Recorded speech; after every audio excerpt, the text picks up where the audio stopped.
Why, hello. Good morning, good morning. How you guys doing? It's me. I exist. Was fixing things on StreamerBot.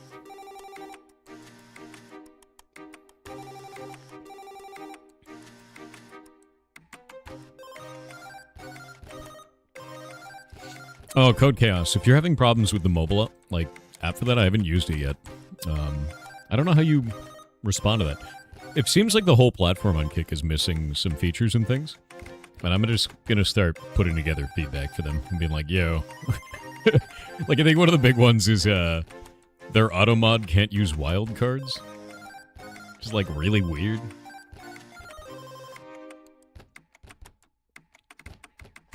So I just wrote my own. And now it works, so. Is that even gonna work? I don't know at all. Yeah, it doesn't. It doesn't work very well, basically.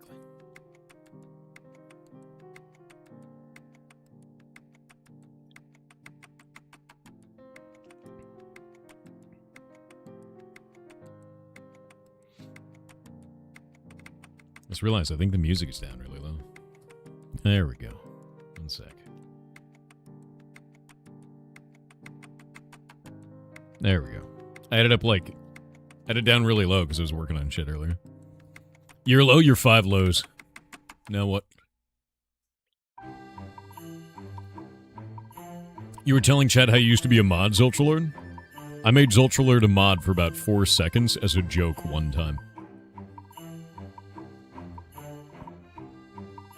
He's also been warned 8 times, timed out 99 plus times, and banned twice.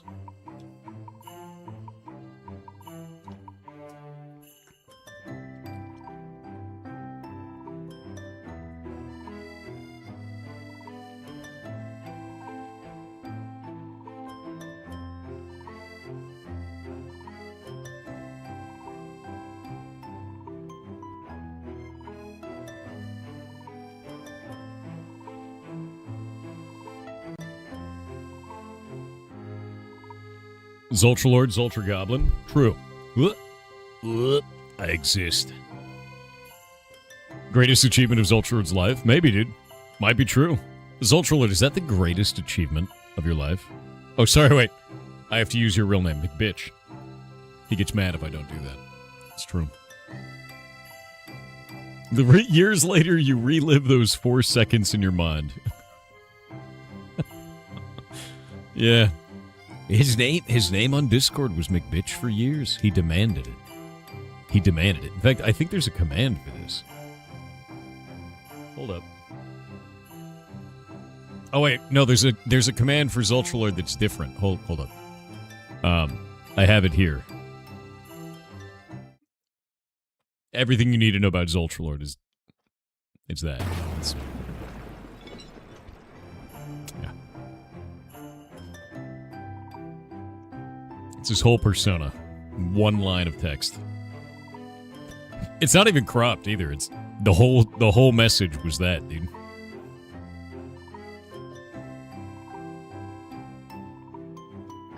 Did you say Zultralord looks like a Kevin? What does that even mean? Channel points still aren't set up over on Kick? Are they not? Let me check it out. I still haven't set everything up over there because I don't know where everything is. It's like moving into a new apartment, but you have no idea where any of the furniture is, so you got to get new furniture. Like your furniture got lost in transit somehow. So now I gotta figure it out. I'm like, what the hell is this? You know.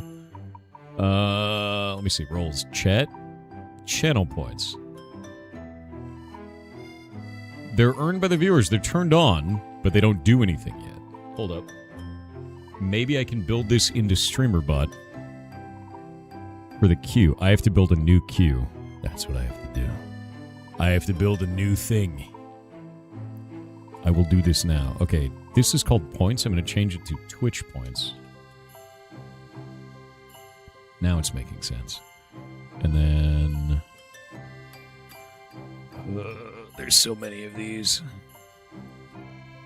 I'm going to make it so that there's a TTS queue for this. That should go to Twitch points. We're going to duplicate this.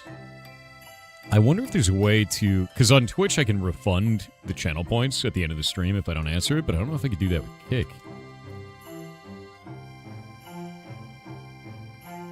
That's the problem.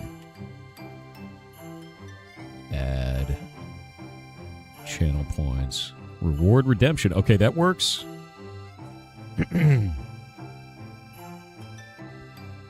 Oh. Create reward. There we go. One sec. What is it called over on Twitch side? I can't see my own channel points rewards. God damn it. God damn it. What is it called? Do you guys know? Over on Twitch side? It's named something. I don't know what it's named.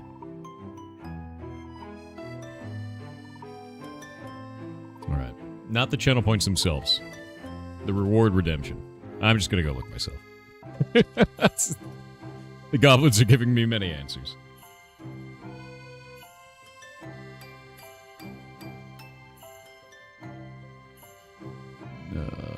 Viewer rewards. Rewards.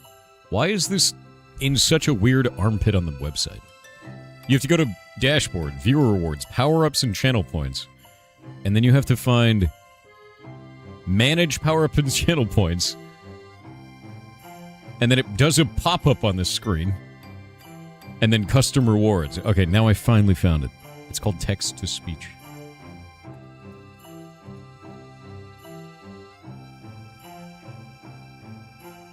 Edit. Type something up and add it to the queue. Background color. Solid black.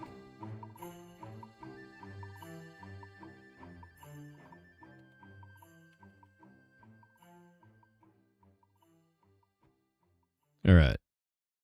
Alright. I think this works. I'm gonna say okay on that one. And now I'll delete this. Duplicate this. Call this kick points. I think I've made this correctly. We'll have to see.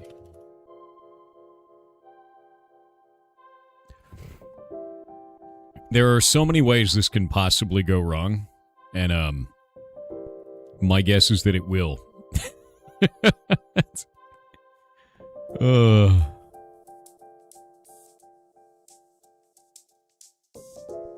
Oh, I don't think they have a way to cancel redemptions. Ooh, that sucks. Yeah, I don't think they have a way to do this.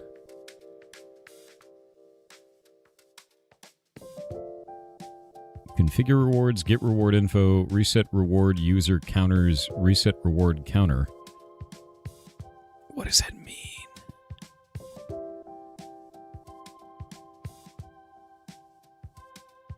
Yeah, that's missing, dude. They don't have it.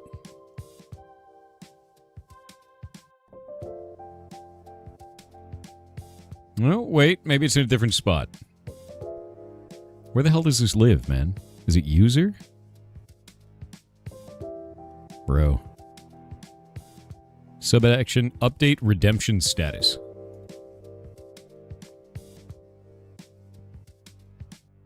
I can't find this. I don't know where the hell this shit lives. It's a nightmare, chat. We finally found some weird back alley strange command in here, and I don't know where it lives. There we go. Rewards, update redemption status. That's for Twitch. But for Kick, there's rewards update. Oh, but no, that's not what we want. Oh, shit. I don't think they have a way to do this. No, they don't. There's a piece of feedback. Not good. Not good. Not good. You just try to mod check a Bajo Poopy? How dare you? How dare you? Okay, these are all going to work. TTS is working. This will be there.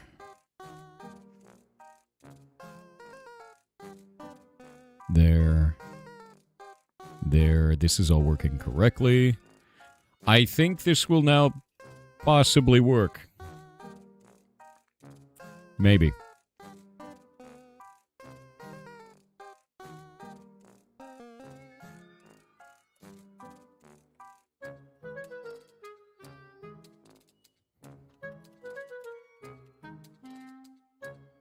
All right. There is now a chance that this will work over on Kick. There's a chance. Look at your last post. Why?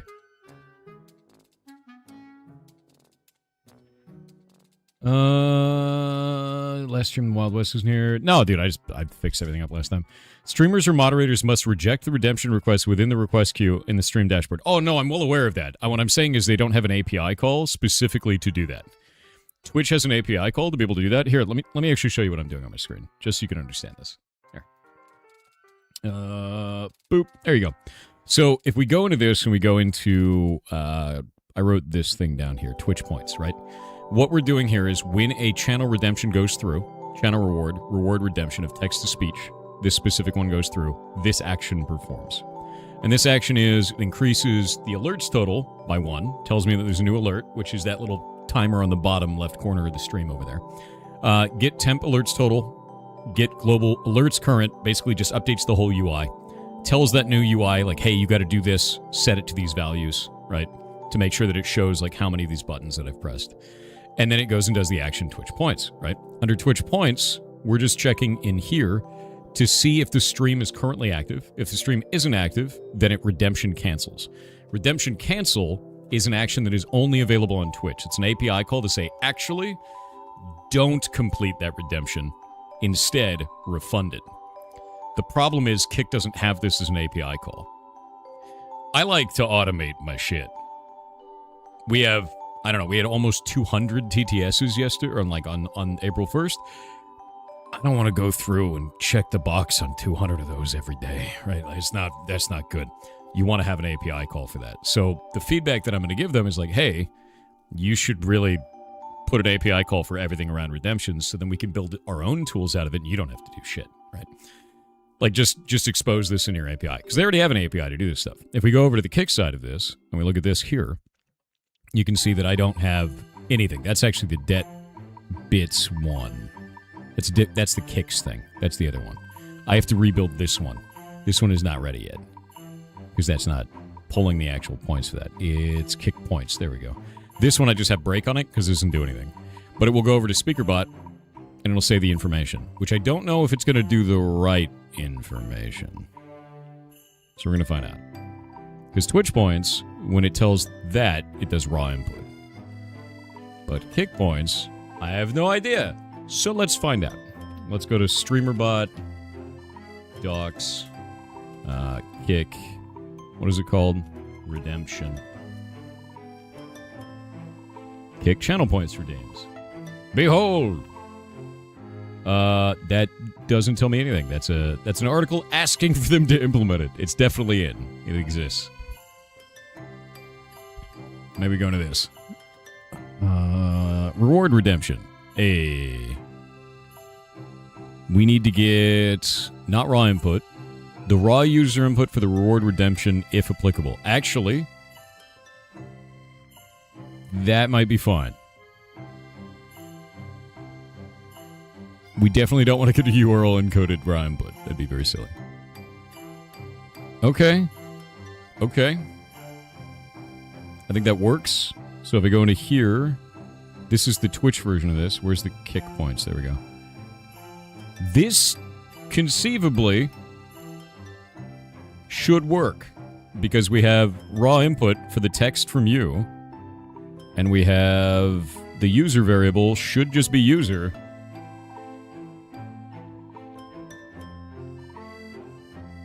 I mean, I'm going to leave it up. We'll see if it blows up, you know. I don't know if it's going to work. But if you're wondering how this functions, everything goes into a queue like this, and we can see the pending actions. So I could see all these ones that are in here. So we've got bits, Twitch points, curse quest, bits, points. These are all the points before I changed it to Twitch points, right? It's all channel points from Twitch side. But now we've got everything in the order, and when I press this button, listen to this. It eats it. Golomance's art with 500 bits said so was told in my interview that they enjoyed talking to me, and that I was well qualified for the job. Just got the email back stating that they're still denying me. Can I just live as a wildman in your woods? I done with jobs. I do need a woodsman to live in the woods. You may actually have to act as like a bog witch, though, and make anyone who comes into the woods disappear. Also put green lights everywhere, but only on, new moon nights. That's the way to do it. Yeah, we need to have a woodsman. A creepy bog witch woodsman. Yeah. Also, I'm gonna put the channel points cost down, and then we'll see what's up, because then you guys will be able to modify it from there. Although I don't know where this is at. It might be under commands. Let me go into here. Oop. No. I don't know what that is. Platforms? No. No. Yeah, it even has a thing on here that says Kickzone API implementation is still very fluid and lacking, so not every feature may be implemented. Channel points rewards. Modifying it. How many points do you guys have over on Kick? How many points do you have? Does anyone have 5,000 points? Only 1,790? Okay, I'm going to set it to 1,500 right now. I know. The channel points are very expensive right now. It's set to 1,500. Try it.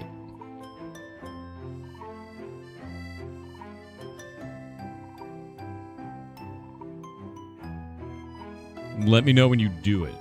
Oh. Okay, now it says kick points. Now I'm going to open this up. We're going to inspect variables. And bring it over here. Raw input is, this is a test. And user, where's our user? User is there. Oh, they've got username. That's a bit weird. Why are there two of those? Okay. You've got user and username. They're all the same, though. I don't know why. Also, the names are solid black and I can't read them. Why? Hold up. Why does it look like that? The background is solid black and the names are solid black. I can't see shit. I have to highlight you. Whoa. Whoa. Okay, so the color that I associated with this, which I thought... God damn it. I thought was just going to be the color of the redeem, is actually the color of your text for your name. I'm going to make it bright-ass green. There. We've done that. And I'm saving this. And then I'm going to set this back to 5,000 for now. Because we don't know how many points you guys actually get. Yeah. Alright. Purple or gold? I set it to green. I set it to green so that I could actually see this. Do not redeem. Yes, very good. You can change the username and have a different user? I don't think so. I don't know. Anyway, I'm going to start burning through this queue so we can find out what happened here. Because I have no idea now. SP_U_K said on a dark desert highway. Cool wind in my hair. Warm smell of colitas. Rising up through the air. Up ahead in the distance. I saw a shimmering light. What? My head grew heavy and my sight grew dim. I had to stop for the night. Okay, I have to change some new things. On Twitch points, I needed to say user on Twitch said message. And then for kick points, user on kick said points. Now it's working. Now we've got that added, so... SP_U_K on Twitch said there she stood in the doorway. I heard the mission bell, and I was thinking to myself, this could be heaven or this could be hell. Then she lit up a candle, and she showed me the way. There were voices down the corridor. I thought I heard them say. Is that gonna be the next 10 messages? I swear to God, dude. Is April Fool's VOD gone forever? Only on YouTube. Can YouTube participate? No, because YouTube doesn't have channel points. Ludwig tried to fix that one time, and he made a whole extension for YouTube, and then YouTube saw him make it, and he was like a big partner on YouTube, and he made it, and everybody loved it, and then YouTube didn't do anything, and then Ludwig went back to Twitch. And now that extension exists. YouTube continues to not have any of the features that he put into that extension that they should just absorb and make a better platform. It just never happened. Yeah. SP_U_K on Twitch said welcome to the Hotel California. Such a lovely place, such a lovely place, such a lovely face. Plenty of room at the Hotel California. Any time of year, any time of year. You can find it here. Actually outrageous. Why is this broken? Hold up. I think something is unironically broken.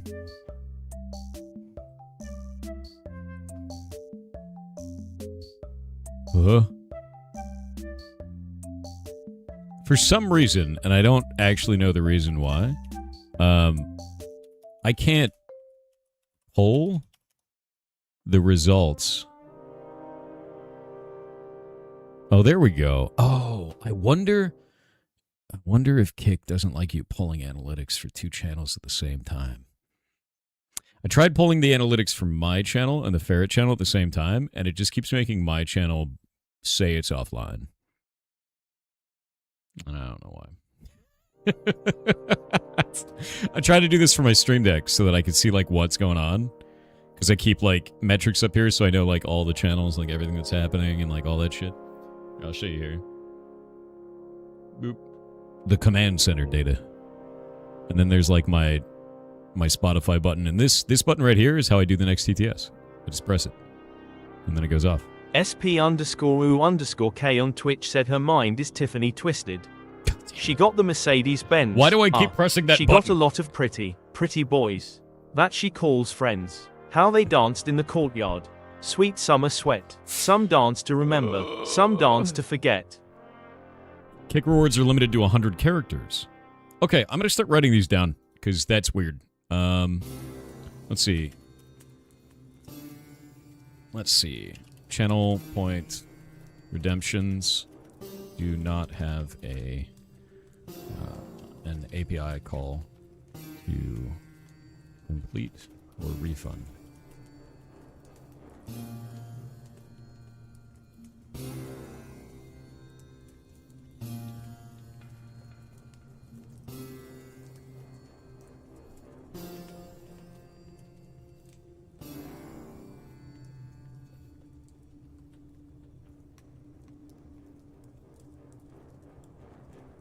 There we go. So channel point redemptions do not have an API call to complete or refund. This stops us from setting up automation through tools like StreamerBot.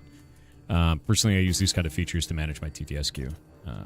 Channel point redemptions have a limit of 100 characters. What is the channel point redemption limit on Twitch? I think it's 256 characters.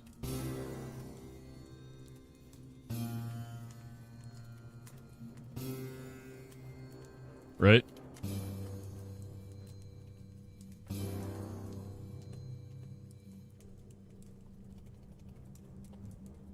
Yeah, I think it's like 250, right? Or is it more? Is it more? Is it more? I don't know. Wait, what did you say? 2 years of drinking raw milk? My bro. Is it 500 characters? You missed the question? Sure, but I'm wondering how many, like, when you do a channel point redeem of, like, a TTS on Twitch, what is the number of characters that you can put in that? Is it 500? I think it used to be 256.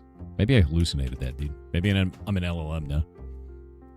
Channel point redemptions have a limit of 100 characters, is rather small. Twitch, by comparison, has a 500 character limit. Gives a lot more breathing room.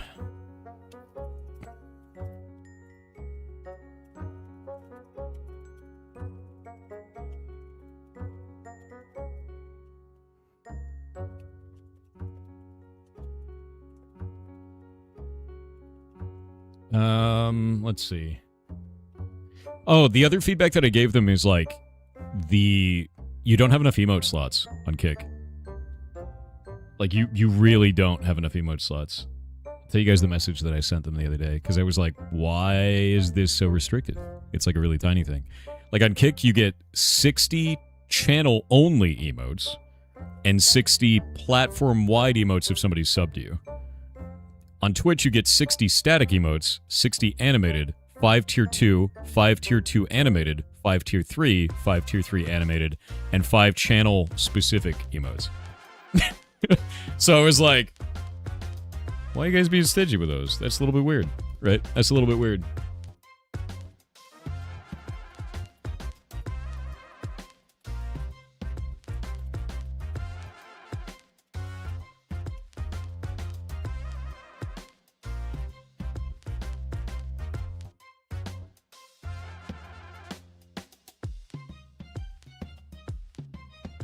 Boop.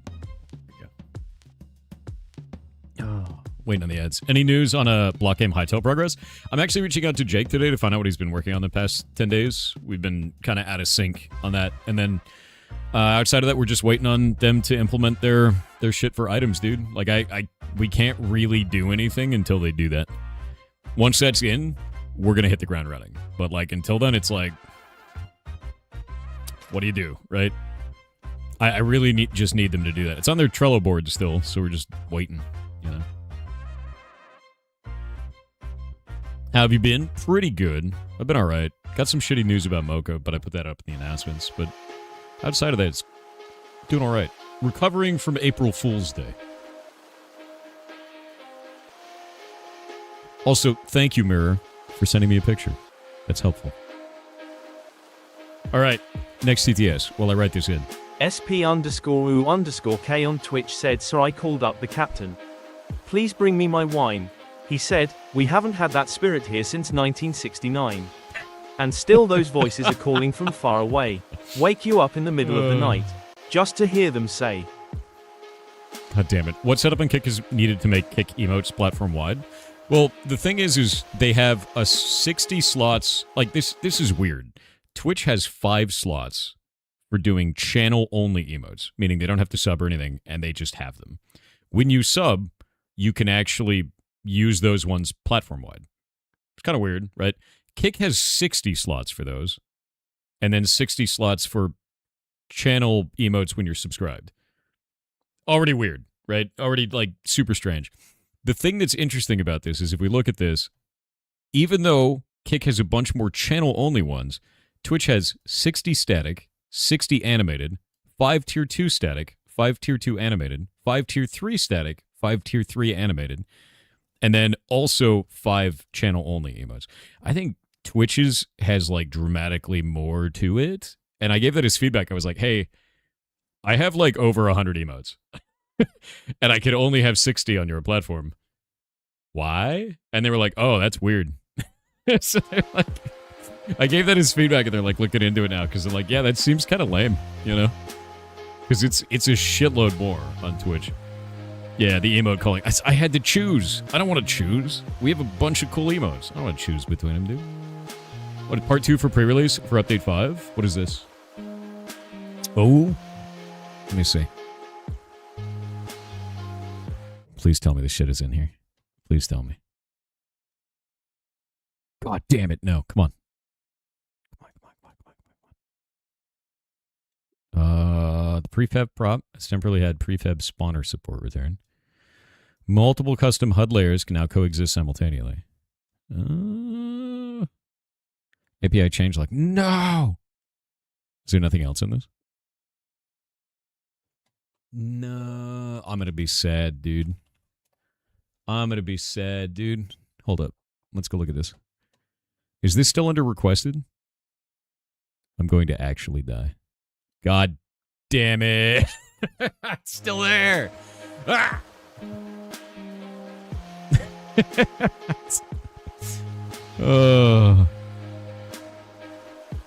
Reinhardt, be specific, bud. Yeah, no, it's not. They haven't done it. I'm sad. They haven't done it. Soon. You know what I'm gonna do? I'm gonna ping Buddha and be like, hey, do you guys have an ETA? And like, cause like they don't have to do these things, but with those things done, we can move forward with block game. And I know that it's gonna come up for others too, because like you can't make custom items correctly with like custom stats and shit without this. So yeah, they're doing a lot right now. Should be soon. I'm hoping so, man. Like I'm just gonna hit up Buddha because Buddha is my contact with them. That's their community manager. And like everything goes through them, and then I'll talk to Nico too, who also does this. I'm just gonna hit him up now because like it is a major roadblock for us, meaning we are unable to proceed until they do this, and they said they want to. So I haven't even talked to him in like a month at this point. So Nico, good dudes, by the way.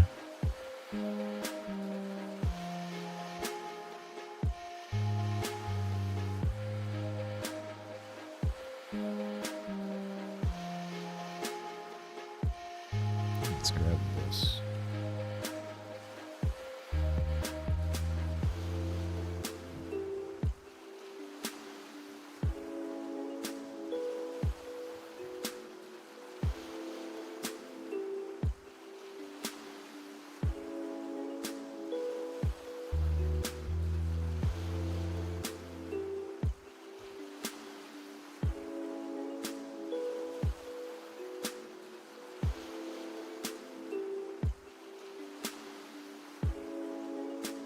All right.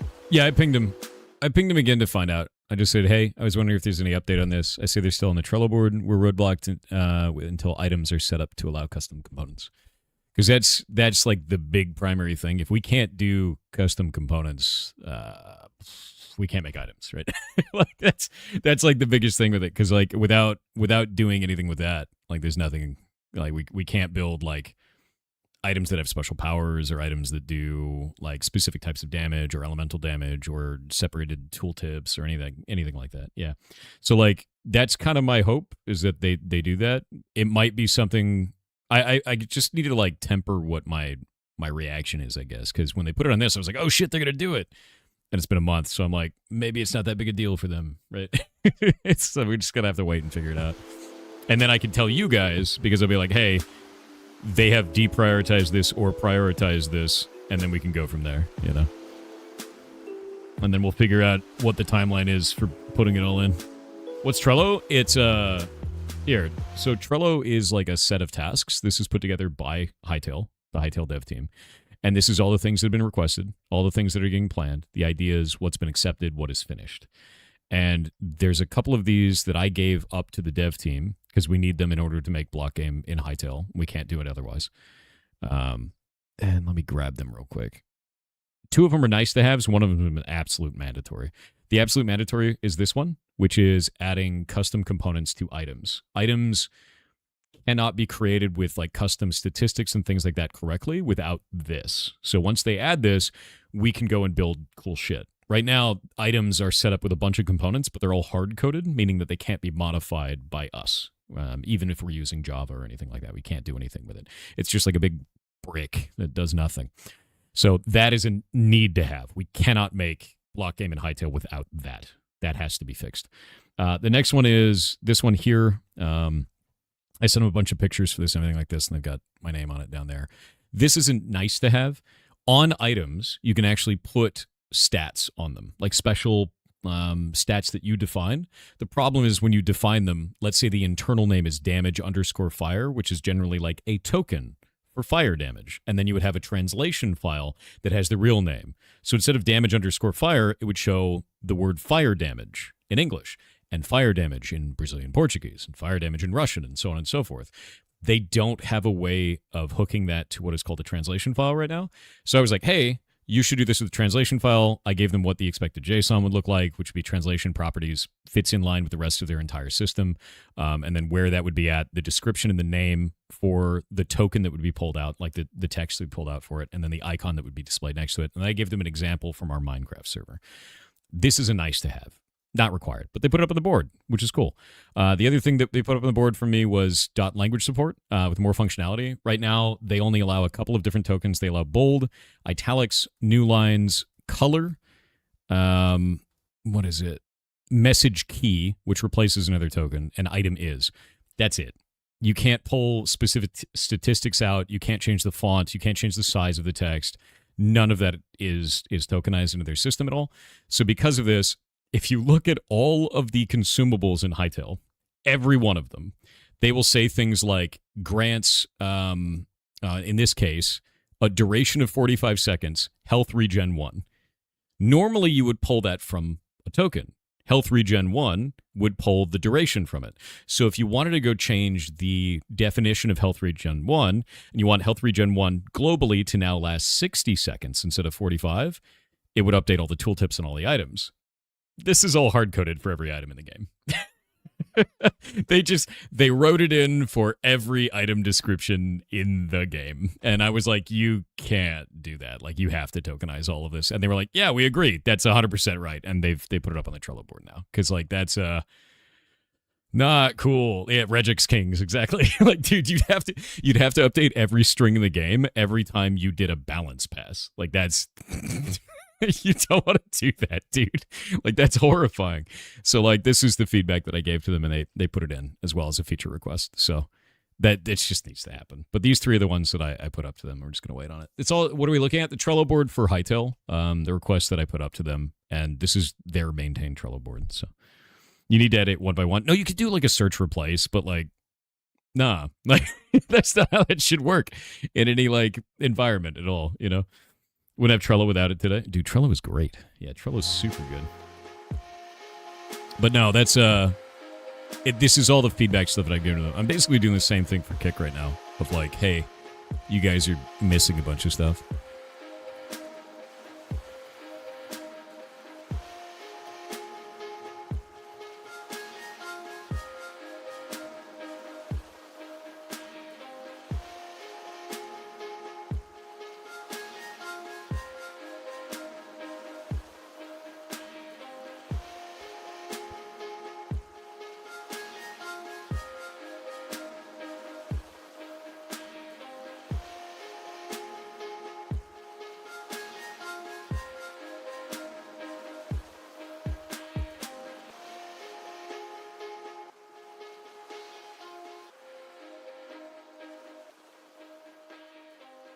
Grabbing this.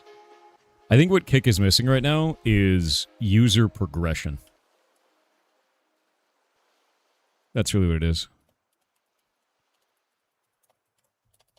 Kick. There we go.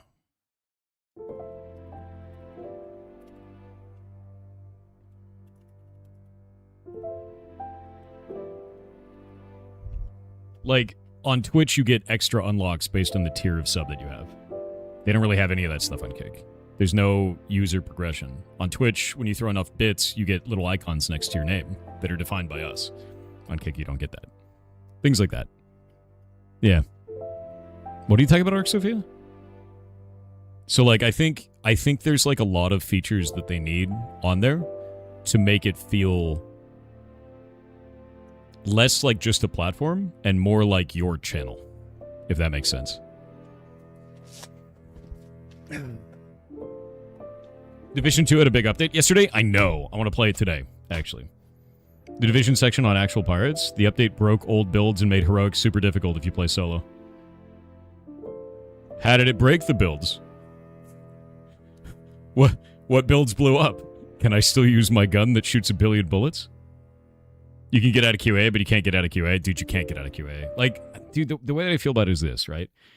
If I can sit down and break down any of these systems and then give feedback to these platforms and the platform gets better as a result, I'm just going to, because it makes it better for us. And it does make it better for other people too, right? Division 2 Steam channel is on fire. Our Discord channel, is it bad? Wait, what? You can't compare what you're wearing to what you want to replace it with anymore? Wait. They broke comparison of items? What? What? No, I need to see what's going on in there. Let me go to the Division 2 General.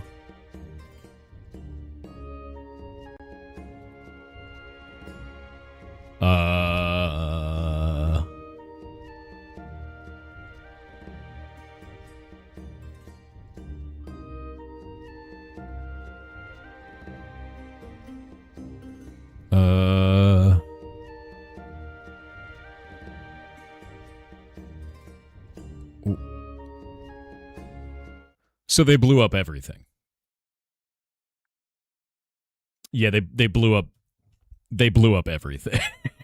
I wonder if my build even works at all. It looks like they're doing cross-game rewards now too, like if you're playing the phone game. So like if I'm playing the Division phone game now, I can get rewards on the PC game. I'm gonna be honest with you, I tried to play the phone game and I thought the controls were like serious ass. They were not good, dude. It was not good. We talked about it yesterday. It was like, ugh. Ugh. Love you try to make everything better. Thanks, man. I mean, like someone's got to. The thing is, at the end of the day, you could just bitch, or you could like get upset about something. You could bitch about it a little bit and then like give the feedback. Like always put in a bug report. Always put in like a feedback report. Like just do that. You know, it takes the same amount of time as bitching, but you have to write it down. Still tinkering with the layout? You kind of okay with it? I think the thing that bothered me about it for the phone game, let me pull up. I think I had a picture of it yesterday. Pretty sure I gave myself a photo of this. I did. Hell yeah. I'm going to show you guys the phone game. One sec.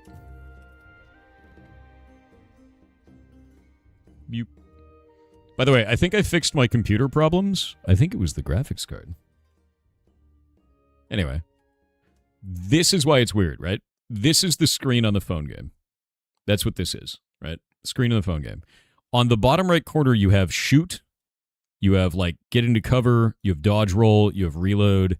You have, I think that's vault or some shit. I don't know what that is. Over here, you also have shoot. I don't know why this button is here. I hate this button because instead of it being this big, it's actually about that big. I don't know why. So when I go to use my thumb to move, which is this thing, you're supposed to move on the left side, sometimes I just start shooting.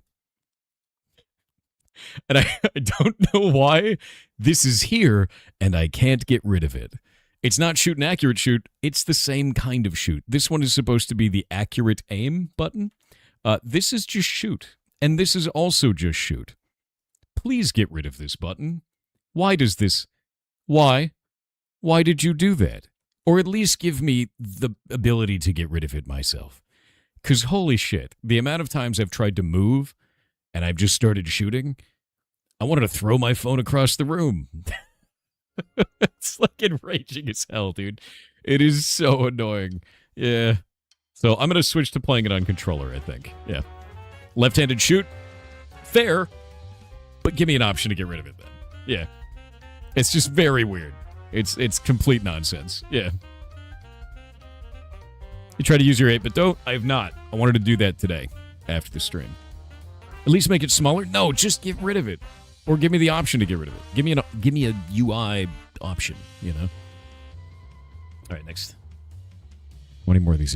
SP_U_K on Twitch said, welcome to the Hotel California. Such a lovely place, such a lovely place, such a lovely face. Why you like They're this? living it up at the Hotel California. What a nice surprise. What a nice surprise. Bring your alibis. It's so weird. Why? How many? I think there's one more, is what it looks like.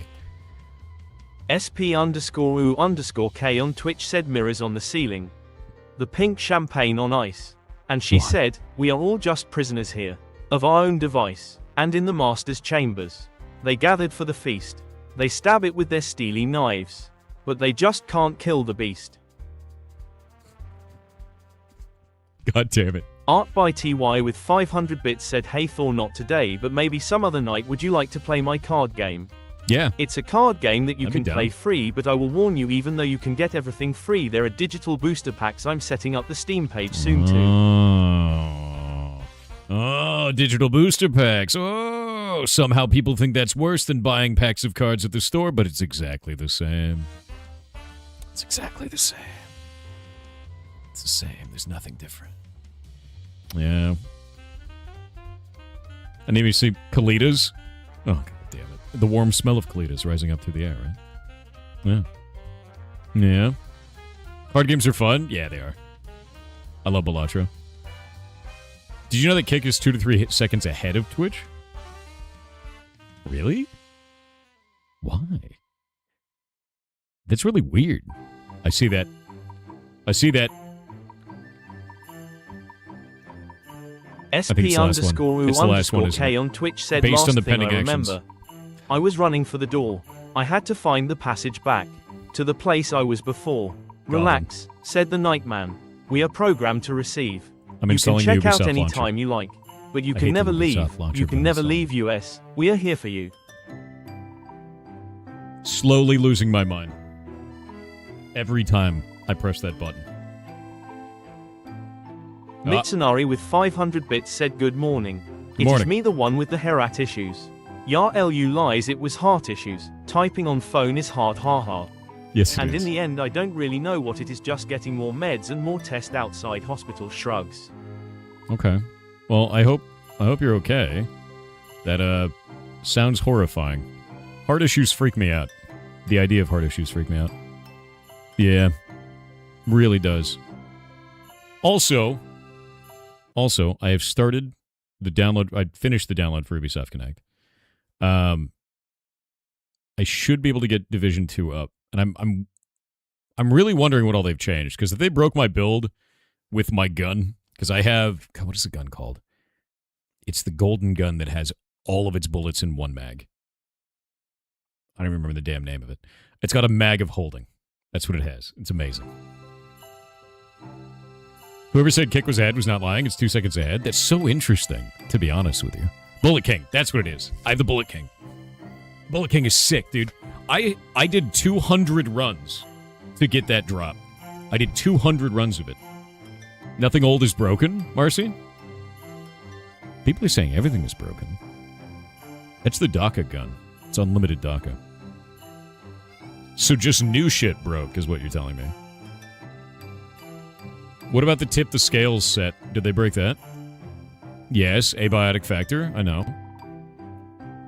You want a 4-party monster game that's a roguelite? So, the next game that we're going to make after Heartbound, to be clear with you, and this is all the stuff that I want to build for it, is we're making a monster battler. It's going to be based on cosmic horror. It's going to have dungeons like Etrian Odyssey, and I want to randomize them. That is my plan for it. And I hope that we can build PvP into it, because I think that's how you make a monster battler last forever. It's the idea. And I'd also want eventually to set it up that you guys could build your own dungeons and share them with people, because that'd be kind of cool. Will the game have axolotls? Probably. I like the idea of cosmic horror where, like, the monsters you have are the drippings of the cosmic horror being. So, like, think... If you've never heard it before, you won't know what I'm talking about. Magnus Archives. I love Magnus Archives. The idea that fear as a feeling is actually an entity that is a cosmic horror that gains power when you feel fear.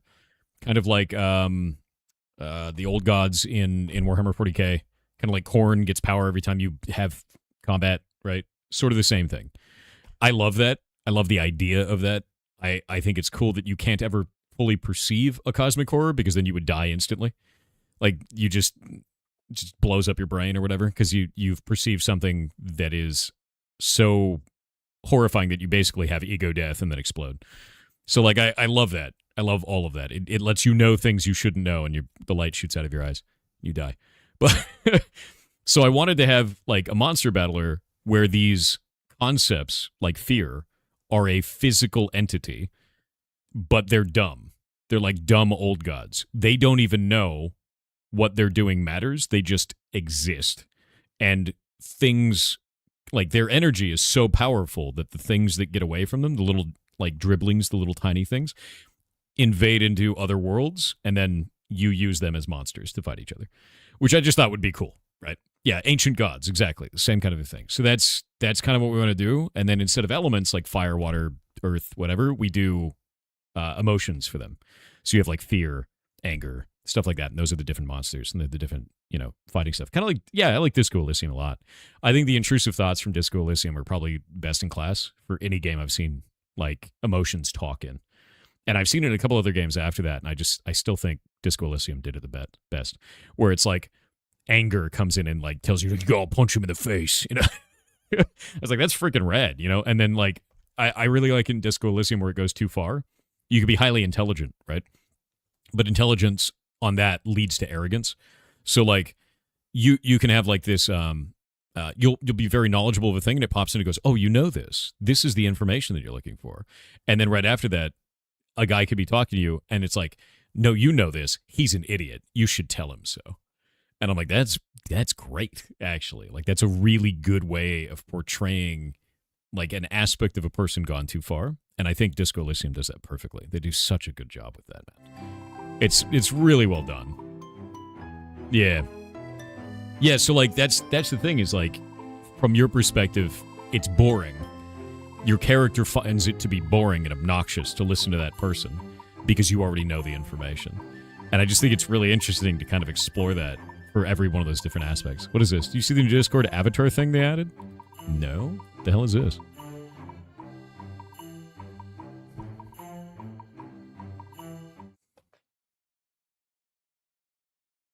I hate this. I hate that. I hate that it's feet. I need to understand something. No, I need you all to understand something.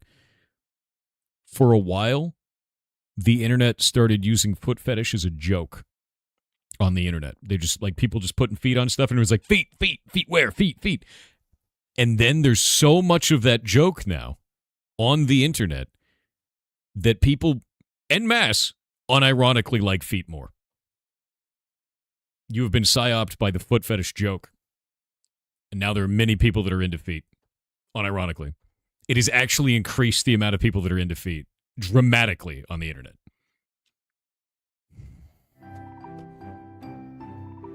Why? It was because of Monoko? Monoko was part of it. Okay, wait. Expedition 33 was paid off by Big Feet to create a character called Monoko to get you more into foot fetish.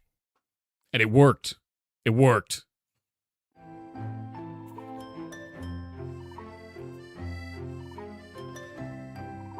Ridiculous. Actually ridiculous. Progressive Dub has obtained the cursed quest. A poll has begun for chat to decide their fate. There we go. You still blame Quentin Tarantino? I think Quentin Tarantino is actually Bigfoot. Wait. It all makes sense now. Quentin Tarantino is Bigfoot. Why didn't I see that sooner? God damn it.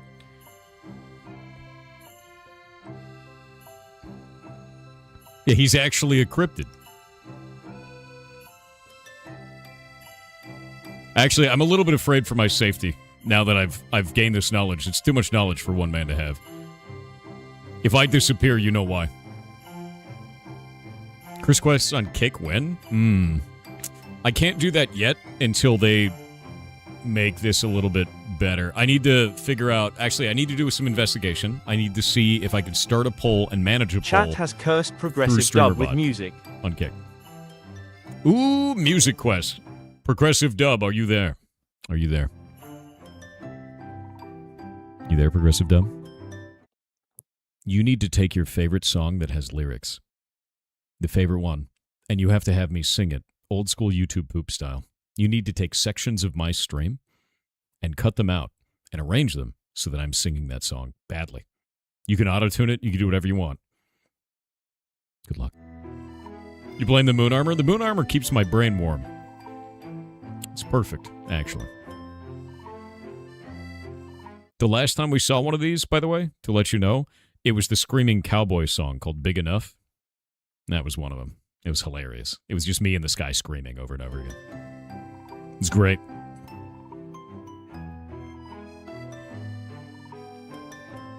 That was really weird.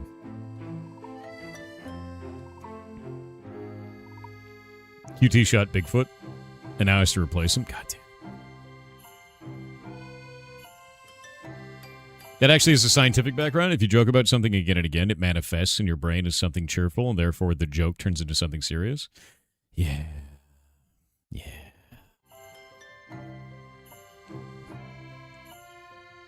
So what you're saying is the entirety of the internet tricked itself into having a foot fetish by joking about foot fetish.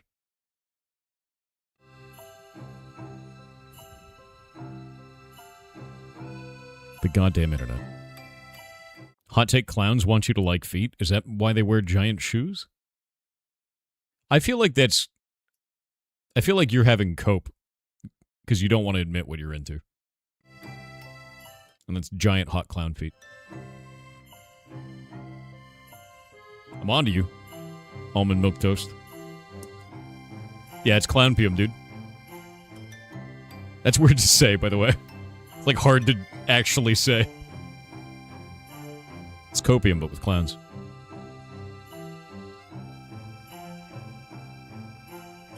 No, Josh, don't say that. That's so gross, dude. Blech. Blech. Yeah, this is worse than Roko's Basilisk. I agree. It's awful, actually.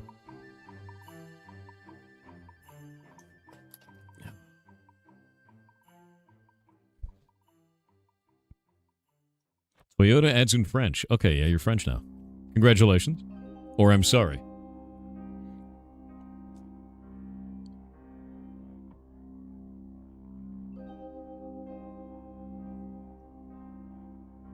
Thought Manifest is a tulpa? Oh, tulpas are weird, too. I remember when I was younger and Tumblr was still relevant and tulpas were all the rage. And it was like every young person was like screaming about their tulpa and how it did a thing. It was a weird time on the internet. TTS is going good. I think it works.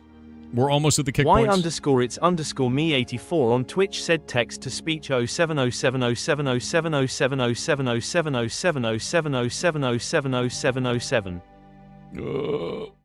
Okay, so a tulpa, you're in mid-90s kid and still no idea? Okay, so a tulpa was the idea that a person would...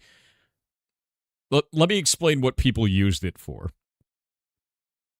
And this is the nicest way that I could put this.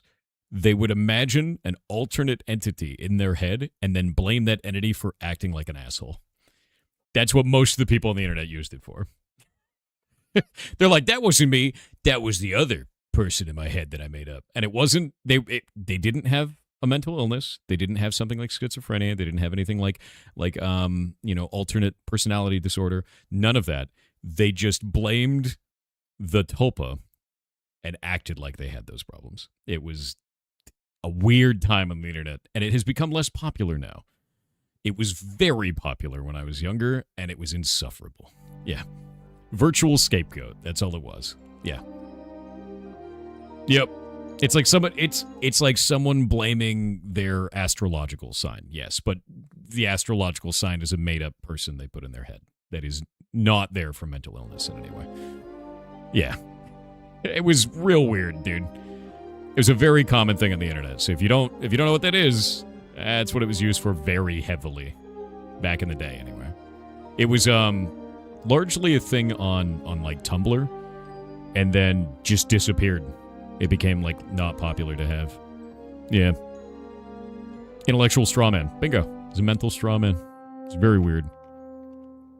Have you heard of the game City of Brass? It's a fun Arabian Nights style first-person dungeon crawler. No? Is that on Steam? I love first-person dungeon crawlers. I really do, man. City of Brass. Yo. Hold up. I need to see gameplay. I hate hype trailers. Okay, so it's like a full-on first-person dungeon crawler. Interesting. That looks cool, man. I like that. Is he dual-wielding crossbows? Crossbow and a whip? Yeah, that's pretty sick, actually. I've never heard of this. It released in 2018. 77% positive. It's $20.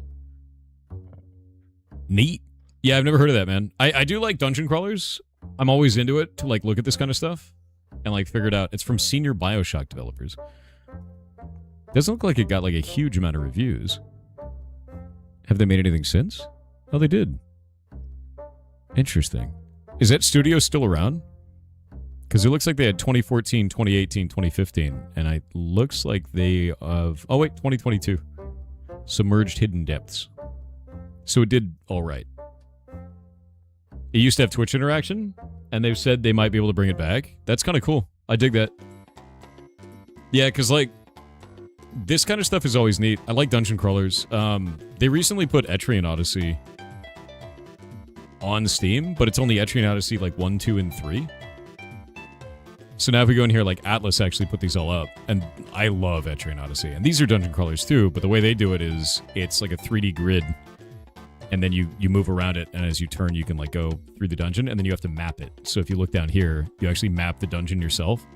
And that's how I want to do our monster battler, is to do it exactly like Etrian Odyssey is doing, because they have Etrian Odyssey does this, and then Persona Q is another game that does this. And there's not really anyone else who does. And I think it's freaking rad. I prefer turn-based myself, too. I like turn-based with speed as a stat. So you declare, they declare, and then it resolves based on whose speed is what, right? And I think that's fun, you know? So if they have 15 speed and you have 10 speed, the turn goes where, like, they go first and then you go first, you know? Shin Megami Tensei games are like that? Which ones? Yeah, like Initiative, yeah. There's a formula to follow. Atlas is an amazing studio to base the formula off of. Oh, dude, 100%. I love, like, basically everything Atlas does. Because they started releasing the Shin Megami Tensei games. Metaphor was a banger. I really enjoyed it, but it has a problem. There's no audio variants for a shitload of different actions, so when you're grinding monsters to gain levels, it is insufferable for the community to watch. It's the exact same audio over and over again with the exact same pitch every time. And people are like, I hate this. This is so annoying because it gets really grating really quickly. For me, I just, turn my brain off and go. But, like, that is really awful for the community to, like, listen to. I loved it, though. I love the game. It's weird, but it's fun. But, yeah, Persona is all on here. Etrian Odyssey is all on here. And Catherine is great, too. If you haven't played any of these games, everything from Atlas is just a banger. And it always has been. Never noticed the audio issue. Was really into the subject matter interpretations of stuff. Well, I mean, it is a metaphor.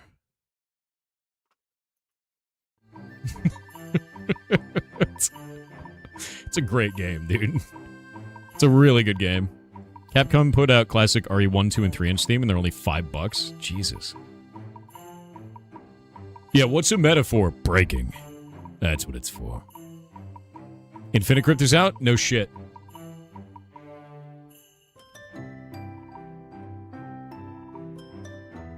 My man. What did he put it out for? $10. This game is amazing. I had an absolute blast playing this during in December. I had an absolute blast playing this. It was so much fun. Yeah, part of the 2025 in December game show. Yeah, no, it's freaking rad, dude. It's a roguelike, and it's very, very fun. And there's different characters to play. I'm super interested to see how it goes. Oh, dude, they got a new boss. What the hell is that shit? What is that? The hell is that? It's a pile of bones with a giant skull. That's freaking horrifying. I think I fought this guy and that guy, but I don't think this guy was in the demo. What game is this? Infinicrypt. They were part of the in December game show that we put together, and it was just fun as shit. Like, it was just a really fun game. And they've got it out now. It came out. It's $10. It's got 2 user reviews. How's it going? 4 user reviews. Still struggling to beat it even after playing the demo for a few hours? No, that makes sense. It's tough. It's tough, but it's fun. They've only got 4 reviews. Play the game. Go play it. I honestly, this game was one of the few games in December that were, like, I couldn't put it down. Like, so now that it's out, I'm definitely going to play the shit out of it. I kind of want to play it on my Steam Deck, too. Yeah, I'm going to play it on my Steam Deck.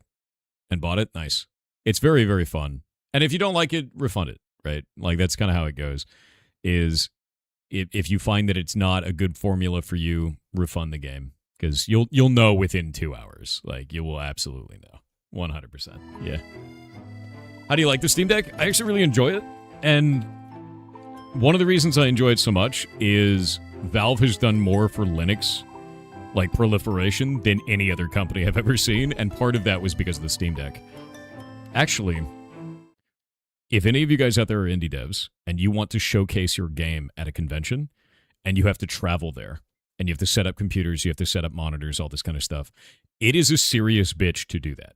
and I used to do it with laptops that were only for that, to like showcase the game. I started doing it with Steam Decks now.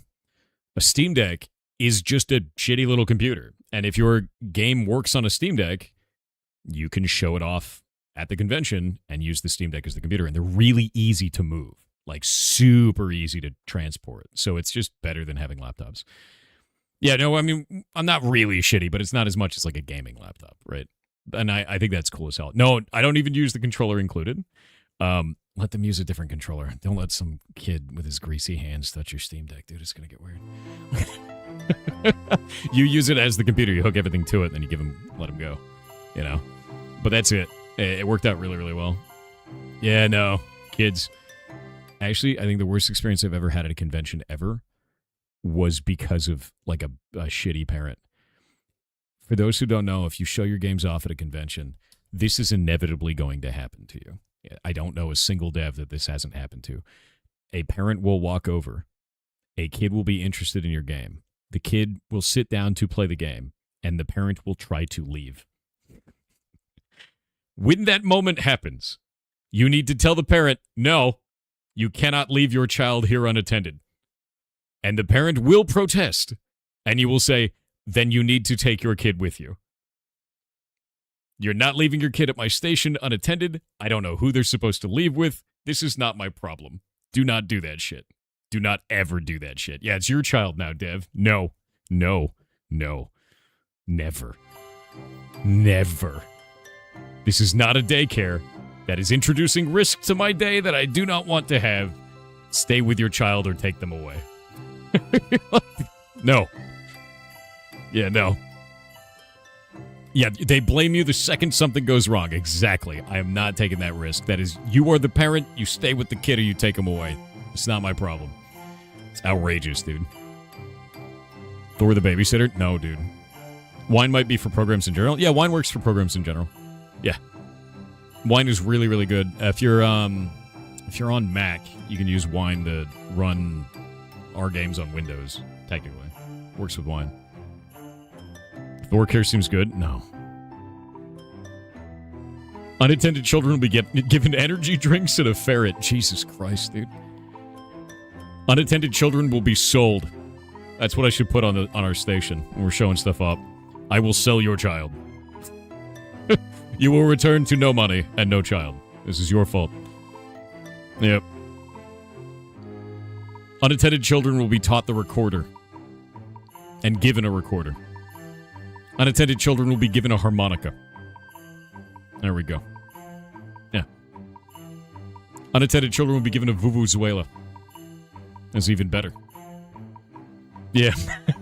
Vuvuzela. Those things are insane, dude. The giant horns. Yeah. Have you never seen these? Here, let me pull it up. I don't even know if I said it right. Vuvuzela. Vuvuzela? Let me grab this. It's those ridiculous-ass plastic trumpets, dude. These things. Those. They're loud as shit. Oh, you left your kid here? Give him a horn. Done. Actually outrageous. Behold! Into the bits. Purple and Silver with 500 bits said, hi Thor. You Hello. like mushrooms, so I thought do. I'd share something mushroom related with you. Okay. A bit ago, I learned there's some growing in Chernobyl. Around the same time I came across the cutest crotchet radiation pattern that I had an intense desire to have made. I have no patience for crotchet, but someone else did. Crochet. This is Vessel. I posted his photo in Discord. https://discord.com/channels/1620344088736438874. Why?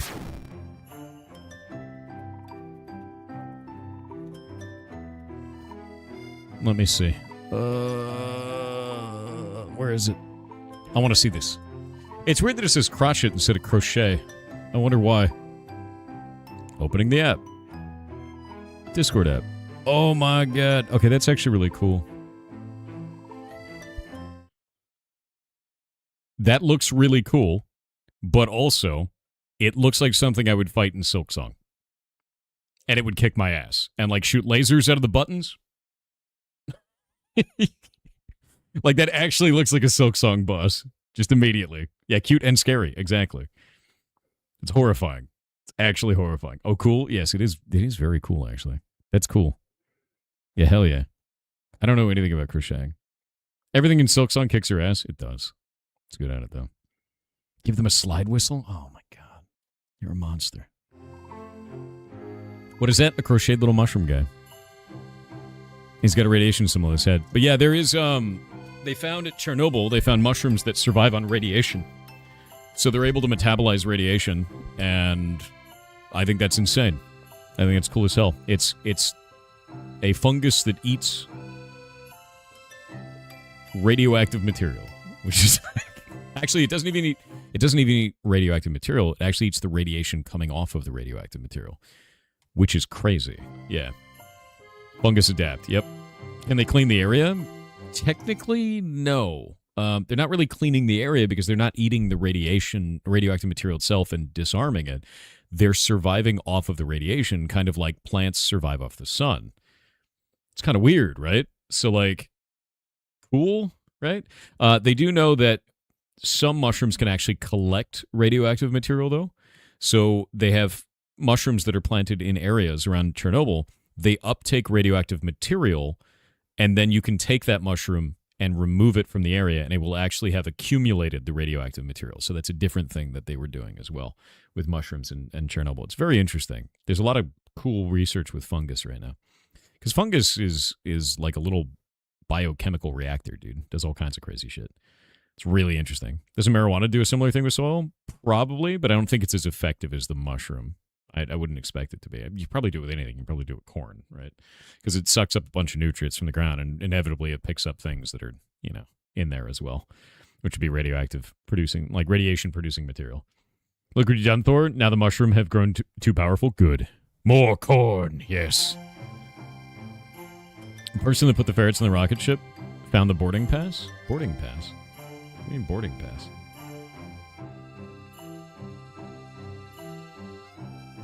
Oop.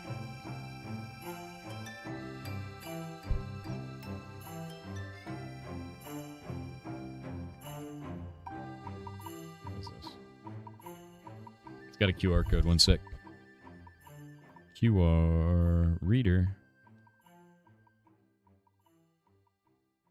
Boop.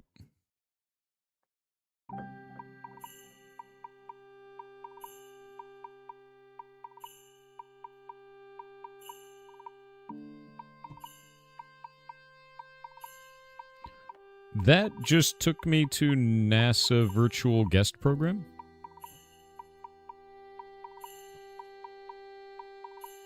I don't know if it did anything else. NASA's virtual guest passport is available. Print your passport and be ready to add a stamp. Following each event, stamps are sent to our registered guests. How does this work? How does the QR code for that work? Oh, ignore the QR code. It's just for their mailing list. All right. But this was sent out. Check this out.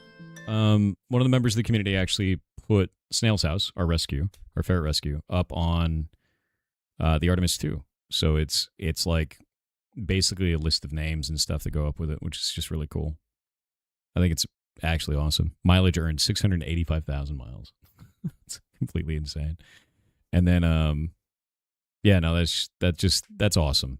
So thank you for doing that. That's really cool. That's really, really cool.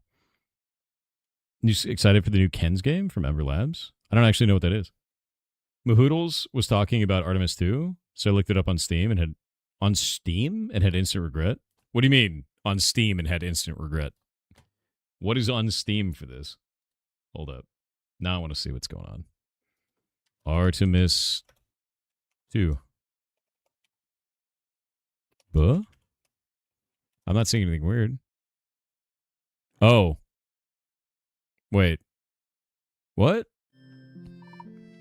No, that's not Artemis. That's something else. I don't know what I'm looking for. Yeah.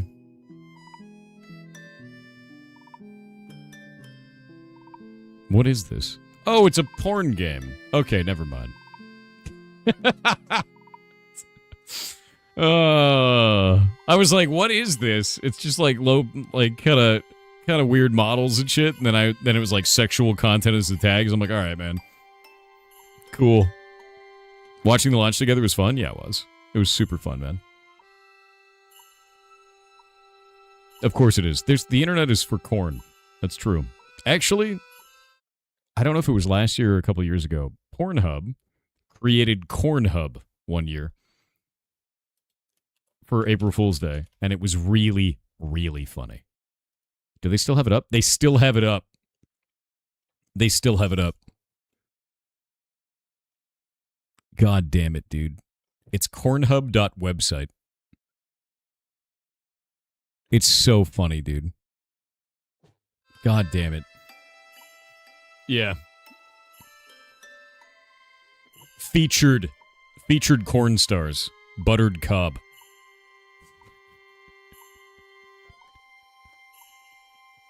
So stupid. It's just a cob of corn covered in butter. It's so dumb, dude. Corn gets grilled and passionately buttered. It is actually getting buttered.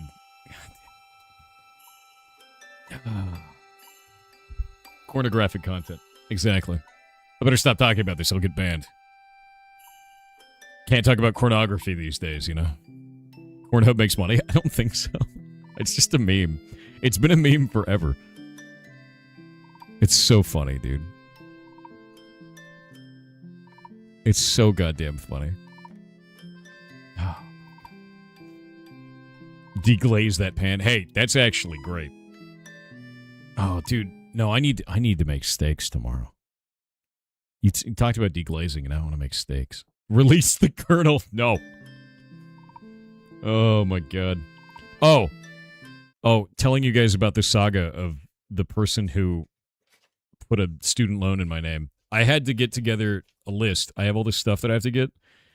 In order to prove my own identity, they needed a copy of the formal report filed with the police department. I had to request that out now. Proof of my identity, so driver's license, that's fine, easy. Proof of residency, I had to go get a bill. All of my bills are digital, so I had to go request that from my utility and be like, hey, I have paperless for a reason. And they were like, yeah, I got you. So they're going to get that in 24 hours. And then I have to do 5 instances of my signature. I don't sign things. I use DocuSign. So I had to dig for the last couple of days for instances of my actual signature on things. One of them's on my driver's license, thankfully. But, like, I had to get 4 other ones, and I'm like, what do I do with these? And they need the document that it went with, and I'm like, okay, well, what other things did I do? And it was like, oh, I signed some NDAs with some companies. Can't use those. So I'm like, oh, God damn it. So I had to get it I had to dig through all of my past documents and find all the ones that actually have my real signature on them and then scan them in. So I did that today. That was my job today. It was great. Yeah, it was great. Backs of credit cards don't count for that one. The house was one of them, yeah. Send them a wax seal. Oh, my God. It's such a mess, though, dude. Because, like, I don't know, man. We live in a very digital age. Who the hell's out there signing their own goddamn name anymore? We used to DocuSign for everything. You had fun then? No. Thankfully, the printer didn't jam, so I got that going for me, which is nice. Check receipts and faded memo paper? I don't write checks. I can't even remember the last time I used a check. It had to be like 8 years ago or more. I don't use checks. I don't write checks. You know, like, what are checks? Little pieces of paper that are worth money if they don't bounce. You're not even 100% sure where your checkbook is anymore? Me either. I don't think I have one. If I do, it's probably in my safe. Did you load up the Hightail save you sent me? No, I haven't done that. Just do it 5 times and send those. No, it needed to be, the signature needed to be of a certain time period around the time that the fraud happened. So I had to find ones around that time period, and then I also had to get additional ones outside of that time period. They basically just need a bunch of samples of my signature, which I got them, but I have to send them the entire document with it to show why that signature is relevant, which is a lot of other documentation. Great. Wouldn't be able to get 5 instances. I didn't think I was going to. And then that's it. But it says specifically 5, and now I have this big-ass stack of papers. That's all of them. And I'm just going to send them this book of requirements. So, why is that so stupidly complicated? I don't know, but I'm going to be honest with you. I feel like if it was this complicated to put the request in to get the loan in the first place, I wouldn't be here doing this. So maybe they should figure that shit out. Right? Actually ridiculous. Seems a lot harder to do than with the digital signature stuff. Yeah.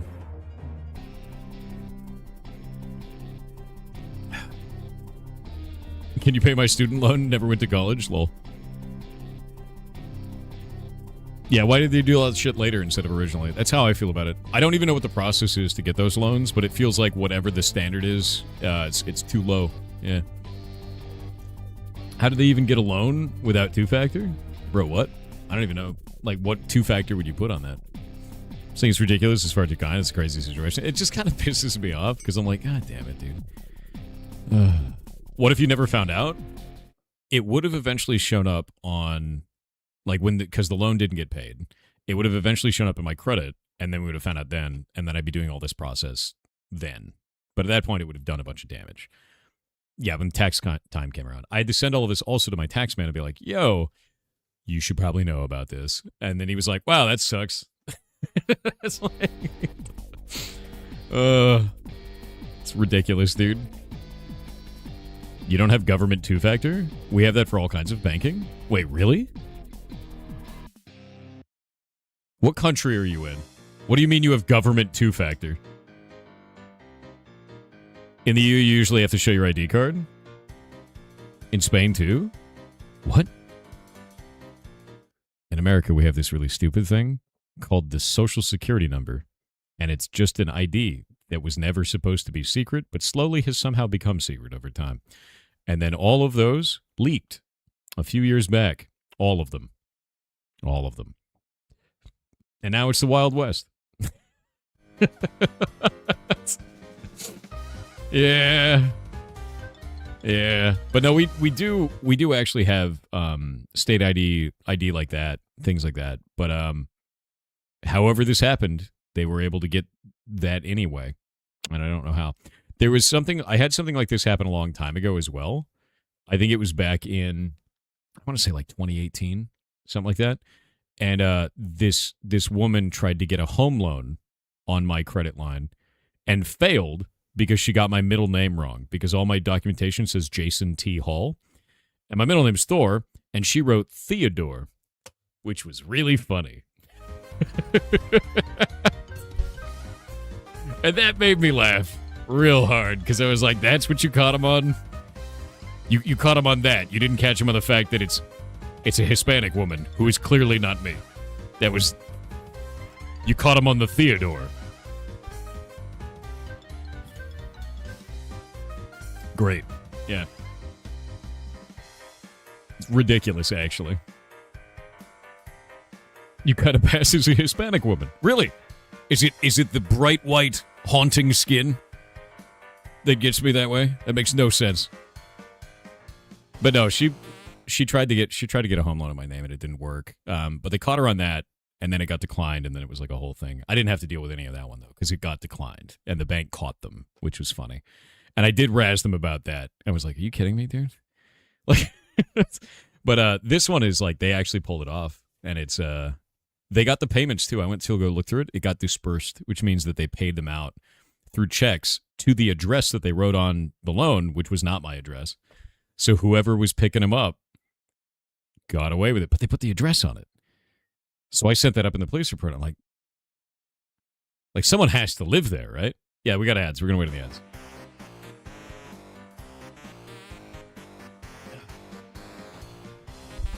Oh, no. Disco option. It's not a normal bank. It's a federal bank. It's a federal loan program, so it's different. And generally shittier. 42K4 on Kick said this is a test. It worked! Wait. Wait. Did that work? Oh my god, it worked one shot, dude. Holy shit. Hubris.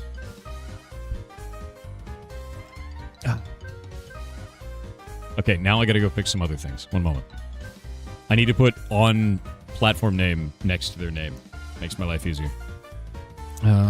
Action... No. Not speaker bot. Discord streamer bot there. User... Kick. There we go.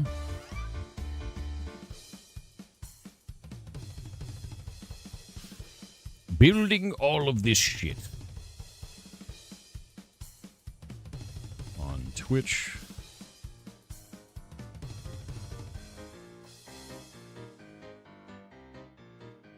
All right. This is good.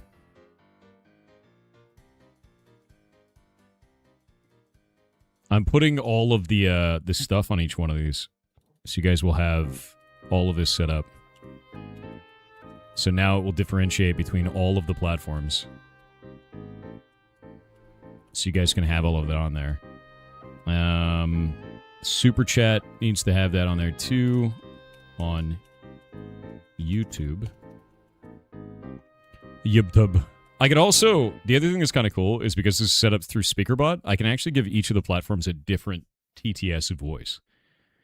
Yeah. SSN is a big brother conspiracy by the New World Order for when they take over. I think the reason that we have so many conspiracies around a shadow government, it's a lot more comforting to think that there's actually a competent shadow government behind our dumbass government that already exists. And the real fear, the thing that you have to come to terms with as you get older, is that there isn't one. And it's just idiots. That's the true horror, friend. Yeah.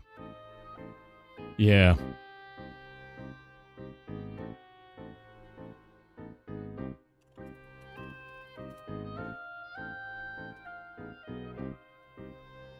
All right. On Twitch, on YouTube, on Kick. I think I've got it all working. Kicks now. On Kick.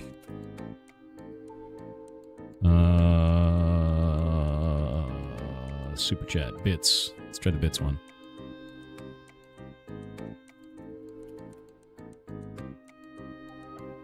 All right.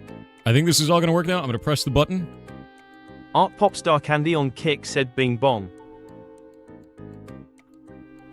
Okay. Okay. This is working. Another. Googly_eyes_og on Kick said hey th Mr. Thor sir. Thank you for all you do. Hell yeah. You rock, dude. Bruh, I'm trolling? Oh, I know. And I'm trolling back. What are your thoughts on Lua script and Roblox studio scripting? I don't really have any thoughts on Roblox studio scripting, but I love Lua. I don't have it installed right now, but there's something you can really do if you want to know more Lua stuff and you want to get into Lua and like modding a game with Lua or any of that kind of stuff. Go get Hades 2. And you can go into the scripts file in Hades 2 and you can modify any of it. It's also all fully documented in there, and it's all done in Lua. And when you change that, even in a text editor, it modifies the game immediately, which is kind of cool, to be real with you. So you get kind of a test bed to play around with it and like do whatever you want out of it. Yeah, Lua scripting is incredibly simple. So I've never done that with Roblox. I've never actually run Roblox ever.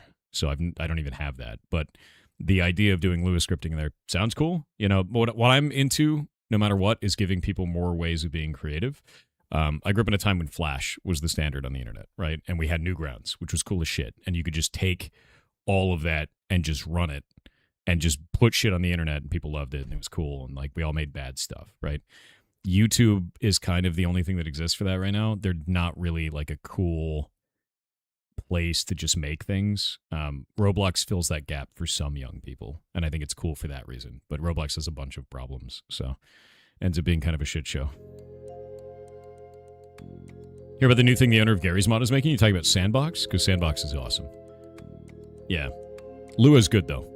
And I think it's something that you should learn, right? It's fun. Or play the game Hack and Slash. Is Hack and Slash done in Lua as well? Hack and Slash is awesome. That's a really cool game.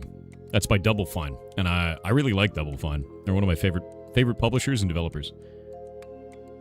Oh, Red, I think that actually did work. Let me make sure. It is working. It's in the queue. Hell yeah. Red_VT on Kick said there are enough tests, but I wanted to be popular too. You did it. It's working. Hicks2 on Kick said yah stinky, yah stinky, yah stinky, yah stinky, yah stinky, yah stinky, yah stinky, yah stinky. All right, so Twitch points, channel points, it's 50,000. But that's mostly because there are thousands of you on Twitch. On Kick, there's like 100 on average. It's not a huge amount, but it's also the second day I've streamed on there. How many points should I make it on Kick? I don't think it should be 50,000. I think it should be less because people have not built up millions of points. They've built up millions of points. Yeah. You think Kick is dodgy? I think Kick is dodgy for some of the stuff it was doing before, but they've updated it and they've made it better. I made a whole video about this on YouTube. If you want to talk about it, we'll talk about it because I think it's a good thing to talk about. 2 million points? Yeah, you guys have so many points on Twitch. It's because I've been streaming on it for like 8-9 years, right?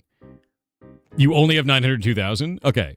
So 403, the things that I didn't like Kick for, they have fixed all 3 of them so far. The first one is I didn't like their ties to gambling. I didn't like that they were a platform that was owned by a gambling company, or the owners own a gambling company and also own Kick, not technically owned by the gambling company. Even that's greasy, right? So what they did was they have this thing called the Kick Partner Program. You get money every hour that you stream. And what people were doing is they were taking gambling sponsorships and then also Kick Partner Program, and they were being on the front page of Kick advertising gambling. That sucks. I didn't like any of that. I thought that was shit because I don't like gambling. They made it now that if you have the Kick Partner Program, you get $0 if you're doing advertising content or gambling content of any kind. If you're doing any gambling content whatsoever or advertising gambling, you get nothing from their partner program. They've actually de-incentivized it. Because of that, gambling has dropped down from the top category to like 5th now, 5th and 6th. Sometimes it's not even on the front page at all, which is, to me, a really good direction. That seems positive to me. Stop incentivizing gambling content. Stop looking like a front for a gambling company. Just be a streaming platform. So that was my first thing that I was like, wow, they're actually doing a good job. The second one was moderation. It's basically the Wild West. It was shit. I remember the first time that I got on Kick when they first started, and there was a guy that was illegally streaming Breaking Bad and had all of the steps for making meth in the description of his channel. And I reported them, and it took him like 4 hours to actually ban this guy. It was probably the most insane thing I'd ever seen. I was like, oh my God, you are way overwhelmed, and none of this makes any sense. This is stupid. Today, they're now banning people left, right, and center for bad behavior. They're actually banning people for doing horrible things on the platform. They're removing partners. They don't give a shit. Like they're trying to clean up the site because they want to bring out advertisers. You can't have advertisers if you run a platform like that. So they've started cleaning this up. About 8 months ago is when they started doing that. And they've done a good job through all of that. The last one was they had a category that was incentivizing copyrighted content. They had a category for watch parties. It was called TV shows and movies. And I made fun of them because I was like, you guys are idiots. You're doing live stream Pirate Bay. Like, what the hell are you doing? Right? You can't have a category called TV shows and movies and then just let people stream TV shows and movies, which are copyrighted content. Like, you're going to get blasted, especially with the back end being owned by Amazon. Dumb move, right? So they changed it. They changed it to watch parties, and they left the URL as TV shows and movies. So I made fun of them for that for about a year, and then they finally just deleted it. They actually killed it off. And now they ban people for doing copyrighted content on the platform. Anybody, even big streamers. And I was like, that's good. That's good. Fantastic job, right? Like, not really what I expected. So when you look at all the things that I was upset about, they've gone through and made a dedicated move to fix those things, which means they're trying to be legitimate now. It's 3 years in, but they're doing it. And with that in mind, I was like, okay, cool. We'll try it out. Let's go see what it's like. And I've given them, I've got like a sheet of feedback that I want to give them there because one of the Kick staffers actually reached out to me on Twitter and asked me if I could give them some feedback on stuff. So I've got some stuff for like channel point redemptions don't have an API call for completing a refund or doing a refund. Channel point redemptions have a limit of 100 characters instead of Twitch's 500. Emote slots are dramatically lower than on Twitch. You only have 60 emotes that you can have on Kick, and on Twitch you have like I have over 100 on Twitch right now, for instance, things like that. And then I'm just adding more and more stuff to this list, and I'm just going to give it all over to them and be like, yo, this is all the stuff that I find to be weird or deficient. Their auto mod system is also really bad. That's another one I'm putting on there. You can't do wild cards in their auto mod. Weird, right? But like that's a new feature for them. They now have auto mod, and it wasn't really a thing before. Now people are apparently misusing the category for the name Movies Rooms. That's correct. Yes. So there's a category on Kick called Movies Rooms, which is where people are now streaming copyrighted content, but it's actually a video game called Movies Rooms that they're using incorrectly. So this is not the platform incentivizing it. Kind of like on Twitch, they have a category called I'm Only Sleeping that is just people sleeping in it. That's actually a point-and-click adventure game called I'm Only Sleeping, and they just sleep in it for some reason. It's very weird. Yeah. You can annoy me in 3 chats about RuneScape. Always annoy me about RuneScape. Always. Always. Don Join on YouTube with $5 said, Thor, it is my birthday. Happy I'm birthday. going to see Brad Williams tonight. Remember to sous vide your hash browns deviled Greggs. Sous videing actually keeps a lot of flavor in, and the idea of making a bunch of deviled eggs and then hash browns and then sous videing it together, I need that. It would be so greasy. It'd be so greasy. It'd be bad for me, but it'd taste good. I need that. Yeah, I need that. The factory must grow into the 3rd chat. That's true. We could have. They're all 3 next to each other. I'm getting better at reading all 3 now. I had to rewire my brain, but I'm doing it.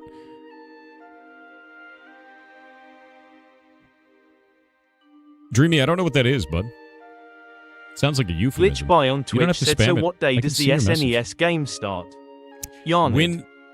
When that package arrives, let me actually go see if they've mailed it yet. It's supposed to arrive this month. What is this called? Where is this? Epilogue. Did you guys even ship it yet? No. They haven't even shipped it yet. My sadness is enormous.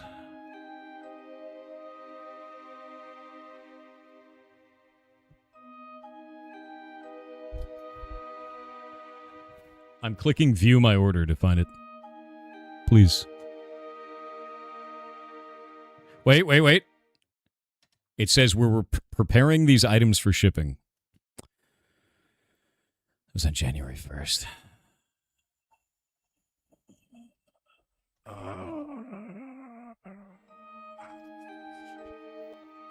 It's got to happen this month. That's when it was supposed to happen, anyway. I'm very sad. Very deeply, deeply sad. God damn it. When do these arrive, man? Yeah, it was confirmed on January 1st.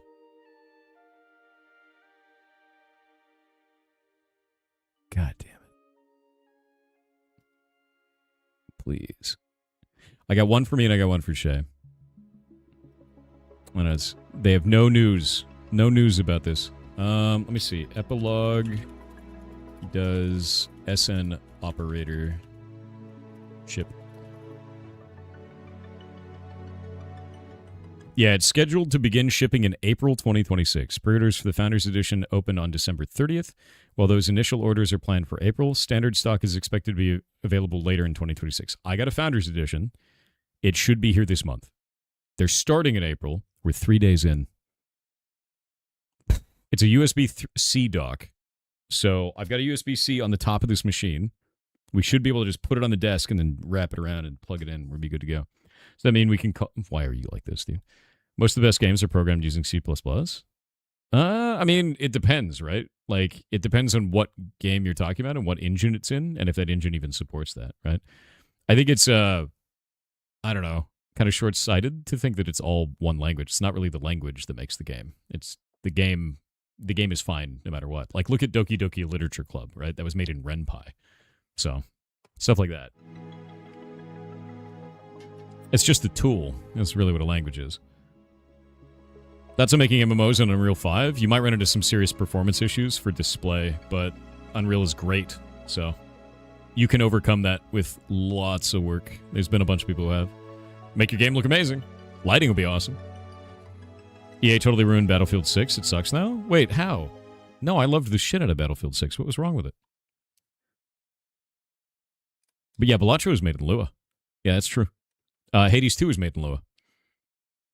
Awesome games. Phenomenal games. What did they do to the Battlefield 6? You see that indie MMO? Dude, which one? Yeah, no, I love Battlefield 6. It's fun as shit. I got to play with a robot a whole bunch. It was rad. Not much for generic choices for avatars and backgrounds. Over on Kickside? Yeah, I don't know much about it. I need to still do more investigations of the platform. Let's see.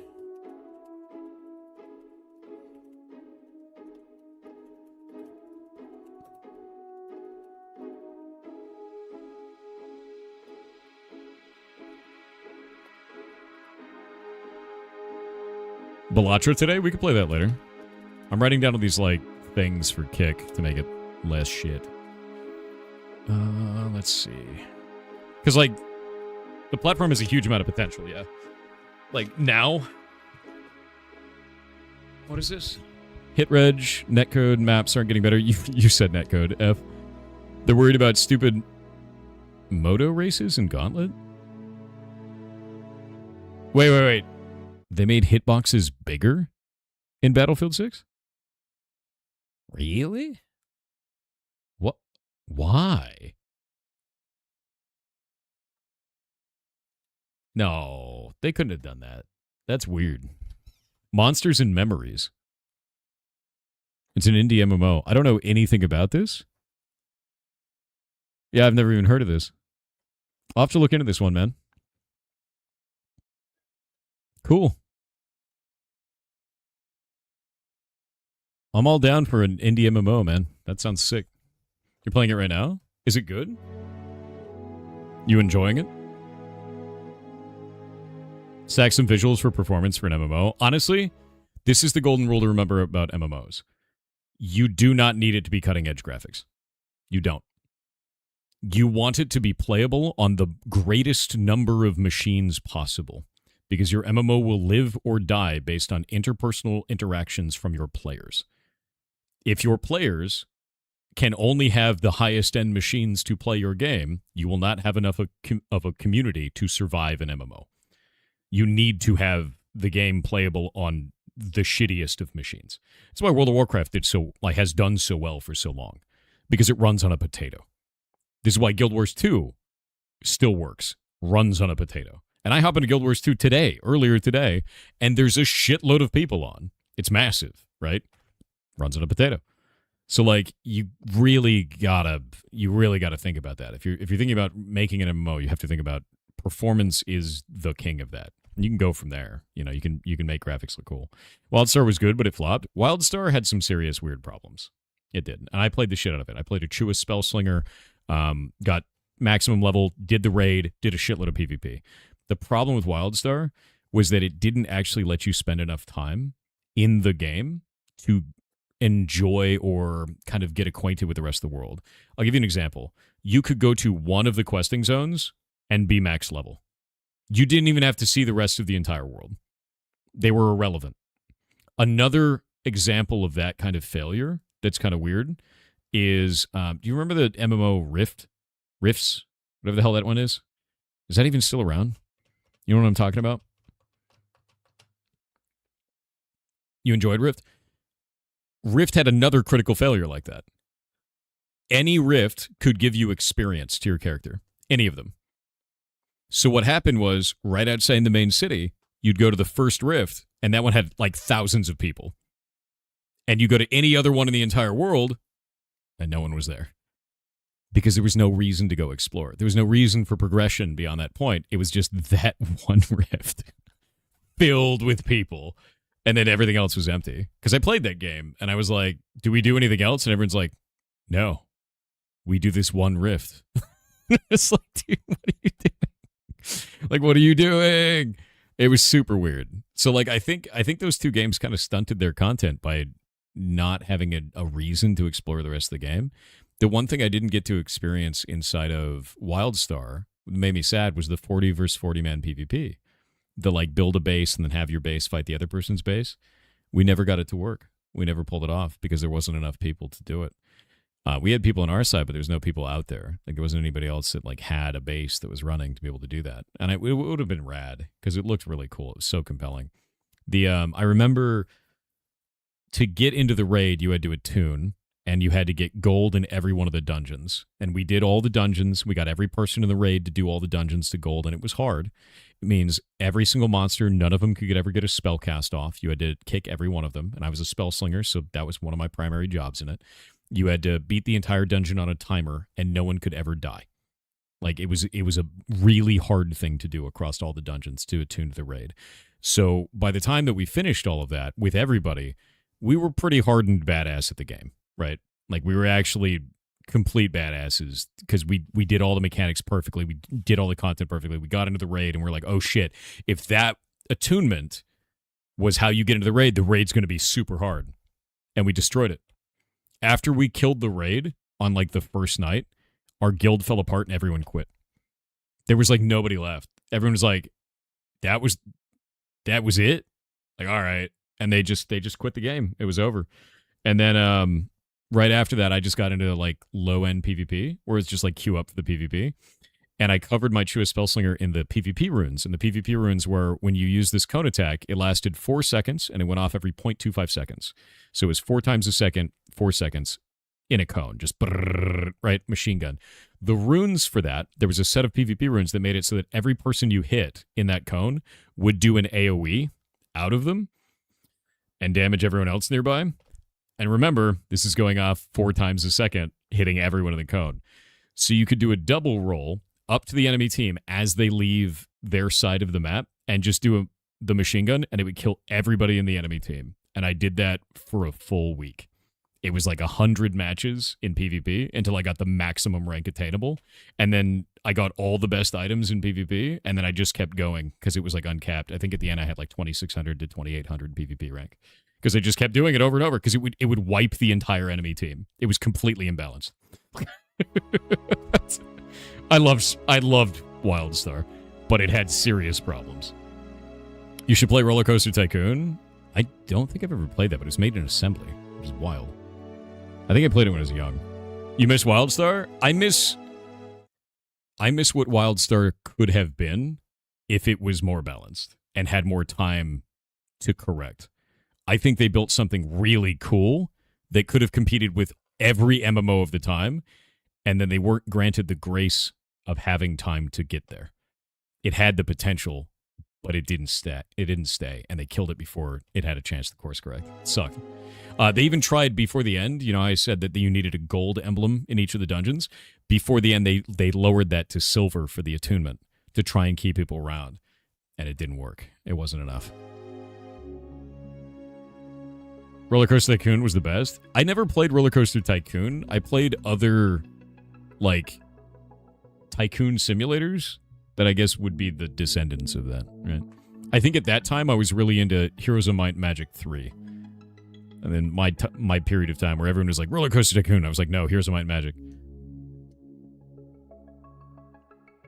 Hospital Tycoon was great. Hell yeah. I will, Anita, but I want to play it on my Steam Deck first. What's your favorite game of all time? Heroes of Might and Magic? I love Heroes of Might and Magic. Actually, need to message Shay.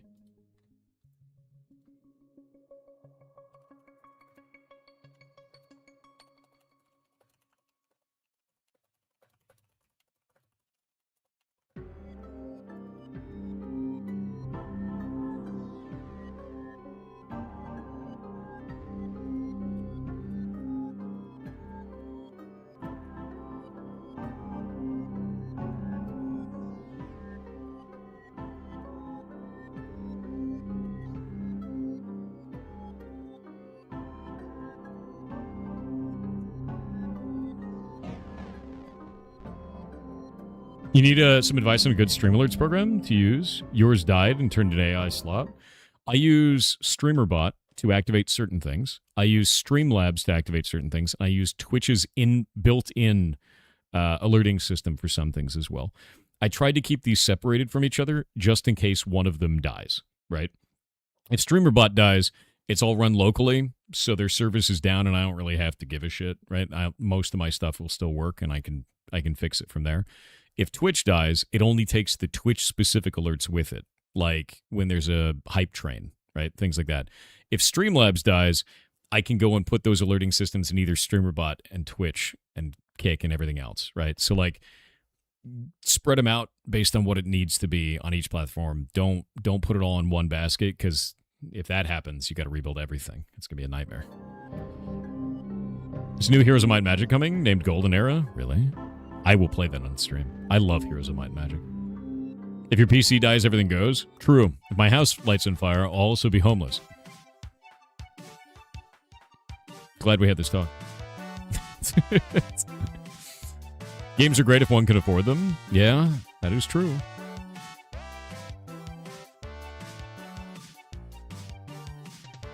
Is it actually up on Steam already? Here's a Might Magic.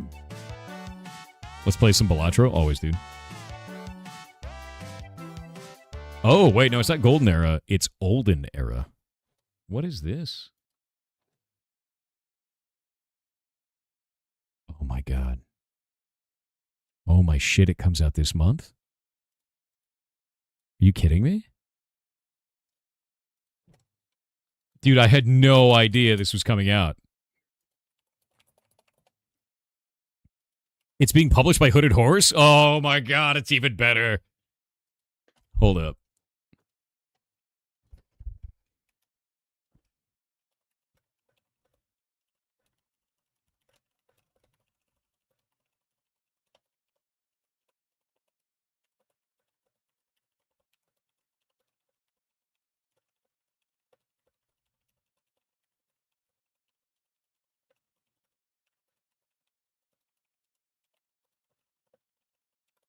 That's awesome, dude. And I love Hooded Horse. They're rad as shit. Yeah. It looks like old school Heroes of Might and Magic. It does. Heroes of Might and Magic Olden Era is the official prequel, hailing back to the origins of the genre-defining, critically acclaimed series of turn-based strategy games. Raise grand armies and wield devastating spells to overcome your foes in both solo and multiplayer. Okay, hold up. Which races are in it? I just need my necromancers, my dude. I need my undead. I want a wall of skeletons. And I don't care how OP that is. Oh my God. It's got all of this. Oh my God. I can't wait for this freaking game, dude. It has a demo. Which races? You will show me them all. It has law enacted? Wait, what is this shit? Okay, that's cool. The magic system, that's red. Man, I'm really excited for this. I'm really excited for this. Same composer as well? That's awesome, dude. I love Heroes of Might and Magic. They're some of my favorite games. I actually got a Game Boy game of Heroes of Might and Magic this last week. And I don't know where it is right now. I need to ask Shay where I put it. Because it was in one of the bags. I need to know what races they have. Let's see. Did they write them down somewhere?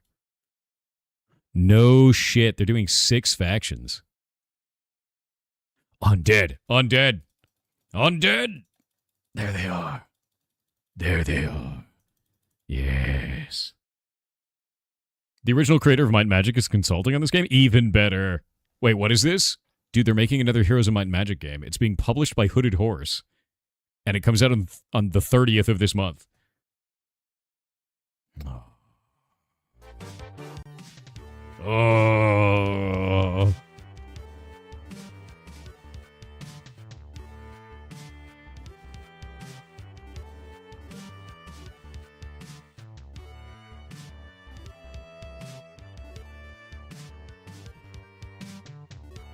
Okay, that's cool as shit. Same vein, but sci-fi? Heroes of Science Fiction? Let me see. Heroes of Science and Fiction. I mean, I like Heroes of Might and Magic because of the nostalgia. I wonder if this would be cool from another developer. Dude, it is. No, I'm already into it. I'm already into it. No, that's cool. I'll link this out too. Put that to my wish list. Yeah, done. I've never seen another game in that same genre, but I think it, dude. Why is Hooded Horse noteworthy? I really like them. We've done some work with them in the past too. They're a publisher that we worked with for God, what game was it? What was it? I can't remember. I'm trying to find it in the list. My brain is turned off. They did Empires of the Undergrowth, Manor Lords. That's what it was. They gave me a plate armor helmet when they sponsored me for Manor Lords, which I just thought was really cool because that's not required. Most companies are like, yeah, we want to sponsor your stream, and they just give you money and walk away, right? They just don't care. But they give me a freaking helmet, dude. It's like awesome as shit. I'm gonna wait in the ads and then I'll show you guys the helmet. Let me go grab it.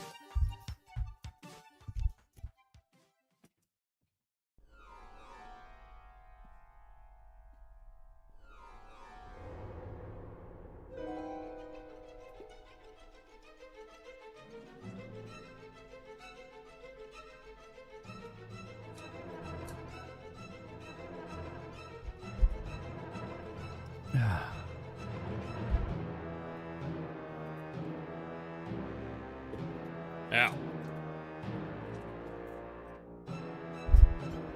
All right, I have the helmet. So, if you're wondering why I like Hooded Horse, I generally don't like a lot of publishers out there. I'm pretty restrictive on that. And it's usually because publishers are just ripping off devs. They do it very heavily. I did an interview with, I think it was either the CEO or one of the big members of Hooded Horse to talk to them about it. They sponsored the stream during Manor Lords. When they sponsored the stream, they sent me this. It's a fully working plate armor helmet. Most publishers don't do shit like that. They usually just hand you a paycheck and walk away and don't really care. They're in it to win it, dude. They do some really cool shit, and I was just very impressed, not only with the candid nature of their staff, the way that they treat developers, and then also sending cool stuff like this. And this is it's a full-on helmet with the leather, everything on the inside. It's awesome, actually. So when I played Manor Lords, I did it from inside the helmet for a little while. It was just neat, dude. Like, they're just a cool company, and I think they do a good job. They also published Empires of the Undergrowth, which I really like Empires of the Undergrowth a lot. That's the Ants game. But I don't know. Every dev that I've talked to that works with them has said only good things. Working with them as a streamer, where they published they sponsored the stream to like play their games. It was great to work with them as well, and that's not always the case. Some sponsors out there kind of suck ass to work with, and they were really cool. And now they're also publishing Heroes of Might and Magic, which is consequently one of my favorite game series, because I grew up on Heroes of Might and Magic 3, and I don't even know how many hours I've spent in that. And now I just find out we're getting a new one on April 30th, which I didn't expect, and that's rad. Wonder how Devolver Digital is these days. I love Devolver as well. I think my three favorite publishers are probably Hooded Horse, Devolver Digital, and Atlas. Those are the three biggies for me. Outside of that, actually, no, also Double Fine. I really think of Double Fine as a developer 99% of the time, but they're also a publisher now, and they publish really just wild, weird games. I love it. Love the stuff that they do. Devolver's publishing The Dungeon Experience. What is The Dungeon Experience? Is this new? I don't know. What is that horror? What am I looking at? You know, the moment I see this, I immediately think that's a Devolver Digital game. It's, like, what am I looking at, dude? What is it?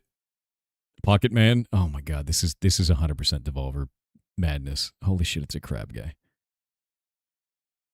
You know, honestly, good. Yes. I didn't know anything about this. I've never seen this. What is it? This is horrifying. Comedy first-person adventure about a low-level mud crab chasing his dream of helping you experience the true bliss of financial freedom. I'm in. Yeah, I don't even, that tagline, I'm already in. There you go. Have it. You have it. That's completely insane. Look at the table. It's a guy. Wait, what? The table is a guy? Holy shit, the table is a guy. It's just a guy. What? Maybe he's, I'm going to be honest with you, maybe the crab has a little bit too much financial freedom, okay? Because his table is a guy. That's not... I don't know about that. It's getting weird. Outrageous, dude. Holy shit. Yeah, huh? And they made the point and click adventure game paradigm is working on this? Really? Don't make it weird, bro? You're telling me not to make it weird and that crab has a guy for a table? I'm the weird one for calling it out. Okay. All right.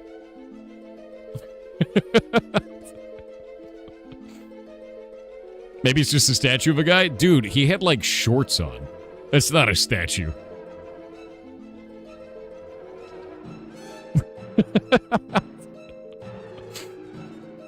Would a human have a crab for a table?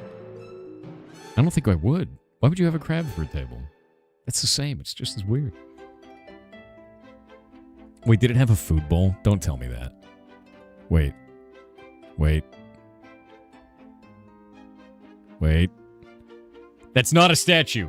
It's not a statue. It's got a dog bowl in front of it. Oh! Oh, dude. That's not good. I didn't even notice that. I hate that. Oh, no. Why? It's not a plate, dude. No. No.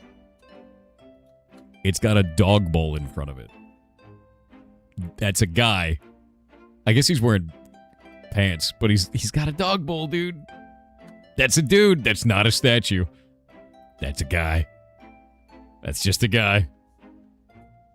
But I'm the weird one for calling it out. Tables gotta eat? No, they don't. They do not have to eat. If they pay well? Is that how far the economy's fallen now? Is that where we're at? Where you're like, you know what? I'd be the table guy. That's fine. That's not, does it come with benefits? Is that... Jesus Christ. No. No. This is bad. It's not good. 50 cents is 50 cents. Okay. I hope you get paid more than 50 cents. Actually, those of the internet that are trying to get jobs, may I illuminate something for you. In a 40-hour work week job, if you ask for 50 cents more per hour, it sounds very small. Every 50 cents is $1,000 a year. Get your money. Get paid.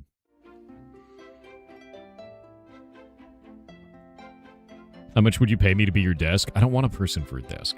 I don't want anyone in my office with me. Stay out of my office. Yeah, know your worth, Ed Tex. The economy's so bad. That's not good. 4 days a week, 52 weeks a year, 2,000 hours average. Yeah. And that's $1,000 a year. The Devolver PR piece they did is so good. I really like honestly, I really like Devolver Digital because I think the stuff that they do is so just completely wild. Like, they really do just kind of insane shit. And it's just funny, right? Like, they're known for that online. And they've built up not only their publishing house as like a really good kind of flavor of games where they, like, a game, you could look at a game and be like, that's a Devolver game. Like, it feels like one, which is weird, right? And then at the same time, you know it's going to be quality because Devolver Digital doesn't pick up shitty games. I don't think I've ever played a game from Devolver Digital that feels like shit. And I feel the same way about, like, Double Fine. Double Fine's the exact same. Devolver's won every E3 for years for me. Yeah, no, 100%. Their presentations are hilarious, dude. Like, really, really funny. But Double Fine does the same shit. I really like them a lot. And Double Fine doesn't really get its laurels, to be honest with you. They really don't. Like, here, we can go to Hack and Slash. Hack and Slash is a really cool game from Double Fine. And I got mixed reviews, which is sad. This game is not really about playing the game. This game is about breaking the game, which is weird. And if you've never seen this, it's very, very hilarious to me, right? So you get a sword, and when you hit things with the sword, it shows all the variables in the object you hit. So you can be like, I want this turtle to drop 1 billion hearts.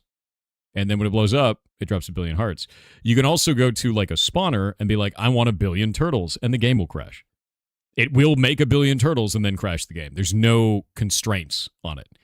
And this is a really cool game for young people that are learning about how object-oriented programming works and want to understand a little bit more about, like, how do you modify things? What does it look like on the developer's side when you're making something? And I just thought that was cool as shit. And they even do it with, like, puzzles throughout the game. When you go up to bosses are kind of a meme because you can just hit the boss and be like, you're on my side now, right? But they also have things like this, like this little portal you can go into, and then that enters a function. And then the function is made up of components, and you wear a hat to see the components, and then you can actually go and modify these as you go through the function. And I just think that's really cool. You know, like it's a good way to teach people about programming and video games. And I don't think people were ready for it to be like a teaching learning tool. I think they wanted it to be an adventure game, and because of that, it got bad reviews. But it's really cool, man. It's actually really neat. And here you can actually see what collision looks like for these NPCs. So it shows you the collision boxes when you wear the hat and their line of sight boxes as well. So it's basically a game about learning how games are made, right? It's just neat. It's a really, really cool game. And in this one, I actually love this. The solution for this is you can see that's your hitbox right there. And you see there's a gap right here. So you have to get your hitbox through that tiny little gap to get past all the guards. And I just think that's very funny, right? Because that's something that QA would find. And that's the solution to this puzzle, right?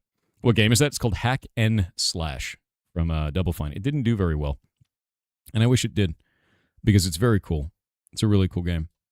And I liked it. I liked it a lot, actually. There you go. I'll link that to you guys. But yeah, I got mixed reviews. I think it was because people were looking for something other than what it was. There. Boop. Thank you for activating the streamer mode in YouTube. It's now feeling nice when I pause the stream and play and follow you real time again. I didn't change any settings. What is that? I don't know what that is. I've never heard of that. Did you activate that on your end?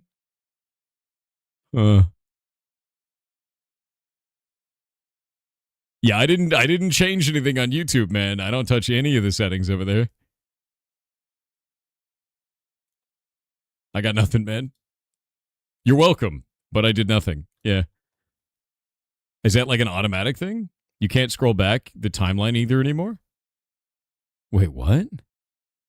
It's set, yeah, YouTube must have activated something for me then. Where is that option even at? You've somehow made it so we can't go back in time on YouTube. We used to see a timeline, but now we have to watch you in real time. I didn't do that. I've never set that option. I don't even know where that is. I don't touch any options on YouTube. I upload shorts for the day and then hit go and then start the stream. No options changed. Ever. Literally ever. Let me see if there's a setting over on this. That's weird, dude. No? Yeah, there's no options here at all. It's got normal latency, low latency, and ultra low latency, and I have it at low latency.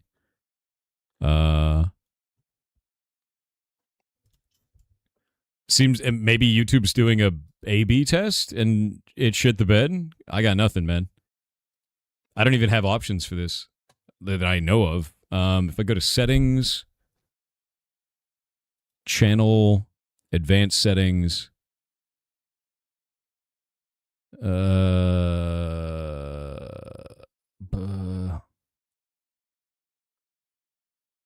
no, I got nothing, man. I have no idea. I don't know where that option is. If you can find that, if you know where that is over on YouTube, let me know, and then I can go see where the option is and like what they've added, because I got nothing. Yeah. Finish Heartbound already? I actually put out an update 4 days ago, bud. If you go to, let me pull it up for you so you can see this, because you think it's some kind of gotcha, but it's not. Here. If you go in Heartbound and you go down here to recent events and announcements, click on one of these, and you can see the updates that I put out. I put out one every month. This one came out and showed a bunch of the new art for the new area that we're putting together right now, which is quite fun. And added a bunch of new dialogue lines to the last area, right? And then the last one was showing off a bunch of concept art for the new area that we're working on and adding a bunch of new stuff for the last area. And every month a new one comes out, and that's basically it. They're just more foam? What do you mean the updates are foam? What? What are you trying to say? Ooh. Oh, Seven's guy is back. That guy's gone. Yeah. Hold up. That's really weird. That guy's been around for about a year, guys. Every once in a while, he shows up with like 20 accounts and then gets banned. Shades of Machine when it comes to putting out art. Filler? What do you mean filler? It's a narrative-driven game. I added about 100 lines of dialogue for a whole bunch of different characters interacting in the final area of that chapter.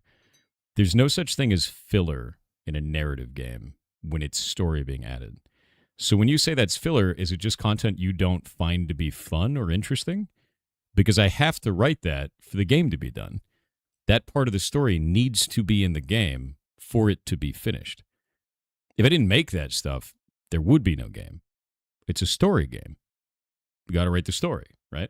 So, like, if you don't like it, that's fine. But it's still got to be there.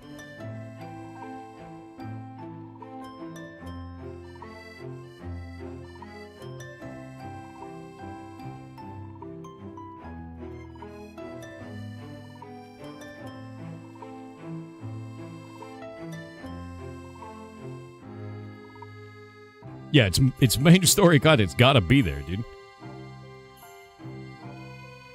Does Heartbound run on Linux? It does. Yeah, no, it runs natively on Linux. We actually put out a build for that every single time. And runs on Windows and Linux. It used to run on Mac, but I don't have any reason for that anymore, to be honest with you. It was a mess to put on it, and that's fine. People didn't really complain. Yeah.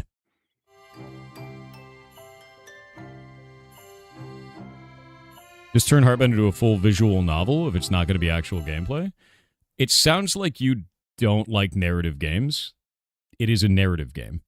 If you don't like narrative games, do not buy my game, right? It is a narrative game where you read everything. That is the gameplay of a narrative game, right? So you say you want to turn it into a visual novel if there's not going to be actual gameplay. That is the gameplay of a narrative game. Another game you can look at that's like that is One Shot. One Shot is walking and talking. It's a narrative game. Same deal. That's the most important thing. You should find a game that works for you, like the kind of content that you want to find, because that's the gameplay of a narrative game. And if you don't like that, do not buy narrative games. Yeah. Can Meatball do the voiceover? Dude, maybe.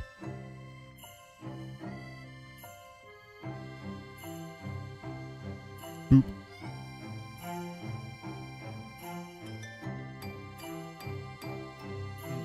Can you show your shirt? Sure, dude.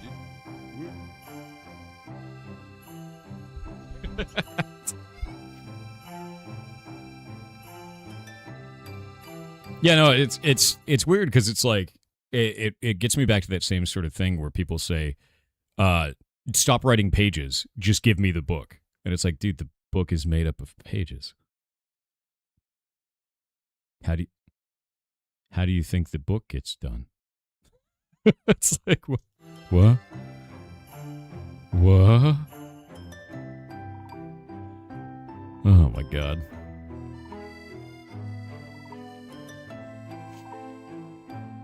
You make a pizza and I hate pizza, exactly. It's like, just don't play that kind of game, man. One reviewer of the dialogue? Skip the egg? Oh, dude. What is this? I think you found the YouTube thing. In your live stream window on YouTube, there is stream settings, additional settings, enabled DVR. Let's see. Stream settings. So stream settings, additional settings. I do not have an additional settings. Maybe it's under edit, customization, details. That's not an option, man. I don't know. Oh, wait. Found it. It's not a tab. It's in there. How did this get turned off? That is now back on. DVR is now back on YouTube. So it looks like, for whatever reason, they turned it off on the channel, because I have never touched this option. I didn't even know it existed. Yeah, a little bit weird. Is it working for you guys now over on YouTube?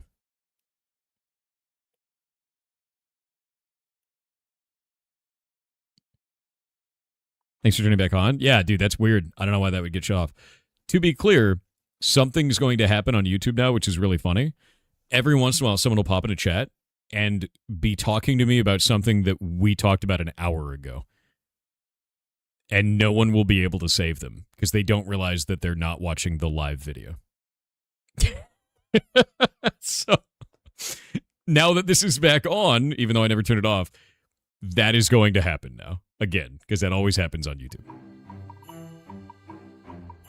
You believe it's a new feature that they defaulted off? Really? Well, I'm gonna turn it back on just to see. And then if that starts happening again, I'm gonna turn it off. Because I'd rather everybody be up to date at the moment that we're streaming than have a bunch of people caught in like a weird past version of the stream. Because it's very strange. No, this feature's quite old. I got no idea then. I have no clue. It happened to you multiple times? Yeah. They get cut in a time loop. That's true.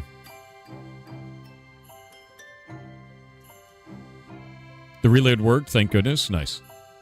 That's good. Oh, wait, no. No, Lincoln, don't be trolling. I swear to God. He said, yes, I too love Manderlords. Please show the helmet. No. We can't let this happen, dude. Don't you do this. God damn it.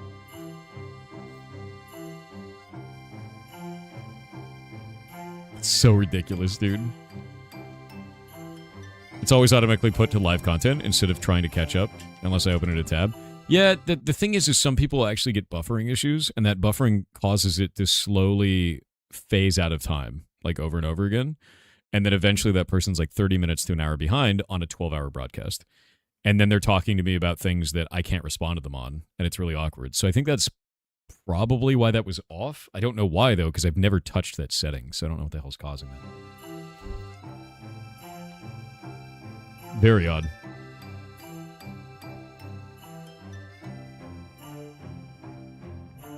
Yeah, it's funny, too. It's funny that person was upset about Heartbound for that, because I think the first time I ever received that feedback was probably about a year into development, and this kid sent me an email, and he was a younger guy, and he sent me an email, and he said, your game has no story in it. And I was like, that's weird feedback. And I was like, so I talked to him for like 20 minutes. And he basically went through, I asked him, I was like, do you just not like the story? Does it not resonate with you? Like what is it? What's the problem, right? And about 20 minutes of talking to this dude, he finally revealed that he doesn't like reading, so he skipped all of the story and then was upset that there was no story because he skipped all the dialogue in the game. Some kinds of games just aren't for some people. It's basically how I feel about it. You know? What are you going to do with that? Nothing. I can't fix that.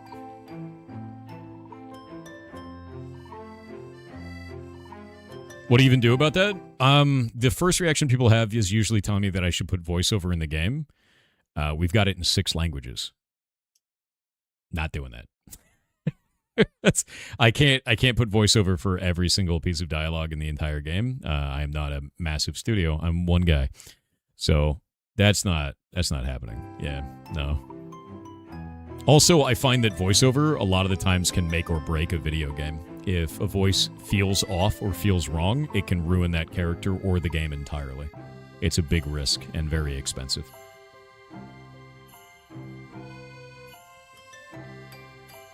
Didn't like Heartbound, that genre's not for you? Perfect. Good.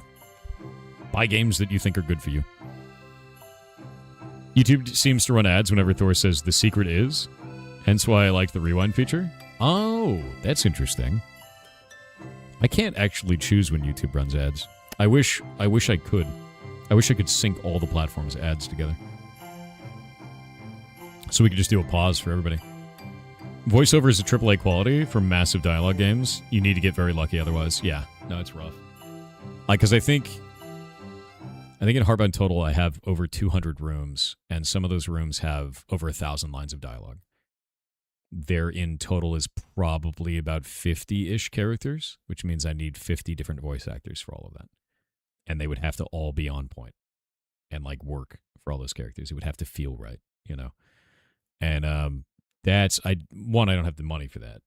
That's a massive amount. And two, that overcomplicates the shit of the game because then what happens to our fans in Brazil? We'd have to do 50 characters in Brazilian Portuguese. Like, and that's not the only language. We have it in Brazilian Portuguese, Russian, French, Spanish, Japanese. Like, I can't do that. It's just not feasible, man. It's really not. Yeah. That's 300 voice actors across 6 languages. That's too much.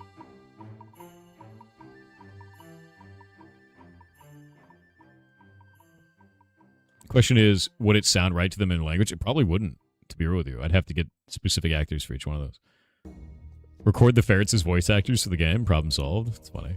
The way that I ended up doing it for Heartbound is we actually recorded a sound for each one of the characters and then each of their emotional states for that as well. So some of them have different voices for different emotional states. And then I pitch shift that sound 5% below to 5% above. So it's from 95% to 105% in terms of speed. And then whenever a letter is displayed on screen, it actually plays that sound at all those pitch ranges. So it sounds like they're talking in their voice. Another game you can see that's kind of like that is Animal Crossing. Works almost the same way. Theirs, they actually have a letter that's said for each one of them. And then they pitch shift that randomly. But mine is just a noise, one singular noise for all the letters. And then I skip it on the spaces. So it sounds like they're saying a word. And it's just kind of like an extra, background noise. Yeah, like The Sims. It's like Simlish, but less complicated, right?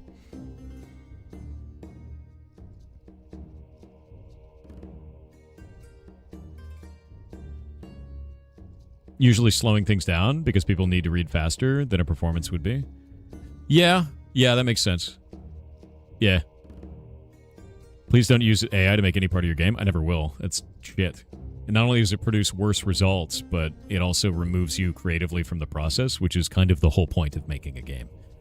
That's... If you just want to make a game and, have it produced, sure, whatever, but, that's not what I'm there for. I want to build it, And that's why I like making stuff. I don't like generative AI. I think it sucks. Heard a lot of games are going to use AI for voice acting. I'm not surprised. I just don't think there's a reason for it, to be real with you.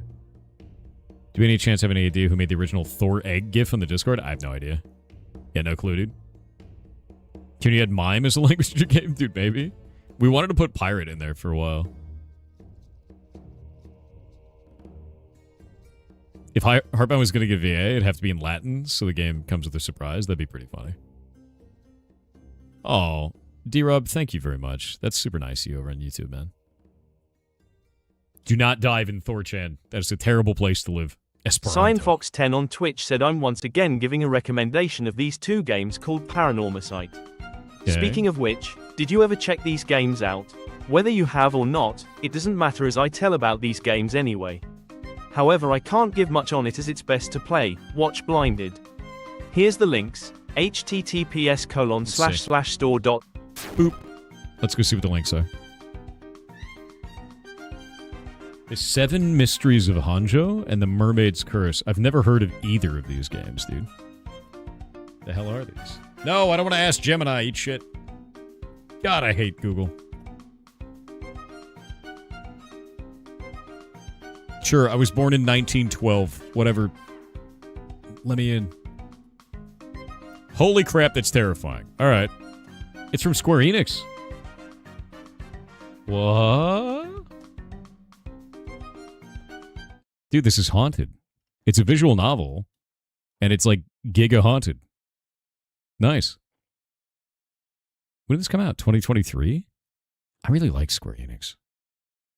I remember back when it was Squaresoft, but now it's Square Enix. This almost looks like Junji Ito style on some of this stuff, dude. I'm going to wait for the ads. I'm going to wait for the ads, and then I'll show you the Junji Ito-esque face. Yeah. You send the link to that game? Yeah, I'll link this out to you guys. One sec. Boop. There we go. I really like Junji Ito. I know it's kind of a weird thing to like, but I really do. It's very funny. Does Heartbound have Steam achievements? Yeah, it does. A bunch of hidden ones, and they're mostly just jokes, It's not a huge thing in the game. There's one for getting all the socks. There's one for never taking a hit point of damage in the entirety of the game. There's one of those. It's kind of fun. Squaresoft, Square Enix.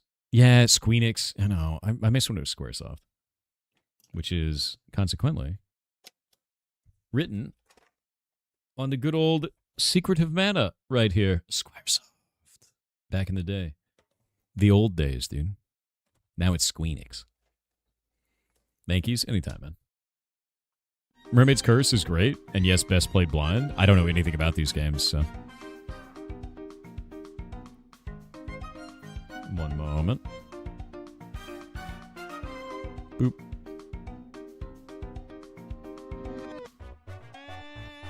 Grab this. Cancel that. Grab this.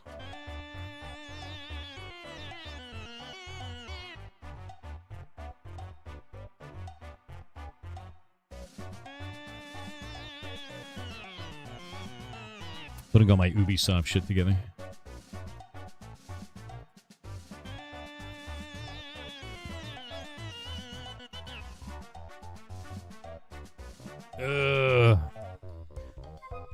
Why do they do this?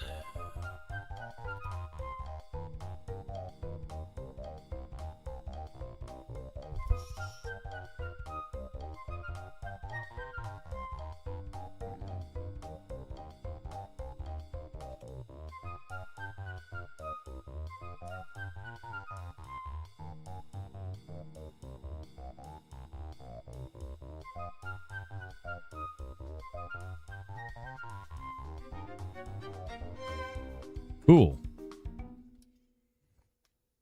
I reported like 11 accounts to Twitter the other day because they were calling me a bunch of like weird racial slurs and shit. And I think Twitter's moderation is done by AI.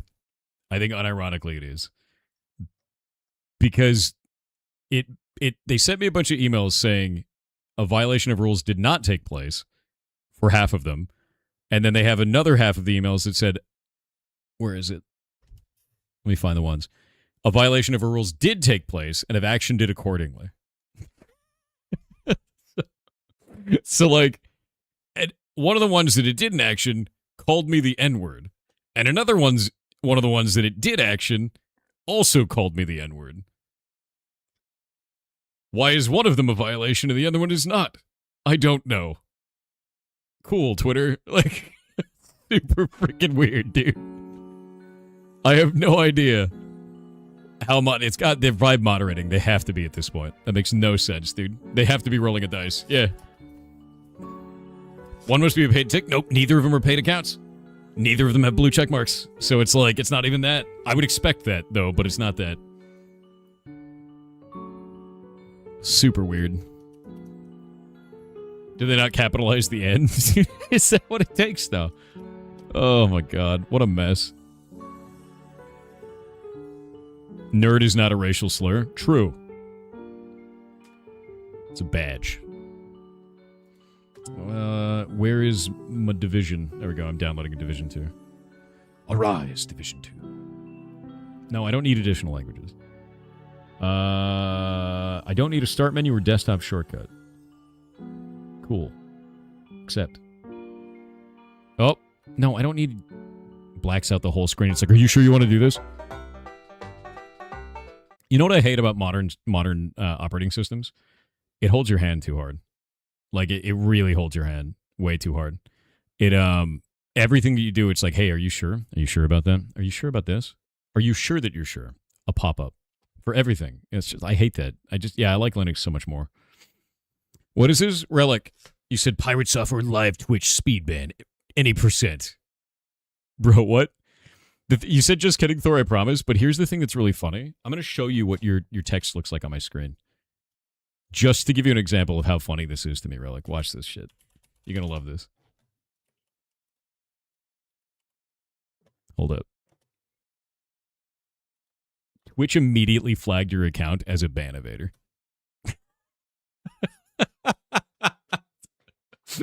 So, like, your message of saying you're actually joking, I think Twitch is calling you out instantly, man. Like, they flagged you. That's not me. They're telling me, like, hey, this dude's bullshit. Like, instantly, man. God damn it, dude. Oh. You made it like 15 minutes ago because of a new org I joined? Oh, that makes way more sense. If you make an account, so we saw that a lot when people left YouTube to come join the Twitch stream, because my stuff blew up on YouTube Shorts, right? A ton of people made accounts on Twitch, and their first message they ever sent was in my chat. So the first day this happened, there was like just thousands of people. All of them were flagged as ban evaders. I was like, this can't. I have never banned that many people. I was like, that's ridiculous, dude. Because they all had new accounts, and Twitch flags them immediately. Yeah, it was just a wall of red. Yeah, Linux doesn't hold your hand at all. I'm sick of the operating system treating you like you have kid gloves, you know? Twitch could be AI hallucinating. It could be. Can't flag your 14-year-old account. I mean, I could manually flag it. Here, Relic, I'm gonna unflag your account. That's the nice thing, though, is like I can click on your name and then I can say, like, stop monitoring, and now you don't have the horrifying, gigantic red box around your name. Like, you're good to go. And it was only showing it to me anyway. It's just me and the mods, right? Which distro to use? Ubuntu. Why do you want to use like a weird distro? Do you want to be like, I use Arch, by the way? Ooh, like one of those. One of those. Yeah. Ubuntu. Yeah. No, I don't know, dude. It doesn't really matter what you use. The way that I always feel about it with Linux is it's a tool, not a personality, right? Yeah? Don't make it a personality. You'll sound like a Mac user. Don't do it. Don't. You don't want to turn Linux into that. Doesn't matter. Yeah. And I'm going to tell you right now, if a Mac user comes into chat and they're upset about that statement, it's because they're doing exactly what I just said they do. It's true. It's true. How do you respond without sounding mad? You can't. Yeah. I feel attacked. Yeah. What if you use all three OSs? Honestly, I don't use Mac, but I use Windows and Linux for a lot of different shit. I wish I could stream on Linux. Some of the driver stuff that I have for my hardware just doesn't work on Linux. We've had problems in the past with things like StreamerBot, things like Stream Deck, things like my peripherals when I'm streaming, like my lighting systems and stuff like this. There's always something that's kind of off. That being said, Linux adoption has increased dramatically in the last 5 years. I expect eventually I can just leave Windows behind and not have the wall of dumb bullshit that Windows has every time. I'm sick of Windows. I hate it, to be real with you. I don't like the absolutely massive amount of stupid bullshit they put into things. Like I have Copilot and freaking MS Paint now. I don't want this. I don't want any of this shit.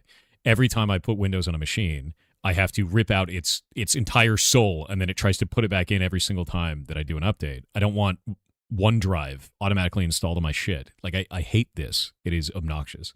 And I would love to move to Linux, but it's just not like streaming on Linux and also developing software on Linux at the same time for things like GameMaker. All of that stuff is just not quite there. GameMaker works on Linux now. That's great. Some of my stuff for streaming doesn't work there. So I'd have to have two machines, which would just be like, I don't want to do that, to be real with you. California's trying to do stupid stuff to Linux.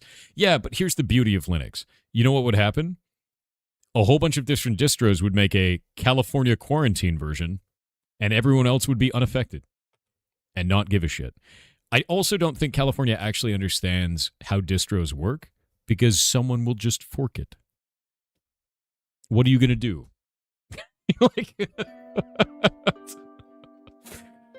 like it's that's never going to be enforceable. Like, and I'm like, all right, man, like good luck, California, have fun.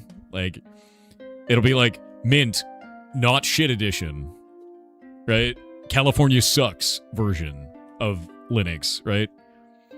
Like people will just do that, and it's just very strange. I know Microsoft recently announced that they were pulling back a lot of the AI integrations and such. I mean, it's not just AI integrations; it's also things like the Microsoft PIN code, for instance, that they try to get you set up to log into your computer, and then they assign that automatically to every type of login you ever want to do on your machine, and you have to go through and turn it off manually. For instance, if you want to go log into a website, you can also use your Windows key to log into the website as another password on top of that. And I'm going to tell you right now, if somebody has local access to your machine, you're screwed already. It's over, right? So, like, it's just really, really annoying to have all this, like, bubble wrap and hand-holding and bullshit, and you have to, like, slowly go through and tear it in half until you can get back to having a working operating system that's just a tool that doesn't get in your way, right? Like, I don't like any of that shit. California Linux edition, hell yeah. agelesslinux.org, there it is. It's already happened, right? But that's the kind of stuff I don't like about Windows. I don't like all the tracking. I don't like all the security features. I don't like all the hand-holding and bullshit.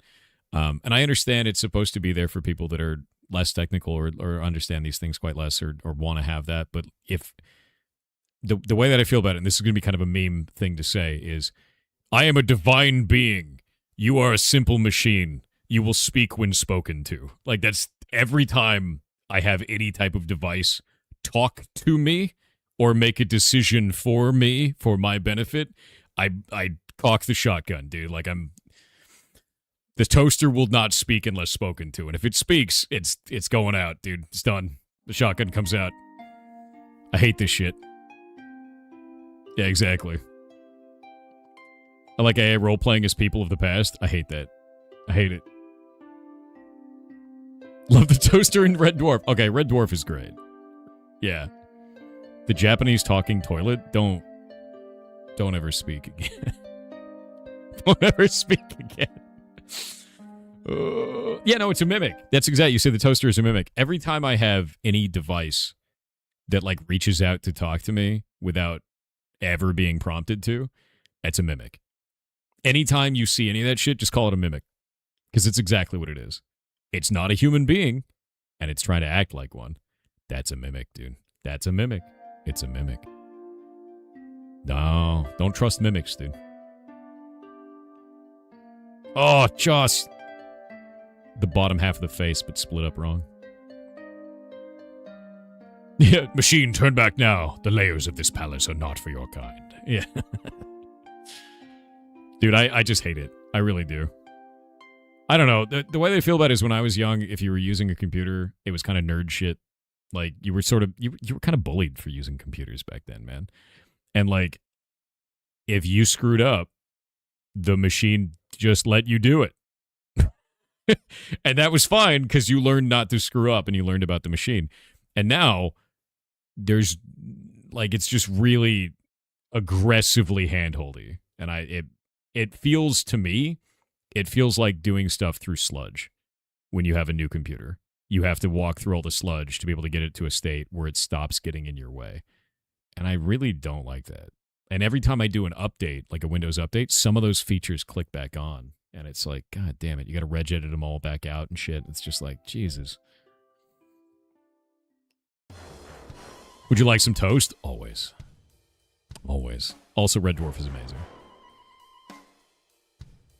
The Japanese talking toilet is great. I don't know why it keeps saying October.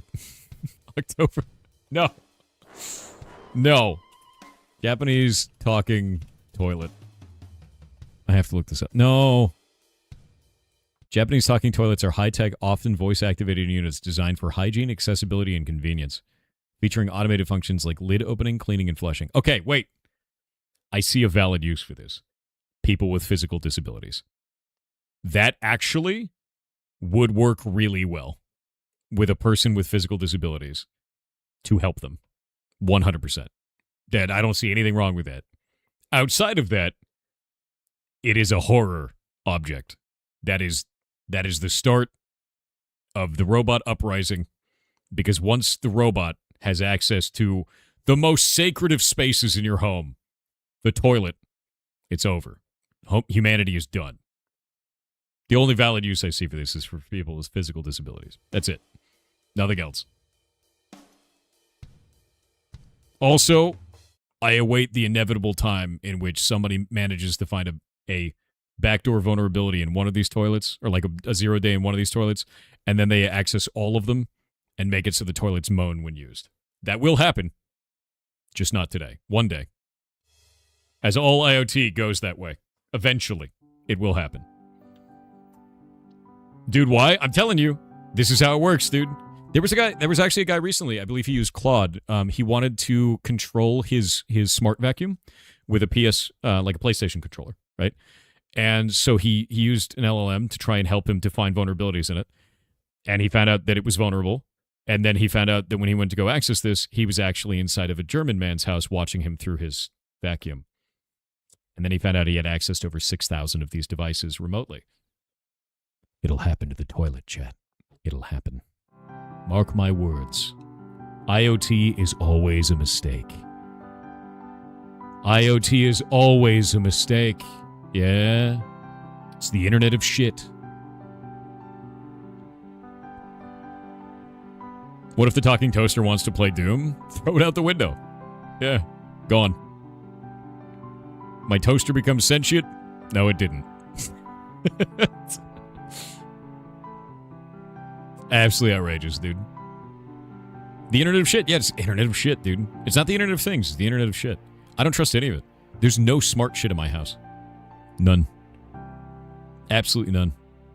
I hate that crap. The computer should never make a management decision. No, it should not. Why do you not accept as creator? No. No. Ooh. Brave Little Toaster will be real? Okay. I love the Brave Little Toaster. I do. It's a fantastic movie. Love that movie growing up, man. Absolutely do. Nothing smart in your house? Nope. No. There is nothing smart in my house. Not even me. That's right. That's right.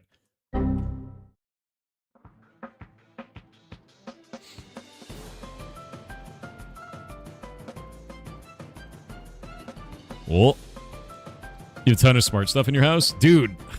The way I always feel about smart devices is they're really convenient for certain things. They're really convenient for you, right? But they're also really convenient for someone else when they gain access to them eventually.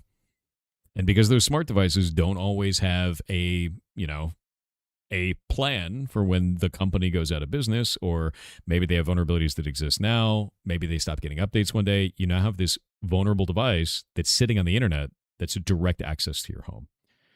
Like, it's not, for me, that's just not a risk I want to take. Because I don't want to sit there and be like, remember to update the light bulbs. Like, nah. I just don't want that, man. Like, smart devices get a segregated network. Yes, VLAN them, dude. Just VLAN them. 100%. Yeah. Have it on its own locked network. But the thing is, dude, I'm going to tell you this right now. If you want to use them and you have them on a VLAN, totally fair. Do that. Great. The average consumer's not going to do that. The average consumer just goes, I have Ring. It's on my front door now. It's on the Wi-Fi. It's done, right? That's the average consumer. They don't know. They've never set up a VLAN. Most of you guys have probably never set up a VLAN, right? Like, that's what it is, you know? So, like, with that in mind, most average consumers aren't going to know. And because of that, they're going to have vulnerable devices just sitting on their network, right? And that's it. Yeah. You have 30 VLANs in your home. Why? What? Did you, like, segregate every device? I don't even think I have 30 network-enabled devices in my home. What? Why do you have that? What? Oh, my God. Teach those who don't know. Okay, think about it this way, right? Think about it as rooms in your house. In fact, oh, my God, you're going to get me to pull out the MS Paint. It's happening. The MS Paint is happening. One moment.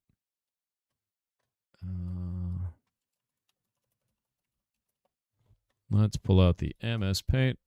Grab this. Do that. Grab that. Do this. Boop. Oh, that's too small. One moment. Do that. Do this. There we go. All right.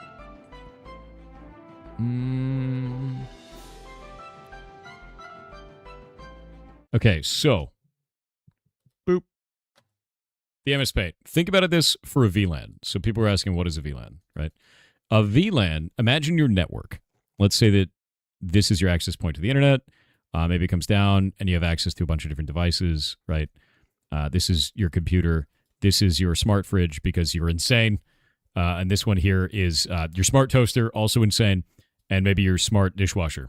Insane things to do, because apparently you need these all on the same network, right? VLAN effectively does, and I'm going to do this in probably the most simple way possible. It does that. That's it. That's the best way to put it. Now they're in two different rooms. This box over here, this box over there. These two do not touch. You know, that's the best way to put it. And the idea is that this one goes out to the internet, and this one goes out to the internet as separate, effectively, connections for that kind of a thing. They look completely separately on the internal of this. It is a segregated internal network is the idea. That's all. Yeah, that's all it is. And the idea is you don't want, like, if this gets compromised, you don't want it hitting your computer. You know, does that make sense? That does you have yours set up as? Yeah, and you can do this enough of these as you want, but you're also still going to have risk in that no matter what, because this bad boy can still get knocked over. Depends. That's why it's all, you got to keep your router up to date, you know. Yeah. And that's it. This is the highest level normie approach way that I could talk about this. It's very, very, very simple. Yeah. But if you want to put smart devices in your house, I implore you, please God, set up a VLAN. Just do it. Just do it. And it's easy. Most modern routers have options for this built right in. You don't have to do anything special. You know. My power company is trying to keep control of my Nest thermostat, so I hooked it from my internet. Nest is terrifying.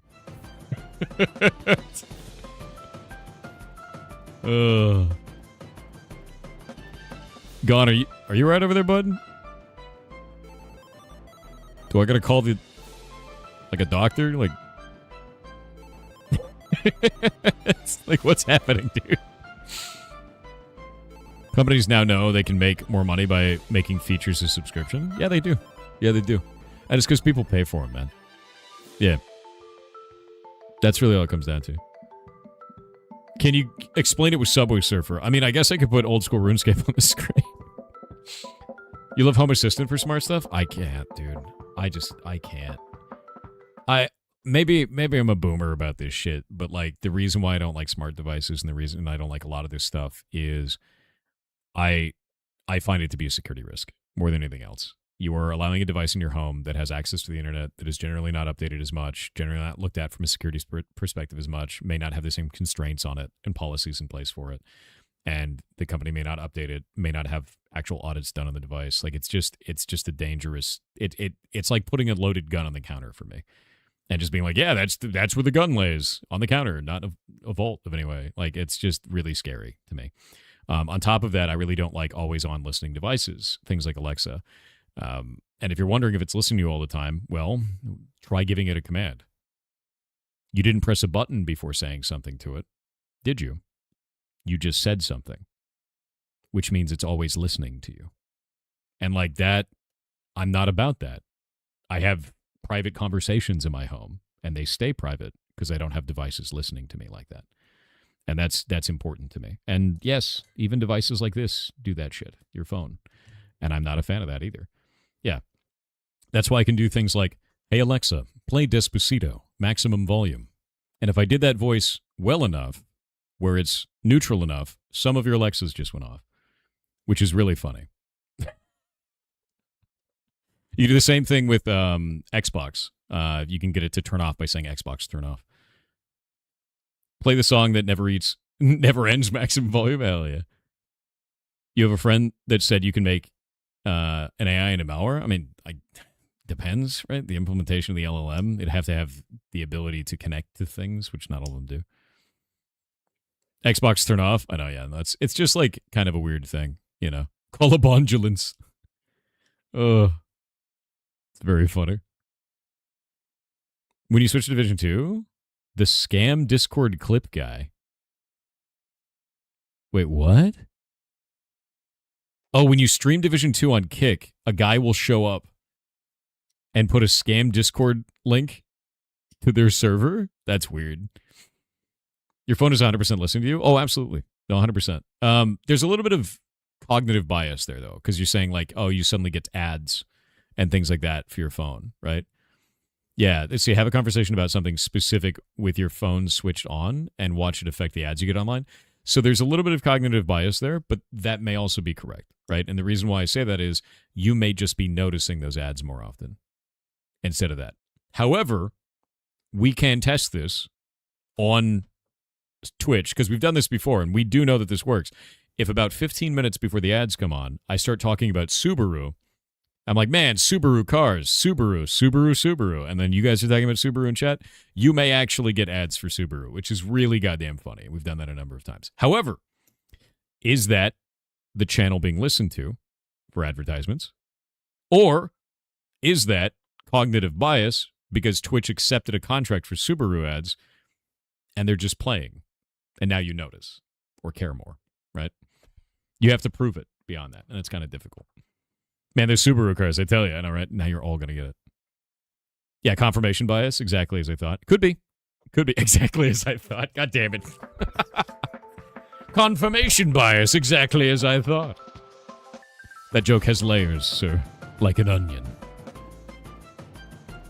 On Kick, you can't see Subaru. That's true. Hashtag ad. Actually, we talk about Subaru a lot as an example of this because they're really hyper-aggressive with their ads, which is really funny. Also, I found out why Subaru is known as the lesbian car for a long time, which was not a derogatory thing from people on the internet. That was actually from Subaru. Yeah, Subaru itself. Subaru became known as, quote, the lesbian car due to targeted, gay, vague marketing campaigns in the 1990s that embraced a niche outdoorsy demographic largely ignored by other automakers. Subaru found that lesbian women were 4 times more likely to purchase their vehicles, which offered practical all-wheel drive functionality. So they modified their commercials to have like hidden messages that like catered to the lesbian audience, which I just thought was really interesting. So Subaru discovered a high concentration of lesbian owners in areas like Northampton and Portland, Oregon. They launched campaigns featuring subtle winks or flagging, such as license plates reading Xena Lover or Camp Out. And that's how they did it. They were like, lesbians keep buying our cars. What if we advertise to lesbians? And I just think that's really fascinating. Like, what a weird thing for, like, that's the kind of, so when you're thinking about targeted advertising, you actually have to think about stuff like that. Like, marketers are looking to find you in any way that they can. There was a group of dudes in a room trying to find out how to sell more cars to lesbian women. And they're like, lesbian women like Xena. What if we put Xena Lover on the license plate? And they actually did it, right? And it worked. Welcome to advertising. It's a weird-ass place. Yeah. Very weird. But that's what it is. Oh, look who's here. Oh, big man. Hi. You're very... Why? Why are you crazy right now? Little man. Oh. He's gonna climb you. He's trying to climb you. Oh, he wants to escape the room. He's crazy. What are you doing? Little man, come here. Come here. You want to get... Where are you going? You want to see the... Why are you all violence? Why are you all violence? What? Don't escape. He's getting away. There he is. Come here. You are so wild. You are so wild.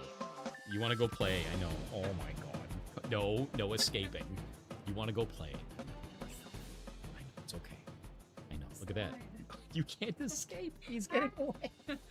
You got him? Oh my god, dude. He's completely wild right now. This little frog. I do have nail clippers. His claws are kind of nuts right now. Yeah, that's what I was asking. Here. Yeah, he got my wrist. I'm gonna go wash my hands and my wrist during the ad break. It's about to start. I'll be right back. One moment. He kind of tore me up.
Whoa, that was weird. And I'm back. It's like a beep when I turned that back on. That was very strange. Boop.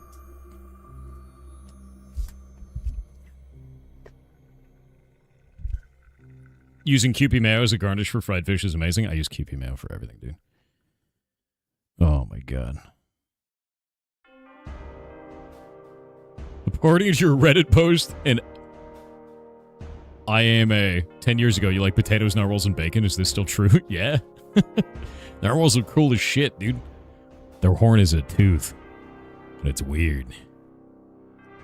You don't know what Kewpie mayo is? Okay, Kewpie mayo is a type of Japanese mayonnaise. You see, Kewpie mayo.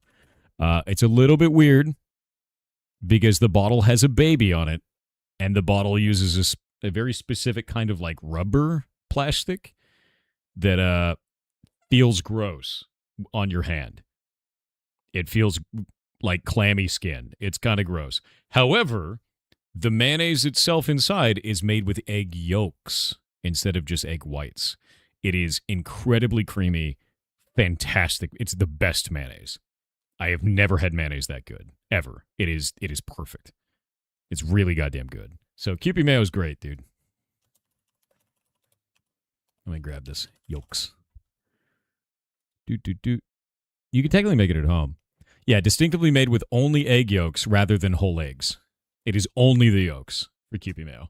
It's spelled Kewpie. You can get it at any Asian food store. Some American normal groceries now have it too. It's very popular. Yeah, they make mayonnaise with egg whites. Usually the whole egg, the whites and the yolk. The yolks have the most nutrients in the egg. Yeah, but also they're the most delicious. I put it in all kinds of stuff. Yeah, narwhals swimming in the ocean, making a commotion. Red. Exactly. Yeah, exactly. Also, I guarantee that I have now lost my nail clippers because I handed them to Shay, and they will appear somewhere else in the house at random. Yeah. Wait. I was right. Do you have the nail clippers? Yes. Do you actually have them? Oh, you actually do. Give me those. Hello. Are you less wild now? Yeah. Oh, you're not the same. You're Mr. Toad. You're Mr. Toad. You're way less wild. There's nowhere to escape. He huffed. He's like, oh, I can't do it. This is Toad. He has a long tail. And Frog has the short tail because Frog's tail was eaten by his mom when he was a baby. Well, there we go. Yeah, he's very cute. He's 5 pounds. He's a heavy lad. And he cuts up my wrist every time he tries to climb up my arm. Now he's getting his nails clipped. Boop. You have a running theory about ads? About male arousal medicine. It involves abstinence from corn sites and those sites selling your info about lack of stimulation. Are you getting a bunch of ads for like Viagra and you're building like a cope web around it? Did you know?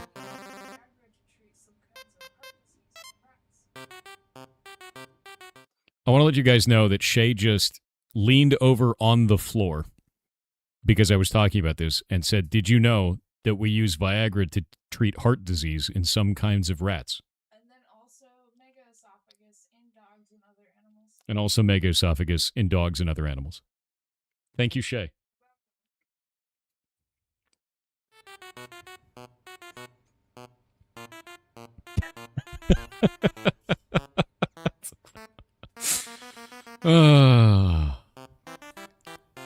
Yep. Shay facts. Exactly. That's why it was invented. I think they were using it for heart medication originally, yeah? It's a vasodilator. Was it heart medication originally?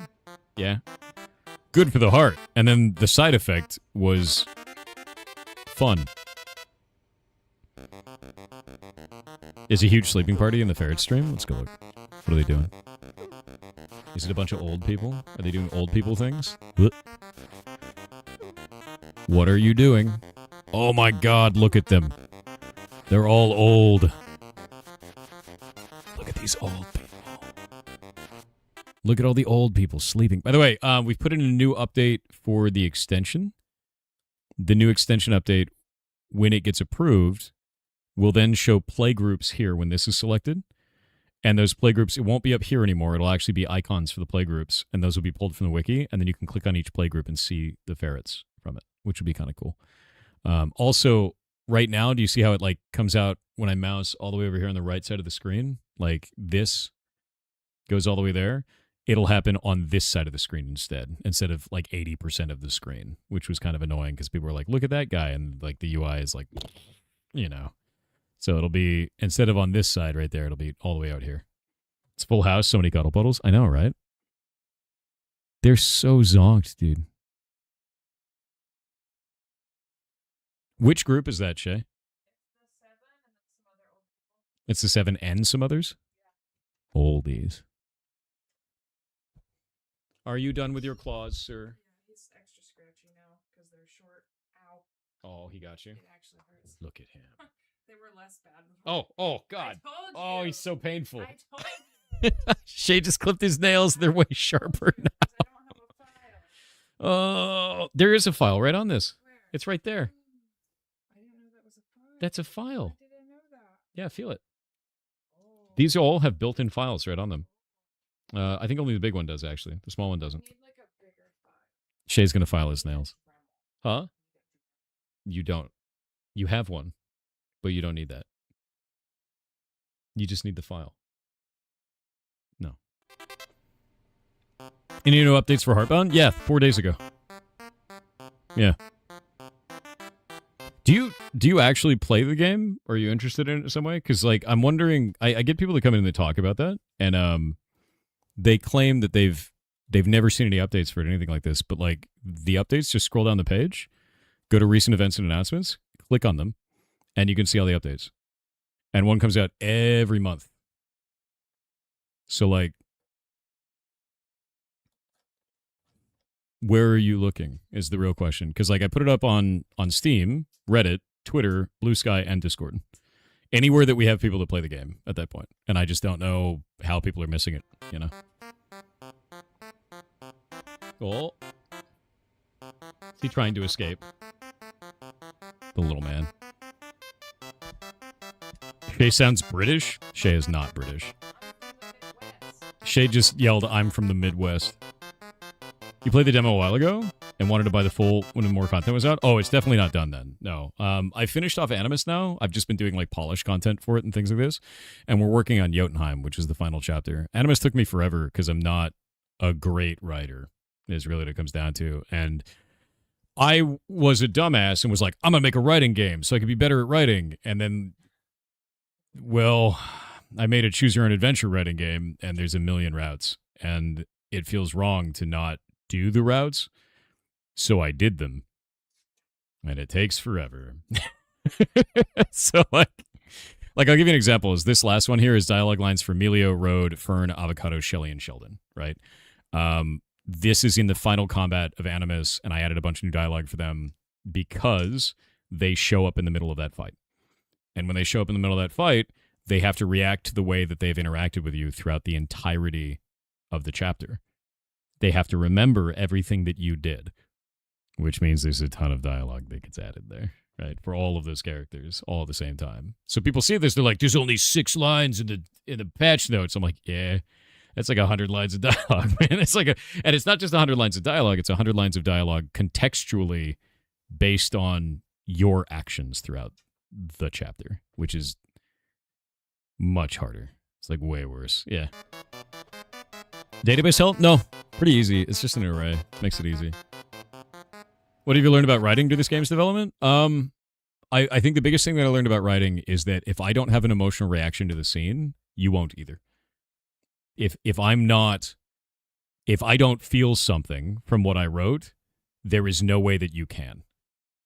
And I think that's the biggest thing that I learned in it. So every time throughout the entire development, every time that I'm like, oh, I'm just going to put that out there, that's probably going to be fine, it is never good. Whenever I feel that way, I know it's wrong. So whenever I do that now, and I feel that, right, I go, nope, I'm going to fix that. And that's it.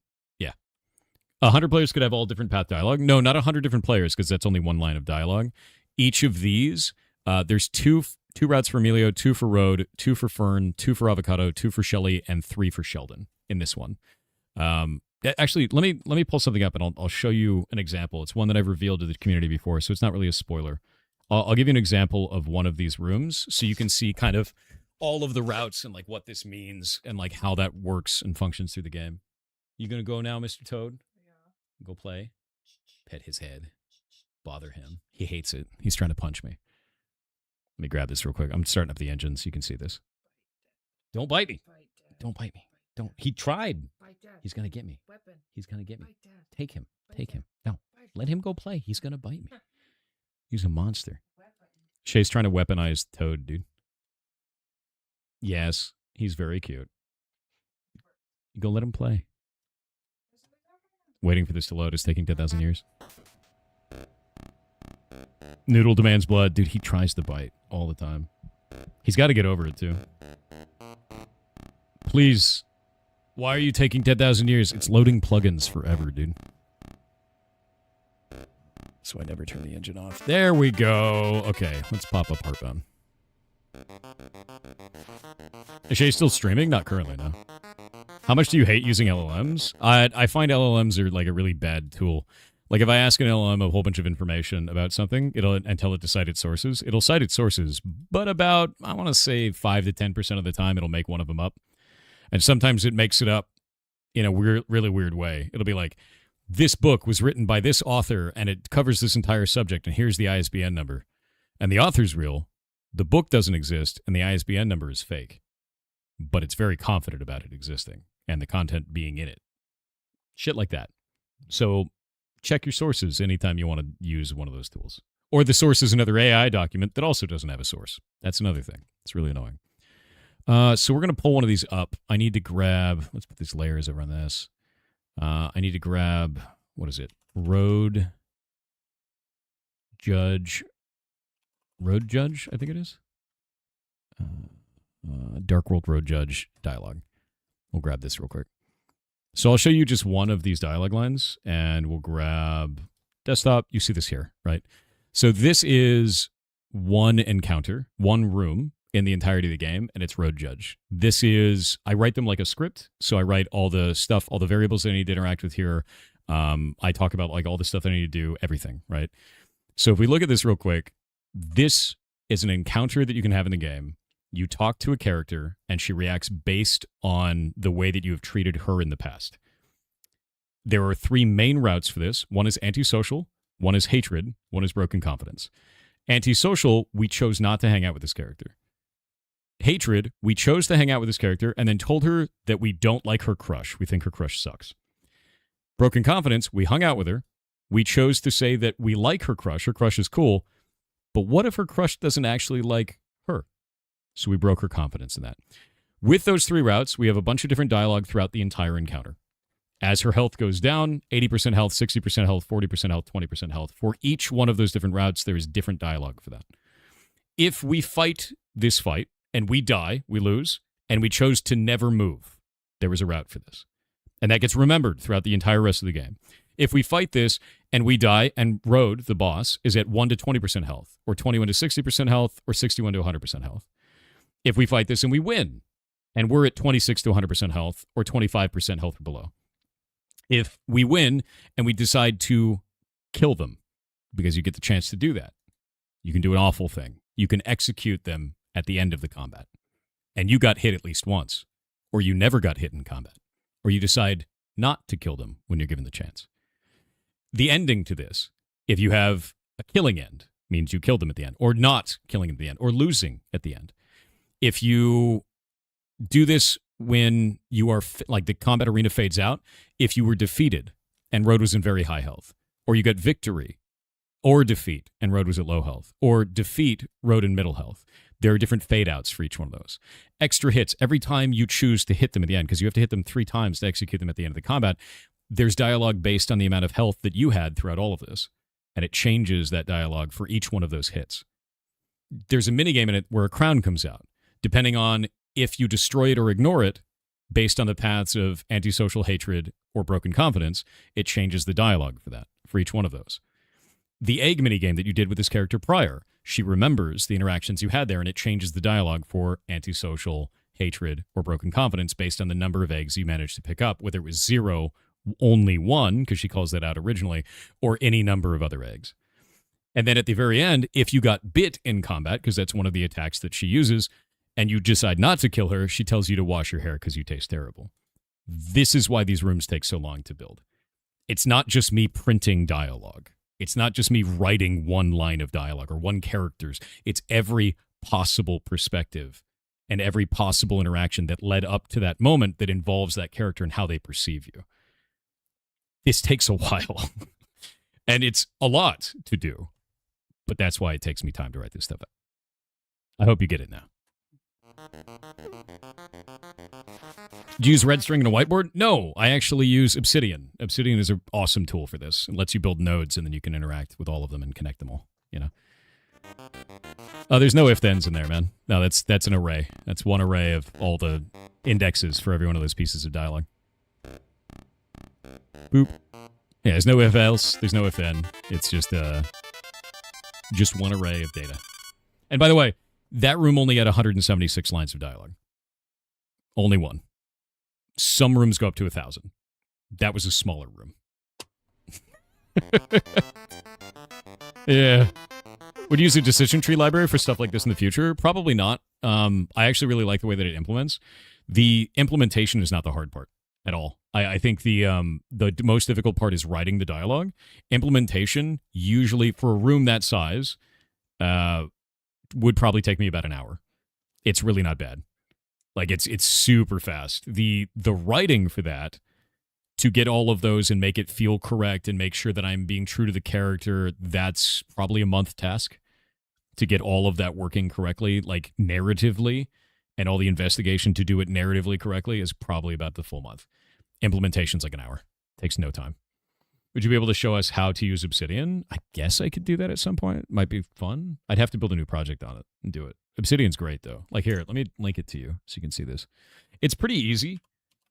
You just, like, drop a node and then go and put it out and then, like, connect it to another thing. There you go. Redstring would be a good name for alternative app to Obsidian. Pretty much. Yeah. There you go. But anyway. You want to bear in mind that 98% of the chat community is on Twitch right now? Yes, exactly. So most of the community is on Twitch, more people are on Kick, and then YouTube has the smallest one right now. Which is kind of interesting. More people took to Kick. It's probably because it's very Twitch-like, you know? I just realized there's an entire section of other stuff to Obsidian, only be able to take notes and organizing them. That's all I use it for. Is I connect nodes to each other and then use notes that way. And I don't want to show you what I work on with that because it's a lot of spoilers. It's not a conspiracy thread board, I swear. It basically is. Yeah. Yeah, it basically... Maybe I'll make a walkthrough video for it. Or we'll do that at some point, because I think it'd be fun. Your ex-YouTube? Fair. You made it, dude. YouTube for me, too old to care about Twitch chat, and don't really like Kick. Fair. Totally fair. I think YouTube is really good because there's a lot of people in our community that like to co-work as well, and they can't really watch Twitch or Kick from their office because it's blocked, and YouTube is not blocked because everybody needs access to tutorial videos, which is quite funny. You love Obsidian, use it for your D&D campaign. I should probably do that, to be real with you, because it lets you remember every thread for that. I should probably start doing that. I like to roleplay a lot in my D&D campaigns, and I guess you just do it for like basic understanding of the characters. What's Obsidian? A tool. Here. Boop, boop, boop. Use it for your D&D campaign too? That's awesome. I want to look into it. TTS. Christoval on Twitch said my girlfriend told me that I had commitment issues, but I told her she was wrong because my git commit completed successfully. Okay, buddy. Lane Striker on Twitch said badger, badger, badger, badger, badger, badger, mushroom, badger, badger, mushroom, badger, badger, badger. Where's the mushroom? A badger, badger, badger, badger, badger, badger, badger, badger, badger, badger, badger, mushroom, mushroom. A badger, badger, badger, badger, badger, badger, badger, badger, badger, badger. God damn it. Mushroom. A badger, badger, badger. Where's the snake? Badger, badger, badger, badger. Too many badgers, not enough mushrooms, and no snake. Badger, badger. Not even a snake at the end. Ridiculous. Ridiculous. Oh yeah, what was that I was showing us? Game Maker. Yeah. It used to be called Game Maker Studio. Now it's called Game Maker. Too many badgers.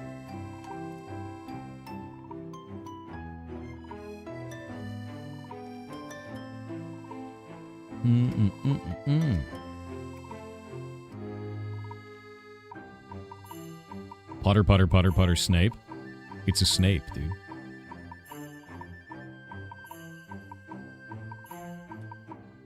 You wish Godot had an onboard sprite editor like GameMaker? Honestly, I think GameMaker's sprite editor used to be better in some ways, and then it got kind of weird. Like, you used to be able to do, like, control copy in GameMaker on a sprite, and then paste it in MS Paint. Or copy from MS Paint and paste it in GameMaker. And they changed something a while ago, and it's, like, weird now. It doesn't paste directly into GameMaker now. It does, like, weird shit, and sometimes it turns it into a stamp instead of pasting. Honestly, the way I feel about it, make your pixel art in Sprite and just import it into GameMaker. Like, that's it. This got super weird when it went from GameMaker version, what was it, 1.4 to 2.0. Just use Sprite, dude. Sprite is free if you compile it from their GitHub, which they let you do, or you can buy it on Steam for like $15. It's amazing. It's what we use for everything, dude. It's great. Yeah.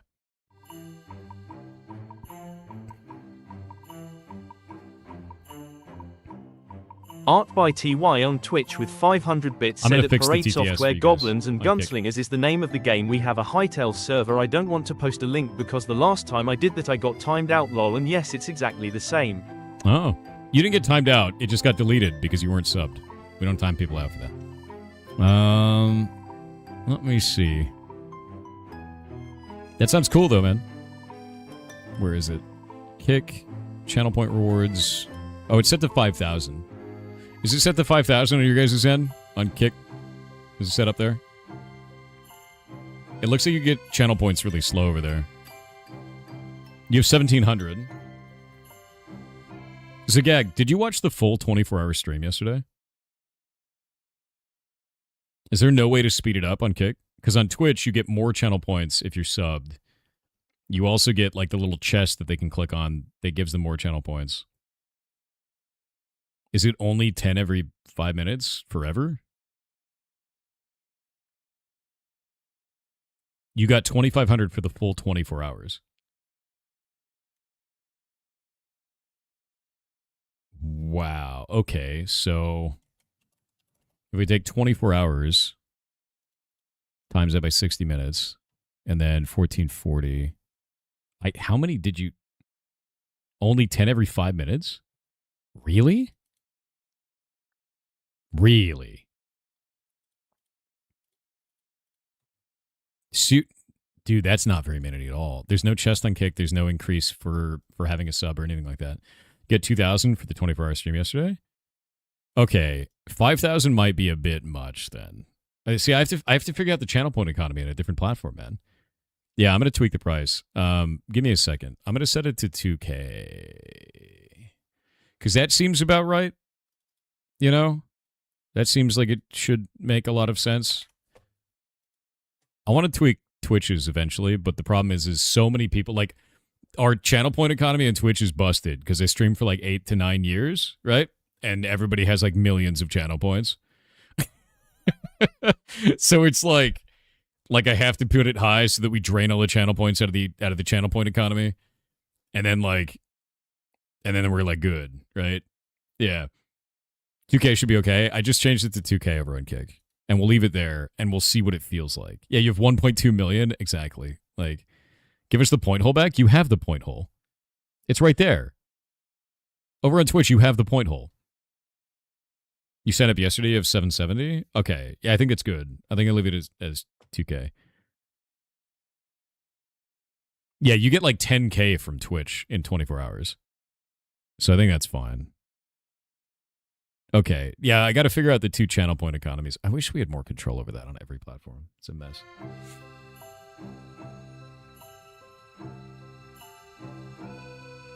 You had an on-screen point hole counter? Yeah, I had that for a little while, and then you guys ran it to like 1 billion points, and chat was unreadable. It's great. Let us spend points to timeout and unban Zultralord. I actually can't do that. That is against Twitch's TOS. You cannot allow channel points to do moderation activities, was one of them. You also can't use channel points for, there's a couple other things that are really weird.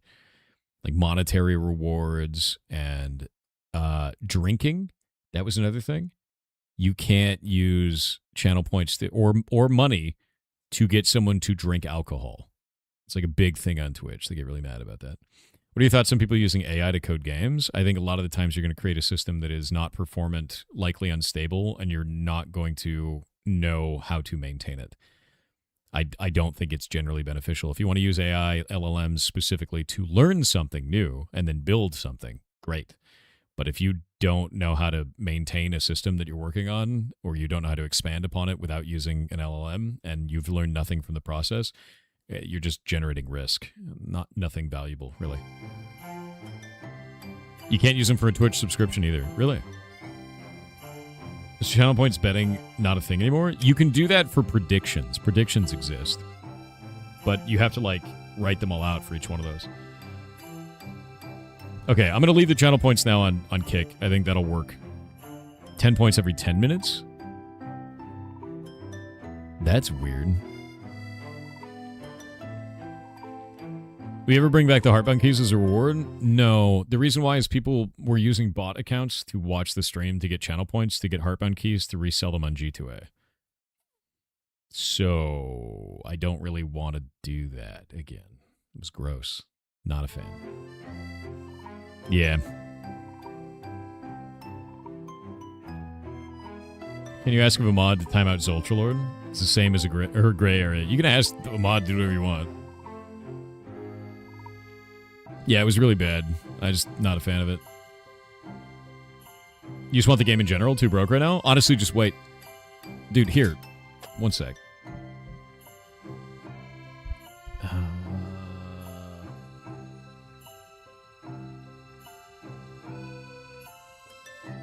Where are you?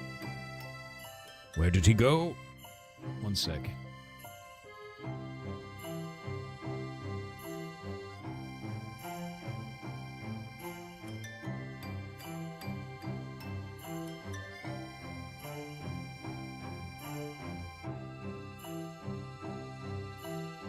I don't know if this is going to work. I'm going to try something stupid.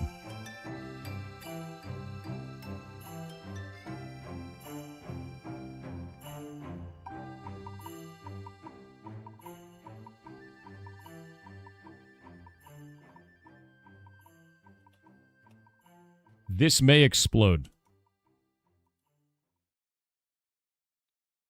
Warhite, you said that you don't have enough money for the game. It's a $10 indie game. I just sent you a key over a Twitch moderation warning. It should pop up for you and only you.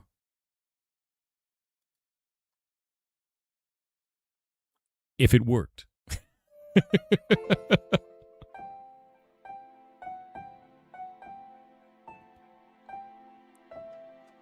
It's kind of a weird way to deliver it, but I think it's working.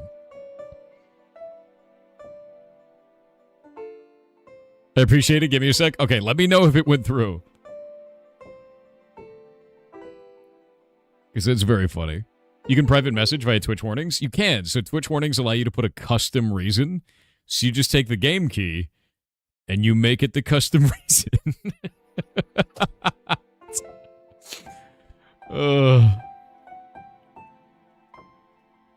I don't know if it'll work, though, because I don't know if these keys are still valid.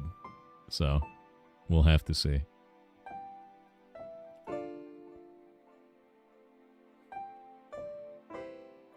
I don't have enough money for the demo. It's too the demo is for you, Goblin. This comedy rig fits right up your alley. What is this? Oh, it's Randy Feltface. Okay. Yeah.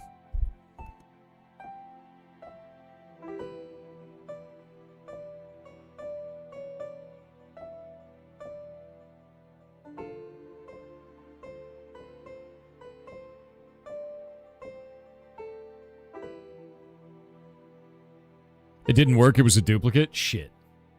I sent a whole bunch of lists of keys to Kronos one time, ages ago, and now I don't know if these are valid anymore. These are ancient. If those keys didn't work, let me go generate more. Warhite, did it work for you or no? I gotta go do this. Did it work for you? These are ancient keys. You have no freedom to offer for the demo? F. Applications. Says it's expired? Yeah, I suck. Okay, one sec. I'm gonna make some keys, dude. Manage users. Tools. Manage economy. Where the hell is the button for this? Query Steam key. Ban Steam keys. Actually, wait. I could query it and see if it's used. That's what I'll do. I'm going to do the smarter thing. One moment. 1,000,000 keys now on my screen. Is this key used? Oh, Steam. Query the key. Activated. Shit. What about this one? Shit. All of these are activated. One moment. One moment. There's another way. I do believe that I generated keys before. But I don't remember where it is in this shit. I think I have to go to Applications. And I think I have to go to Steamworks Admin. And then I think I have to go to Manage Keys. Show Key History.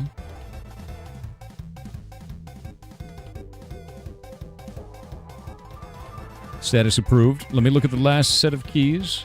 Re-download keys. 1,000,000,000 keys. Wait, how many are in this list? Okay, there's 5,000 in this list. I'm going to check one of them at random. We're going to query it. Keep this file in the editor. Yes. God damn it, Steam, you big bitch. They hide everything in all these different windows.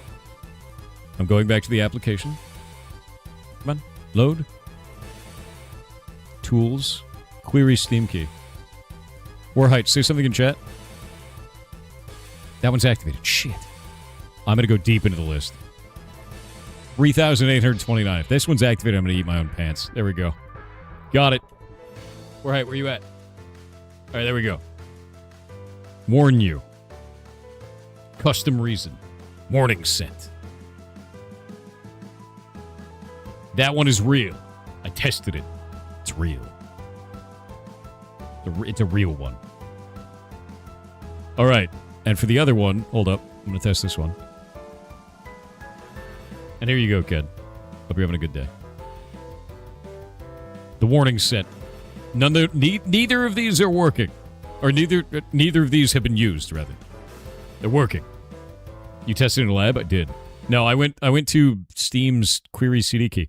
So, you want to know a really funny one? I talked about this a little bit about on Twitter. I used to get a whole bunch of emails all the time from like these people that would impersonate streamers. They would actually send you an email and be like, "Hey, I'm this streamer. I want to play your video game. Like, I'd love to have a couple of keys." Or, "I'm a reviewer. I'd love to have a couple of keys." And the general consensus from everyone is just ignore the emails, right? Don't ignore them. Send them the keys. Send the scammer the keys and act like you're interested. 24 hours later, go to Steam in your developer options and go to the system that talks about like CD keys. There's a whole bunch of different like tools in there under the tools section in your partner, and click on ban Steam keys and then ban them. Ban the keys. You can burn the keys. It will destroy them so that no one can have them. And then, because this person is a scam artist and is just reselling your keys on G2A, someone will then buy those keys. And when they buy them, they will leave a negative review for the scammer, which is really funny. And then you get blacklisted and they stop sending you emails. That's what they did for me. There's so many different scammers now targeting new indie devs. It's constant. It's absolutely constant. Completely constant, dude.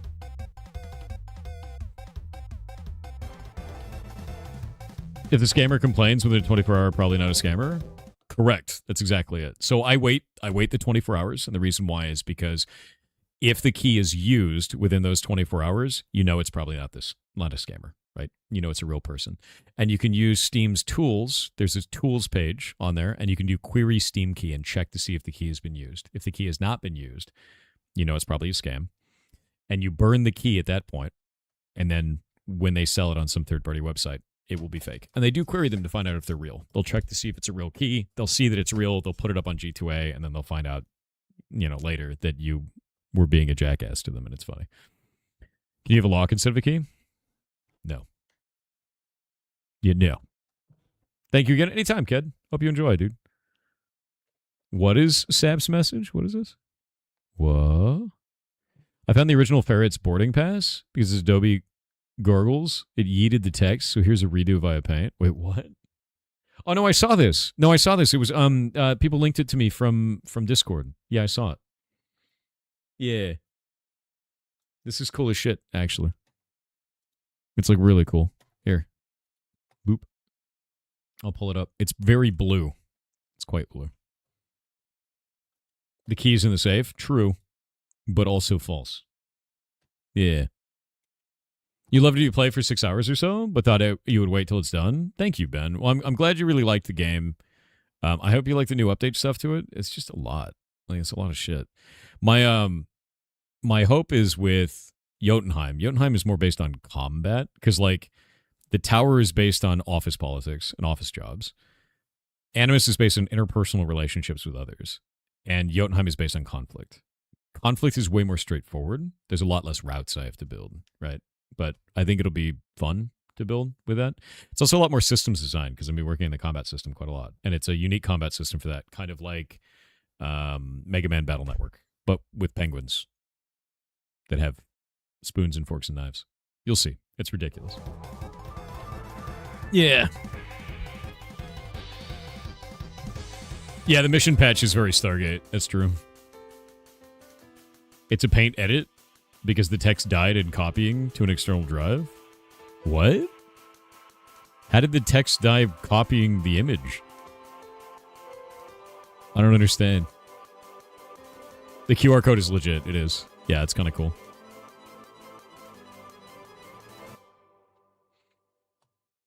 Talking about Artemis 2? Did you see they were having issues with Outlook? No.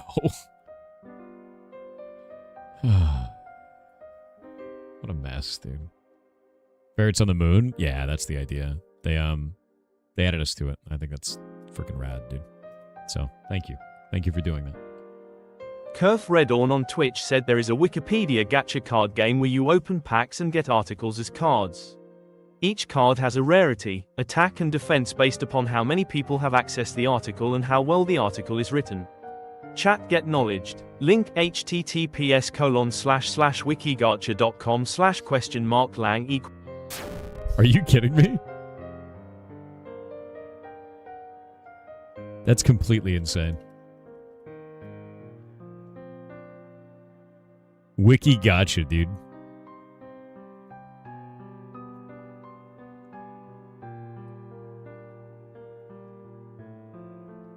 Okay, that's absurd. See the Discord April 1st MMO game? I did, and they just left it in. It's like still up.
There we go. Is that still block game on pause? Yeah, we're paused right now. We're waiting for the Hightail team to implement the changes to items to make it so we can have custom item components. Until they do that, we legitimately can't do anything. Jake put out an update recently for the block game Minecraft server where you now have a fishing like mini game thing that actually stores all your fish that you've ever found, which is cool. And I have to turn off Mothman March now that it's April, so I'll be doing that soon. Yeah, something fun.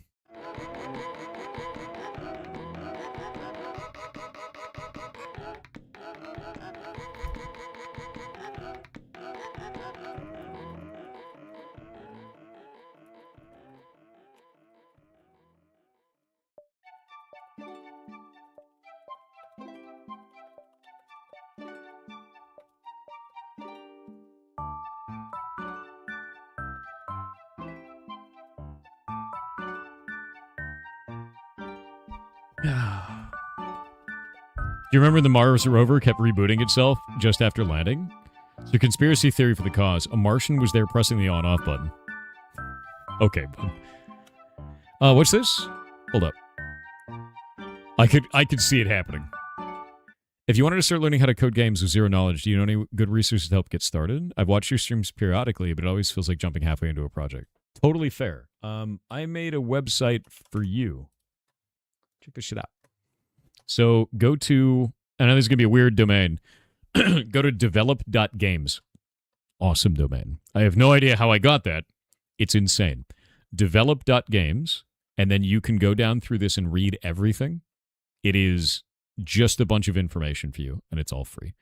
I also have in here a game design document, which is a document that you will write about your game, about what you want to do, even if you don't know how to do it, how you want the game to exist, how you want it to be laid out, what features or how it looks. This is an example for you to see a game design document from someone who did one of our game jams.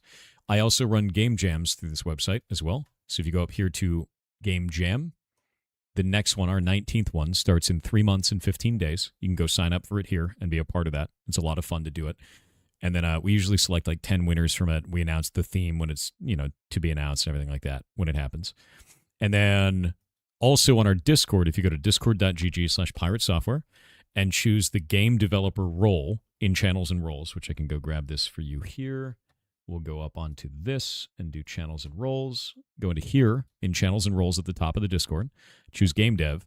There is a whole section of the Discord that unlocks for you for game development, because I don't want you to see all these channels as shitload of channels. And it's got all these channels for you to talk to other people, and a channel specifically for game development resources that you can find here of just a bunch of free tools, especially stuff from people like Kenny, a bunch of free assets for you. I don't like paywalls in front of knowledge. I don't want you to pay to learn something. So we just put it all in here, and it's just free. So enjoy. It's a pretty cool one called Ferret Chat. Ferret Chat is in there for people talking about the ferrets. That's true. But yeah, I hope that helps, dude. If you have any questions, just hit me up, man.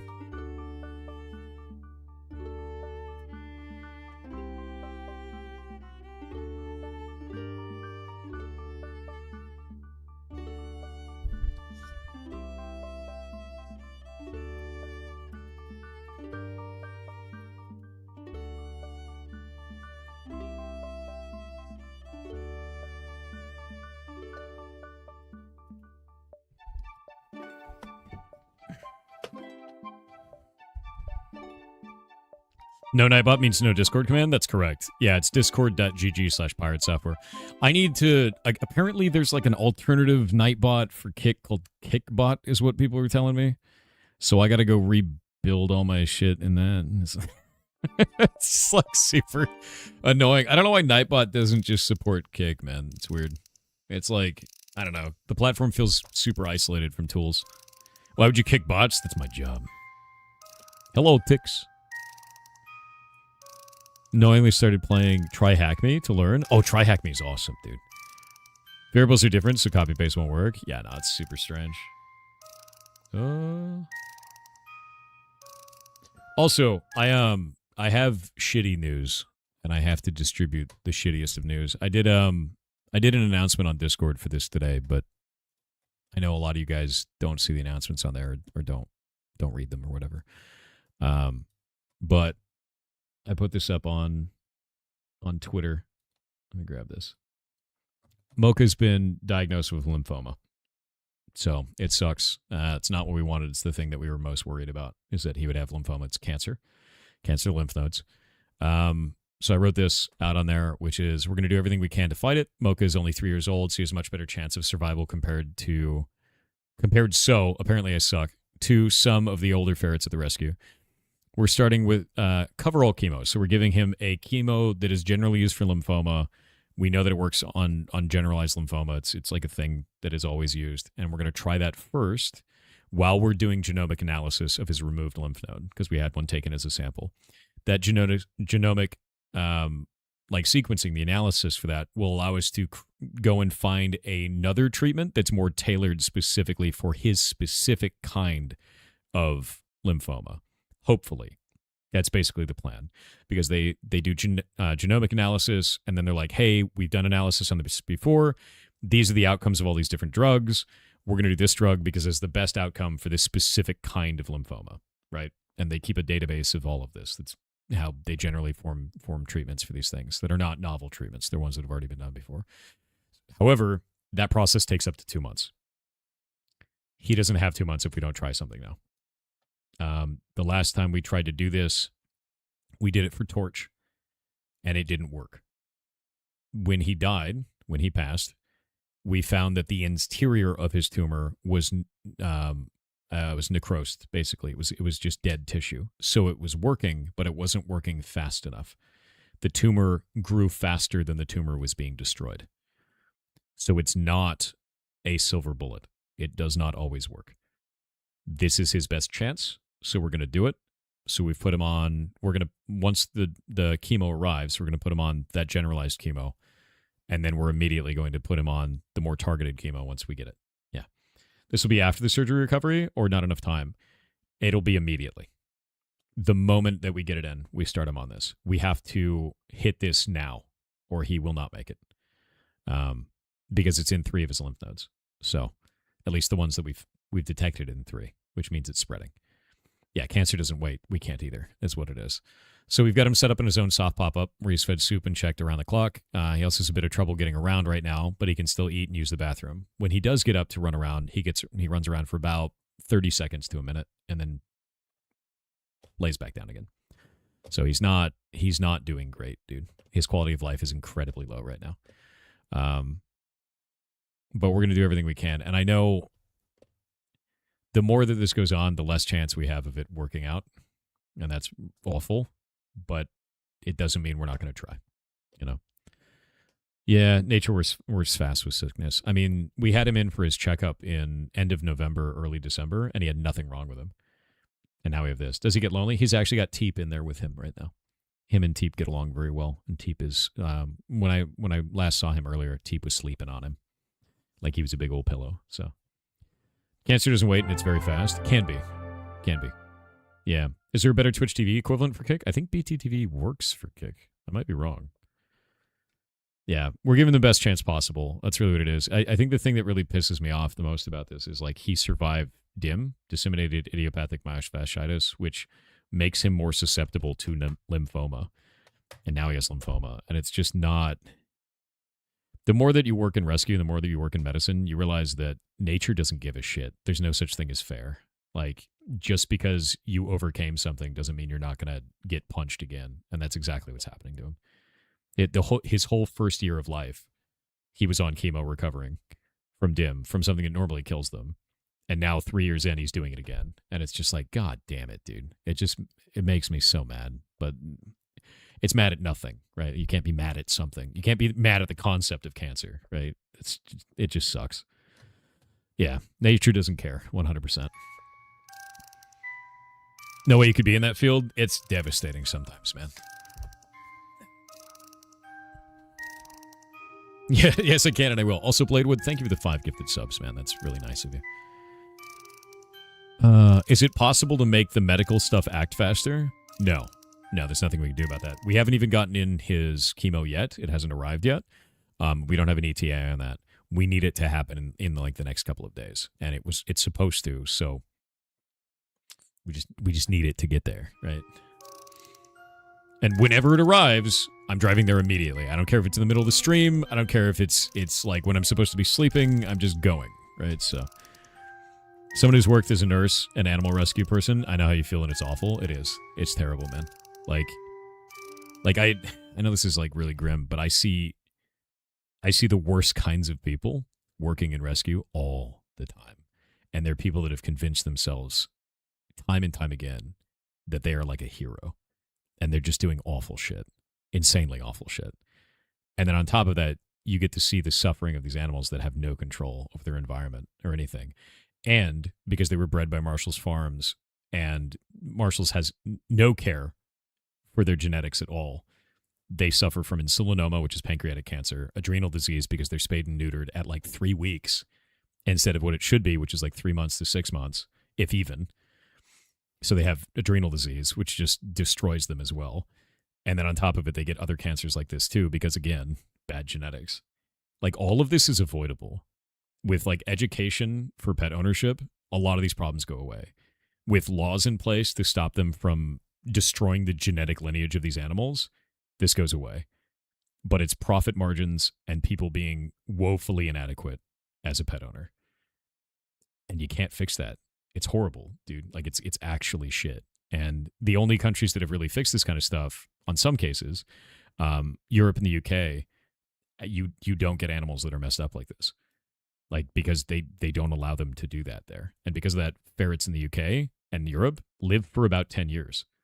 And in the United States, they live 5 to 7 years. That's the difference. It's just bad genetic management halves their lifespan because of, run-on problems like this. And it just sucks, dude. What do they use ferrets for? Marshall's Farms is the primary breeder for all ferrets in the United States, and they are federally funded by the U.S. government. And the reason why is because they produce animals for laboratories. Ferrets they can get a lot of diseases that you can. So common cold, the flu, COVID, stuff like that. And because of that, they're used for virology labs. Usually the males are used for virus testing and the females are used for breeding to produce more animals for virus testing. And they work in a stint of 1 year where the animal is tested for diseases for 1 year and then is killed.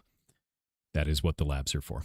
And Marshall's Farms produces them for those labs. So because of that, they basically can do whatever they like, effectively.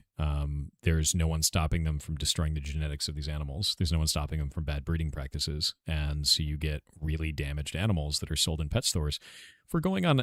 Some of them now sell them for $450 to $500 each now, which is wild. It's horrible. When you learn the lore behind it, made you sick. You bought a puppy from there 8 years ago.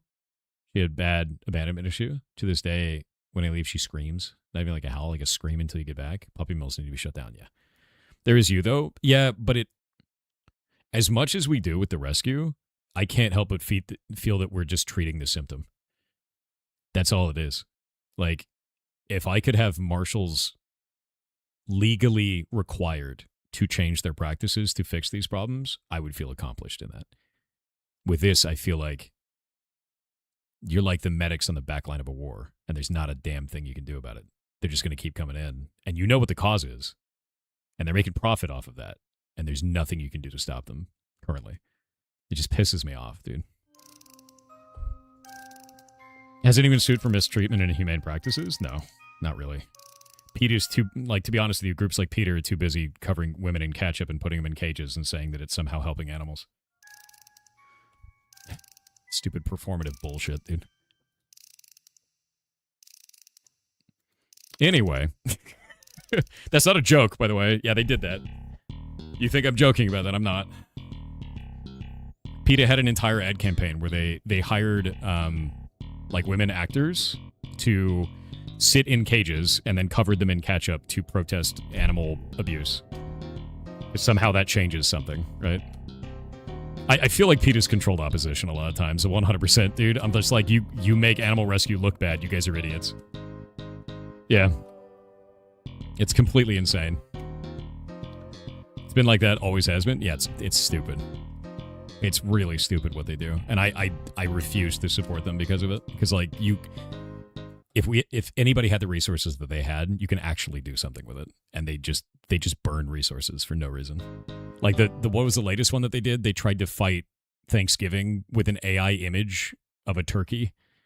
I was like, what are you doing? Like, like why are you doing this?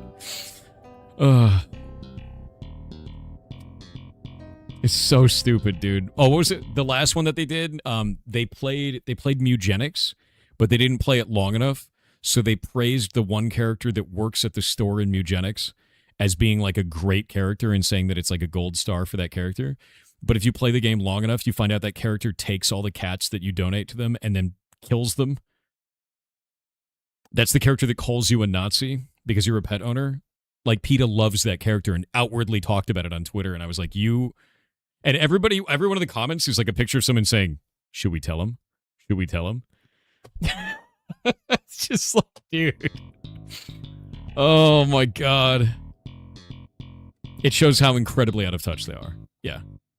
It's completely insane. Let me see if we can find this tweet for you.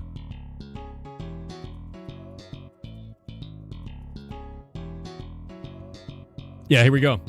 Here we go. This is exactly it. Let me find this. Yeah, look. We're honoring Eugenics Tracy Newkirk, the Hero to Animals Award for advocacy for the cats of Boone County. Tracy is the only ethical option where to send your cats. We have nightmares about Baby Jack. She fearlessly educates players on speciesism and using the term animal companion instead of pets. Well done. That's the character that kills them when you donate them. And all the people were putting, does he know? There's like a ton of this in the comments because PETA didn't play the game long enough to find out that that character is a serious villain and a joke on PETA.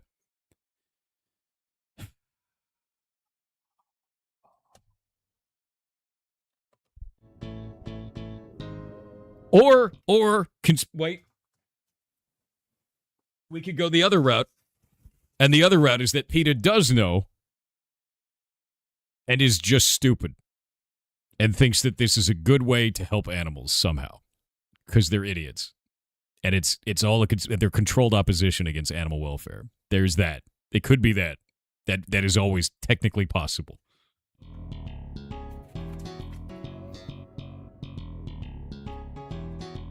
Either way, PETA's dumb as shit. I'll never support them. They're dumb. Moon Armor emote win? I know. I need to put like a tinfoil ferret. We'll do Yar tinfoil. Or Yar foil.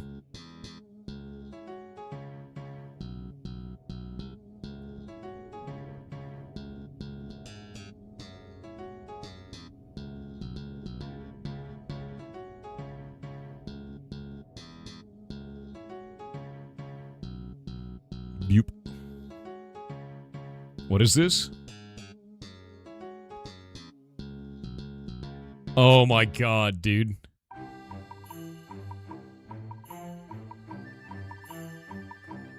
Are you kidding me? You kidding me? Got a pretty huge, large package today from PETA. This one's definitely going on my wall. Epic. Hero to Animals Award. We love that Tracy stands up for cats of Boone County and encourages players to see animals as individuals, not inventory. We're curious to see how you have planned for her in the DLC. And he says, probably continue the serial killer arc.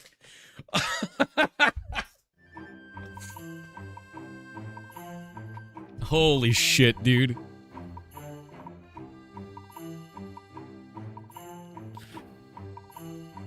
Oh my God. Edmund, you are a goddamn legend. Oh my God.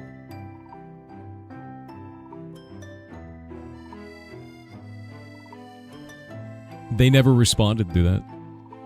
That's so goddamn funny, dude. Dude, I don't even... PETA inserted the foot so far into their mouth it's coming out of their ass, dude. Like, I don't understand what the hell's going on there.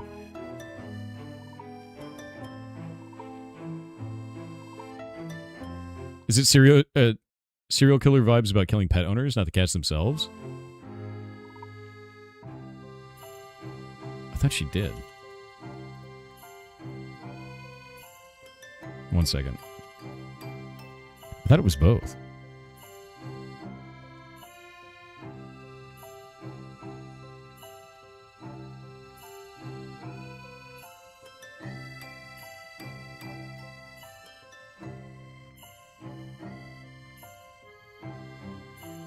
You know, I'm pretty sure she kills them. I need to go back and play more Mutagenics then. Because I'm pretty sure that was the case.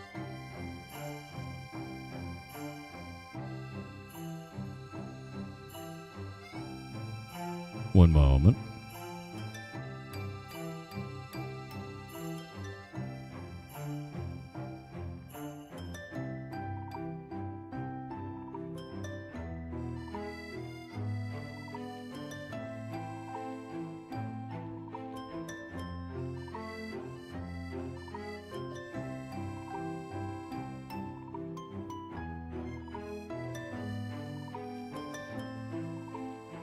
Doot. One moment.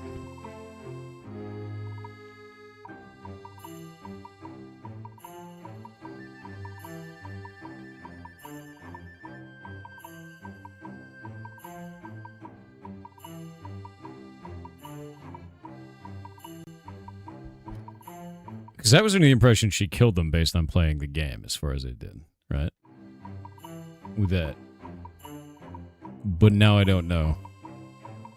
Now I want to know if that was just me pulling that inferred wrong.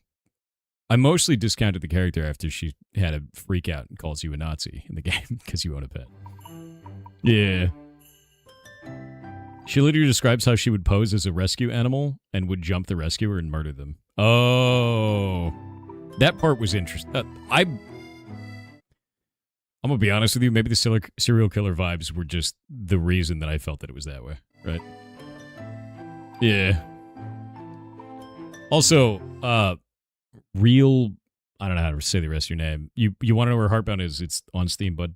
Like, I update it every month. So, if you want to see it, for whatever reason. I know you're coming in, like, trying to, like, be weird about it, but go down here on the Steam page, go to recent events and announcements, click on it, mouse through the updates. They come out every month. This month I put out new art assets that we're putting into the new area. Added a bunch of dialogue to the game and talked about what we're working on next. Also updated all the prices because Steam now gave us the ability to do purchase power conversion. So the prices for the game are better now for everybody, which is rad. And then last month it was this, and then new dialogue and polishing up idle animations and different animations throughout the entirety of combat. So that's done now. And then a bunch of like art pieces for concept art that we were doing for the new areas and everything like that. But yeah, so if you really care about the game and you're wondering about it, go and look at the updates because there is one that comes out every single month. Yeah. Have fun with it, dude.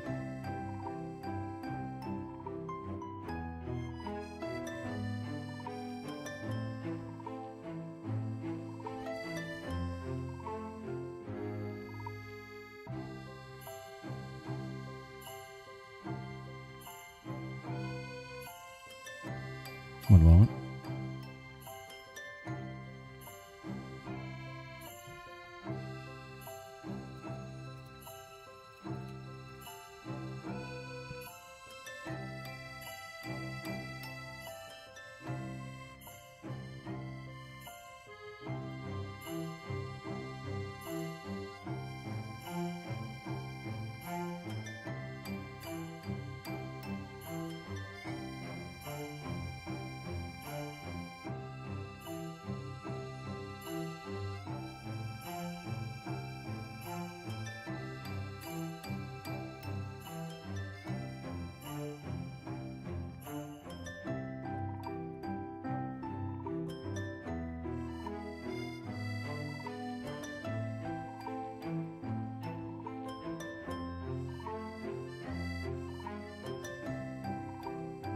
One moment.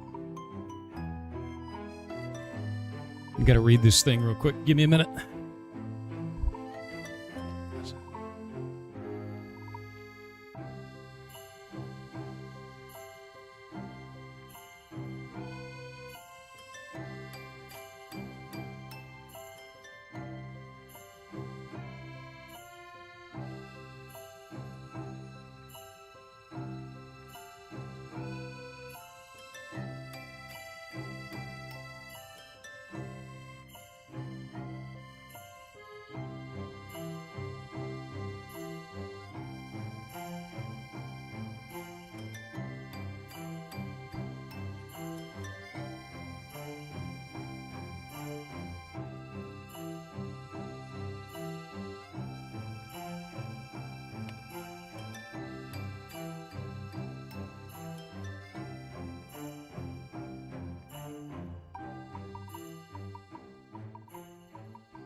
1 minute.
All right.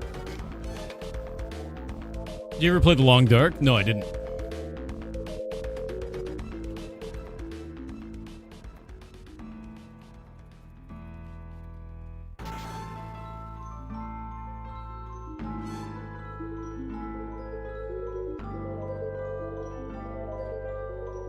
Like the PETA is more concerned with using the correct language than the actual lives of animals? Yeah. Can you challenge me to a duel? What, dude? Yeah, so it looks like I was wrong about that. The way that I felt about that character was that she was killing both people and animals, but I guess she just kills people. Still weird. Yeah. You ever play Legend of Grimrock? No.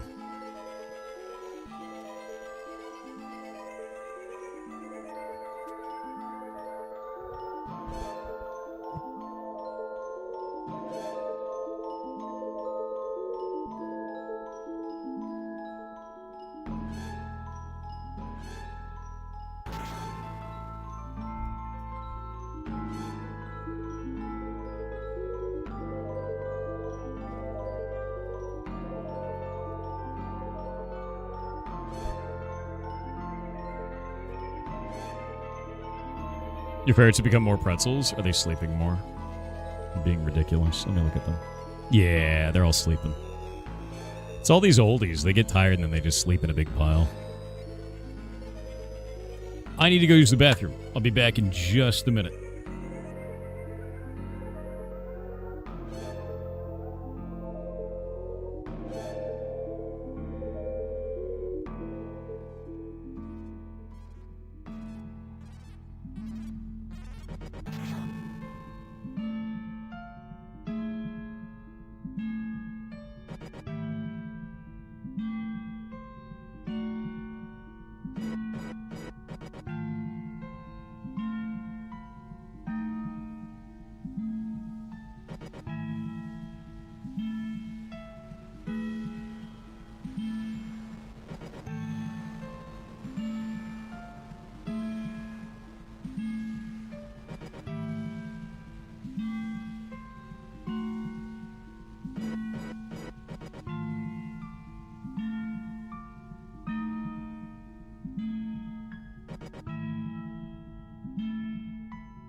Why?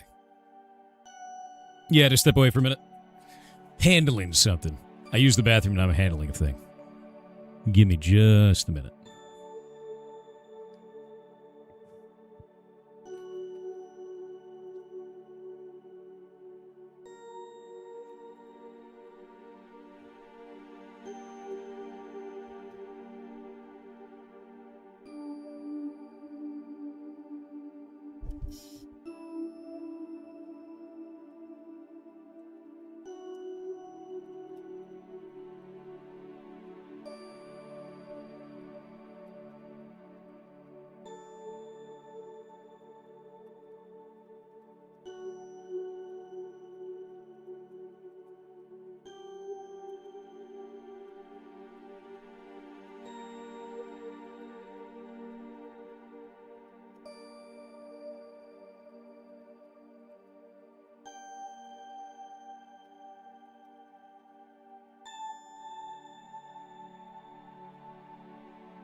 Fixing a bunch of stuff. One sec.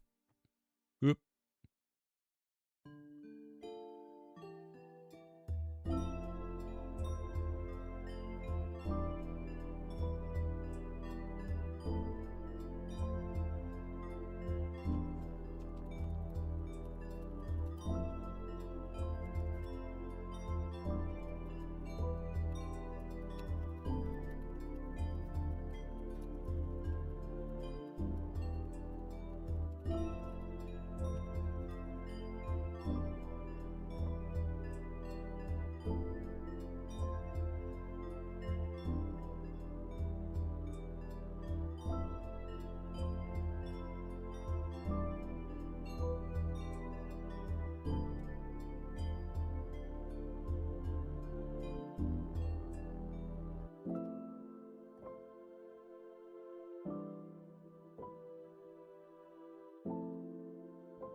1 minute.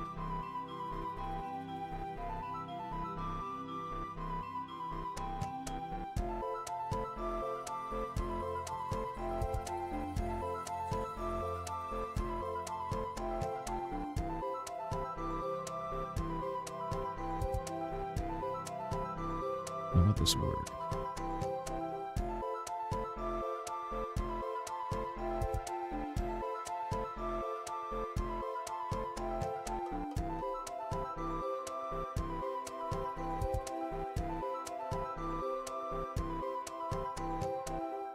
Trying to fix some stuff real quick. Gonna take me a few minutes. Yeah, uno momento.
And alright, Bezos staring into the void.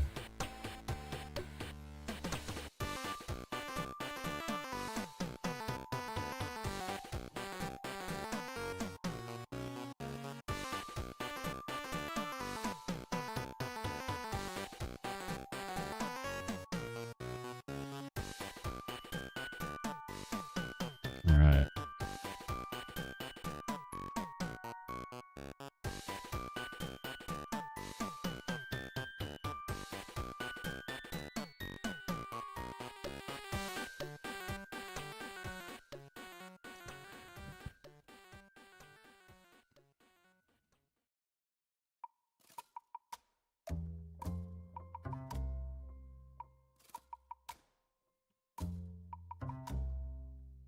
Try to reload a thing.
I've got like half of it done. Give me a minute. It's going to be a little bit trying to get all this shit fixed.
All right. So anyway, I'm fixing a whole bunch of stuff with servers right now. So it's going to take me a minute to get all this done.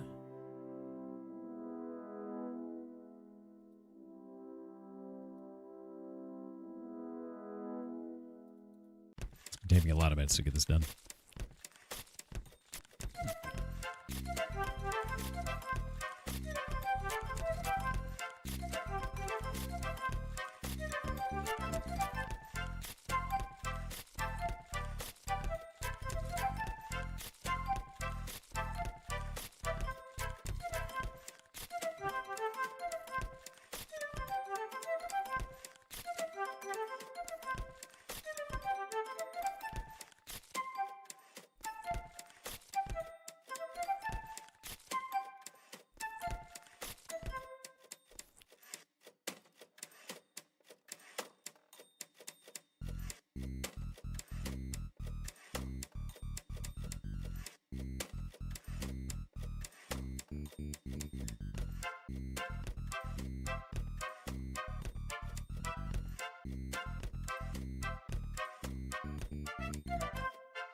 What is this?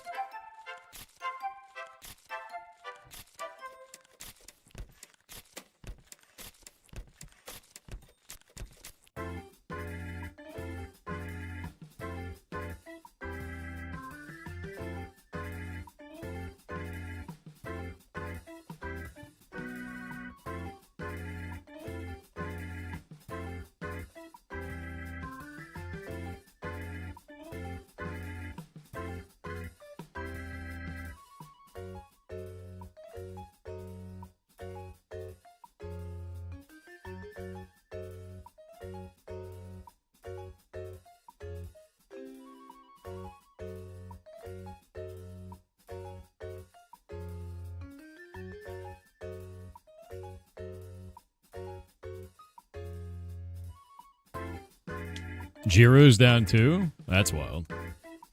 No, it's not a napping stream. I'm trying to fix some shit, server stuff. God damn it.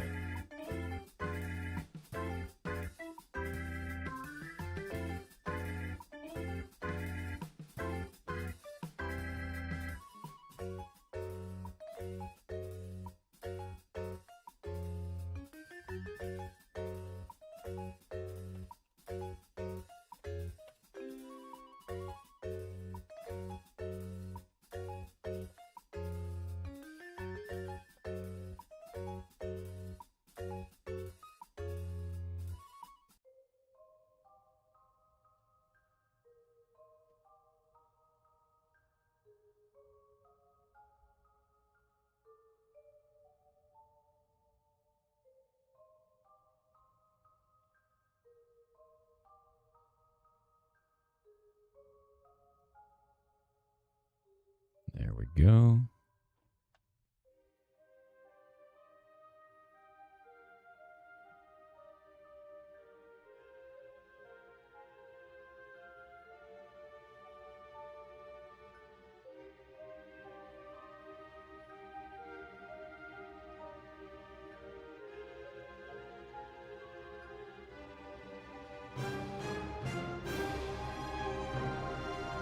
All right.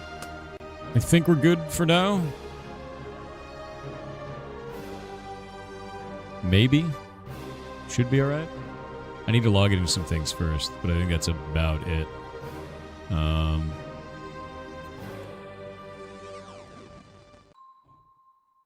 Where is this?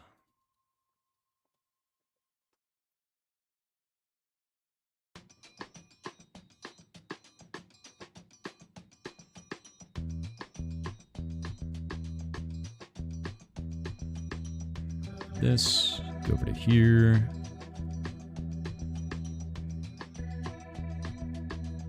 Grab that.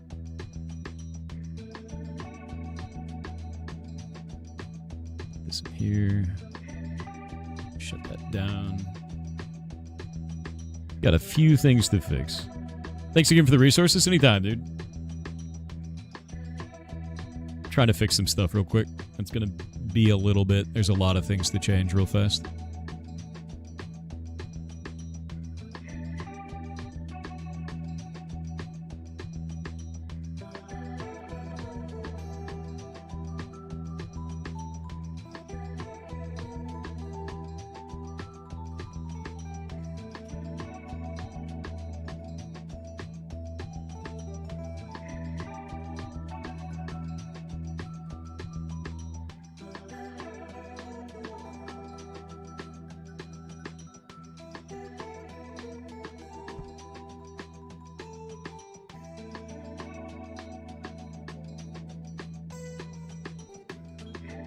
Let's go.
There we go. Those are done now. A couple more pieces to fix. I think I have like one more server to fix. Give me just a minute.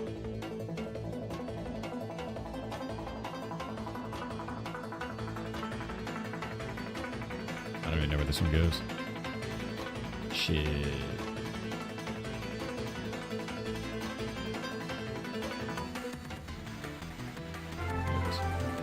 So the hype train? Do you guys have a hype train going that's wild?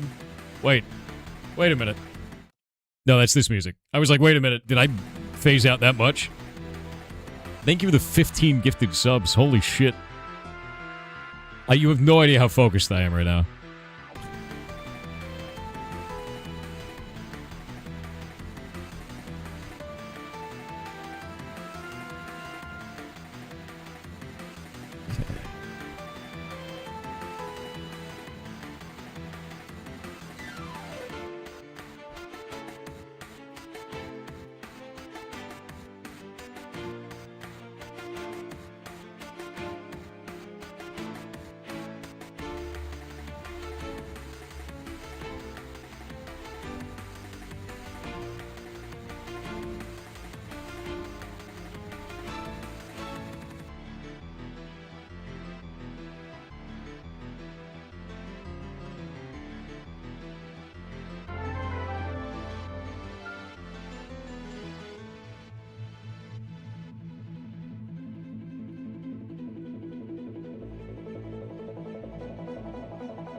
this. Holy shit, dude. Nightmare, thank you for the 10 gifted subs over on Twitch. And what in the name of science? Dim with the 10 gifted subs on Kick. Thank you very much, dude. I'm trying to fix this thing. It's going to take me a few minutes.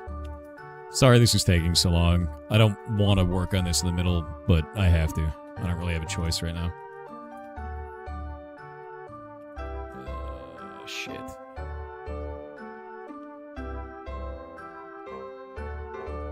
Maybe this is it.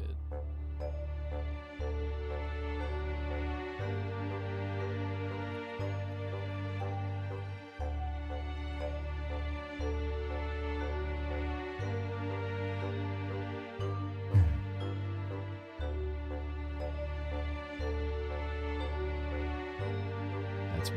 God damn it.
There we go.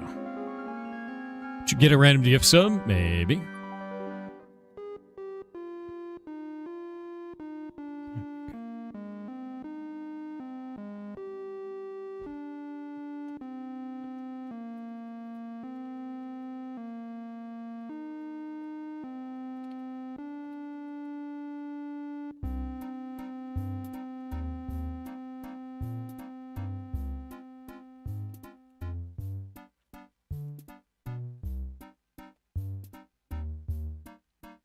All right.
One moment.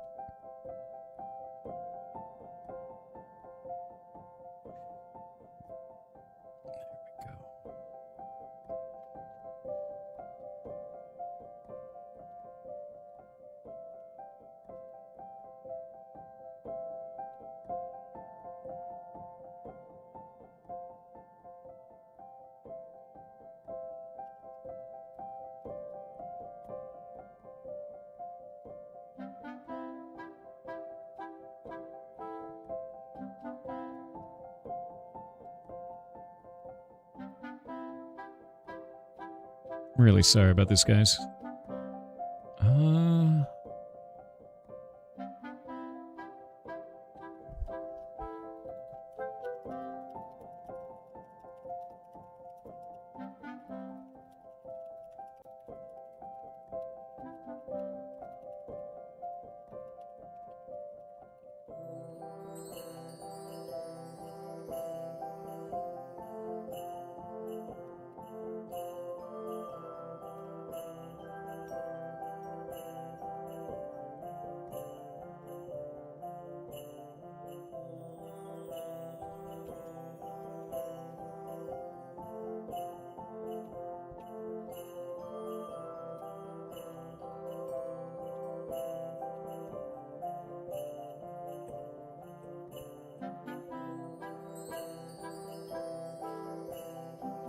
There it is.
There we go. All right. I think everything is now fixed. Pretty sure.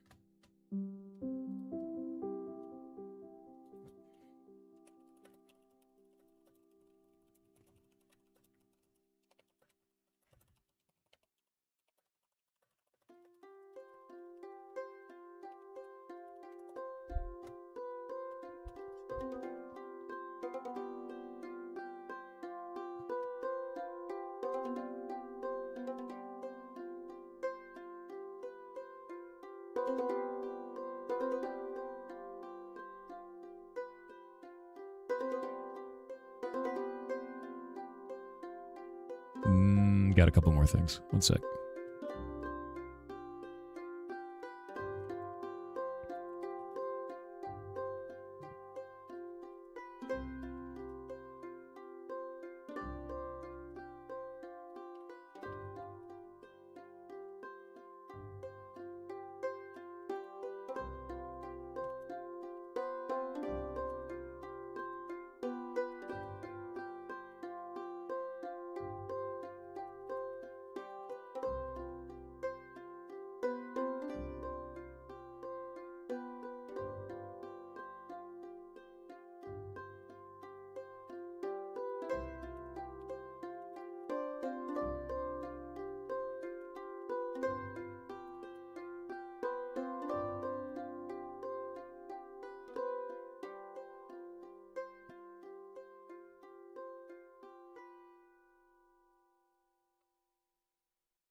Okay, those are now fixed.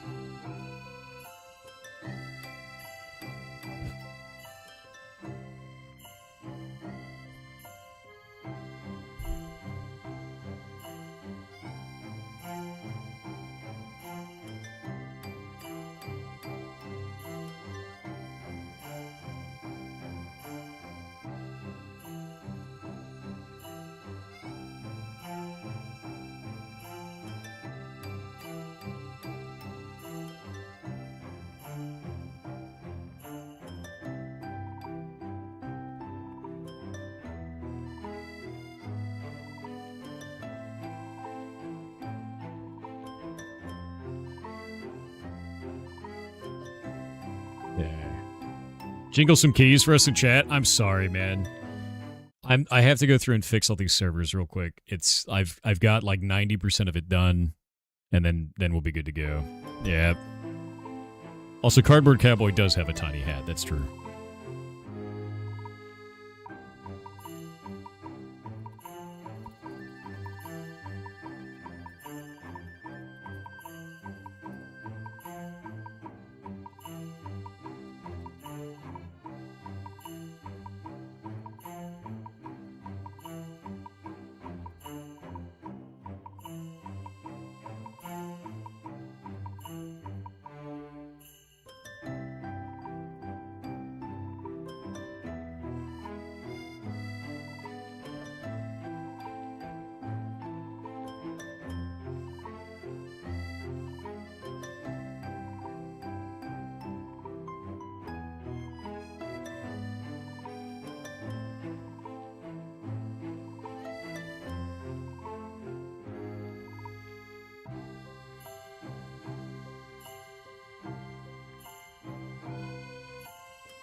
And we're good.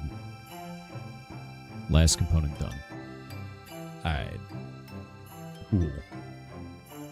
I think that's it.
All right. I think we're good to go. Pretty sure.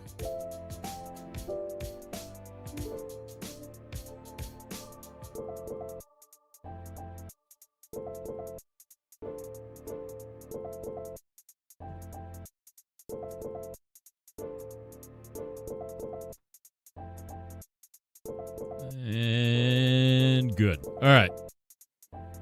We're good. We're good. It's all fixed. Handled shit. Anyway, TTS time. Varys_Belfigold on Twitch said if you'd like two not so serious but still amazing cosmic horror novels reads, then you can check out Transformed into Cosmic Horror in a Sci-Fi Universe and Cthulhu Gonfalon. I personally really enjoyed them a lot.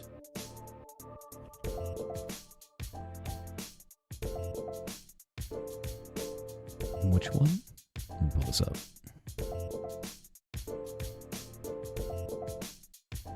I don't know anything about those.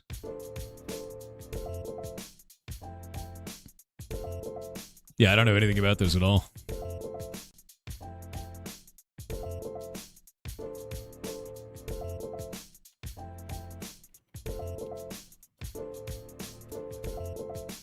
Never heard of either of them.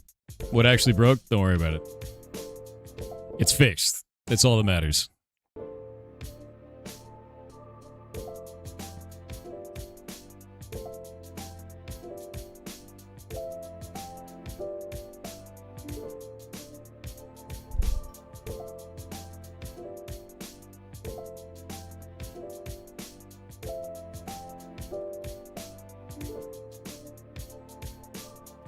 So I think it's fixed. I'm gonna look at the rest.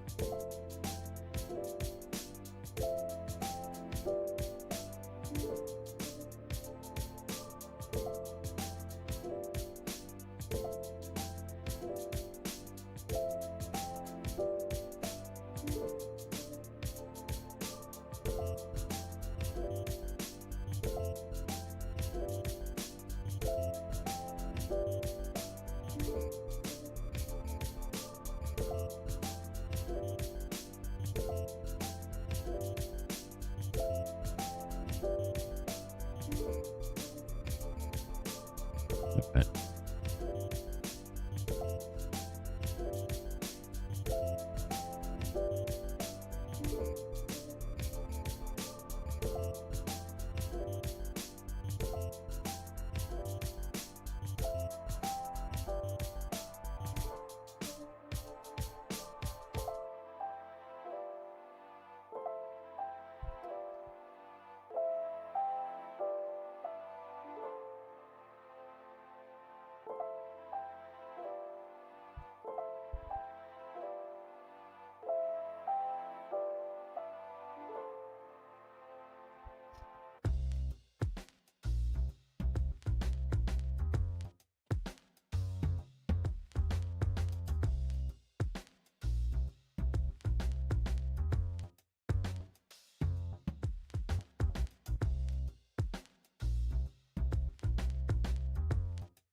Done. All right. Fixed. TTS time. Mitsunari on Twitch with 500 bits said I could not finish Metaphor because the VA work had a massive bug where the voices sounded like they're talking in the next room over. Really quiet and Weird. muffled, and I could never get it fixed and not restarting 60 hours into the game. No, that's really weird. I don't think I've ever seen that. I know. Kendall PR has been trying to do it. What's up, dude?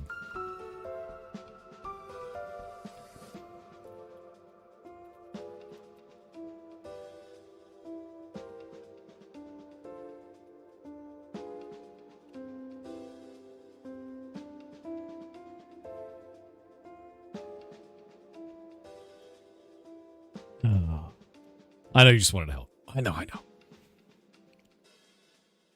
All right.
Pretty sure he's buffering. I'm handling the last pieces of this.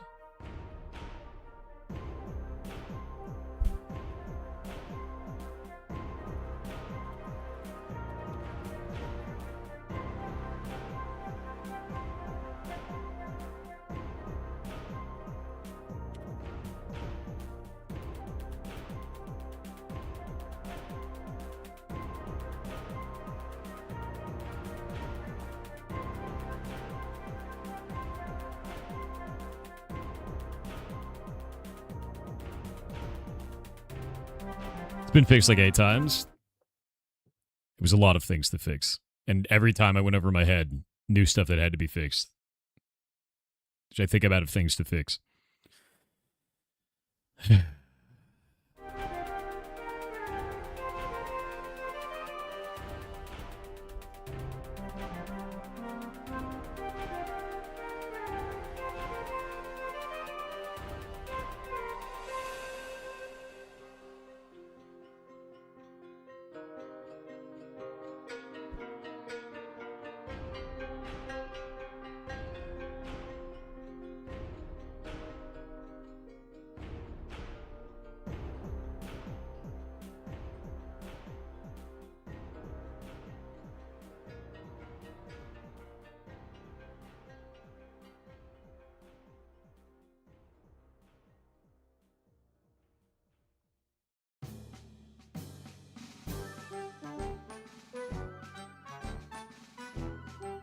think we're good.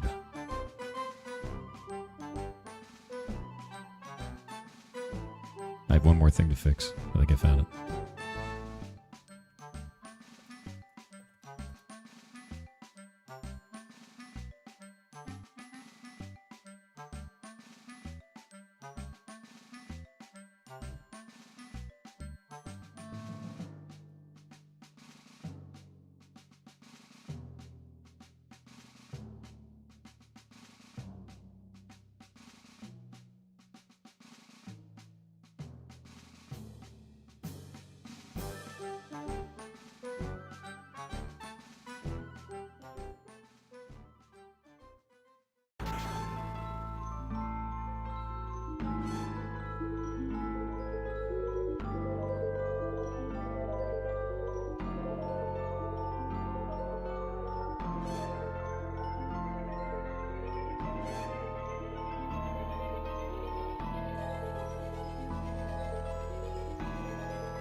Where is this?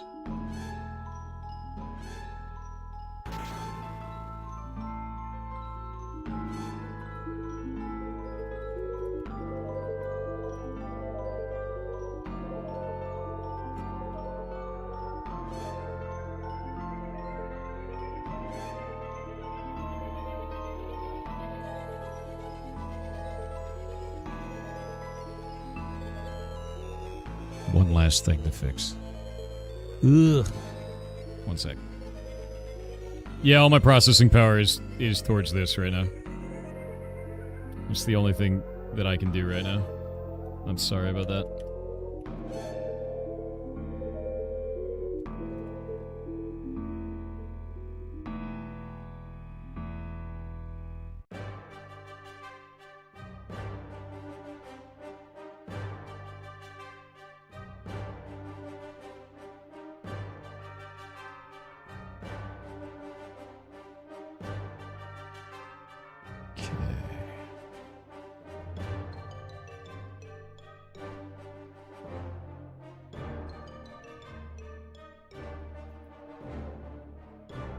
All right.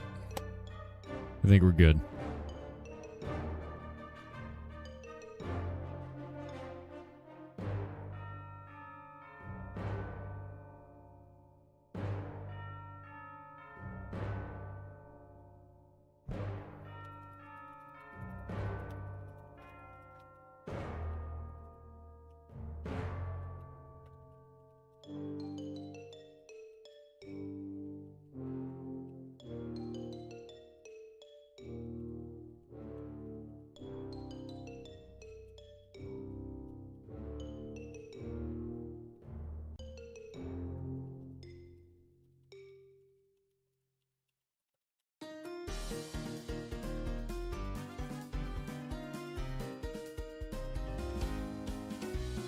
All right. Fixed. No more problems. No more issues. Moving on. TTS time. Our Magic on Twitch said Recur is an upcoming game where the control of movement and time is interconnected. I'm super excited when it will get a release date already. Yar bongos, I think chat would also love it. Yar cultist. Yeah, actually fixed. I ran out of things to fix. It's fixed. It's fixed.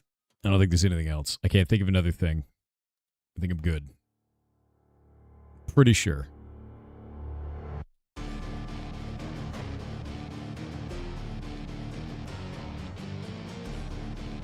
Ew.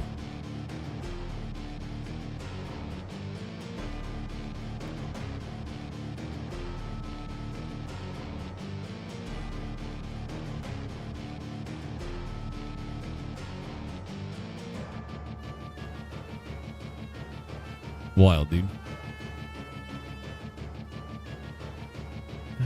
Shadow Crushes on Twitch said he Thor.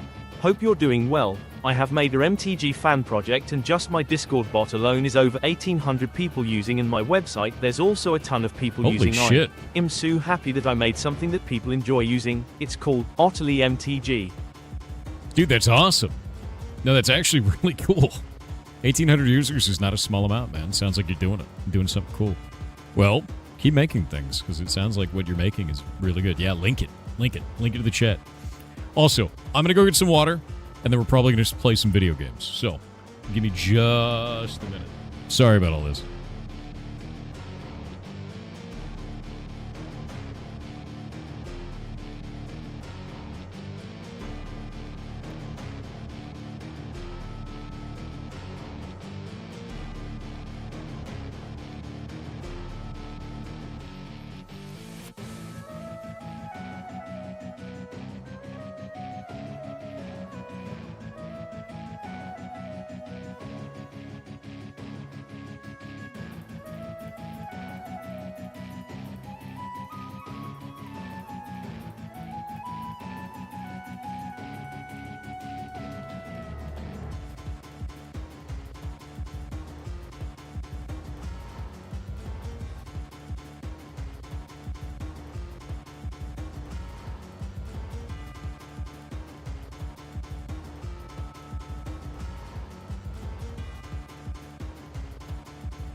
And I'm back. Had to check on Mocha. He's doing okay. He's sleepy, though. Yeah, I know half the stream's gonna be BRB. I know. It's been about an hour of that. I'm sorry about it, dude. Sometimes you gotta handle shit. With that in mind, what shall we play today? Because it's almost 6. How's he doing? He's sleeping. He's not doing awesome.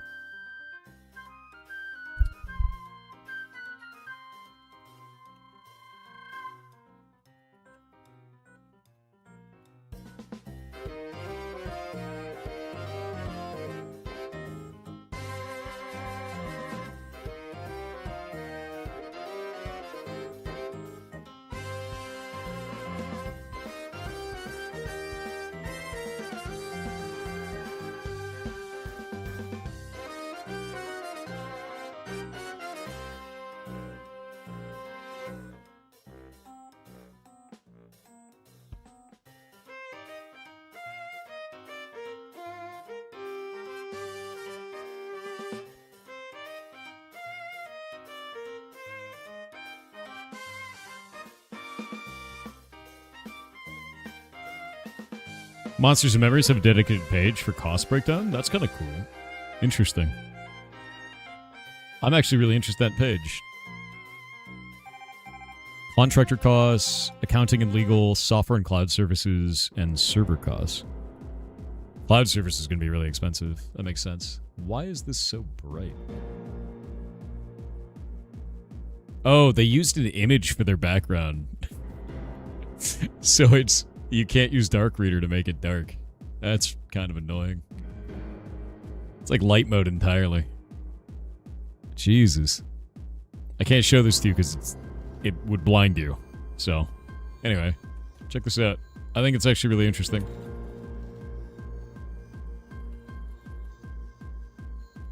Boop, boop, boop, boop.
Division 2 for that new update? Did they actually put it out? Do we have patch notes for that? Anybody found patch notes for Division 2? Let me see. Where is the patch notes? I'm looking. It's called Rise Up. Division 2 Rise Up. Came out April 2nd. Is this the right one? Yeah, let's pull this up. Boop. There we go.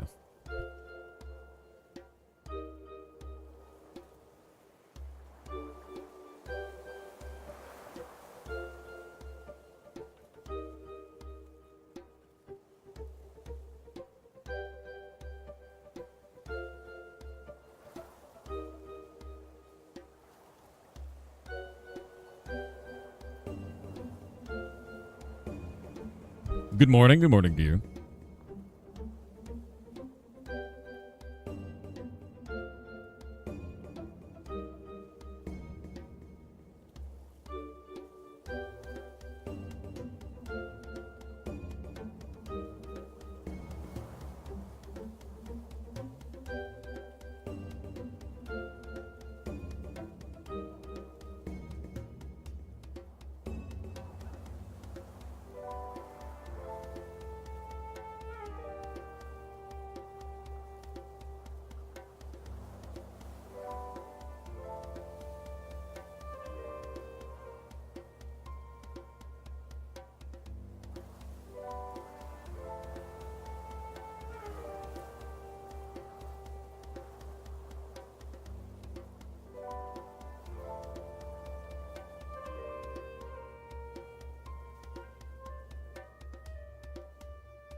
Let's see.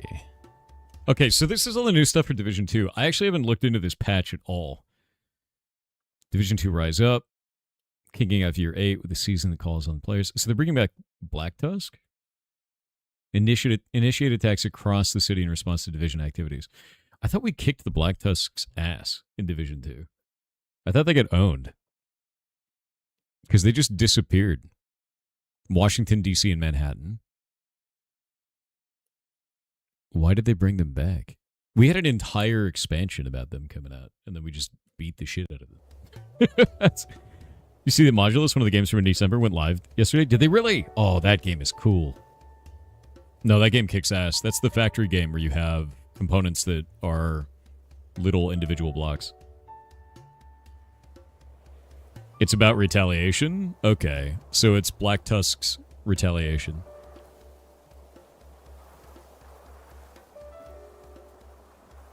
Been playing through the story in Division 2. Just got to the manhunts. Yeah, no, the manhunts are freaking rad. New difficulty escalation. New permanent difficulty. Escalation allows high-level players to enjoy their favorite existing content with new challenges and rewards. Escalation's difficulty reaches higher than anything else in Division 2 through scaling and new gameplay modifiers and enemies. And the available missions and strongholds will rotate weekly. It also introduces a new in-game currency, tokens, which are used to gain access to escalation runs. Players need to spend tokens to unlock escalation runs, and will gain or lose them depending on the outcome. The higher the tier, the more tokens they will take, but the rewards will be greater. There are no checkpoints in escalation. Oh, so if agents don't complete the run, they lose all their wagered tokens. What are tokens used for outside of that? New gear rarity prototype. New rarity of level for existing gear. Wait. So this is like in Diablo 3 when they added, like, the Ancient or whatever the hell it was. Okay. It's like Mythic Plus. Yeah, it's like Mythic Plus in World of Warcraft.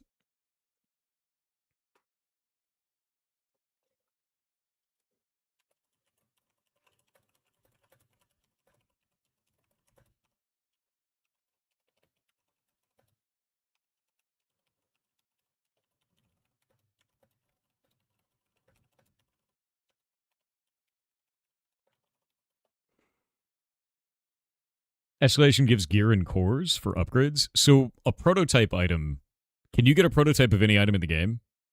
Like, would I be able to get a prototype of, say, Bullet King, for instance? Also on Steam? I don't know what that is, bud. I'll have to look that game up. You can actually get a prototype of that. So you're saying I have to do the grind again? No exotics yet? Okay, so you can't do a prototype exotic. Prototype is separate. Can you get a prototype of all your normal set gear? Can I get like a prototype of like tipping scales or whatever? Yes, you can. Okay.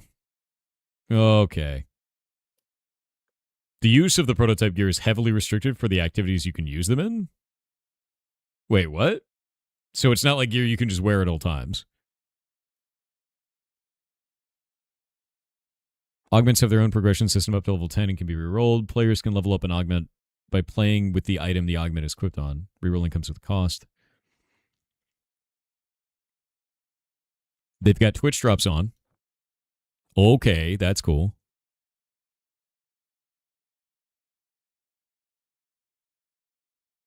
Classified assignments are back. Yeah, I was going to say, it doesn't say that they're restricted anyway, so you can only upgrade them after your expertise level 30. That's fair. I'm more interested in, like, you said that it was restricted, but I'm not seeing that. Prototypes are bad right now. Avoid skill pieces altogether. Your talents for that weapon are locked in after you prototype it. So there's no point for a prototype? I was going to wear it for set bonuses. Classified assignments are bought for premium currency. That's a little bit weird. They get normalized in places with the extra powers not allowed. Okay, that's fine.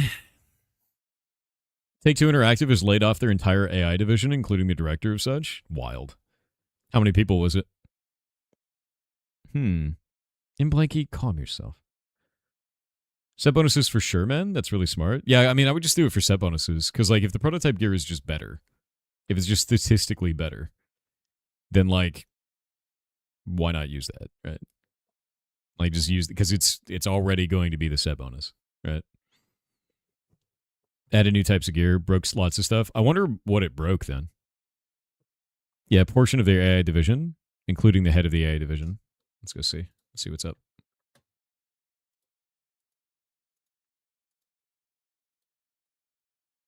Da, da, da, da.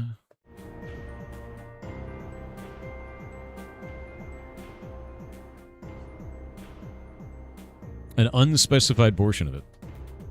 Let's see. Previously spent a decade with Zynga, says his time at the company has come to an end. I mean, head of artificial intelligence alongside an unspecified portion of its AI team, just 2 months after the CEO said that Grand Theft Auto 6 publisher was actively embracing generative AI. Wait, what? The Grand Theft Auto 6 publisher was, quote, actively embracing generative AI? They said this? Dude, how did I miss that? Grand Slop Auto, dude. Holy shit. Grand Theft, somebody else's art, dude. Holy shit, that's wild. Take-Two as its head of artificial intelligence in January next year, following a decade at Zynga, which was acquired by the owner of Rockstar Games in 2022. Less than 18 months into the role, however, Dickon revealed that he and Take-Two are parting ways. Ugh, it's truly disappointing that I have to share with you that my time at T2 and that of my team has come to an end. Dickon stated that he would make a more reflective post. What the hell happened there? Number one, that's a crazy statement, dude. That's a wild one. Let's see. Is Grand Theft Auto 6 using generative AI? Okay, so you have a disconnect.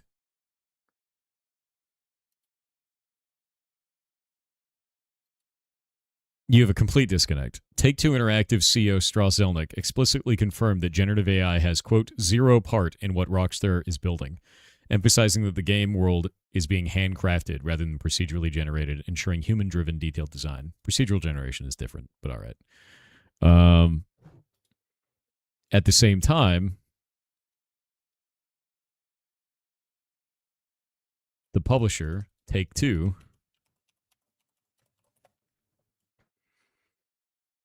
Interactive CEO Strauss Zelnick has stated that the company, quote, is actively embracing generative AI, moving from previous skepticism to a proactive approach that includes, quote, hundreds of pilots and implementations across its studios.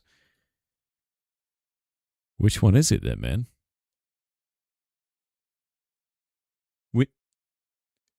Which one is it?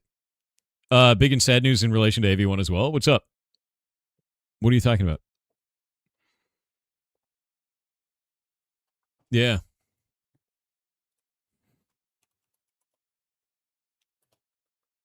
Can be both.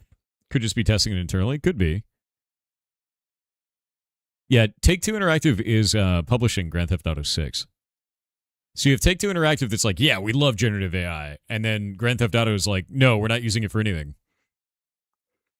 So it looks like it's GTA 6 is away from it, but like when your publisher is saying that, it's going to make you look bad. AV1 has no royalties, but also might have royalties. It can't. It's free and open source. Dolby sues Snapchat over AV1 and HEVC patent infringement in US and Brazil. Access Advanced VDP license would resolve this issue. How can they do that? It's supposed to be free and open source.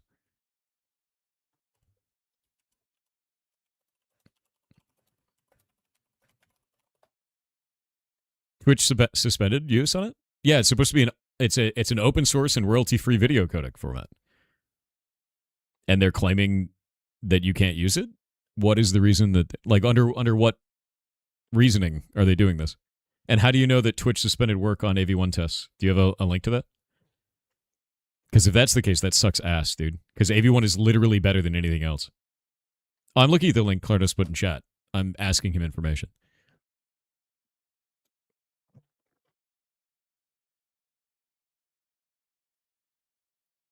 Access of Advanced? Okay, let's pull this up.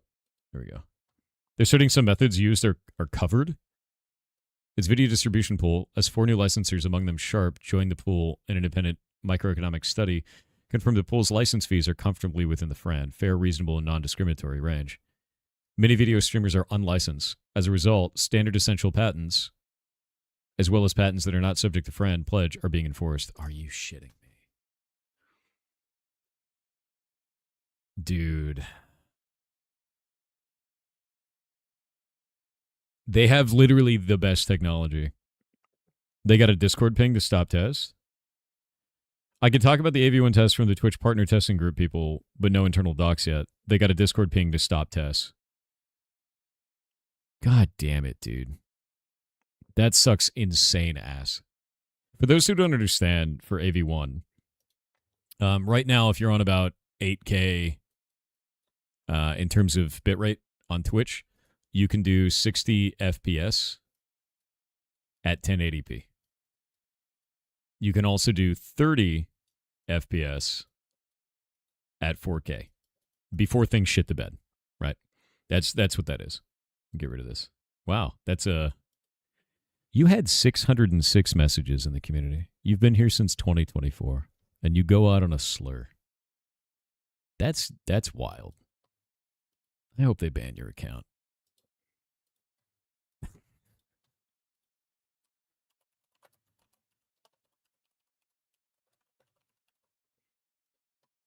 And reported. Insane shit, dude. With that in mind, so 8K on Twitch, normal, it's H264, right? You can do 60 FPS 1080p. You can also get 30 FPS at 4K. You can't really go above that. It's not really a thing, right? If you're doing this with AV1, 8K under AV1 can get you 60 FPS at 4K. Same exact throughput. The same network cost on you, but dramatically better performance. And it's royalty free. And that's the point of it. The platforms would make dramatically, like they'd be able to get rid of a dramatic amount of costs. Yeah, it's a different encoder. Exactly. And it's supposed to be a royalty free and open source codec. So it's like the fact that this is in any way being diminished or pushed back on because of patent law, it's a detriment to the entirety of video streaming on the internet. This is like the stupidest shit. Doesn't also handle pixelation way better too? Yes. Yes. I don't understand what the licensing call to this is. Like, to be real with you. This is a bunch of shit I don't know about in terms of legality. Just the idea of this getting pushed back is horrible. Yeah. This would hurt YouTube and Discord as well. Yeah, YouTube and Discord both have AV1 implemented. The new open source codec uses part of the existing patented codec, and Dolby is Madge. But it's an open source project.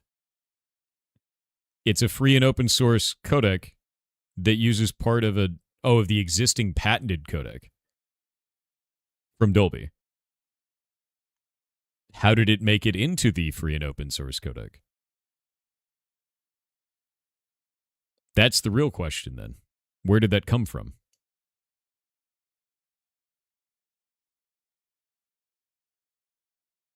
Like, was it a Dolby employee that did this?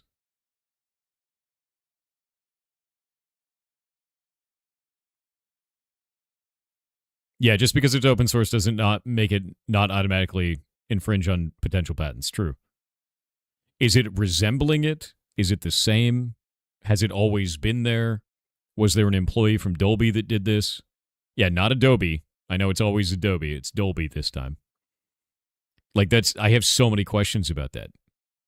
Could be someone just copied, thinking it would be okay, and now we're here. It could be a contribution midline, right? It could be a contribution that was done way down the line, that was introduced by an individual, like not there from the beginning. Yeah, is it a parallel development where like it just turned out to be this is the most efficient way to do it and nobody knew that Dolby was doing that? Case links 4 patents. Interplane prediction, picture coding support blocking merging and skip mode, sample array coding for low delay, entropy encoding and decoding scheme. Over this one, Dolby is seeking the AV1 injunction.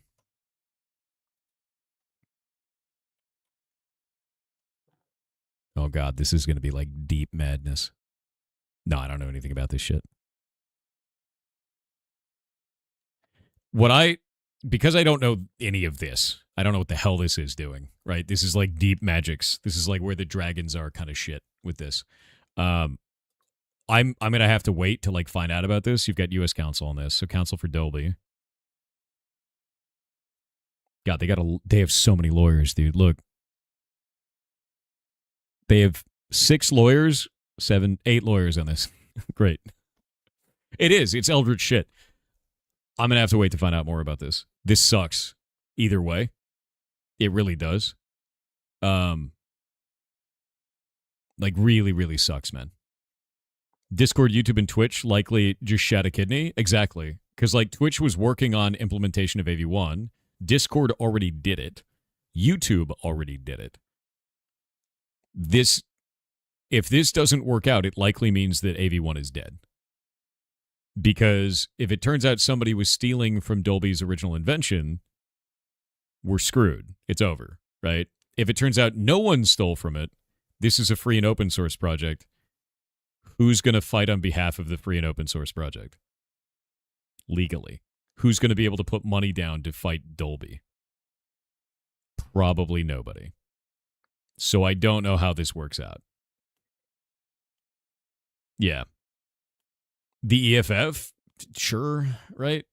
The EFF would be the one. The only thing that could happen is that YouTube and Discord fought back. Like, if Google's like, no. Because, like, I'm going to be real with you. YouTube has AV1 encoding. That means Google did a review of this and determined that it was safe enough to implement in their systems. How did Google miss this? Like, what is Google's response to this? Do we actually know, Kronos? Have they said a response? How old is this patent? I mean, we can look.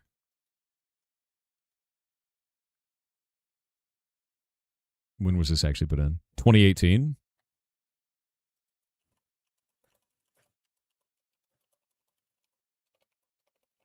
Let me see. This was in November 2018. AV1 officially released in March 2018.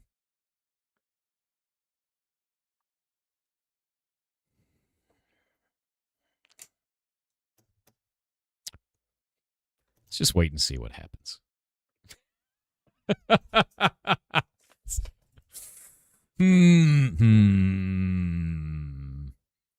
The first version, 0.1 of the codec, was released on April 7th, 2016. Specification released was on March 28th, 2018. Stable version, 1.0, was released on June 25th, 2018. This patent, the application was filed for it in November 21st, 2018. They had their 1.0 out. They had their prototype out 2 years prior, and they had their 1.0 out months prior to this patent ever hitting this. But this is, when was this patented element included? That's what I want to know. Because that's what I'm wondering at this point is, did somebody down the line take an implementation from Dolby and put it there, or was it there the whole time and they're pulling it in Nintendo? That's what I want to know. It wasn't approved until March of 2019. True. You're right. Publication here. Application granted in March of 2019. Actually, no. Reverse. This is not March. This is 3rd of September. September 3rd, 2019. We do our dates in weird ways. Or we're stuck into AV1 and to torpedo it? That's what I'm wondering, too. Like, I need to... This is going to be a fight, is what that is. But I don't know who's on the side of AV1 financially. It looks kind of like nobody, right? It is very... I don't think... It is very nuanced, but it's also like, who done it, right? That's the big question that I have. Who done it? And also, Dolby suing Snapchat over AV1. Why isn't Dolby suing Google over AV1? Or Discord over AV1? Why Snapchat? for usage of AV1. Why that? That's like one of the weirdest things in this. Easier target? Google is big scary. If Snapchat loses this, they'll probably, like, Google will probably duck away. Create legal precedents is what it sounds like there. Establishes case law, precedent if they can win, which then gets used against Google. That's exactly what I'm thinking. For small targets, then if success, they go after the big boys. Yep. What if Google steps in to help Snap? I don't think that will happen, but I wish it did. Yeah, legal precedent, dude. God, this is shit, dude.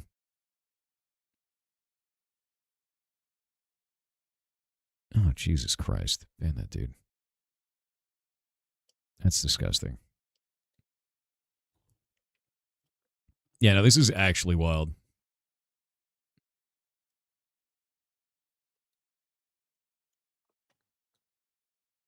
That's why we can't have nice things. I know, right? Dude, honestly, though? Yeah, no, I banned him, Nate. It's just disgusting, dude. Experimental lawsuits to try on patents to try and get legal precedent. That's what it looks like to me. Yeah. Get rid of all of them. There we go. Wait on ads.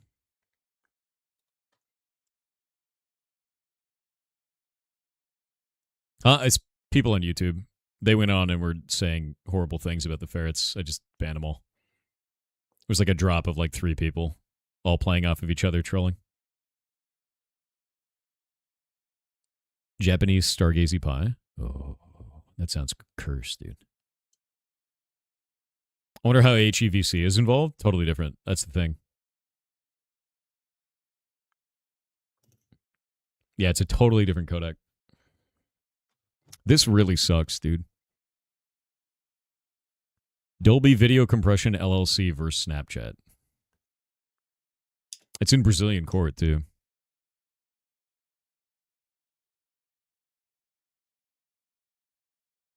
Oh, man.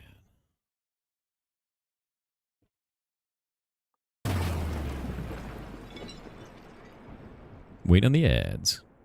All right, so ads are over. But yeah, this is actually wild to see this. So it looks like they're doing it in Brazilian court. Snapchat's based in Brazil, right? I don't know much about Snapchat, to be honest with you. I don't use it. Kind of a dream case, Imo? What do you mean a dream case? It's awful. This is like the worst case that can happen with this.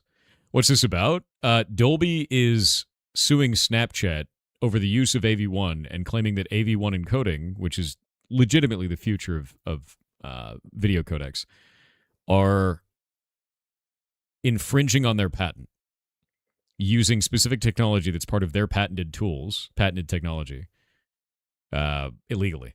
Is a whole thing. Currently applying to cybersecurity jobs, specialization in automation. That's cool. Hell yeah. You have current one mainly shopping around, however, recently got a bite from a company. That's good. But they're sending you a coding assignment for a security engineering job. Is this a new trend? That's pretty common.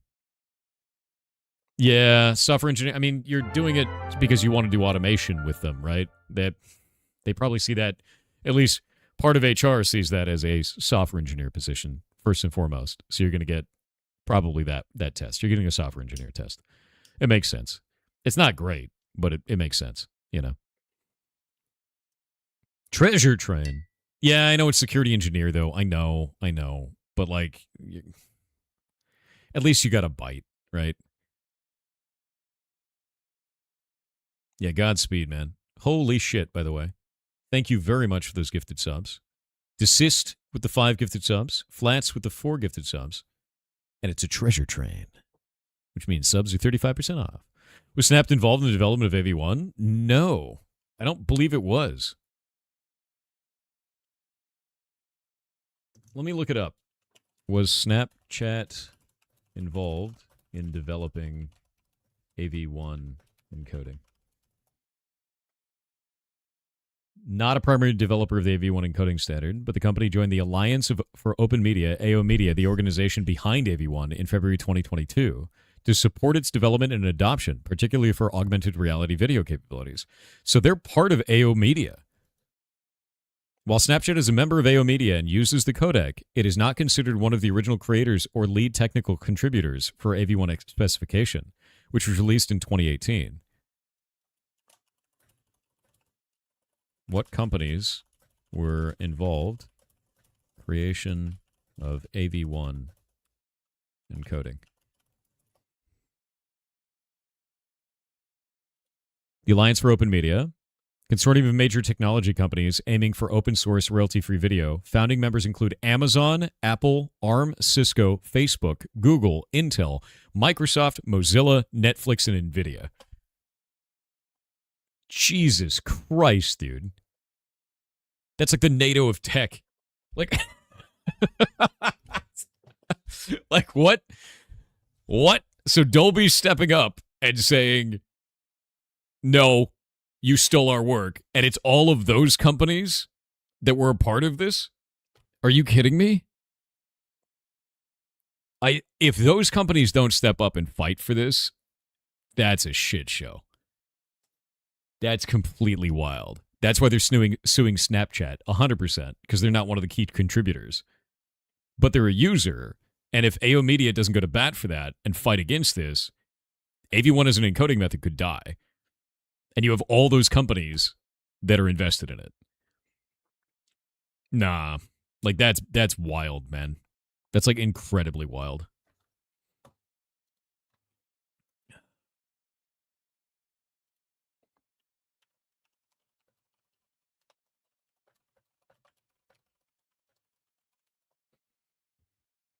Did you see the good news about Nintendo versus Pocket Pair lawsuit? The U.S. patent rejecting like 26 claims Nintendo made through its non-final, though it's non-final. Yeah, dude, I did hear about that. What happened? We're talking about AV1 encoding. Like, Snapchat is being sued by Dolby over a patent case saying that some of the functionality of AV1 encoding is infringing on their patents. And the other side of that is Amazon, Apple, ARM, Cisco, Facebook, Google, Intel, Microsoft, Mozilla, Netflix, and NVIDIA are all the contributors to AV1. So I would say good luck to Dolby, but I'm a bit biased here. Bad luck, Dolby. Hope you lose. It's insane, to be honest. Dude, I've never rooted for Microsoft before. Gross. No, I feel gross. That's greasy. I feel greasy. Ugh. Oh, I want Microsoft to win. Ugh. Ugh. You're concerned that Dolby wouldn't be bringing this case without real solid grounds? Fair. And then you go into discovery. You find out, why did this happen? How did an implementation, how did a commit make it past all those companies and nobody know it was infringing on Dolby's work? Right? As a free and open source project, that could happen, but where did it happen? Who did it? That needs to be known at that point.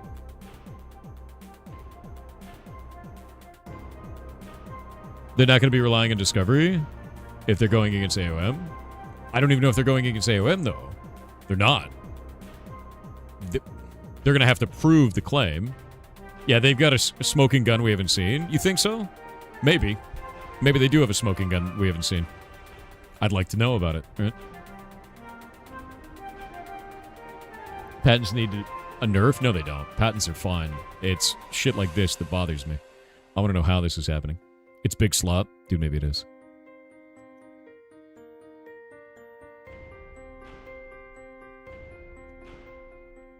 Yeah, I'm also wondering, like, why... That's the other thing. You're totally right over on YouTube. Why is Snapchat as a user getting sued instead of AO Media? Right?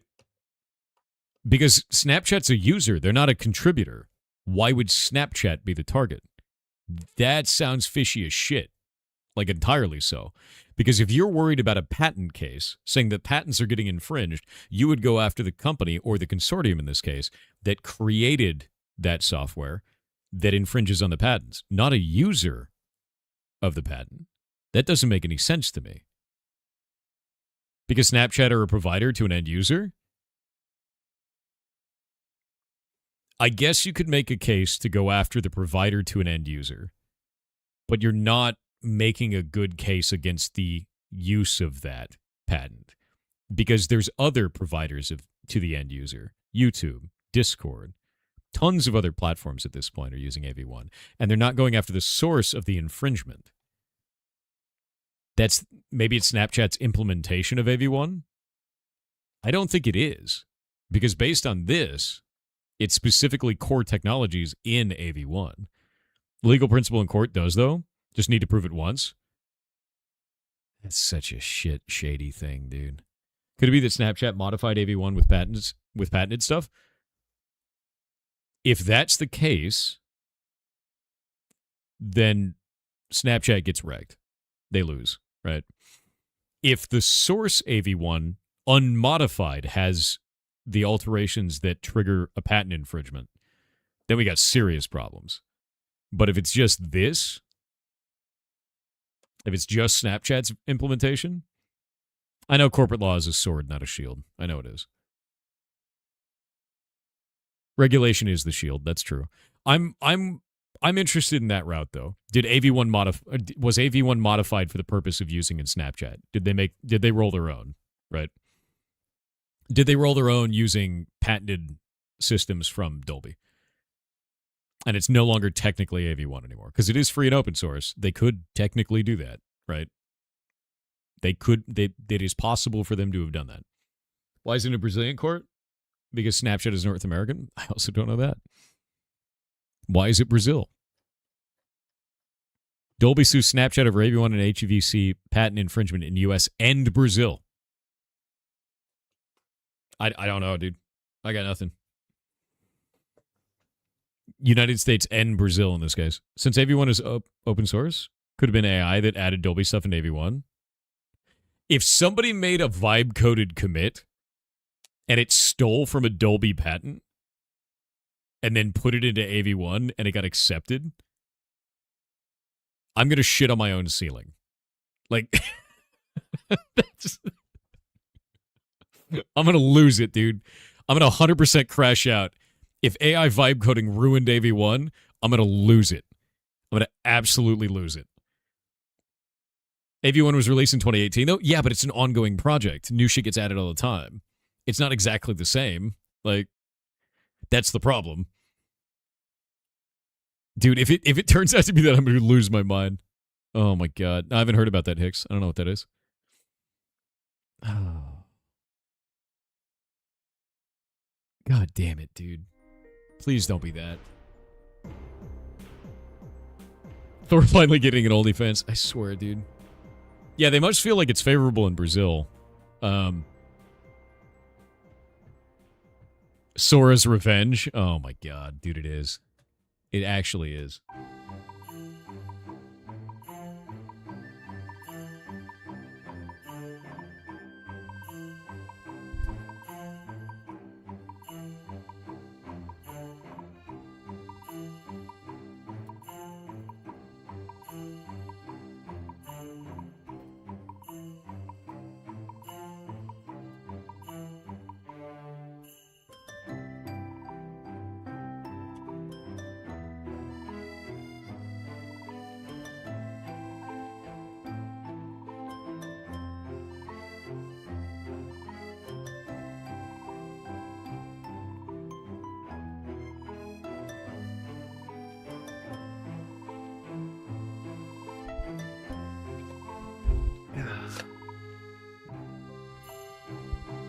There's a video codec called Thor, developed by Cisco. God damn it. I can't believe they infringed on my name.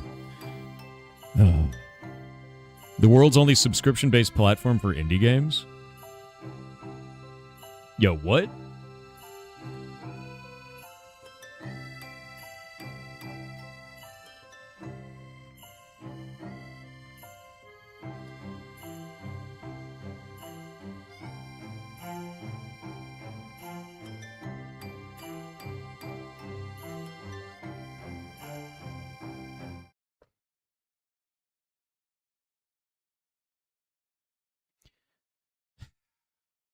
I'm going to be super honest with you. This isn't shitification. Support indie devs directly. The idea of creating a subscription service for indie games really kind of grosses me out. I know that may not be a popular take. I know some people will probably be upset that I say that. Just buy games from indie devs, dude. Yeah, you don't need a subscription to buy indie games. I think that's... No. And I know these guys probably meant well. They thought it'd be a cool business model. There's probably devs that signed up for this that believe in it, but a subscription service for indie games doesn't make any sense to me as a consumer. It feels like bloat, and it feels like it's not going to be a good thing overall. None of this feels good to me. You hate that? You don't need another subscription-based service? Exactly. It calls back into the meme of like you don't own anything, right? Like I'd rather just either buy games or get them on Steam where they're just in my library and I don't lose access to them if I stop paying a subscription fee. I think the idea of losing access because you stop paying a subscription fee to your entire library is terrifying. Like the way that I put it is this: imagine if you lost access to your library on Steam if you stopped paying a fee. Not a fan of that, right? If I'm going to pay a subscription fee for a video game, it's going to be a game that I choose specifically. I want to pay a sub for that because it's like an MMO. It's got ongoing content. But like getting access to an entire library on a fee, I'm not a fan, dude. I'm not a fan of that at all in any way. Seems like it just adds a middleman. Exactly. Yeah. Sell it to me or don't. You're done with subscription crap. Yeah, exactly. I don't think this is going to be very popular.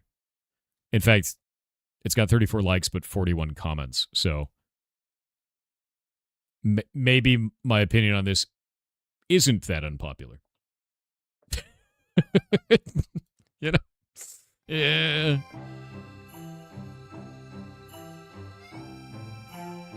Oh god, it's loud.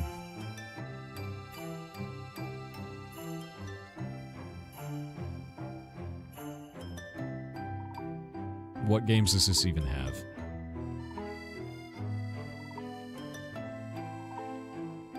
Yeah, let's see. So they've got a bunch of games already up on the website. Let's see what they have.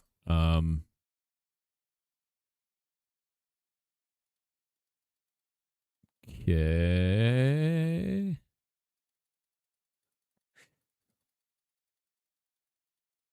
Okay, so it's no, I'm not seeing any like big games right now that I've either heard of or looking forward to. I don't know any of these. I've never heard of any of these games. Interesting. Yeah,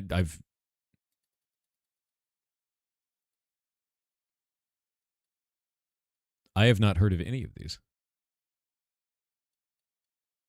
Oh. Wait, they have action twice.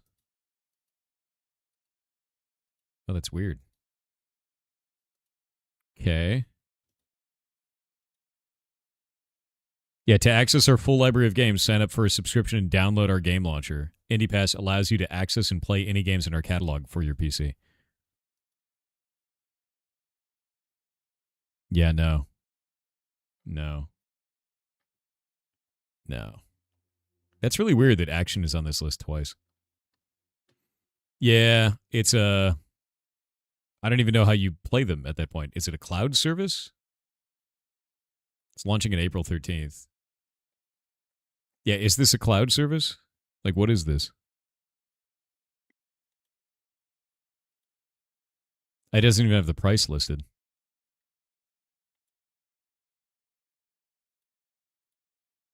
While subscribed, you can enjoy the games. Yeah, so the moment you stop subscribing, you lose access to all the games. Yeah, I'm not... I mean, like, I know other people are trying to do this. I know there's, like, Game Pass, right? I know that's the same shit. But, like, part of the point of me playing indie games is not dealing with subscription services and not dealing with big corpo and not dealing with AAA bullshit. And this is exactly the problem, is it starts moving in that direction and it just turns into that. And I'm not really a fan of that. Yeah, like... That's really weird. Also, how do they pay the indies? How do devs get paid? Because in subscription services, the way that you generally get paid is you get paid a flat fee when you enter, like, say, Game Pass, and they pay you an amount, right? How are they paying them in this case? Oh, actually, Kendall messaged me. Said the subscription thing is a big problem. The way indies get paid is by a split of game time. which makes it so that you have to fight the other games for attention. Nah, dude. Just launch on Steam. Don't play this shit. Don't play that game. Launch your game on Steam. That's rough, dude. Yeah, that's toxic. I'm not interested in that at all. Yep. You saw it in your timeline, you didn't know what to think of it? Yeah, no, I'm out, dude. None of that seems good to me at all. It seems like it's taking big corporate like business objectives and injecting them into the indie scene, which is exactly why big corporate video games are what people don't like right now. Like, it's very rare that a big AAA game is doing well, and when they do well, they get like 50% negative reviews right now. Indie games are by and large much more accepted because they don't have all this shit going on, and it just seems like it's kind of ruining the point, right?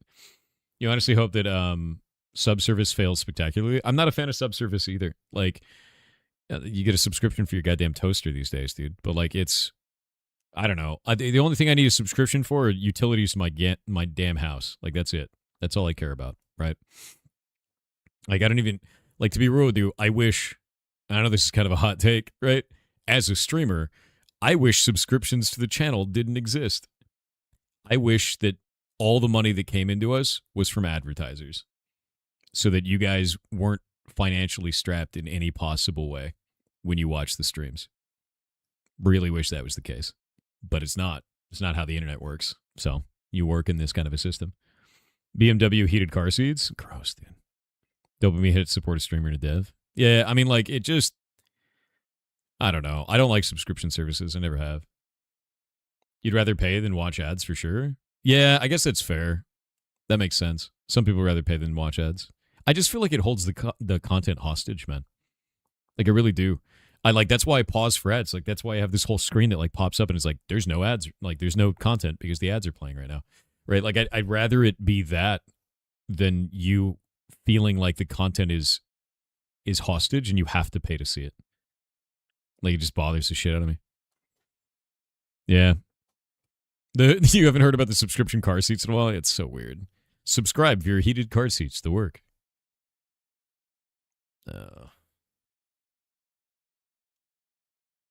I wish there was a more serious search engine, which was paid. You could not see ads there. That'd be kind of interesting. You just block the ads. The video ads you can't. They embed them directly into the feed. So, yeah. Do you have that food sub or that local air sub, dude? Yeah. I don't know. I think that shit sucks. So subscribe for hot water for your shower. Technically, I do that. I have a hot water heater, right? You'd legit pay for old Google? I wouldn't. I didn't pay for it then. Why would I pay for it now?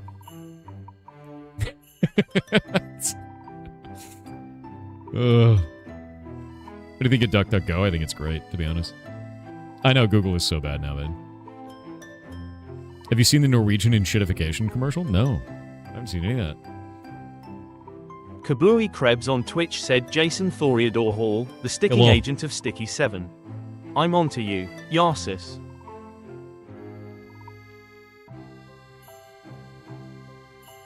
You'll never figure it out. The enshittifier is so funny. What is this?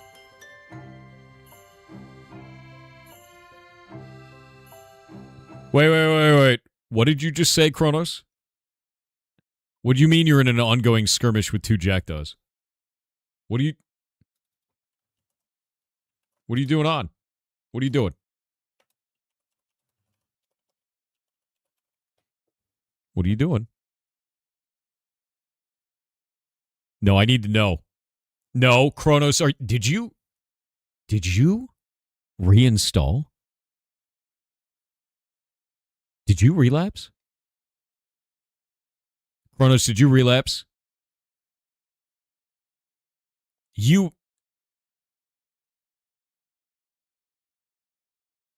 Oh no, hilarious?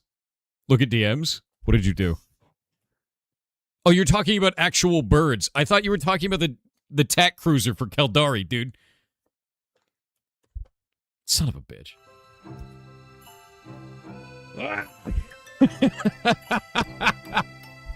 Said an ongoing skirmish between two jackdaws. The jackdaw is the Tech 3 Caldari cruiser. Son of a bitch. I thought you relapsed, and I was like, but he ejected all of his skills, dude. It's over. I thought you were out there like spending your paycheck on skill injectors or some shit. Getting back into the game. I was like, no. Lost another one. God damn it, dude. Was it a cruiser? Was it a... Might have been a destroyer. Wait, is Jackdaw destroyer or cruiser? Shit. Now I gotta look it up.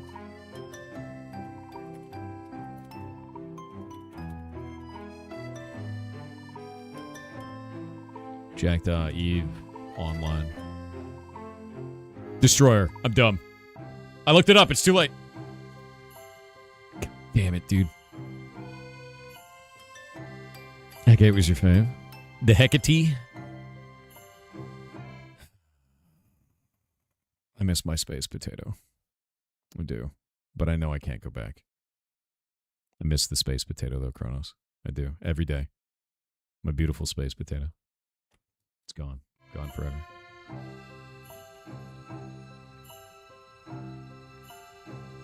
I know. I know. I know.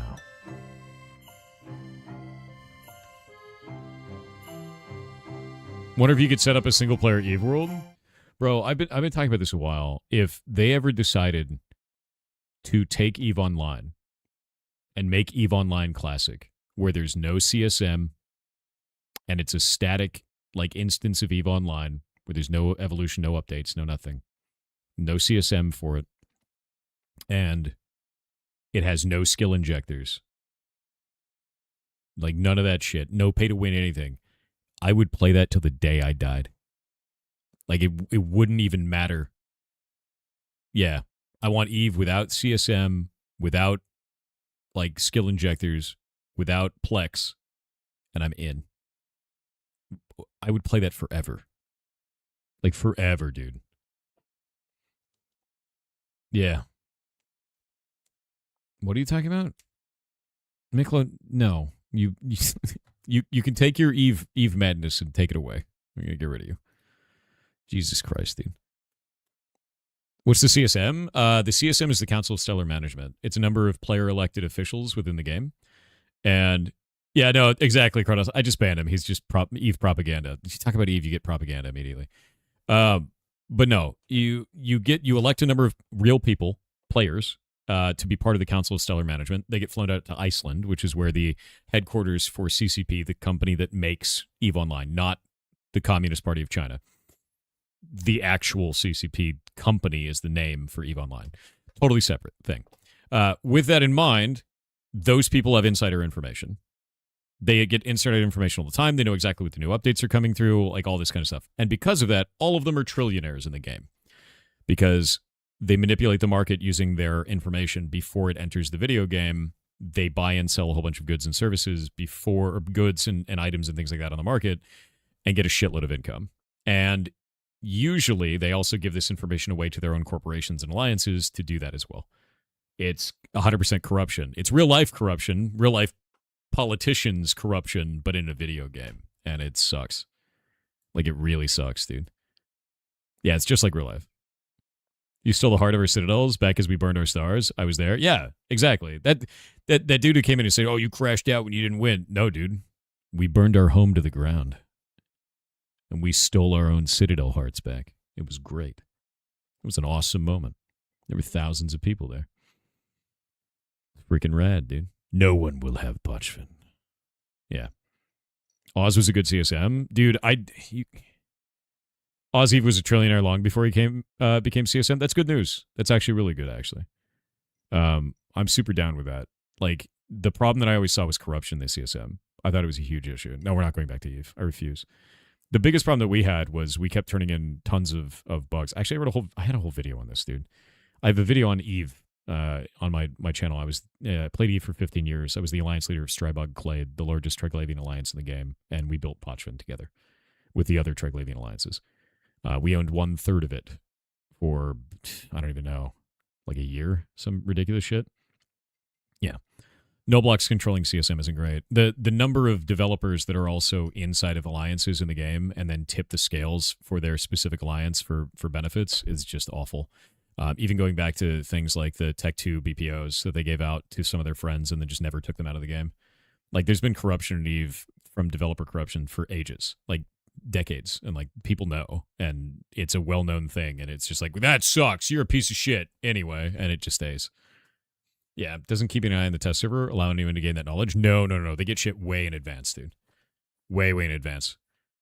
So like they're already doing that kind of shit. People use the test server for that as well, but it's not the same. Yeah, that's the problem. Is imagine getting advance notice before the test server. Like weeks or months before the test server.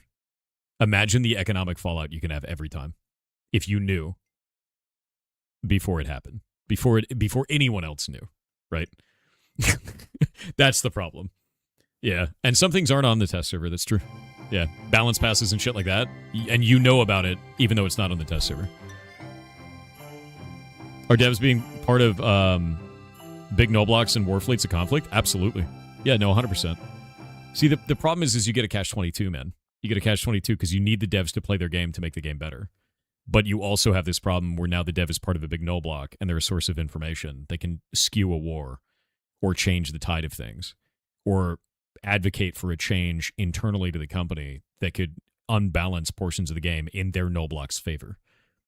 That's a problem.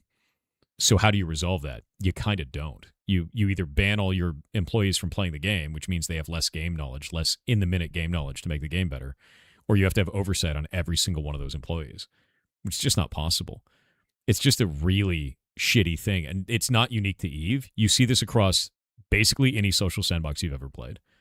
Yeah, this is true across all social sandboxes, but yes, there can be developer conflict of interest, and it's about trust. Exactly. And the thing is they've shown previously that they're not to be trusted, right? The fact that they gave out Tech 2 BPOs to their best friends in the game, and then when they got found out for doing that, they never took them back out of the game. The groups that have that still have it. And I think that's the biggest problem, dude. Like, that's a huge issue. Is, well, I gave this guy a permanent economic advantage that no one else can possibly have because he's my buddy. Like, like what the shit, dude? Yeah. The EVE devs showed pretty blatant bias towards one group. Yeah, they did. To give you an example of what happened to us is when we moved into Potchman in the beginning, nothing worked. Everything was broken. They have these things called dread sites where you need 15 people to go and fight the dread site, and you needed standings with the Triglavians to be able to get to them in the first place because the gates were closed. When you would go to that dread site, you'd fight the entire encounter, go and beat it, and once you beat it, everybody in the system would get paid. Everybody who was part of the fleet would get paid, and it was supposed to give you more Triglavian reputation, which is part of the standings system to go through the gate. Yeah, it worked in reverse. It gave us, at the beginning, no money and then negative standings with Triglavians. They literally made it remove your standings. And it removed so much that suddenly half our fleet couldn't get back through the gates. Now, take that, and for the next 2 months, every week, I was in talks with the developers, and the developers would come and talk to our council for our alliance and say, hey, we tried to fix this again. Can you go try it again? And we would test it on live servers. And every time we'd go in there, something new would be broken. No money was being granted. Minuscule money was being granted. Standings were going the wrong direction. Randomly, people's ships would explode. Sometimes nothing would happen. Like, you wouldn't get any rewards whatsoever. And, like, just tons of shit was broken over and over and over again. And we were the QA on live servers for it for months. And then finally, they put out an economic report. They finally fixed it. And we had like 1 month of good income, finally. And they put out an economic report because they put out economic reports for all the different regions in the game. And they put out an economic report, and it showed a large number for us because our area of space was profitable, finally. But they didn't show the economics reports for the previous months. So suddenly, EVE is a game of propaganda. Everybody in the entire game thought we were printing money secretly for months. And they put a target on our back. The next thing they did after that was take the standings requirements off of all of our gates. We no longer had a defense. There was no home field advantage. People could teleport from anywhere in the game directly into our home. For other wormhole corporations, you have to find their wormhole. You have to get through the wormhole network to find them. and those wormholes change all the time. For ours, you could get a thing called a filament and teleport anywhere into Pochven immediately. From anywhere in the game. We had no defense. We were served up on a platter, and they took away all our home field advantage and made it look like we were fat and rich. It screwed us, man. And it was just like, okay, like at a certain point, we realized there's no feasible way to win this, so we burned our own home to the ground. Like, I called a call to arms for all of our people, and we destroyed all of our own structures, looted them all, and left. Because the biggest thing that's crazy about this is all of those structures, everything that we had in there, all of that was they were irreplaceable. You couldn't put a new one down. Pochven prevents you from putting new ones down. We placed them in those systems before they got taken to Pochven. So when we burned them, we burned the museum. Never getting it back. Yeah. One sec. I gotta go fix something. God, that's loud, dude. Don't do that. There we go. Let me grab this. Log out of that. Log out of this.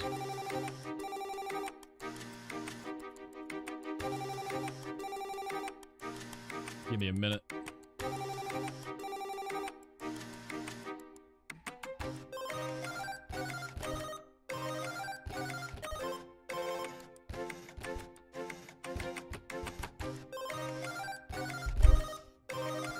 Oh, come on. Answer the phone, I refuse. But yeah, I could talk about it anytime. Like, I had a blast in that game, but that was so awful. There was a couple other like exploits and stuff that we turned into them. One of them was called Seagling, where basically you could get 15 people into the dungeon. They were in there fighting the dungeon. Someone on the outside could shoot basically the portal to the dungeon that was called a gate, and not actually shoot any of the monsters, not do anything like that. They'd cloak up, which made them impossible to find, right? Couldn't even scan them out, nothing like that. They would fly off in a random direction. And then when you were about to complete the dungeon, it would do an NPC callout that said that the dungeon was about to be completed because the boss was showing up. One sec. Nope, that's the wrong one. Hold up. There we go. And then they would decloak, and they would get a cut of your rewards. And so they used a shitload of bots, shitload of multi-box accounts to do this over and over and over again. We reported it to CCP. They didn't fix this for like 3 or 4 months. They wouldn't do it. And then when we burned Pochven to the ground and we left, the next group came in behind us and like started living there. They reported the same bug, and CCP fixed it immediately. And one of the devs said, quote, "I thought that was just a Strybog problem." That's when I quit the game. I was like, nope, that's too much. I'm out. Yeah, I don't want to do this anymore.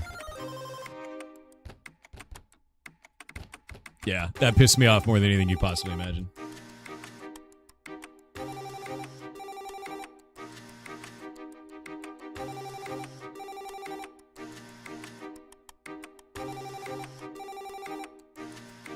What is this?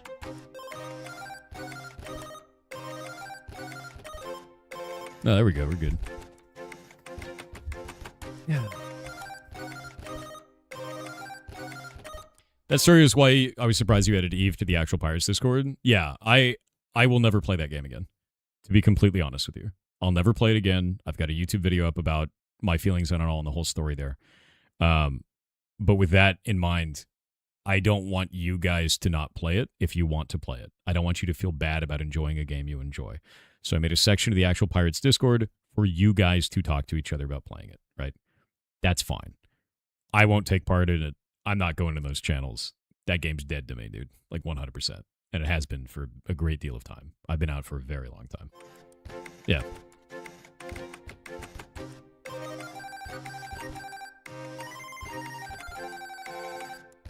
What is your take on a certain tech YouTuber saying ad block is akin to piracy? Bro, why are you vague posting? King of vague posting. Jesus. What's your take on a person I won't name?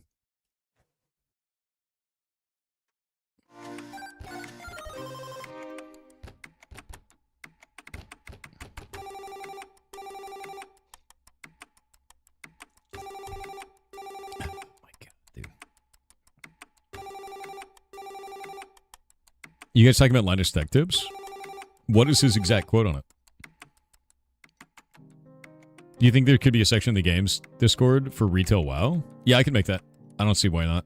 I'll add a section for World of Warcraft. What's your take on peanuts? Honey roasted only. Yeah. Whose pet rock did they steal? Well, not mine, because he's right here. There he is. Good pet rock.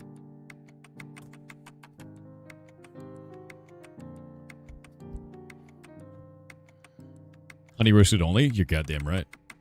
Garlic or cheesy naan? Yes. The answer would be yes. Why choose? What do you think about that one guy who said that one thing is bad? I don't think about him at all. There you go, Hicks. Why not garlic and cheese? Exactly, dude. That is the way.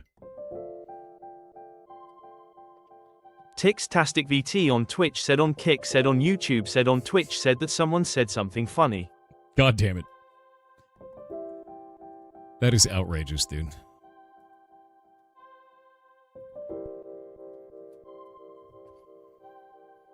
I'm glad that I implemented that today, though. I gotta say. Red_VT on Kick with 500 kicks said wanted to test this option too. I hope it doesn't break. You're happy. Don't break it. Don't break it. Yeah, I'm glad that I put that stuff in this morning. So now you guys know what platform the person is talking from. It did not break. It worked perfectly. KB Book Corner on YouTube with $10 said, "Hey Thor, having a rough night, thinking of how I've been alone since 2023. Being a single parent of a diabled kid leaves no time for dating, but at least I can feel less alone by hanging here. Closing parenthesis. You got this, dude. I know it's difficult. I know it is. It's a really tough time. And it sucks to feel alone like that on top of it, man. But I want to be serious about this too. I hope you never feel like you've made any mistake there. Taking care of a disabled kid is a very difficult thing to do. And I know I don't have the exact experience that you do because it's a child, right? We have a bunch of disabled animals here, and it takes a lot of time. It takes all of the time out of your day. You know, some of the ferrets like Henry, right? He's mentally disabled. He's got 60% of his brain matter is actually scar tissue. He has to be cleaned every day. He has to be, you know, given a special environment. He can't fix himself if he gets stuck on things. Like, it is a full-time operation just to make sure that he lives a mostly normal life. And I can't even imagine what that's like when it's your child, right? Like, that's so much more extreme there. So I know it may feel lonely and shitty. It might. But I think you're doing an amazing thing. Even if it's sacrificing your time to do it. Legitimately so. I respect the shit out of it, man.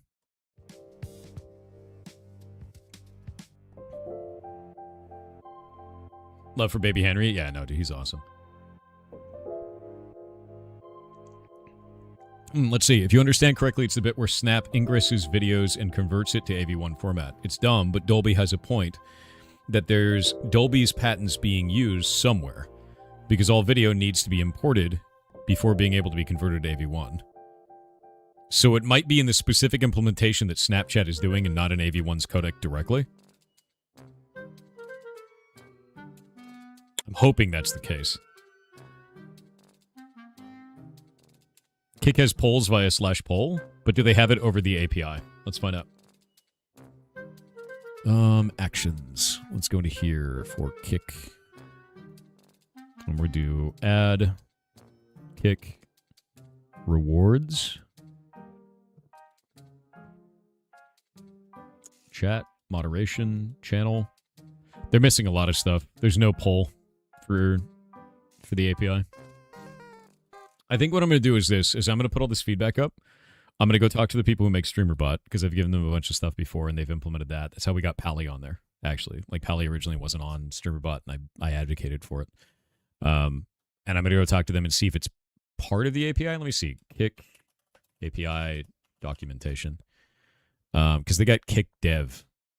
Build and deploy from every angle. I'm going to look at this, their tech docs, and see if they actually have this in there.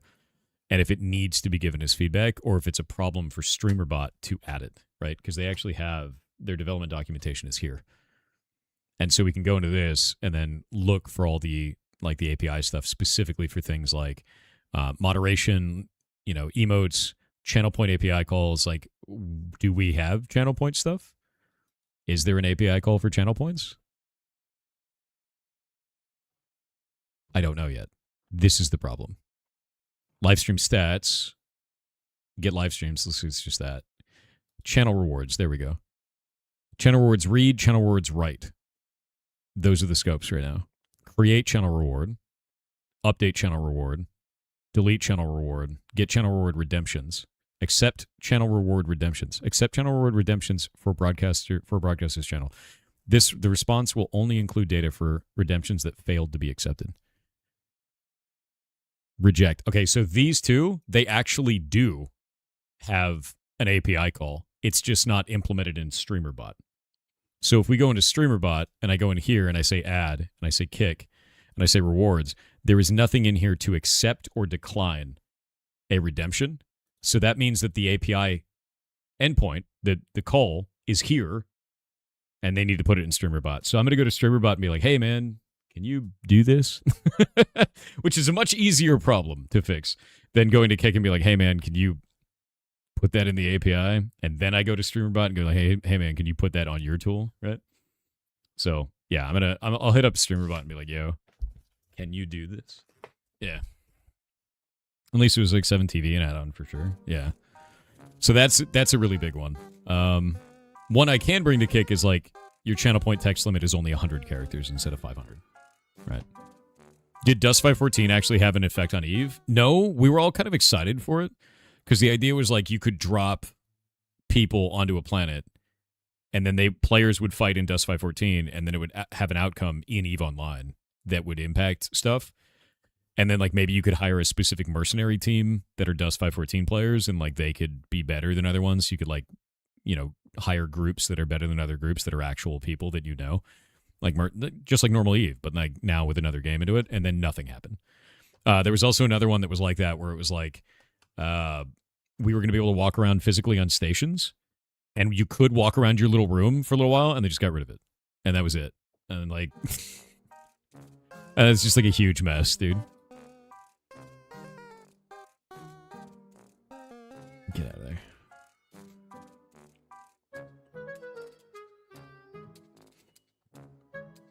Yeah, walking in stations. You remember that shit? For ages, walking in stations, man. Dust 514 was so hype and such a huge disappointment. Yeah, they just killed it off.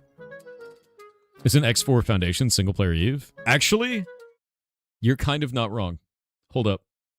Kronos, have you seen this game?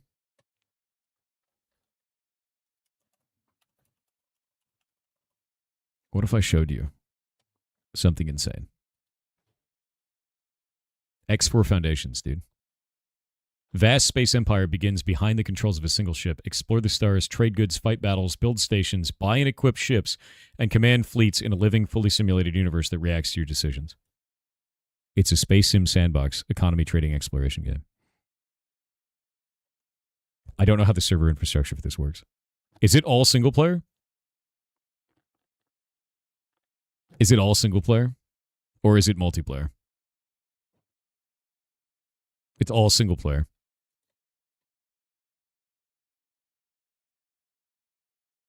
Here's the problem. The reason why I liked EVE Online is because it's a social sandbox. What do you mean live economy via NPCs? What does that mean? What does that mean? What does that mean? There are online co-op mods. But meh, working. This is doing so much simulation every second. It's insane. Simulated economy. Fully simmed economy? Okay, hold up. When you say simulated economy, if I buy and sell goods in my single-player universe, does that affect someone else's single-player universe? Or is it just yours?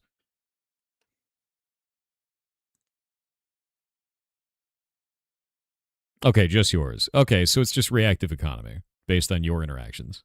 Very cool. I just want a multiplayer game, my dude. Yeah. I know this is cool, but it's single player. I want a social sandbox game that is not EVE Online.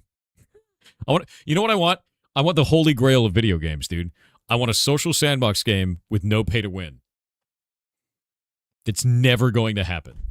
The only time that could have happened is if Ashes of Creation didn't turn out to be bullshit because Steven Sharif lied about having investors. God damn it. So now I want a social sandbox game with no pay to win and no Steven Sharif. I've increased the list. My demands are larger. Great. This sucks, dude. Oh. After Shade Protocol, clip this? Okay, bud. The list is growing. The list must grow. My demands have doubled, yes. What happened with Ashes?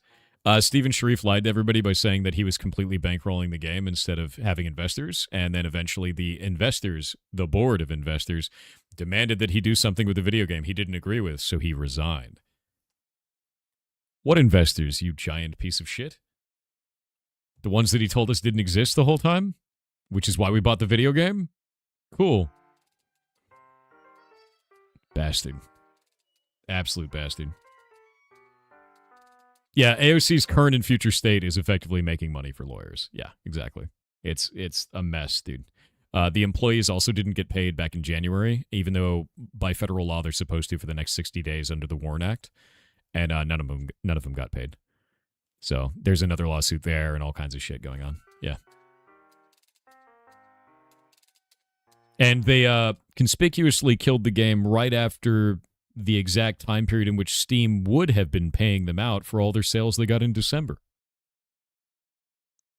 And by launching it on Steam, they also fulfilled the Kickstarter obligation of the game launching, so they didn't legally have to give refunds to everybody. What a coincidence. That's a lot of coincidental actions there. It's cool. And since the game never had subscriptions in place, none of the content creators ever got paid out through the referral links because the referral links were specifically only for subscriptions. That needle is getting threaded real well, you know? Just kind of like wiggling right through all of that. I wonder if that was planned. I mean, I don't know if it was, but I wonder.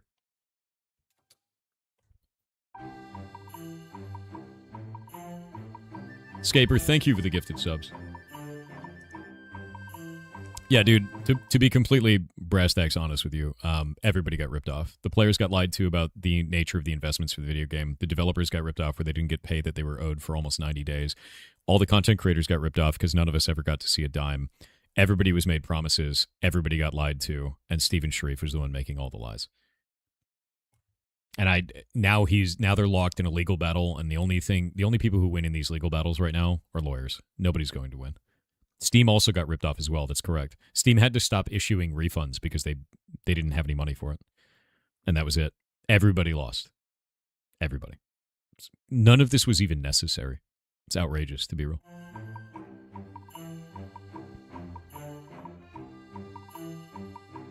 I know, Hicks. It's so weird. No Man's Sky is low-key closest. Granted, it's not a social sandbox MMO. Fair. I like No Man's Sky now. I think it's quite good for where it is. I still don't know how I feel about Hello Games. I'm waiting to see what they do with Light No Fire. Yeah. Steam did get their $100 though. I guess that's true, yeah. So many noodles out running around right now. Let me see. Oh my god. Yeah, look at this. Look at that. They're going, dude.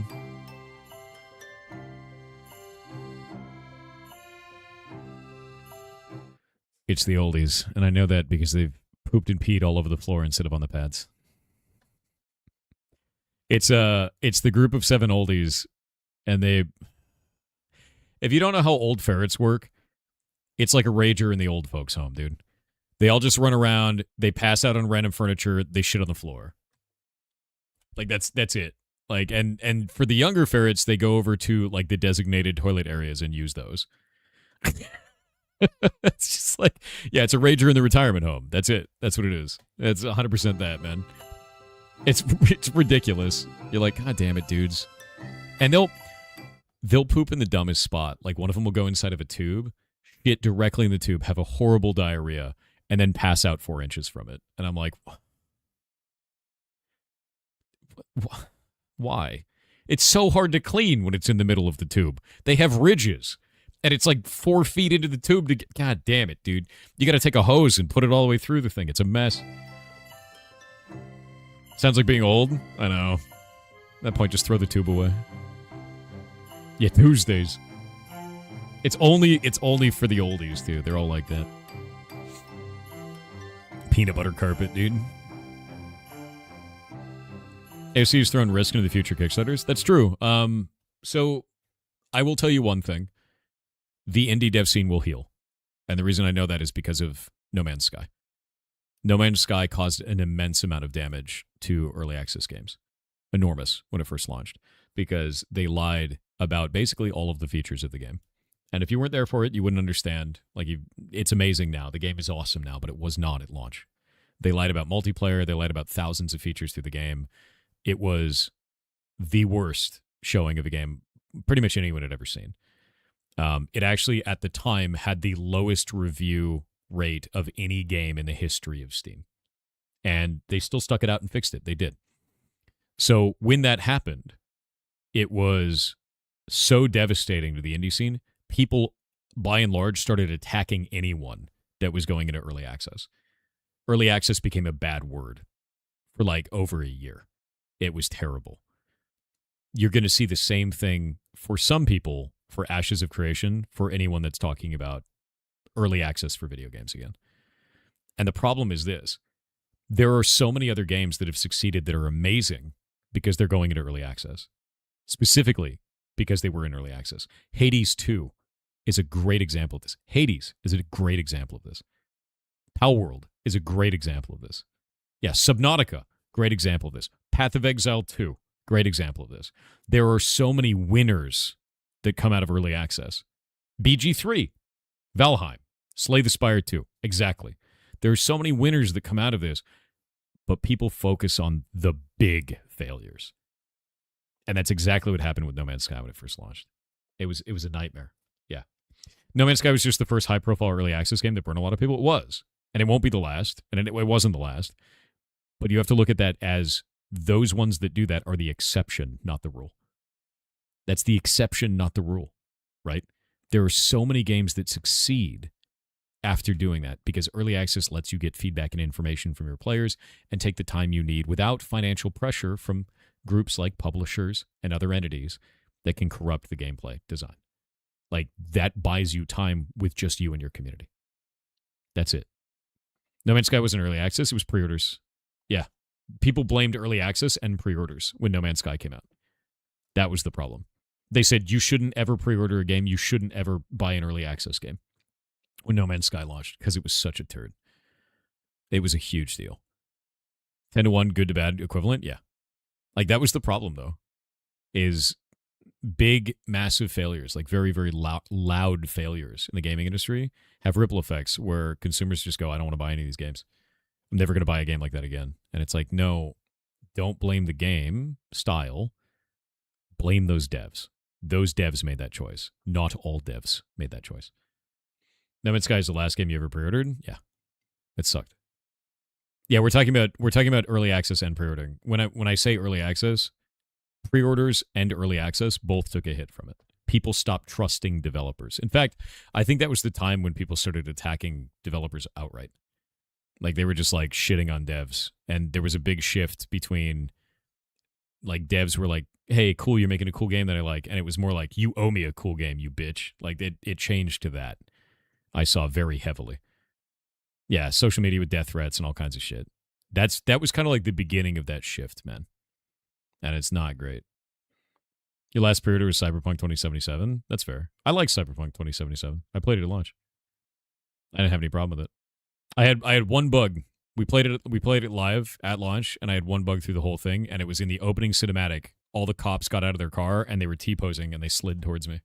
And we're like, wow, we're in for a good time, guys. And then there was no problems for the rest of the run.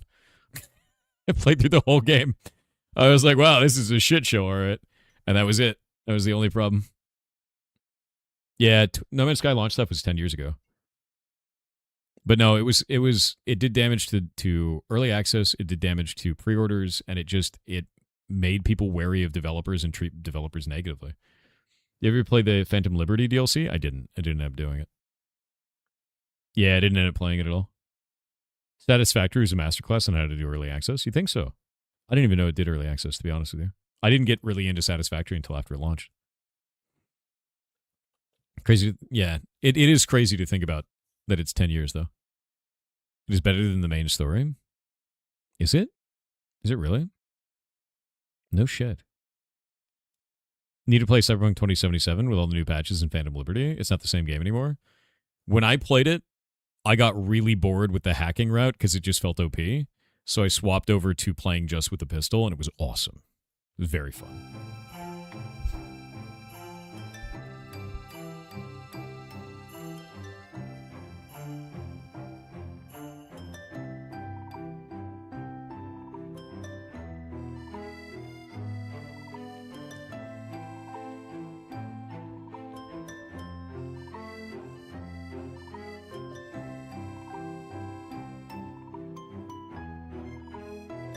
God, that's loud. Wait on the ads.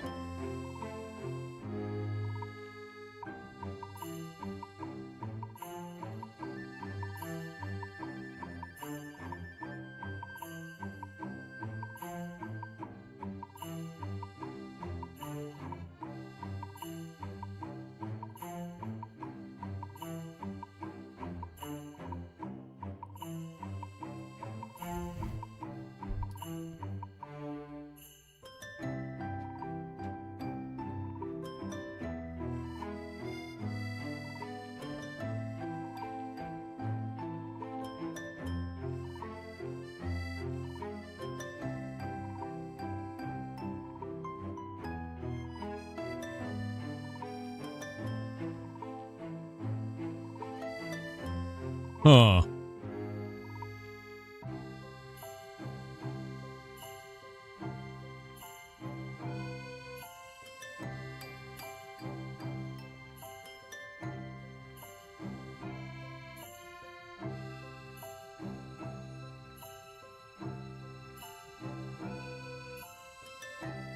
All right, somebody just linked this in chat. I've never heard of this. Kronos, have you heard of this? Former EVE Online developers are building a society simulation MMO where your character keeps playing even after you log off.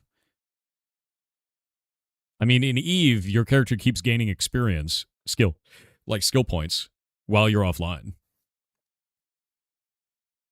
Someone sent me this at the weekend. They've been in development on it since 2017.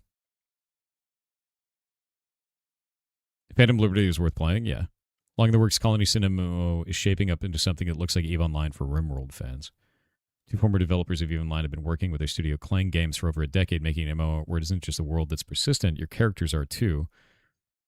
Turned up to GDC this week to debut a new trailer with a song by Bjork.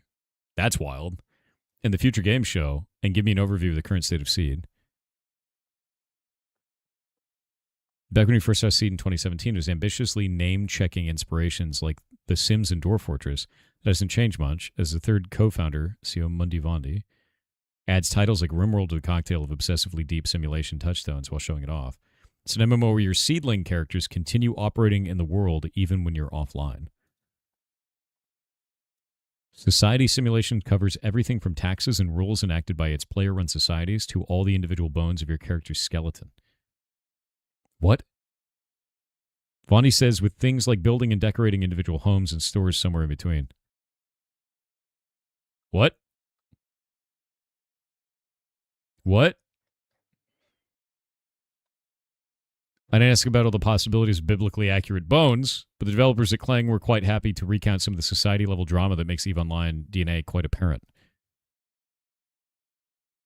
Societies are the backbone of Seed. Players within a society will be working together to build it up, with its lawmakers, business owners, or individual citizens collecting resources. How does this work? Is the objective... Is this Isekai the game?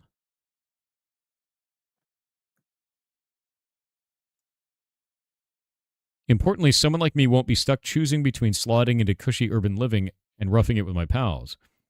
If I've got multiple seedling character slots on my account, I can have those characters living in totally different societies with their own... You could create a commune of yourself.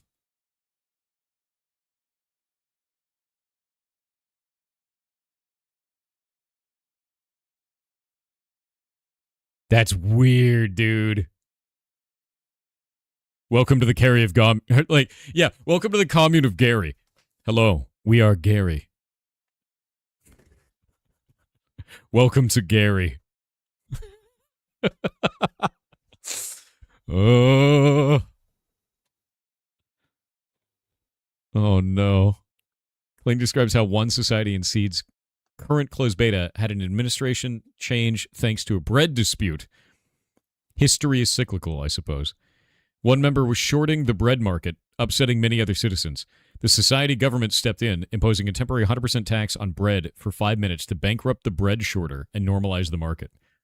Despite solving the immediate problem, the citizens of the society disagreed with the heavy-handed control and voted their governor out in the next election. Bread drama. Dude, the bread drama is insane. The appeal seems pretty obvious for players who are already into things like RimWorld or Dwarf Fortress. The grognard grind of skills, resource collection, job assignments, and individual character health. Something strategy and sim players collectively love. I'm going to be real with you. This sounds insane, but I'm kind of into it. Like, this sounds cool. I would play this. It's really weird, but I would play this. Eve devs, I'm going to be real with you. You are not the place you work at. They don't work there anymore. There's probably a reason why. Right? So I wouldn't judge them based on them having worked on EVE Online. Though you can zoom in quite closely to follow your seedlings and meticulously decorate their homes with plants and furniture you've crafted or bought from other players, I'm not sure yet if I'd recommend a direct move to Seed after all lapsed Sims players. Through the Venn diagram of interest, overlap may be pretty sizable. Yeah, I would see that. This is going to be like very, very Sims-like. Seed is in closed beta. Where can I sign up for your closed beta? No, I'm down. No, I'm super down.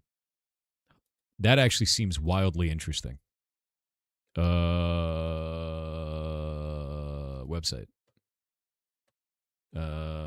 Sign up. Doing it. I'm signing up for your video game. Done.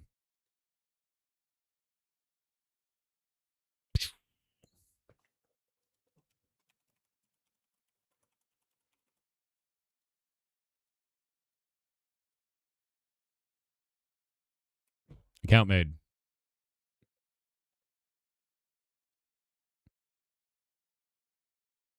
Wait. Huh. Hey, you guys should actually just go sign up for this because I just got instant access.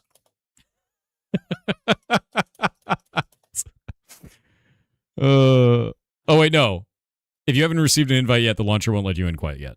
We're sending out more invites shortly, so please hold off on downloading until you get the green light in your email. Okay, that's fair. I was like, wait a minute, what's going on? But no, I didn't get access directly. It made me feel like I was. Yeah. I need it. I need it. I need it.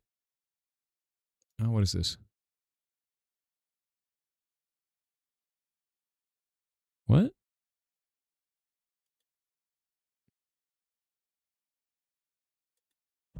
All right.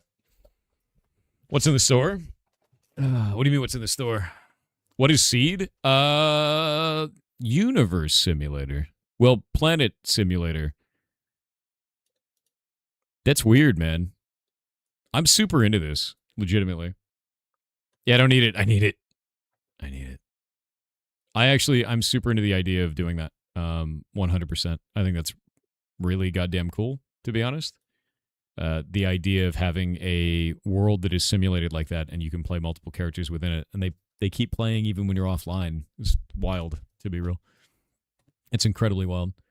Going into the Matrix, maybe a little bit. I will link you guys this PC Gamer article. So imagine after you stopped logging in for 10 years, your character still wandered around. Imagine this. Imagine a player dies, but their character lives on. Terrifying. Truly horrific. Yeah. Yeah. Digital ghosts. Even better is if it learns from you and then acts out as if it was you over time. Now it's deeply cursed. I trained an LLM on you, and now, when you die, you'll still be there. Horrifying. Now it's horrifying.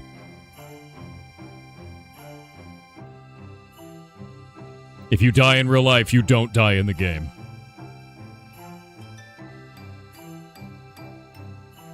Yeah. I don't like this. All right, I'm going to use the bathroom. I'll be right back.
And I'm back.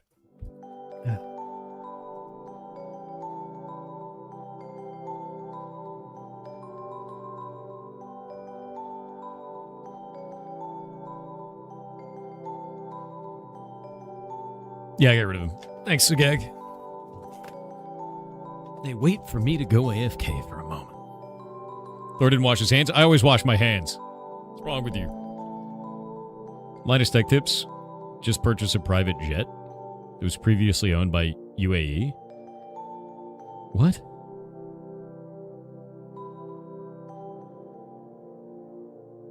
Bro, a private jet. That's crazy, man. That's completely insane. Prove it, get the blacklight? That's gross, dude.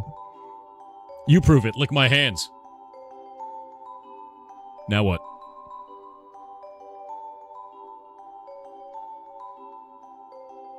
It's a write-off? Bro.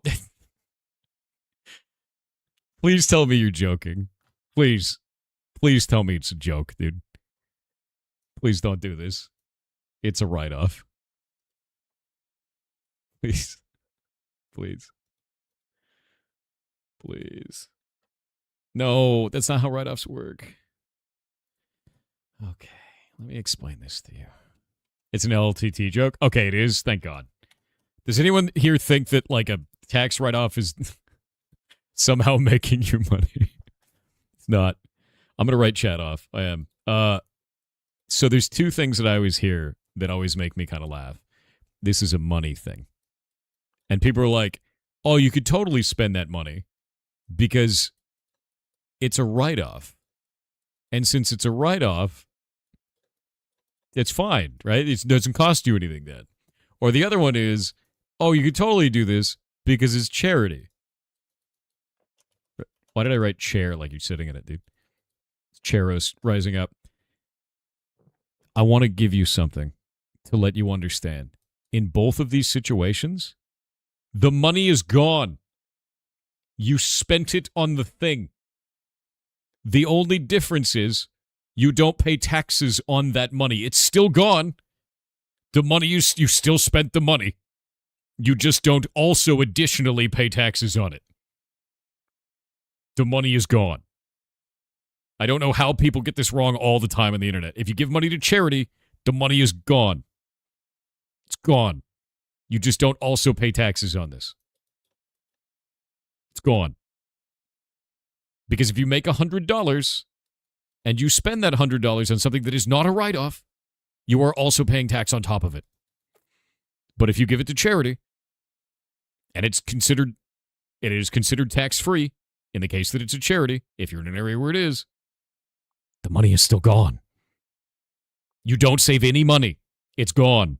The money is gone. You have spent the money. It is no longer in your account. You don't get anything for this. You just don't pay taxes on the money that is now gone. It's gone. Gone. Gone. The only thing you save is taxes on money that is gone. Still gone. If you keep that money, you pay taxes on it.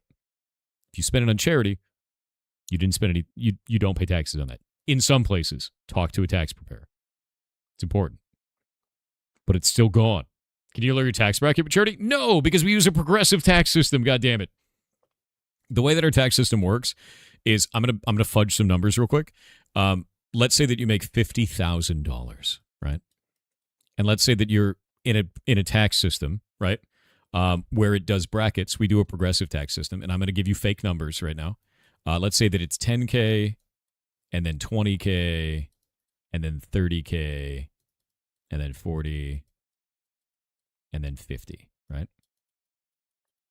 And then let's say that this is 5%, this is 10, this is 20, 30, and 40%, okay?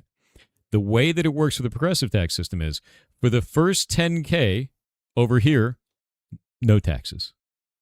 In this system, in the one that I'm making fudge numbers.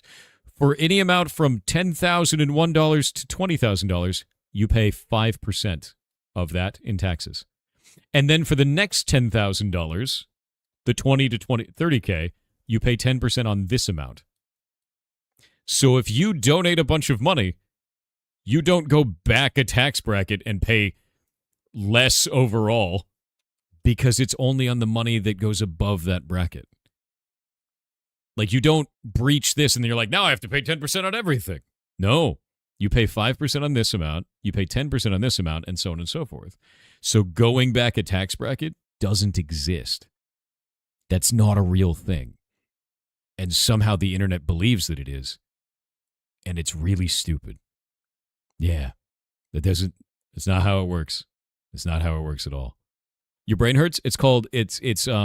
In this case, it is a progressive tax system. You need to look at a progressive tax, understand progressive taxes. Talk to a tax preparer, right? The internet is stupid, yes, but it's usually young people that have never paid taxes that are screaming and shitting about they're only donating to charity so they can go into a lower tax bracket. That is not how that works. It's not how that works at all. It doesn't make any sense to say that. When someone is giving money to charity, they're doing a good thing. Don't try to detract from that by saying that they're somehow secretly getting something out of it. They're doing something really cool by giving to charity. That's a very positive thing to do. Like, it's so weird, and I've seen this happen so many times. Yes, the internet reinvented math. Yes. You just pay 24%. In our country, in the United States, we have a progressive tax system that slowly increases based on the amount of money you make. You pay incremental percentage amounts until you reach a threshold. It's almost all citizens pay the same amounts. Yes. And let's say that you're in the 34% tax bracket and you give a bunch of charity, you don't drop down to the 20% tax bracket. It's just the money in between that threshold. So you would pay on this money here, you would pay your 20%.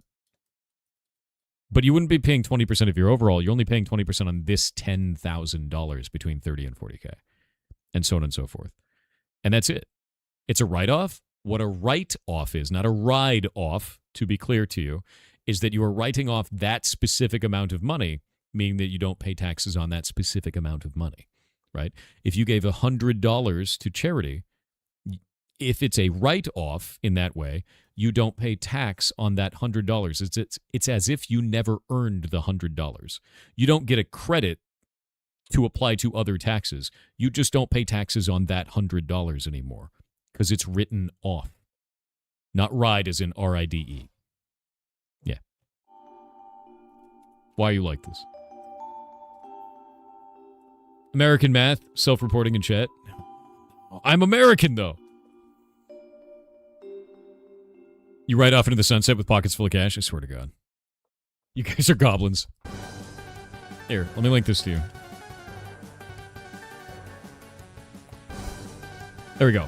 A progressive tax system is a tax structure where the average tax rate increases as an individual's taxable income increases, meaning higher earners pay a larger percentage of their income than lower earners. It's designed based on the ability to pay principal, often employing marginal tax brackets. Marginal tax brackets, income is taxed in layers. Only the income with the higher bracket is taxed at the higher rate. That's what we use. We use a progressive tax system, specifically marginal tax brackets. Ta-da. That's not completely true for the U.S. system. It's true for every single piece of the U.S. system I've had to use. And I've done that as a worker. I've done that as a self-employed person. I've done that as a CEO. So, like, what tax system are you talking about that's not the same? And that being said, talk to a tax preparer. They're going to know better every time. Don't try to do it yourself. I talk to a tax preparer, and he does all the tax shit. Then it's not my problem. Still my problem, technically, but I sign off of it, making it his problem, too. The idea is you should really get no money back at the end of the year. Massive tax returns means you are off the rest of the year, and is money you could have invested or stretched throughout the year. Yeah, and the government doesn't give you, they don't give you, like, any money on that. They don't give you interest. They just keep it and then give it back to you. Which is great. Yeah. Why don't they just send us a bill? Because there's an entire economy built around it of them not sending you the bill because it was lobbied for by all the companies that make you pay them to get that bill. I wish I was lying to you. There's other countries that just send you a bill. Ours doesn't. Yeah. You can legitimately blame the company TurboTax for this. Yeah, legitimately. TurboTax lobbied to keep this in place so that their business could remain. Enjoy. Yeah. Here.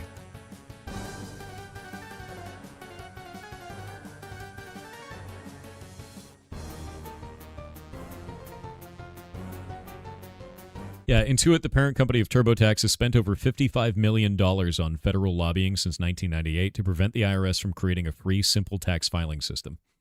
By fighting against return-free, quote, return-free filing legislation, they have successfully maintained a complex tax system that drives consumers to use paid tax preparation software. Cool.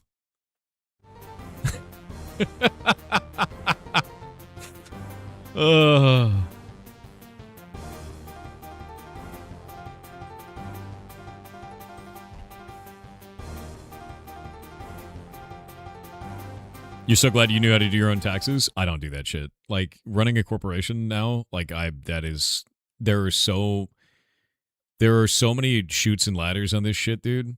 Especially dealing with, like, global banking and dealing with, like, wire transfers and dealing with all this kind of shit. Like, it's such a mess. And I just go, hey, you're a tax man. I'm going to give you money to be a tax man.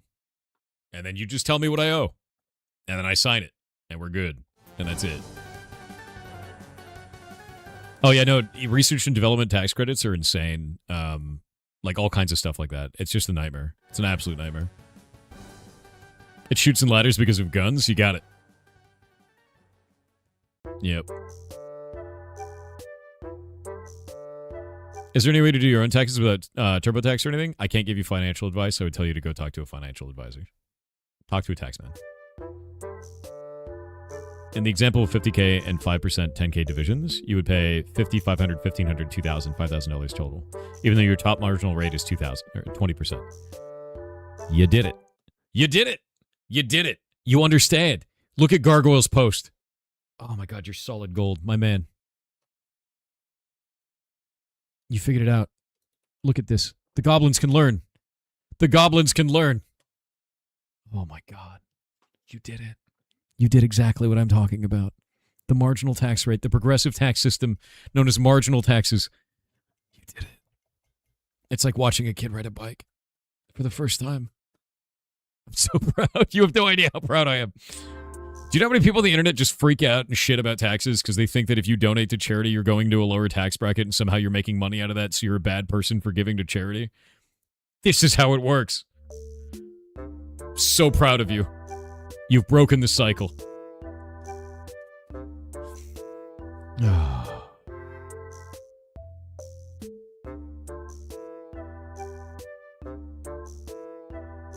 You'd be less upset if it was wasn't like one of the 15 dumbass things we do as a society. You know, fair.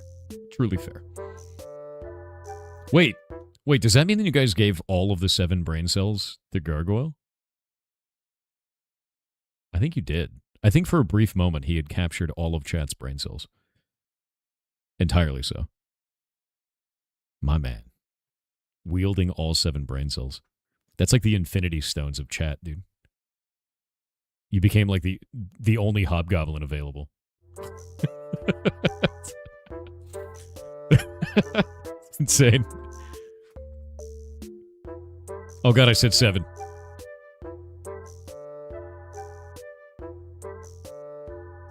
Outrageous, man. That's so funny, dude. The 7 dragon brain cells, I know, right? I love Thor teaching us how to adult. Honestly, do you want to know the best way to learn how to adult? Being an adult is realizing that you can make pudding at 3 a.m. Being an adult also is realizing that you shouldn't. That's it. Like, but you're gonna anyway. The older you get, the more you realize you're going to anyway, and no one can stop you. And that's it. Anyone want any pudding? Let's all make 3 a.m. pudding, dude.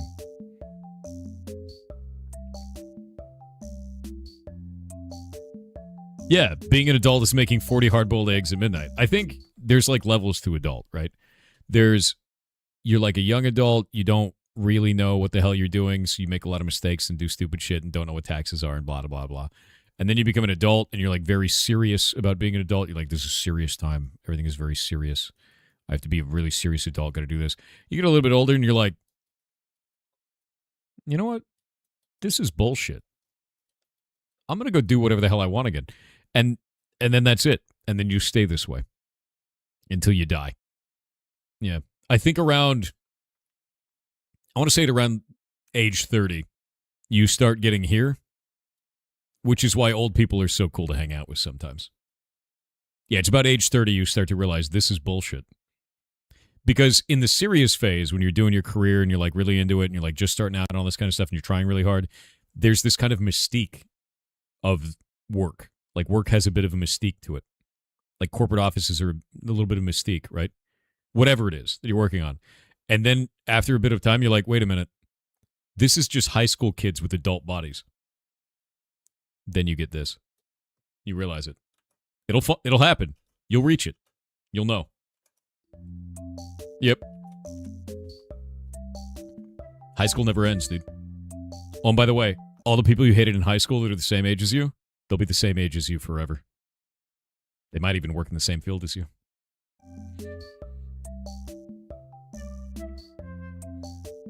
Sucks, doesn't it?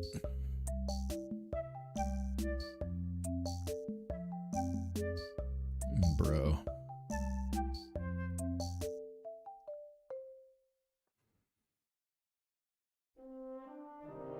Oh, you want me to check out Racoin? Racoin looks good.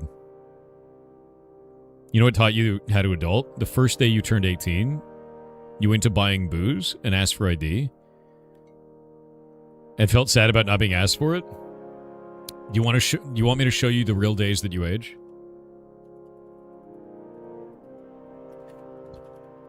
Let me show you something.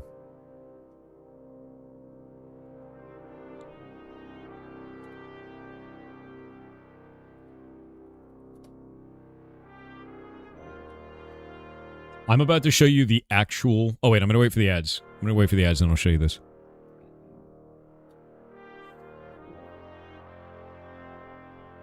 No. I'm going to show them... I'm going to show you guys something I've never shown you before.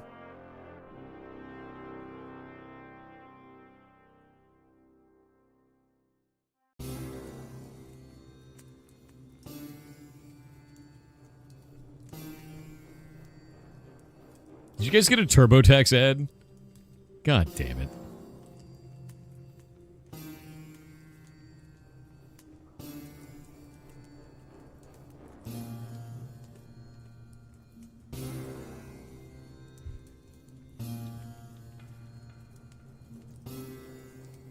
You don't want to look behind the curtain? I'm going to show you something. 2007 was nearly 20 years ago. Realizing that Y2K was more than a quarter century ago.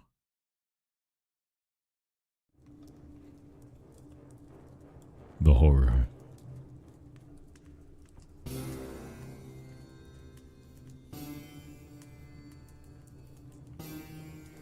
All my homies hate TurboTax? Dude, same. It legitimately does damage to everybody. Have you added a sound to yourself so you know when ads start? No. I'm dumb and keep forgetting to do this because I'm handling too much other shit.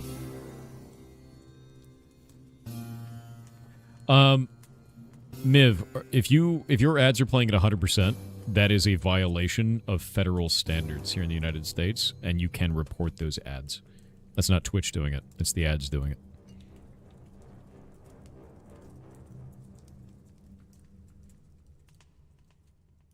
Yeah. If ads are playing at 100% volume, that is the ad doing it, and it is a violation. It's like an FCC thing. You may look into it. I know they have those standards for cable broadcasting, but I don't know if they have it for streaming service broadcasting. But ads going to absurd volumes on cable broadcasting is actually illegal under FCC guidelines. So I'd be interested. We should probably look into it, see if it's like that for broadcasts, streaming broadcasts. But a lot of people complain when an ad goes to like maximum volume. Yeah. Also, I'm going to show you the real and true list of ages. Are you ready? This is how you know if you've gotten older. There is no other metric by which it matters. You ready? These are the age brackets. Because these are the different brackets by which advertisers sell you products. These are the... You only age when you go from one of these to the next. And that's not even a joke. Your ads that are delivered to you for products and services change based on these brackets and these brackets alone for that. Yep. So when you go from age 34 to 35, you've entered a whole new realm of products and services. And they do this specifically because they know what things you like at those ages. And they know what products you will buy at those ages. They've already worked out the psychology on all the ones who came before you. Yeah. So if you're 24 right now, next year you're going to get a whole new realm of ads. 65 plus is just diapers? Probably. I bet you anything 65 plus is diapers and things like Viagra and timeshares. Oh, and QVC. And scams. Yeah. And hearing aids. Totally. And funeral services. And dentures. Yes. See, you're getting it now. That's why you don't see those ads if you're 18 to 24. If you're on any services online, they know that you're in this age range, so you're not going to buy those ads. The advertisers don't want to waste their money on delivering ads to a person who's not going to buy them, so they make sure to see what age you are, and they deliver them to you here, down here. Oh, so you know when you age. Ad brackets. The horror. The horror. You ready for a smart coffin? Dude, I can't wait for a smart coffin. When I die, put me in a smart coffin and just have like a broadcast of my corpse as it goes. Just right on the tombstone. I want the tombstone to be a TV, man. Done. This is the way. Yeah, smart coffin, dude. If I'm going to have any smart device, it's going to be that. That'd be against TOS? Good. What do I care? Ban me when I'm dead. Yeah, also you should do that, because what if I'm not dead and I wake up in there? That's horrifying, right? Yeah, decay.tv. Oh, shit, that's a great domain. Pirate Software Eternal Stream. You should also bury me with a McDonald's hamburger. Just so people can watch to see if it rots like I do.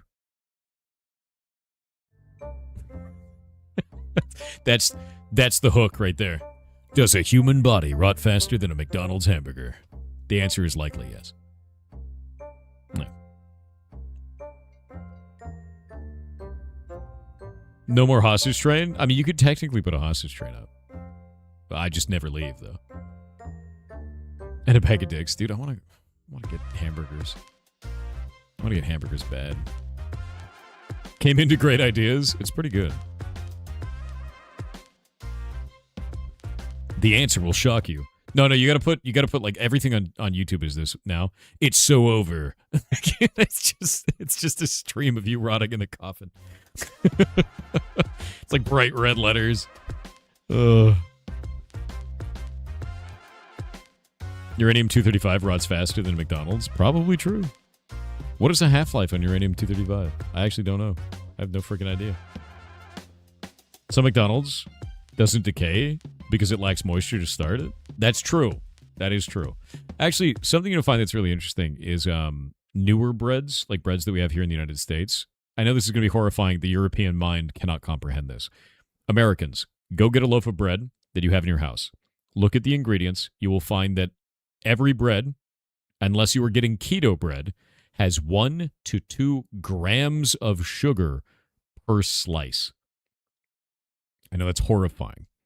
That is a horrific number. The Europeans are now writhing in horror. It is per slice in the U.S. Even wheat bread, all of that. Go look at it. Now, that bread is going to rot. You're gonna get mold on it really fast. When you bake bread at home, and you don't pack it with sugar, because you don't need sugar in bread at all, you need flour, water, and salt, and that's it. It doesn't. It hardens up and dries before it ever molds. Your bread will never go bad again if you bake it at home. Ever. Ever at all. Yeast can be derived from flour. That's why you only need flour, water, and salt. Yeah. I love baking, dude. I love baking. You do not need sugar in your bread. It only makes it so that it molds. That's it. Yeah, it becomes croutons. In fact, one of the things I like to do is I like to make a big bread and then break it apart into croutons later, cover it in a little bit of oil and garlic powder, put it in the oven, bake it again, and then eat that. That's delicious. Yeah, that's big old croutons, dude. Stale is better than moldy. You want to know how to fix stale bread? Stale is just because it had moisture in it that escaped. Take that bread, put it into the oven with a dish of water underneath it, with a pan of water underneath it, and bake it for a little while. It comes out exactly the way that it was before. It is just a moisture issue. That's all stale means. That's all it is. Yep. Damp paper towel in the microwave too? That works. That works. You don't need Chef Mike. You could use Chef Mike. You don't have to. You can do it in the oven too. But yeah, stale is just that. It is just that. Making banana pancakes? Oh, that's good. I'd rather have banana waffles, but it's good. Yeah, you can microwave it if you soak it in water too. Yep. And that's it. There is still mold in it. I'm going to be honest with you. When we're talking about mold growth, it's not really that. You can have dried bread sitting under the counter for days to weeks with no food problems whatsoever. You do that with normal bread, it is covered in a thick coat of shaggy mold, my dude. Everything has mold in it in the way that you were describing. You are breathing in mold spores right now. It's exactly the same. Hopefully not a bunch of aspergillus, right? That would suck. Yeah. Grow shaggy carpets. You can, technically. Where do you get your flour from? So there's a couple of different supermarkets that I go to, but I like Red Mill flour quite a lot. I get white flour and wheat flour. And the reason why I do that is because if you mix white flour and wheat flour in about a 50-50 combination, you take white... Wait, both of these start with WH. Take wheat and you take white bread flour, wheat and white flour. You put them into a jar. You make this about 50-50. between these two. And then you take the same weight again of water. You combine this into a big container. Make sure the container only fills up about halfway with this mixture. And you wait about 3 days. It will smell like a rotting foot. It smells horrific. It's really bad. And it will grow to the full size of the container with black material. You take 50% up here, you remove this, and then you add another 50-50 white and wheat flour mixture with water back to this. And you do this every 24 hours. You scrape the top off, you add a bit in. You scrape it off, you add more in. You scrape it off, you add it more in. And eventually this is going to smell like sweet apples. When that's happened, you have trained the yeast to stop being a big bitch. And you have created domesticated yeast. And then you make your delicious sourdough out of that. It takes weeks sometimes. And it's great. It doesn't have to smell bad. It starts, in the beginning, it will always smell bad. It's going to be horrific when you start. Yeah. Yep. Yeah, no, I've made many sourdough starters over my life. Many, many, many of them. And my last big one died when I moved up here. But I think it's super important, man. You need to learn how to make bread. It will save you so much time and money. Do you mix after you scraped off and added the new mix? Oh yeah, no, absolutely. You mix it all in, 100%. Because what you're doing is you're training that yeast to not have a defense mechanism anymore, man. You just keep doing it over and over and over again. And then eventually it's like, hey, it's cool. We just get food every day. We don't have to fight. You domesticate that yeast. You make it your friend. Do you add yeast? No. Yeast is naturally occurring on white and wheat flour. Like, you're good. That's natural. In fact, I'll give you an example. Grapes. The outside of a grape, do you know that like white substance on the outside of the grape kind of looks like powder? You ever seen that before? That's naturally occurring yeast. And in many cases, that's what they use directly to make the wine. The crushing of the grape has all the white powder on it that is natural occurring yeast, and that is actually how they make the wine. Yeah. You thought that shit was poison? No, that's the yeast. That's the natural yeast. Yeah, there's natural yeast in the air. That's true. You legit thought that shit was pesticides? No. Yeah, let me show you. Yeast on grapes. Let me show you this. That's actually, honestly though, that's not a stupid response. I think that makes sense. So you see how this is like covered in this white material, and you see how it's scratched and you can see the grape underneath? This is naturally occurring yeast. Directly on that. Do you need to use a glass container? I would. I'd also put a cheesecloth over the top of it to stop weird debris and shit from getting in. You don't want to seal it. It needs to breathe. Yeah, isn't that cool though? Those are Colombian cartel grapes. Okay, Winky, I swear to God. But no, this is actually pretty sick. Like, if you didn't know this, you're going to learn a whole bunch of stuff about this. But this is naturally occurring yeast. Yeast is in all kinds of different like plants everywhere, and we use it all the time to make stuff. But that is how you make a sourdough starter. That's why you only need flour, water, and salt. Nothing else. Yeast is naturally occurring in the flour. Yeah. They put yeast on a grape. I know they did. It's insane. Winky knows they're a cartel because he's part of it. Dude, Winky, are you part of the grape cartel, dude?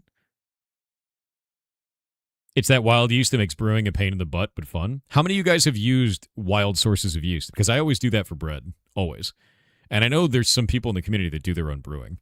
I've never done that with grapes. I just know that that's yeast. You've done it, Consistent? Where do people think beer yeast comes from? I'm going to be real with you.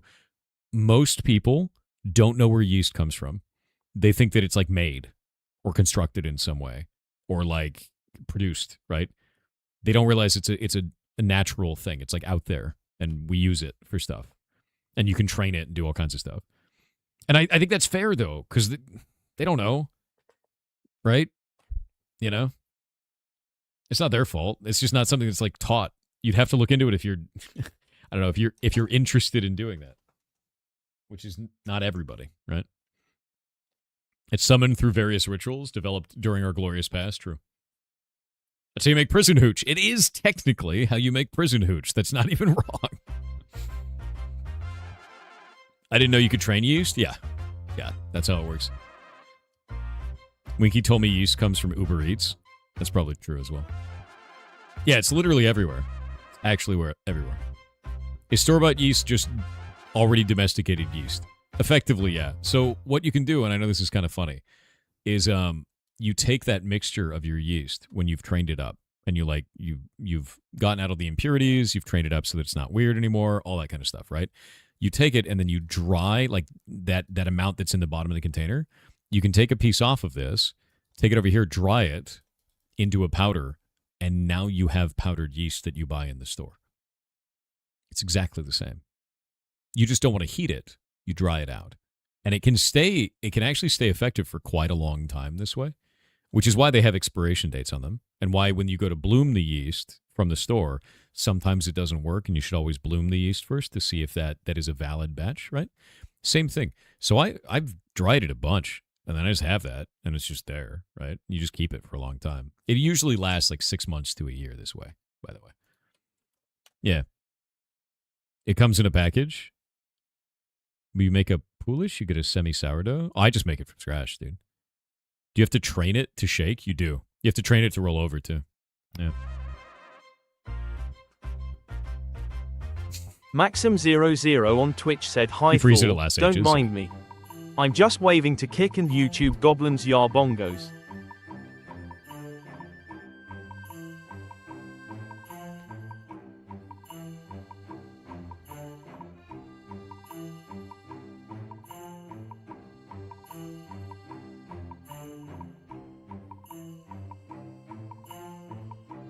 What is this?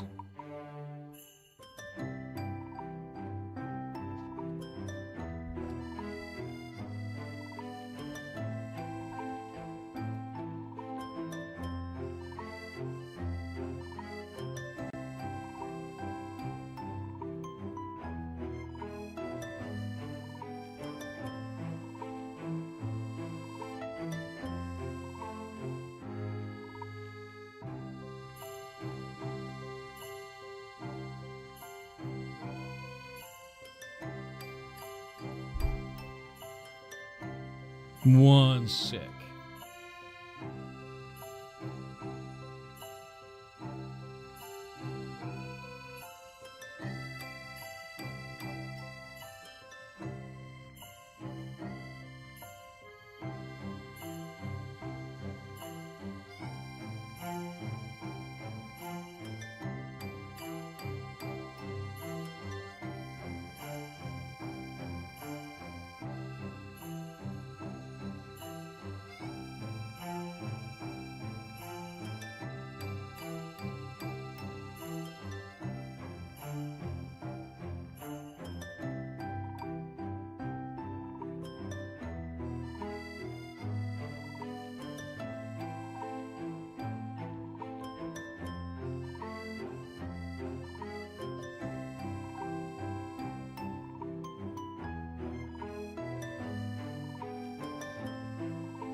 All right.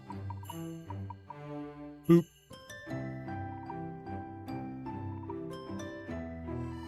Needs some yeast. Michael.yeast. Oh, man, that's a callback, dude. It's wild yeast that makes brewing a pain in the ass, though. But yeah, no, I'm actually really interested to know what wild yeast is like to work with for fermentation. Like outside of, so I've made kimchi, and I've made kimchi quite a lot, and that's wild fermentation, right? Because you're using lactobacillus for that. And that's naturally occurring when you do it. And it's fun, and it's really cool, but if you do it wrong, you die.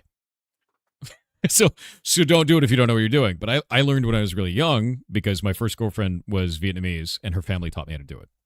It's fun, right? So I know what I'm looking for with that because I've done it many times over my life. I love kimchi, dude. I love kimchi. It's so good. So with that, how does this work for brewing beer? I've never done this. Never at all. I don't know anything about that, right? Can you pickle bread? I feel like that's what beer is, right?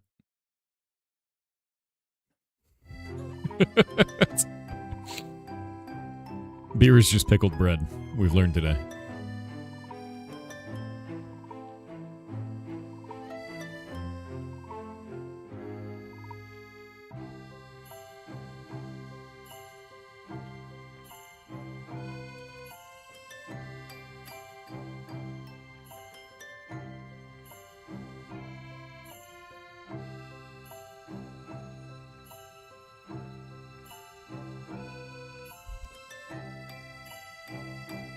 What is the streamer painting? Nothing at the moment. I was using it as a blackboard. Look up kvass. I've actually had kvass. I didn't like it very much. It was a dark drink from the Russian supermarket, and I tried it, and it was horrific. It was like way strong, but it was like, it's like solid black liquid. Did not enjoy that. And then other people told me that I got a bad one.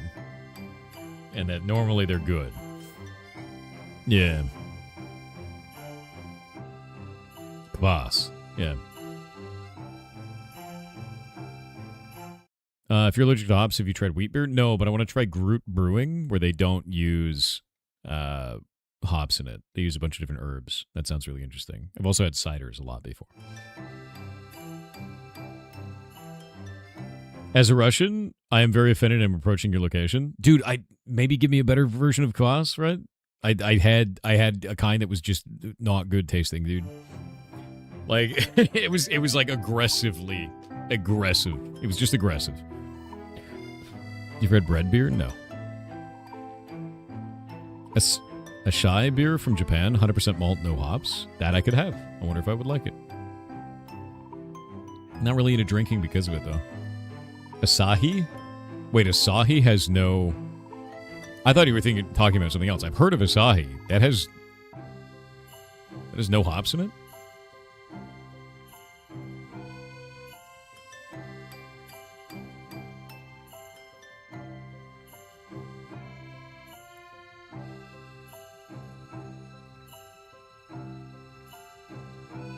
Yeah, I gotta look that up. Asahi has no hops.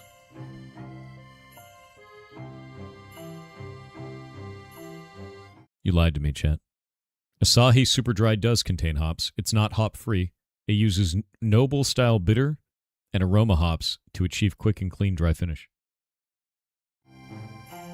Lie to me. Almost got one guy into an allergic reaction.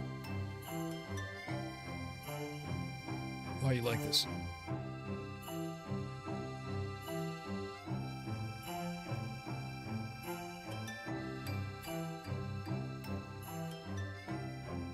Ridiculous. You can have vodka? I have never had a vodka that had hops in it. Ever. Are there variants that do? Let me look.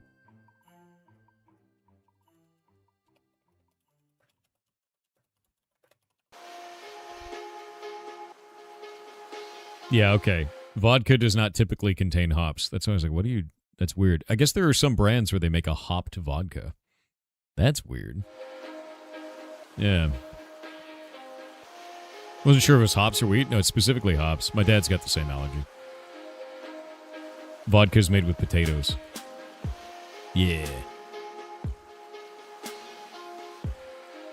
Yeah, I don't know anything about that.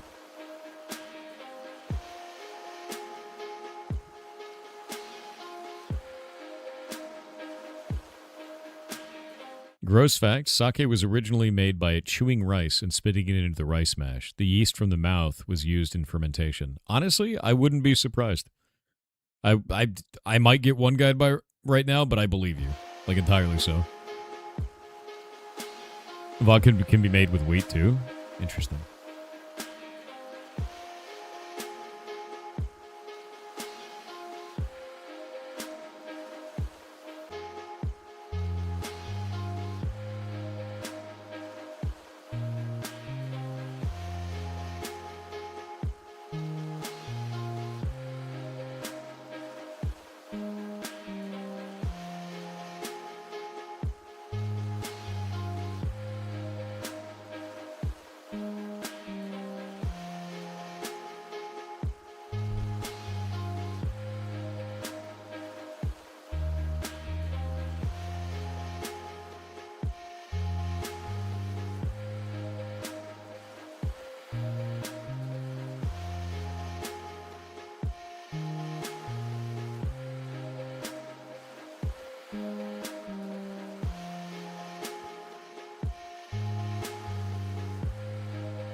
Oh, there we go.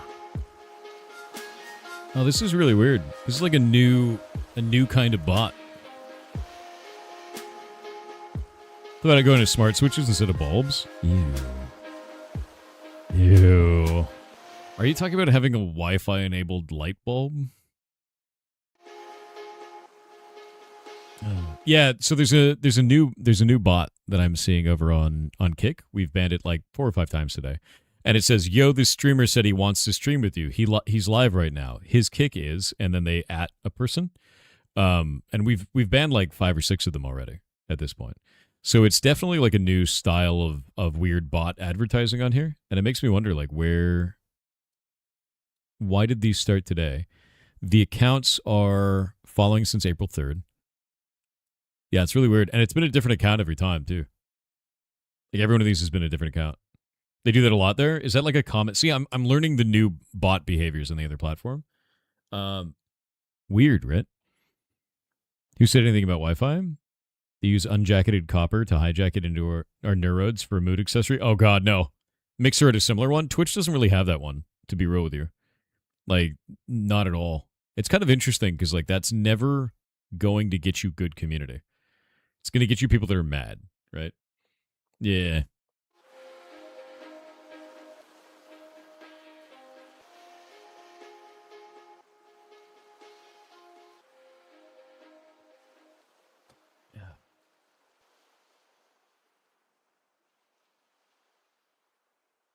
It's in closed beta.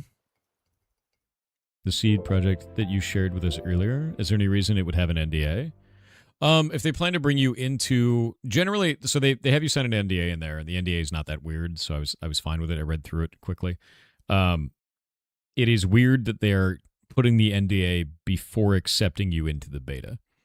That part is weird. It's an order of operations thing. Generally, you accept someone into a beta and you say, "Hey, you actually have to sign this NDA to get access to the beta." Kind of weird, right? I don't know why it's like that.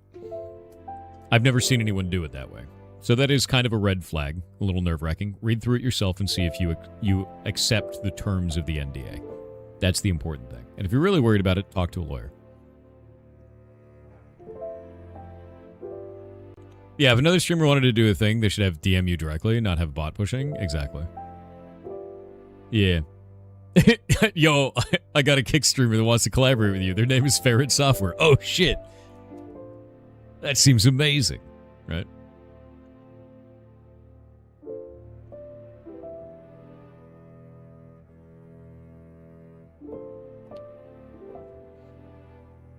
You tend to not enjoy talking to lawyers? Yeah. You ever heard of Uncanny Valley? That's what it's like talking to lawyers. Almost like a human. Not quite, though. Yeah, they're fey. Lawyers are fey. It's true. All right, I'm gonna go brush my teeth. I'll be right back.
And I'm back.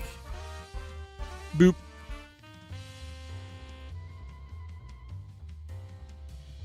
It's your money and you want it now. Nice. How many fiber Winky eats? I'm going to be honest with you, dude. Winky came over to my house and I saw him eat an entire tree. He didn't even chew. So much fiber in that, dude. Yeah. It was horrifying. It was actually terrifying. He ate it like a duck, dude. Just gone. Yeah. He guzzled a tree, dude.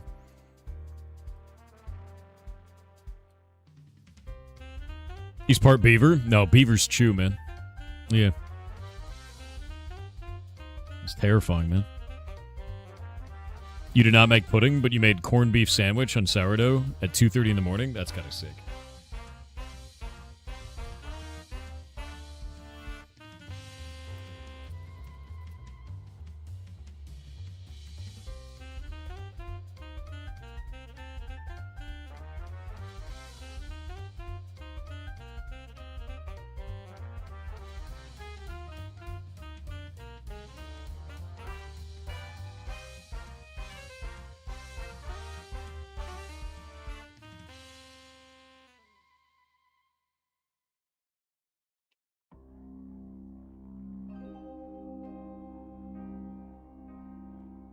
How old do you have to be to actually like corned beef? Ever since I've ever had corned beef in my life, corned beef in my life. I think it was like 13 when I first had it. I love it. I feel like if something is an acquired taste, you probably didn't like it, and you've been gaslit into thinking that you do. Just gonna be honest. It's very different between the UK and the USA. I've only had USA corned beef. Corned beef hash is different here then. Yeah. Thornton County has weird-ass taste. It's probably true. Grew up in Reuben's. I love Reuben's, dude. I love the shit out of Reuben. Reuben sandwiches are my favorite. Do you love pastrami? Yes. I love pastrami. Pastrami is so good, dude.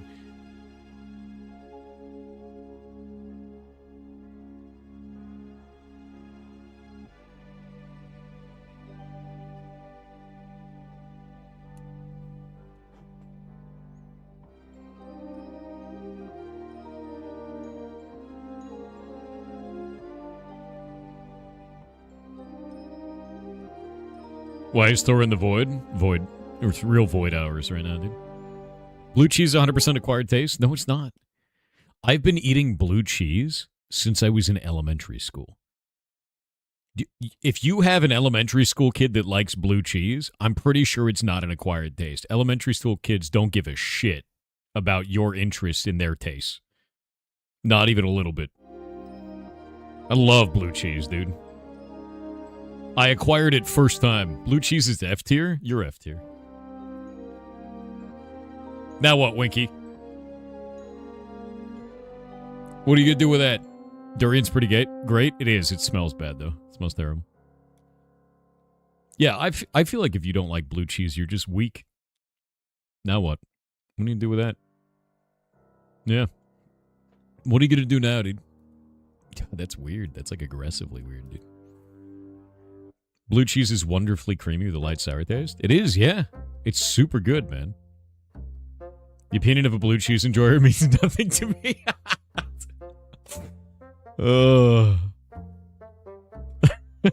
That is the best possible response, Winky. Like, holy shit, dude. It's outrageous. The multiplayer mod for Noita? Winky, actually, what have you done now that you've rolled credits on Noita? Now that you finally have. This man completed the great work once. He did. Proud of you, Winky. After all this time. How many hours did you play? Like 200 hours? Haven't gotten to play much since then? But now you're boss hunting? Oh, friend. It was 188 runs. No shit.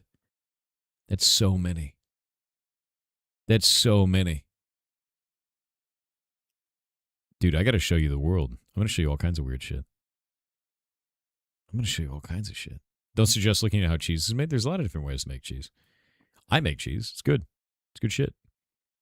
I mean, the other night, chat kept me on the first level for 3 hours because they helped me not play. Yeah, chat's really good at helping you to die in Noita, to be honest. Reddit is weird. That's true. Although you don't need Reddit for all cheese. That is the thing. Oop.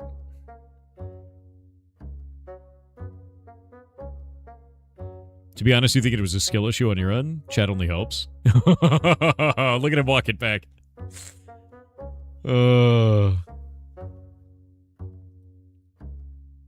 really like that you spaced those out because you knew there was an auto mod. Because your account was made 1 minute ago. Get out of here. Chat helps 2x. I don't think chat helps. I don't think so. Reddit is weird, though. That's true. Yeah. There was a response to not eating mold cheese. Dude, I love blue cheese, though. It's so good. You hate rye bread? You don't... Oh, you don't like caraway seeds. Okay, that makes sense. Corned beef hash is good, though. Speaking of, didn't you want to play something today? I don't know what I want to play right now. I'm having fun cheesing with chat. I'm just very cheesed right now. Cheesed to meet you. You love caraway seed cake? Nice.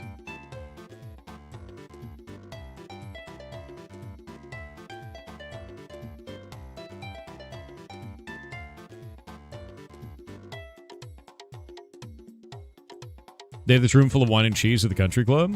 You're not good at golf? No?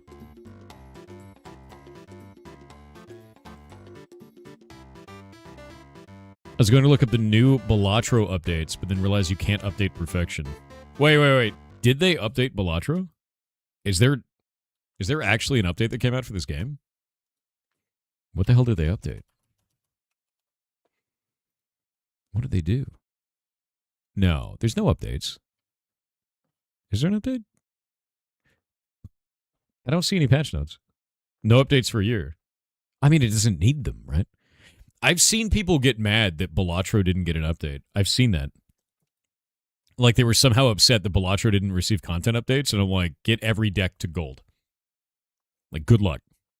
Do it. And then from there, complain about no content. Yeah.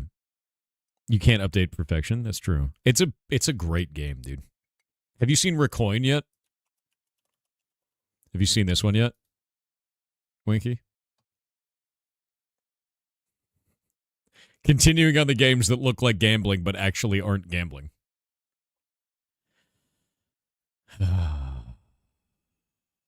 It's just Balatro but raccoon and coin. Yeah, I'm real with you. I like games that aren't gambling but look like gambling. Like I'm super big fan of that. Wait, what was it? Say you pushed too hard? You pushed too hard. Now you've made the raccoon sad. For more information, please consult your local arcade manager. If you call a support creature, protect your face. It's outrageous, dude. It's like completely outrageous. The dopamine. The actual dopamine, dude. Oh, man. Balatro is perfect the way it is. It doesn't need anything. Honestly, I agree. I would be interested if maybe they added another deck type or maybe some more jokers, right? Because that would just make it fun, you know? Add more combinations, more different things that are out there. I love gambling when there's no consequences. I don't like gambling at all, but I love these games because these games aren't gambling. They're using the reason why I love Balatro and games like Recoin is because they are taking something that is generally used for gambling and they're turning it into something that isn't gambling. And I think that's hilarious. It's like malicious compliance for gambling machine. That's how I feel about it. And it's great, honestly. I'm super down for it.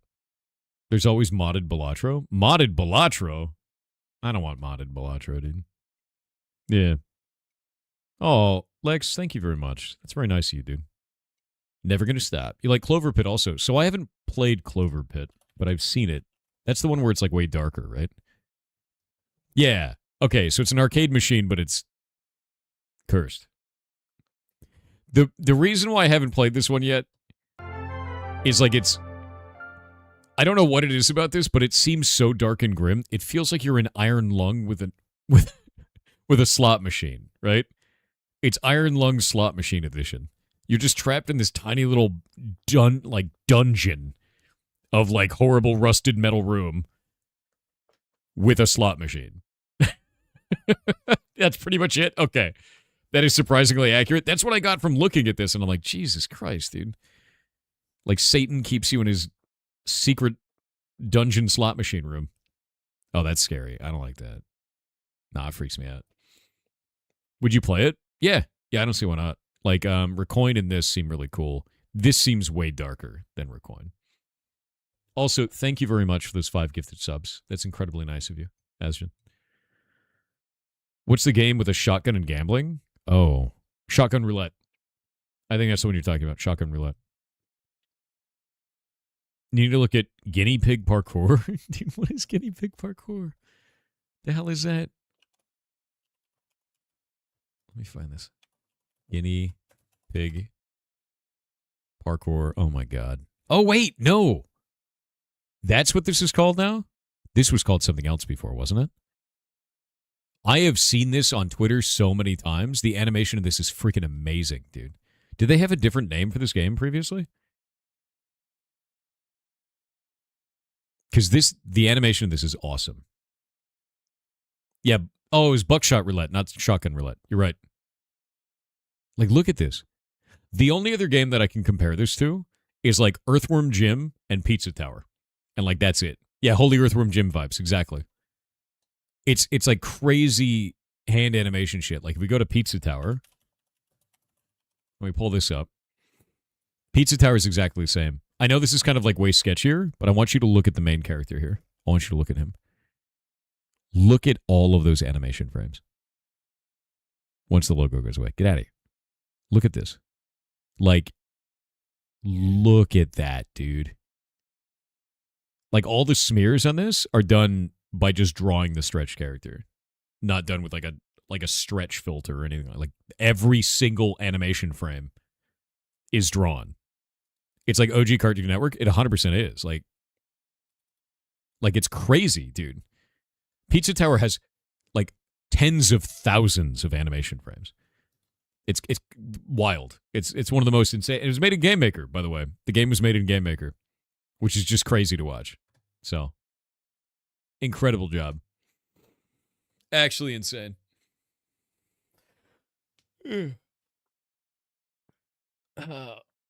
What is Earthworm Jim? Oh, no. Let me pull this up for you. It's probably, for some people, it's going to be too old.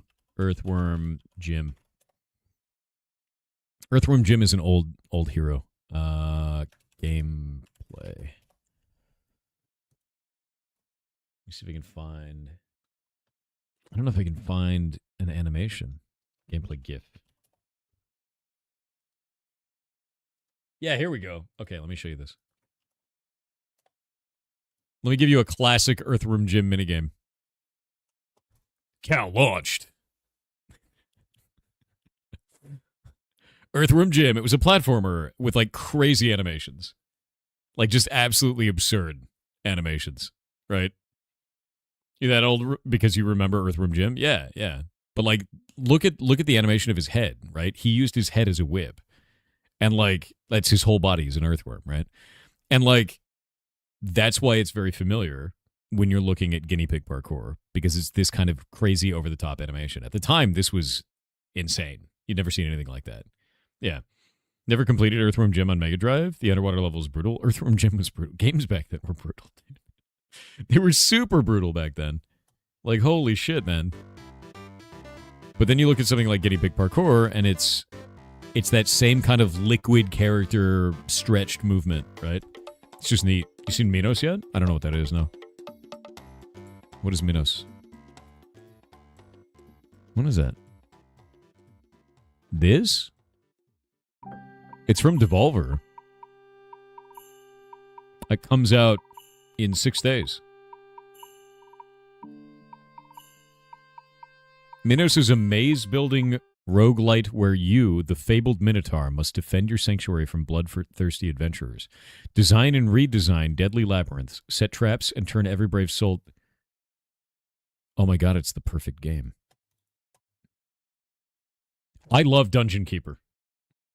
I love Dungeon Keeper so much. You have no idea. That's great. Dude, I'm buying this when it launches immediately. What the shit? What the shit, dude? Thank you. I love these games. Yeah, Meet Your Maker, Dungeon Keeper, Mighty Quest for Epic Loot. Yes.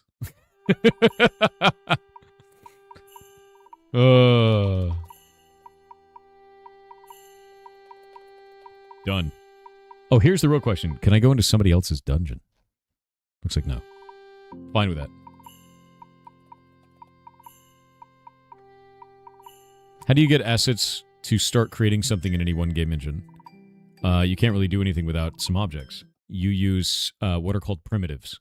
Cubes, squares, spheres, stuff like that.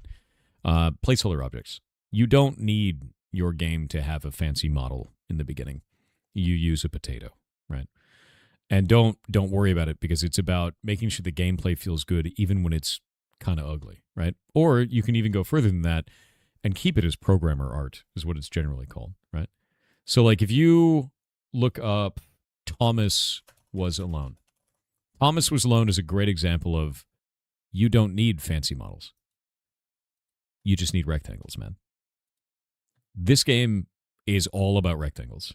It is a emotional platformer story about rectangles and squares and all kinds of things. And it will make you cry. It is very emotional. It is very good. And it's simple objects. So if you're ever worried like, oh man, I need all these amazing assets to make a game. No, you don't. You really don't. Work with what you have. Go from there, right? Make something cool. Yeah, another one. Go look at Kingdom of Loathing. In fact, to be real with you, I have this entire speech already written out because of so many people that ask about this. Thomas Was Alone, Suits a Business RPG, West of Loathing, Nepenthe, Hidden Folks. These are great examples of you don't need to be God's gift to art. Look at West of Loathing. It's stick people and butt jokes. Awesome game. 98% positive. It's great. Love West of Loathing. Love the shit out of it, dude. Look at Suits a Business RPG. Literally hand-drawn pen for all of it. It's so freaking good, dude. And like you look at all this, it's all hand-drawn. And like they're pretty sketchy. Some of them are hard to read. but it doesn't matter, right? This dude sat down and drew all of it. It's freaking rad. And scanned it into the computer to put in there. Have you played West of Loathing on stream? I did, yeah. I did. It was a lot of fun. Really enjoyed it. You look at Nepenthe. Nepenthe was actually made by a member of our community a while back. They got 92% positive. It was 76 reviews. And it was all drawn in colored pencil by hand. And then put out. Look at that. It's wild, dude. So, like, don't ever limit yourself because you're worried that you're not making AAA quality art. Don't hold yourself to a bar of somebody else. Make what you can. Put it out there. Make something better. Just keep doing that, you know? So if you need to start with assets, you don't. Blocks, dude. Dark Queen of Mortholm? I have not heard of that game. I don't know anything about it.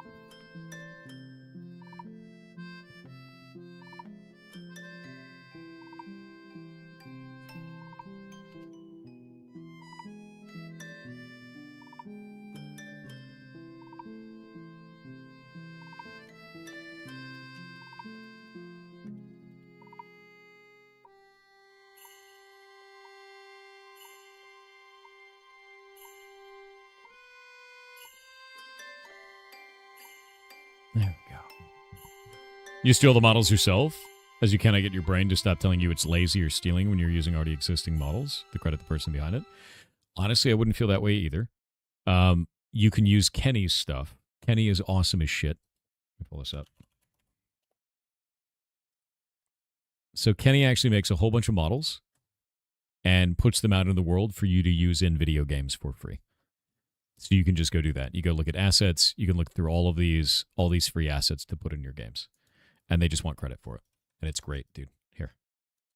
So that is a good example of getting assets that you can use and stuff if you want to. And there's nothing wrong with that. You should never feel negatively about that if you want to do that. You don't need to make everything from scratch. And I'll give you a good example of something that you can make in this that you don't want to make from scratch, right? And you want to do something that you don't want to go rebuild all of it. It's a horrible mess, and it's not going to change your game entirely. Inputs. Input buttons for all the UI stuff that you want to do. Look at that. Do you know how much time that saves you? Look at this. You use Kenny assets in your game jam. Yeah, 100%. I saw a bunch of people use Kenny assets in the game jam. Still feel like you should get your game to a state where it's enticing without assets, then add style. I agree with that. I super agree with that, to be real with you. Make it fun, then make it look good while it's doing it, you know? But this saves a shitload of time, even just this, right? So, like, I don't know. Use Kenny's stuff. Kenny's awesome.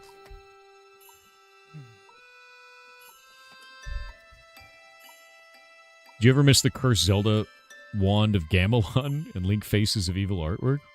What? I don't know what that game is. It's kind of interesting. Oh.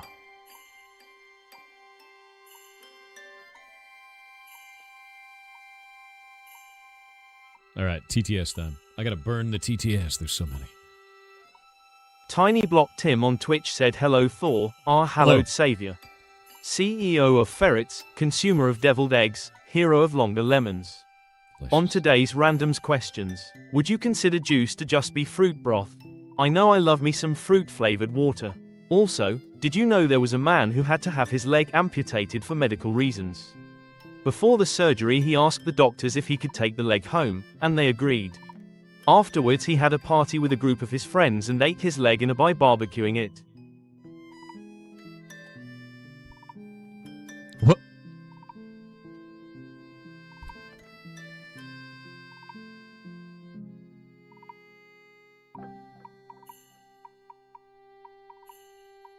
I'm reading this again.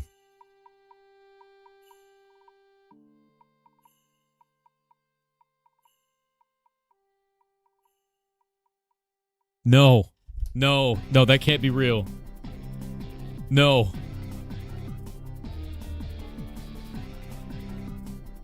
No, that can't be real. I have to look this up.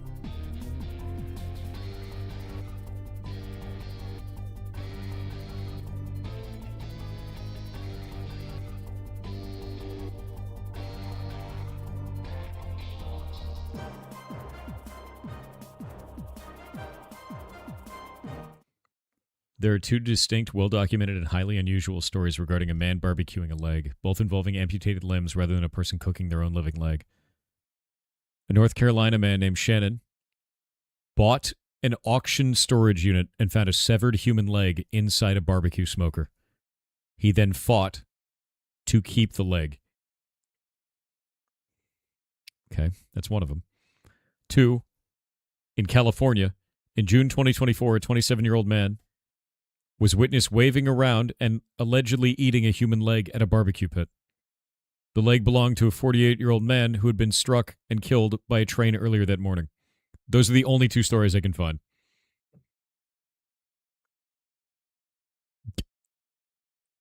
The fact that there's 2 of them already and it's not the one you were talking about. Link to me the other one.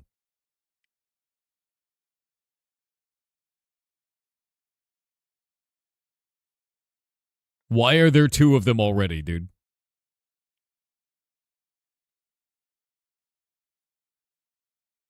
The self-cannibal one was a Reddit thread? God damn it, dude. It's got to be fake. It's got to be fake, dude.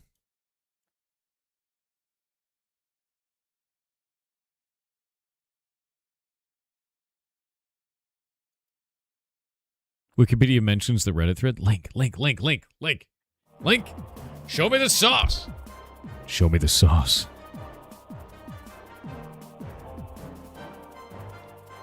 I swear to God. Yeah, dude, I don't care how good of friends we are. I'm not helping you eat your amputated leg. That's crazy. This is insane, dude. His name is also insane, by the way. I am a man who ate a portion of his own amputated leg. Please ask me anything. 2 years ago, I was hit on a motorcycle to salvage my foot, but I was never able to walk on it. I elected to have it amputated. I asked the doctors to keep it. I signed some papers. I got it back. And with the help of some friends, cooked a portion of the tibialis anterior. Proof foot tacos. Edit, I taste like buffalo, but chewier. Super beefy and little fat. Come on, I'm eating? No, you were eating. It's over now.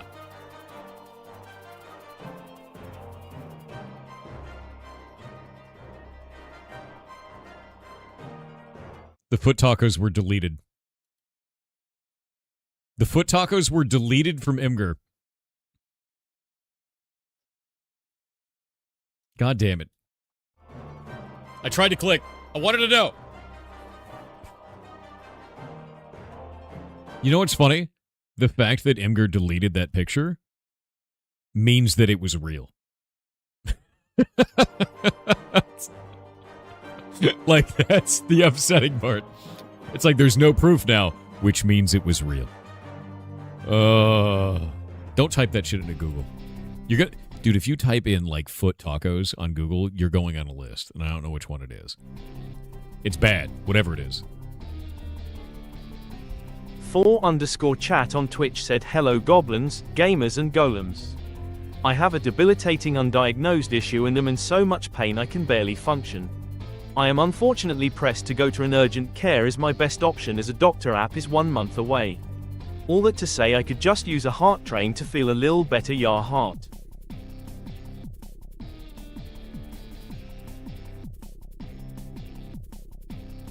Aww.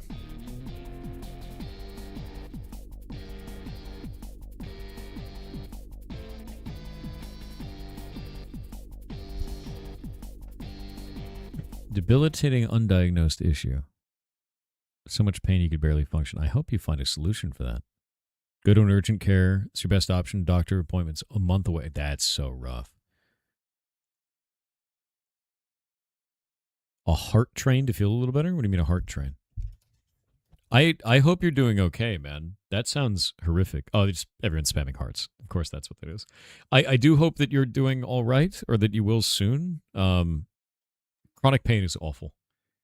The worst that I've ever had of that, I had trigeminal nerve pain in my face, and they couldn't figure out what it was for like 4 months. I was on gabapentin and a bunch of other shit to like go through. And gabapentin's like a nerve blocker. It's horrible, and it didn't quite work. Then they found out my tooth is too long, and it's pushing on the trigeminal nerve because it irritated the inside of my sinus because my tooth is in my sinus, one of my molars is. And the only way to fix it is to pull it out and put cadaver bone in there to fix it. It's horrible, right? So I've been through the ringer on like horrible, long-standing pain. And it is mentally taxing. So I hope that at least mentally you're doing all right and know that eventually it will be fixed. You will find a way through that. And don't feel like it's forever. It's not. It just takes time. It took like, I think for mine, it was like 4.5 months, which is horrible. But we got there. I had to get a, what was it? I had to sit in the box, the one that whirs and spins. What the hell is that shit called? It's a big magnet machine. I don't remember right now. My brain's off. Yeah. Your back pain sucked too? That was fixed in like a week though. MRI, there you go. Yeah. I had to take contrast and did an MRI. And they laid me down. They're like, it could be really loud. It's kind of scary for people. And I fell asleep. Because there was no input going on. And I was like strapped in and comfy. And I fell asleep in the machine. And that was it. So.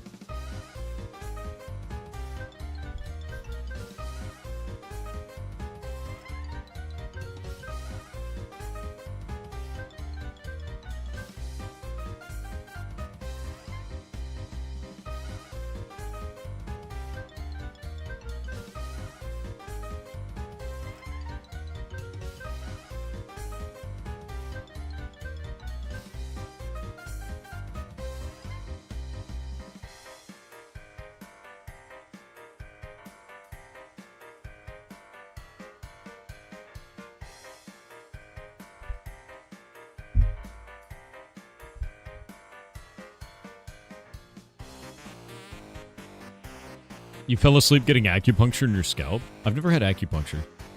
Can you feel it?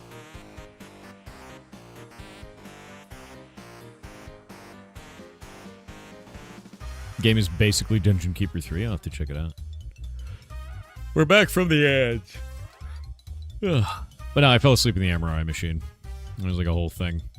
And it wasn't a problem, but like what they found was they were like, we don't know what it is. I remember this was awful too.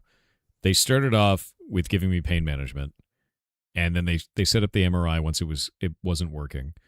The MRI revealed that nothing was wrong, and then eventually my doctor at the time was like, have you tried looking into therapy? Because they thought it was like a mental pain somehow that was causing that, and I'm like, I'm getting a new doctor. So I got a new doctor, and then they sent me to a dentist because they said we need to get x-rays of the face in here, and from a dentist perspective. Go to the dentist, and then they used a x-ray that does like this across your face kind of a thing. And they're like, your tooth's too long. And then I posted the pictures of it in Discord. I'll show you guys this. It's wild. From Pirate Software. Pain.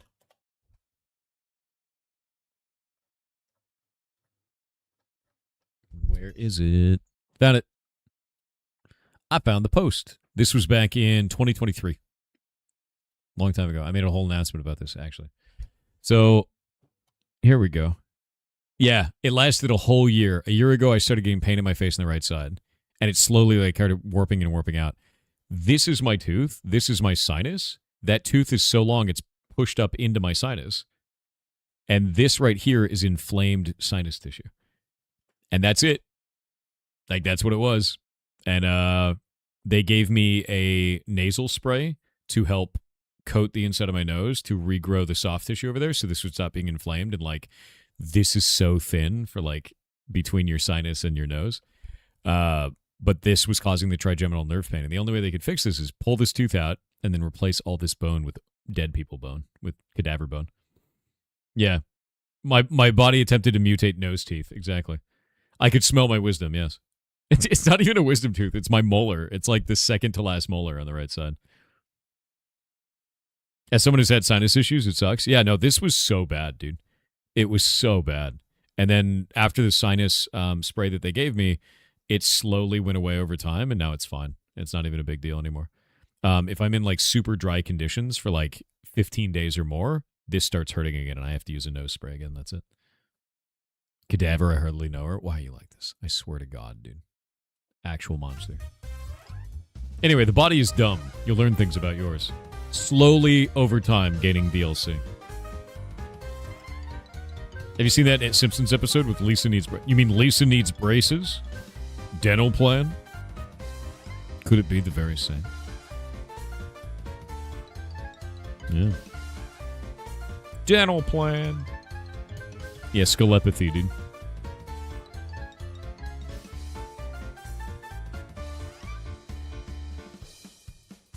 You just like how every human DLC you get nerfs you? I had one recently where my back decided that I'm not allowed to do this anymore. And then I had to lay in bed crying and shitting for like 10 days. And I couldn't stream. It was great. Right in the middle of me judging the game jam, by the way. That was cool. That was a cool time. Yeah.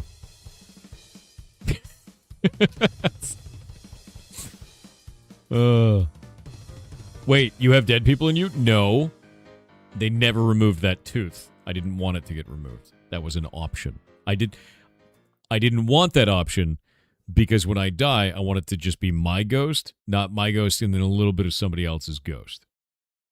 That's clearly what happens when they put cadaver bone in your jaw. Don't want it. Don't want only my ghost in this house. It's weird. I don't want more human per human. I don't. I want this amount of human. Yeah, I don't want to be a corpse god. This guy still believes in teeth. Okay. XArclightX on Twitch said, have you seen this one? Knowing how much you love puzzle games that could be up your alley, there are tons of them in it and they progressively get harder with more mechanics. https://store.steampowered.com/app/4160210/the_artisan_of_Plymouth/.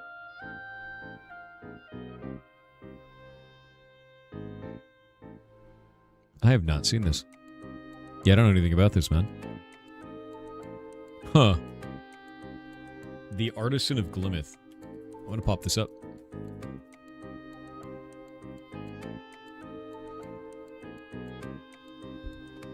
The art style on this looks really nice. Like, really nice.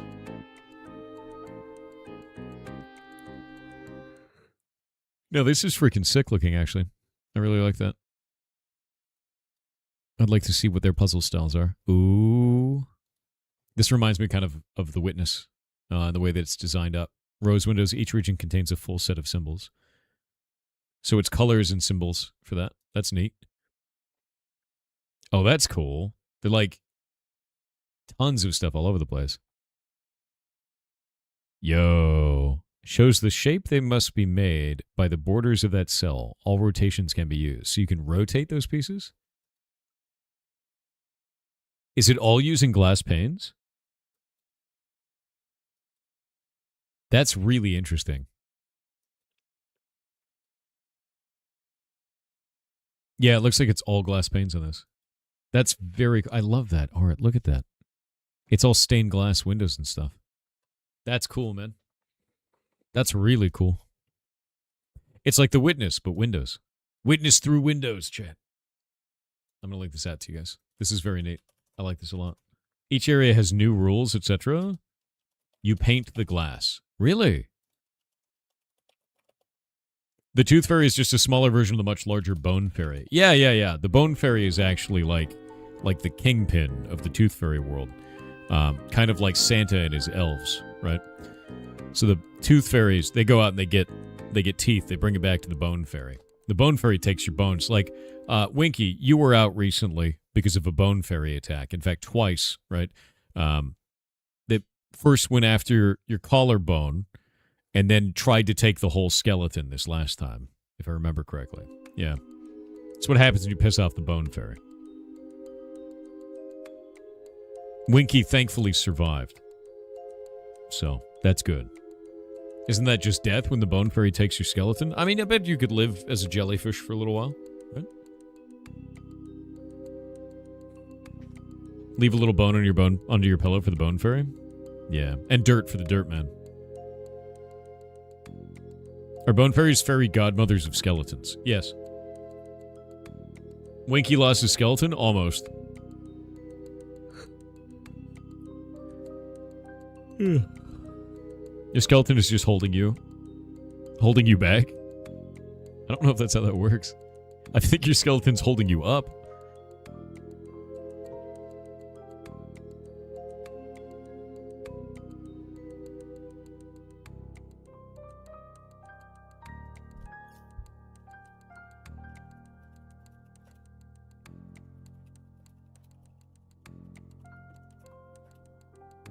What was that game? I'm that part in the day where I start forgetting random shit that I'm talking about.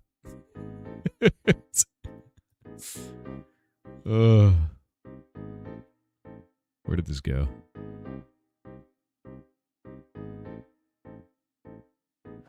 Where did this go?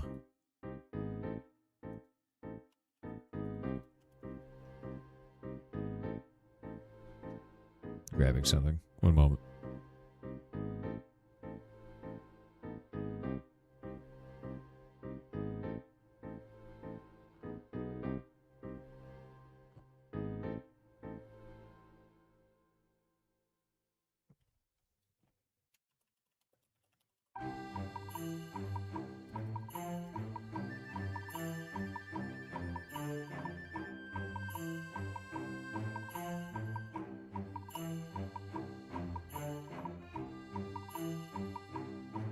Alright, there we go. You noited yourself with the circular saws? Never saw it coming? I think it's time for Noita. I think it's time to die as a wizard, Chet.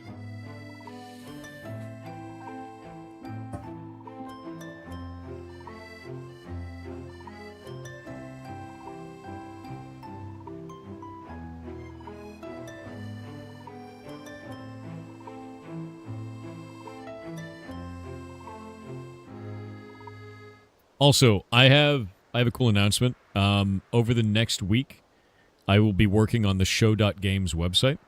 I'll be setting up a website so that people who want to show off their indie games can do so.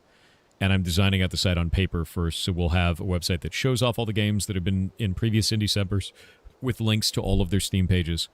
And then also has an intake form for indie devs who want to be a part of Indie December and Indie Summer going forward. And that's it. Yeah, so like we're gonna put that out and have fun with it and make it a whole thing. So it did so well this last time. I had a blast doing it. The indie devs got a shitload out of it.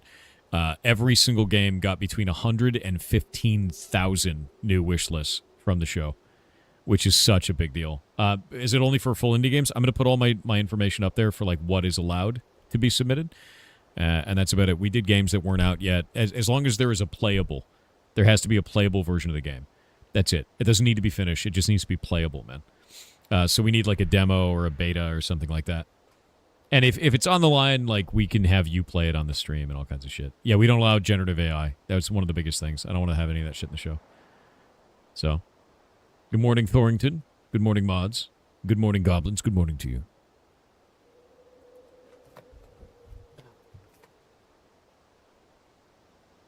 How much is the demo allowed to cost? You goblin. That's how much. Are you ready? Oh, wait, I have to go see if we even have it hooked up. Connect! Alright, Chet. It's time. It's time. New game. You gotta try Nightmare one time? I do it all the time.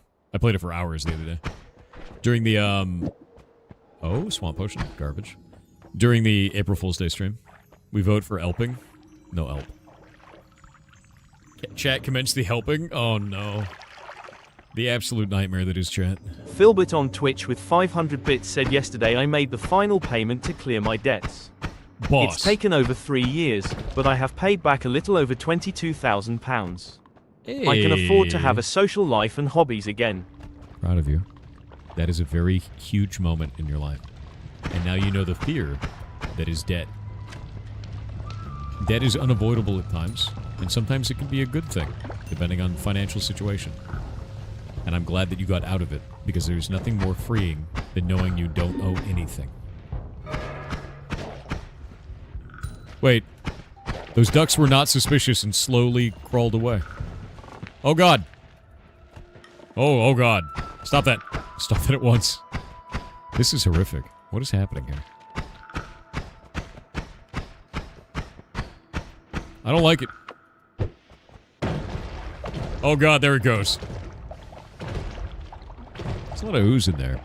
It's full of poison. That's probably good. Alright, alright.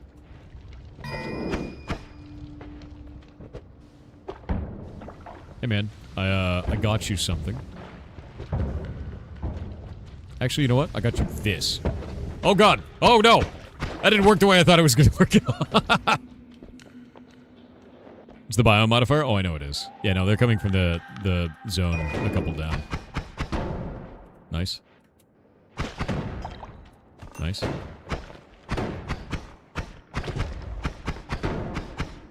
Actually, how much damage is that?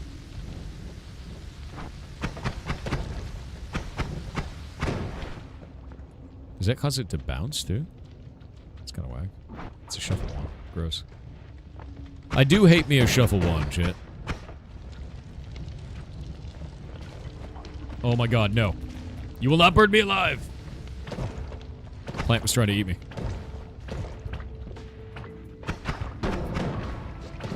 Okay. Okay. Eat it. Aw, man. Bro. Actually horrific. This is probably the weirdest layout I've seen in a while, by the way. Not a fan of it so far. It's kind of grim. Levitadium, nice. A lot of weird monsters. A lot of plants growth. None of it good. Poison everywhere. Also bad. Vinyl Minty on Twitch said at Parade Software, if you're looking at old games, may I recommend Ghost Master? It's on Steam and it's a puzzle resource management game where you manage a group of ghosts to scare people out of a location. Most of the ghosts are parodies to movies. Also not the remastered version. It has AI usage in it and I believe it wasn't by the old devs. Okay, that's kind of cool.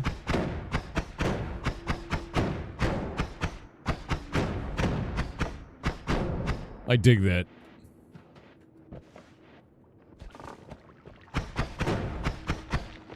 Have you ever heard of, I'm thinking of like other ghost games. There's a puzzle game called Ghost Trick where you solve your own murder as a ghost. Which is awesome. And I love it. It's a very fun game.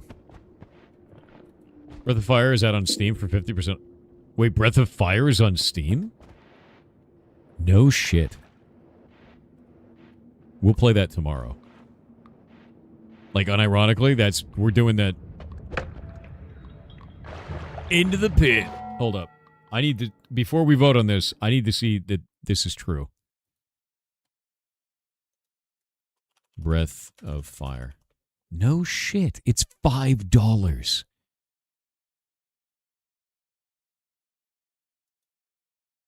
It's seriously $5?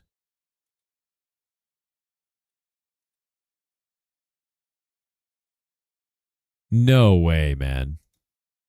I never actually played Breath of Fire 4 either. It came out today? No, it didn't. It came out April 1st. When did 4 launch? Breath of Fire 4. Release date. Original. Yeah, when did this originally launch? It was in 2000s. This is 26 years ago, man. I never played Breath of Fire 4. I played a bunch of other Breath of Fire games. Yeah, it's $5, man.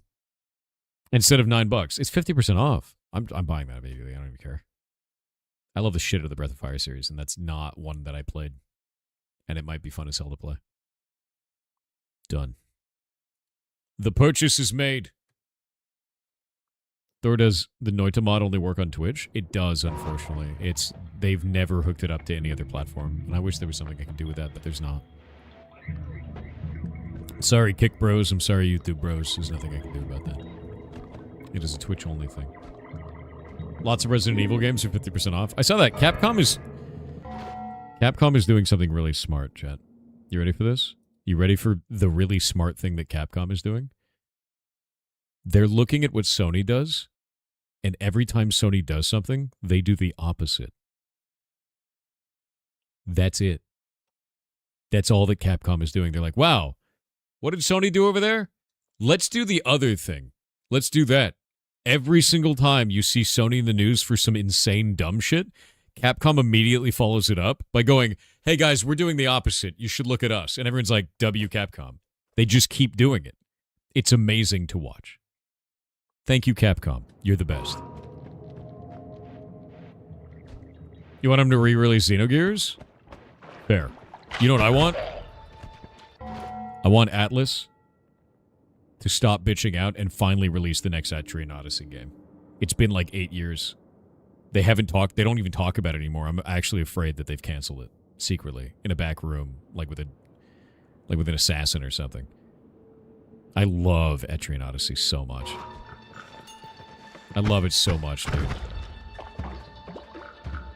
The only Breath of Fire game you played was in the PS2 was Breath of Fire Dragon Quarter? Really? Really?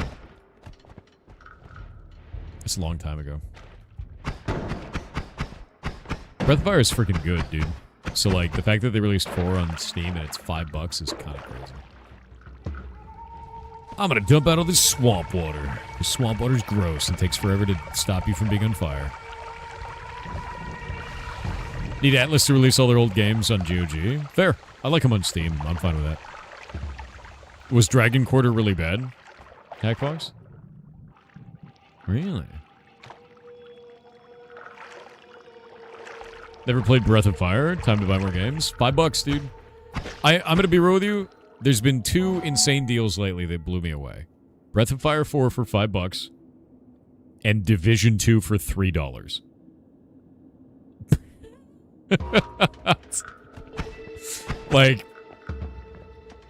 like what is that, dude?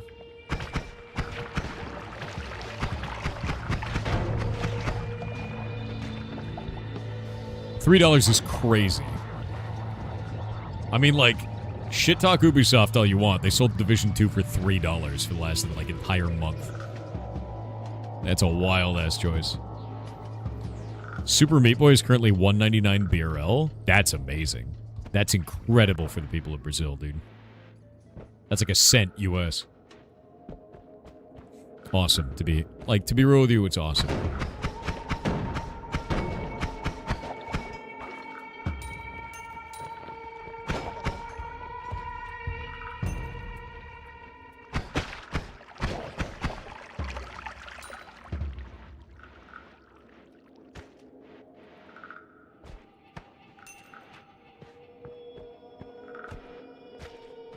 Boop, boop. They're probably shutting down the Division 2 servers in the next couple of months. No, they're not. They just released a whole new DLC with all new content as of today. They put it to $3 specifically because they wanted more people to get into the universe of Division 2 so they could sell more copies of the DLC. Smart move. You still get the full game for $3. So yeah, instead of the worst possible outcome, it is instead you get to play a massive game for $3. You know? Yeah, I don't think they're closing shit. They released a new DLC, didn't know about that? Yeah. Like, they're doing that right now. Here. Division 2 DLC. Let me grab this. Where is it?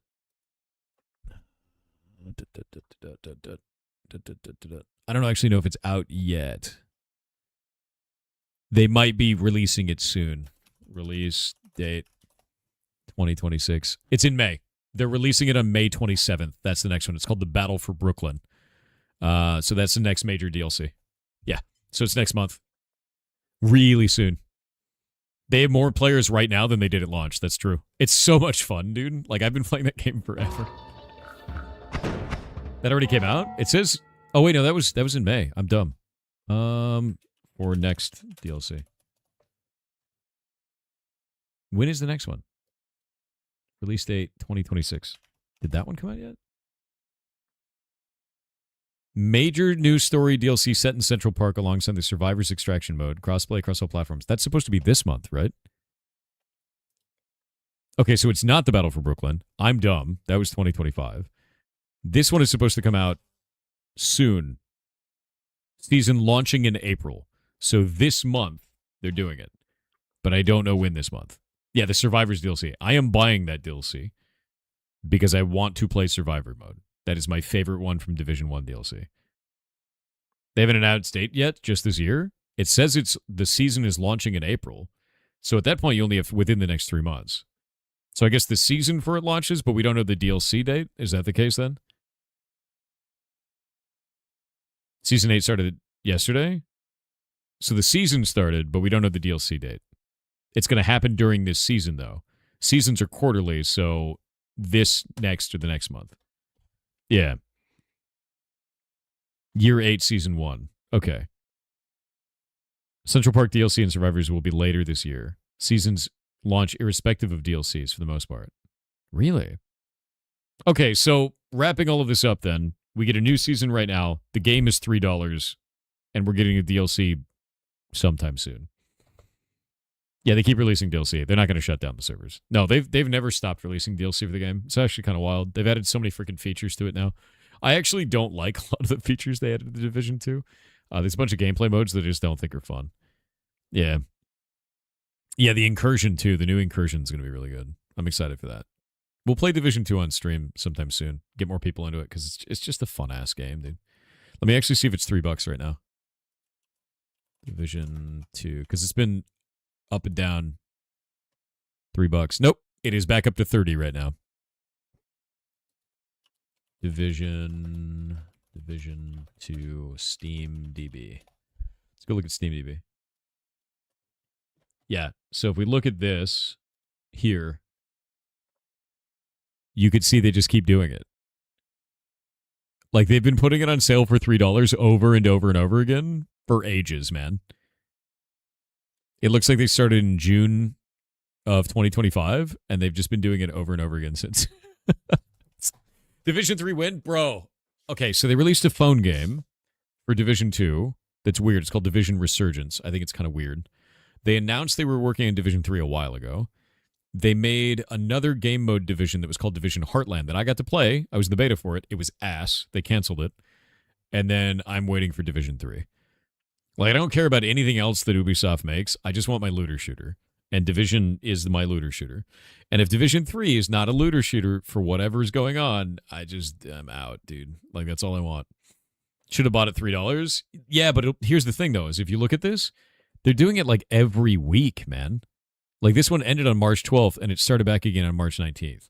Give it a week. It'll be like that again. Heartland wasn't bad, but that's your opinion. Division, at its core, is a looter shooter. Heartland was an extraction PvP game and nothing else.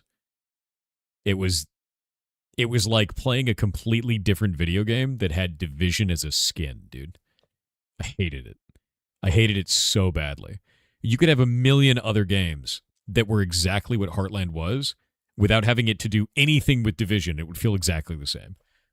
It's the same video game. And I hated it for that. I was like, you guys just used the Division IP to make a game that has nothing to do with the Division. Literally at all. Your favorite Ghost game is Scooby-Doo on the Sega Genesis? My man. You don't like shooters? What does Division make that is different from other shooters? So it's a third-person cover shooter. Use cover tactically around the environment. A lot of powers and weird tech and stuff like that. But you find guns and materials in the open world, and they have statistics, and you can modify them from there. And I really, really like that. Think Borderlands-style weird gun bullshit, but without the super humor, but more like kind of military, military-themed stuff.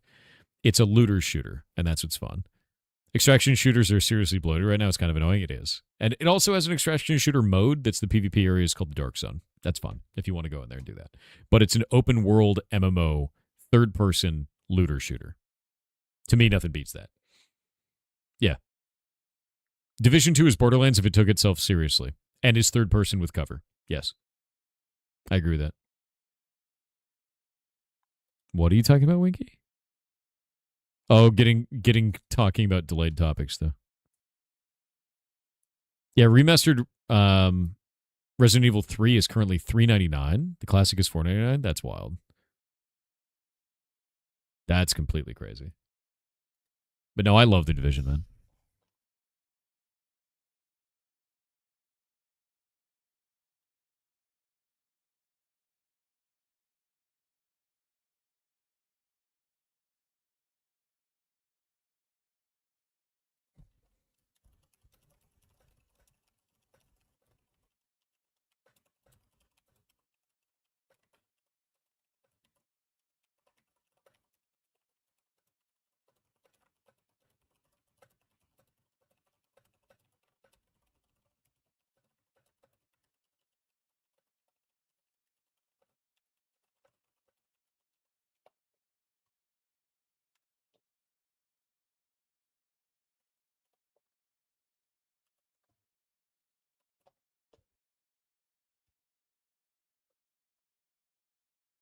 Scooby-Doo on Genesis takes me back. I don't think I ever played a lot of Genesis games. I was a Nintendo kid, man.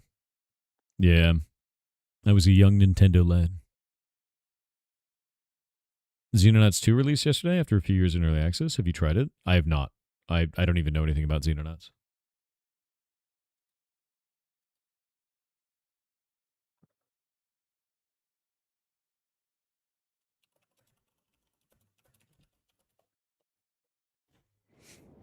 All right. Off we go. I don't think I want to go through the portal just yet.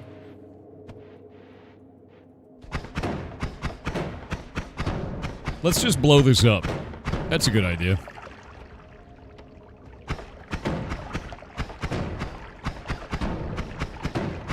Nothing can go wrong if I keep doing this, right?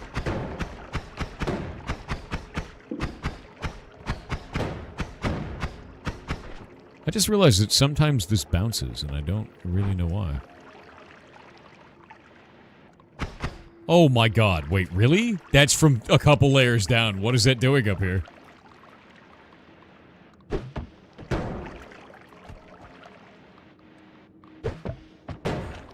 Eat it. Oh my god, it didn't die. I know it's a biomodifier. I knew it could grow, like, or spawn other plants, but I didn't know it could do that one. You're all into alcohol.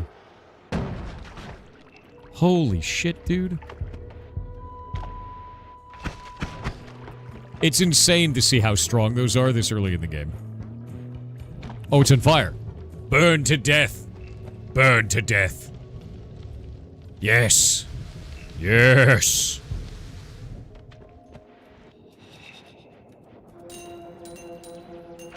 What a boon!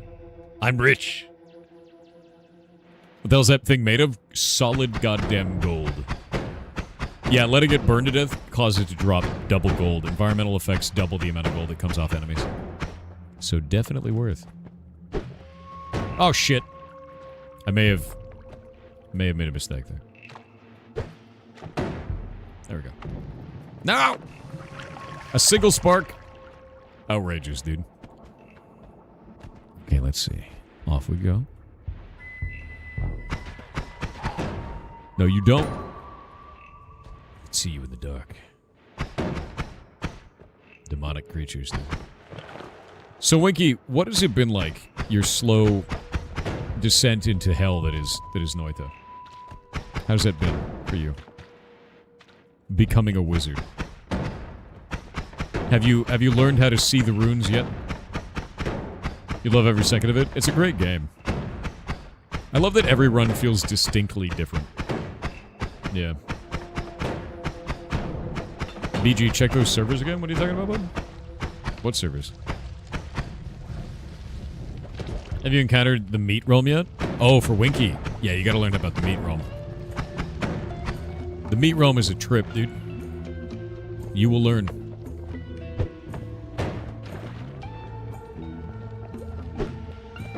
Oh, shit. Come on. It's stuck to the wall like glue. Outrageous, dude.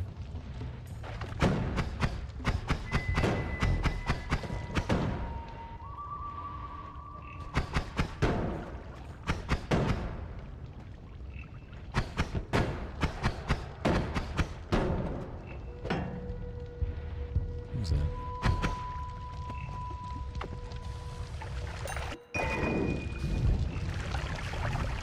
The hell? I got stuck on his burning corpse.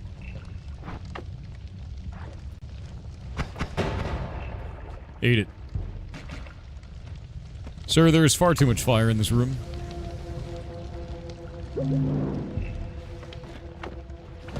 Fire and bullshit.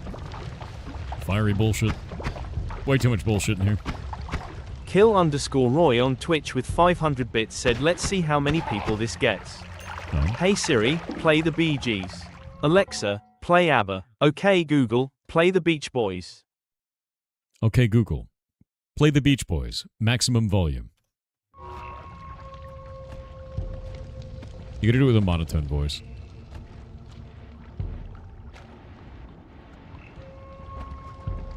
Hey Google. Xbox turn off. Thank God for headphones. Alexa, play Despacito. Maximum volume. You're a lizard? Yes. Surprised to see you on Kick. What happened to the old moral stance? I actually did a interview with Toad PhD about updates for Kick, like how they've changed as a platform. And I put a video up for this. It was about 2 hours long over on YouTube. But basically what I found was all the things I was upset at Kick about, they have modified over the last several years. So when I wrote those, it was because Kick was a shit show. They absolutely were. They did a bunch of stupid shit. It was really dumb. And I called them out on it over and over again in social media because they wouldn't stop doing it. The first one was ties to gambling. The owners own stake as well. They also fund Kick. They're starting to distance themselves between those two platforms now. The way that they've done this is their partner program. If you do gambling content on Kick, they give you $0 from the partner program for as long as you're doing gambling content. Directly separating that as being like the thing for the platform. They're de-incentivizing it now. I can get behind that. I know they can't cut it off immediately because they don't have a good monetization model on Kick yet. But going in that direction shows me that they want to do that. And that's really good. So that's number one. The second one is their moderation was a shit show when it first started.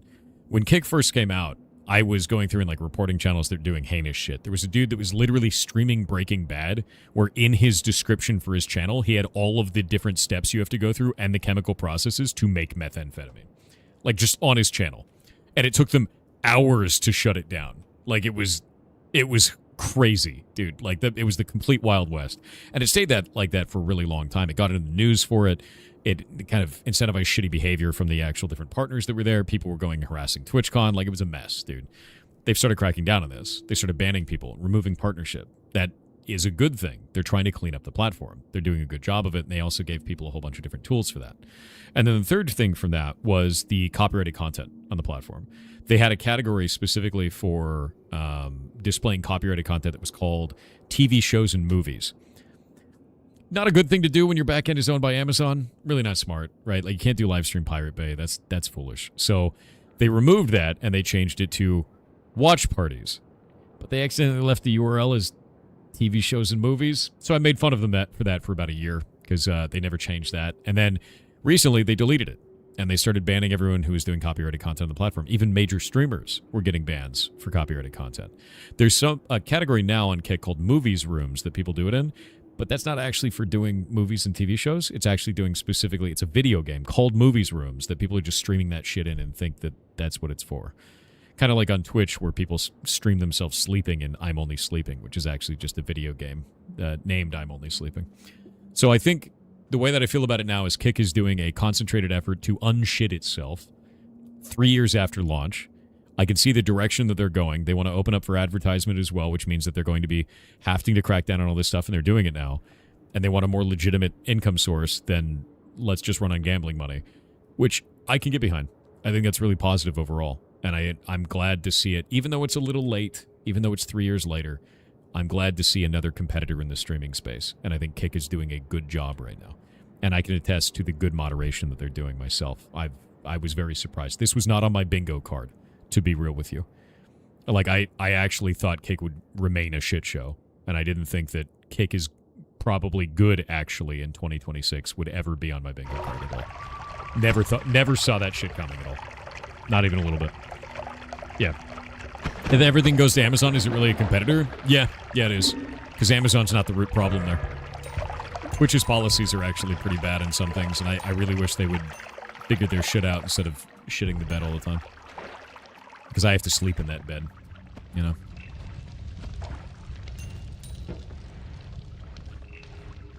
Wizard Death Simulator. But to be clear, I don't have any reason to do exclusive. Nothing like that. I think platform exclusivity is a death sentence for streamers. I think it's a really negative thing.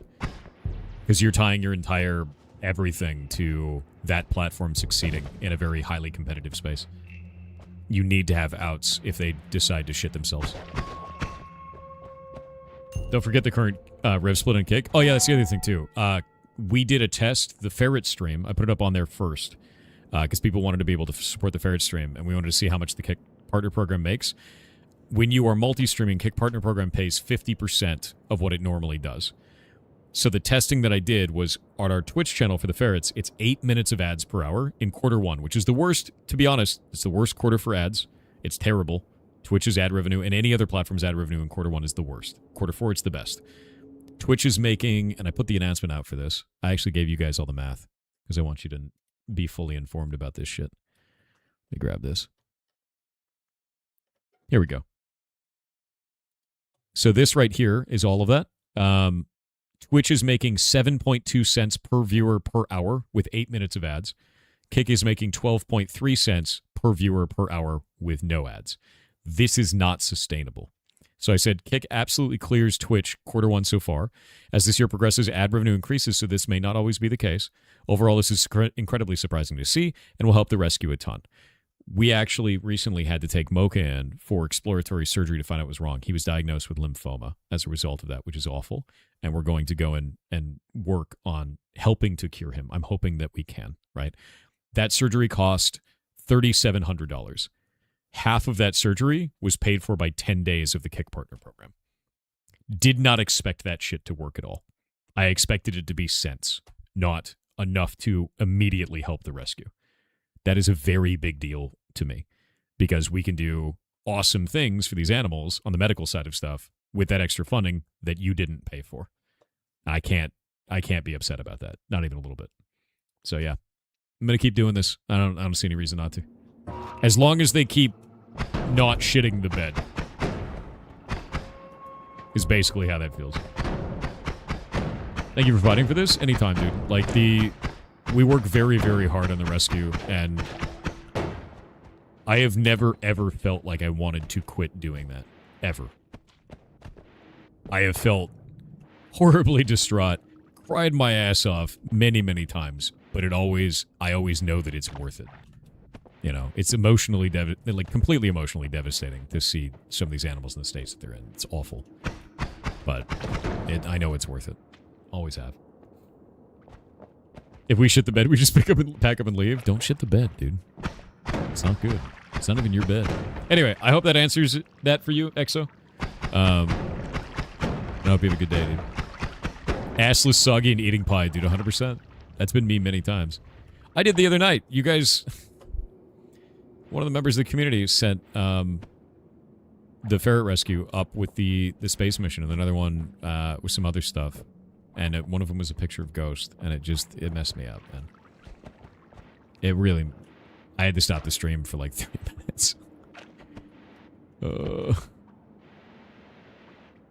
Yeah.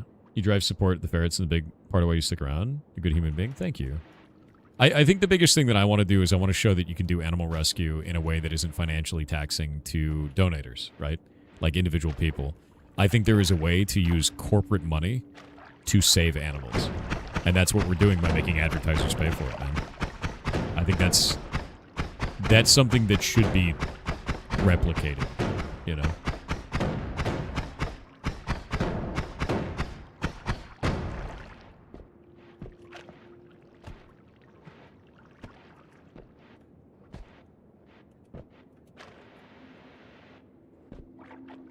If only there wasn't irresponsible breeding, one day. One day we will fight. I don't have enough power to fight them yet. But we will. Just give me time.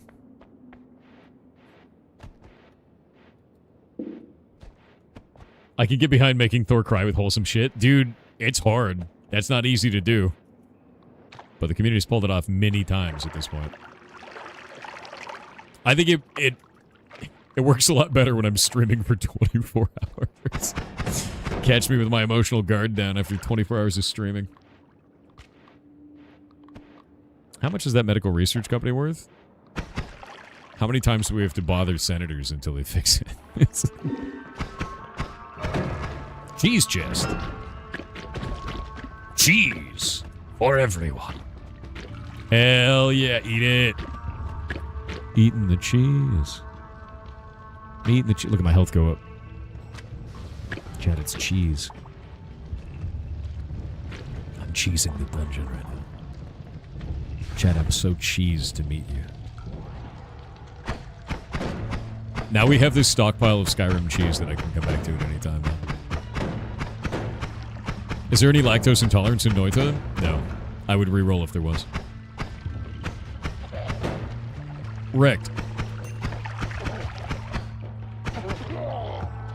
Nope, nope, nope, nope, nope, nope, nope. Give me that gold. Alright. I have no more wand slots, but I have a diggy wand. It's kinda shit, this diggy wand. Yeah, look how shit it is. Unironically. It's pretty bad. Ow. It hurts!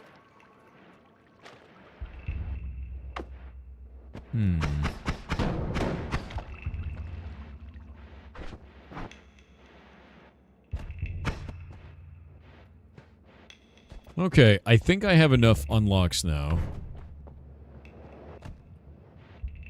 Maybe. I also now have, the Kiviskivi, so I can be near fire and it will block the fire and I can light things on fire. So, I'm immune to fire. Shit. Okay. That hurt. Rude.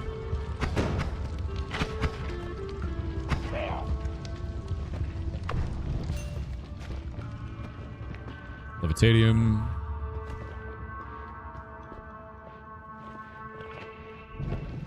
Yeah, eat it. Immune to bullets? No, not immune to bullets. Neither is he, though, so it's fine.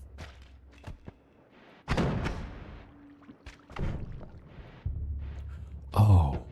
This is a puzzle. This is a puzzle. What does it need? I don't know if I can solve it, because it's full of burning plants.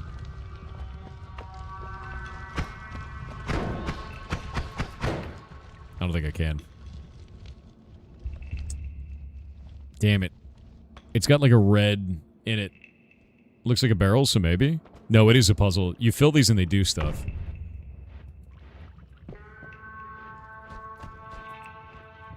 Damn it. I'm not gonna burn. Ah, shit.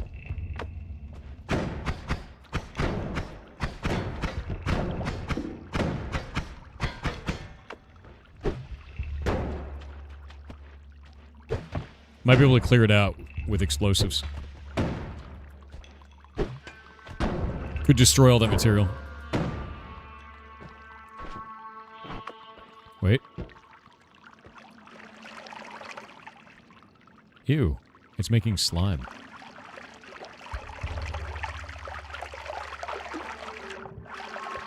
Oh, it's making a lot of slime. What? Why are you so full of hate, Jet? Why? You could have been cool, you know? Oh, wait, there's another one right here. What does that need?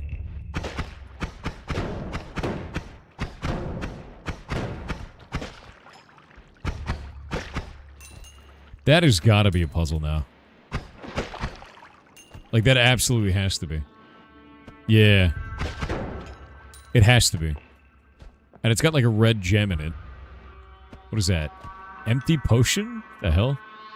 Levitadium? Try levitadium. Can I fill you with...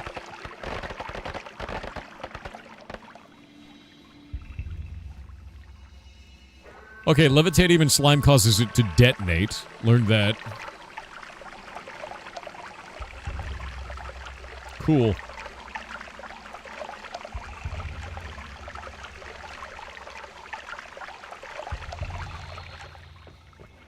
Is that enough? Is that going to do it?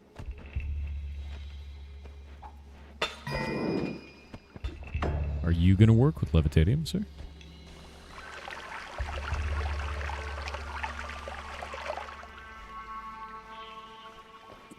Looks like the answer is no. Unless we need to do it to both? Wait, what's in the bottom? Oh, it's got a little bit of oil in the bottom.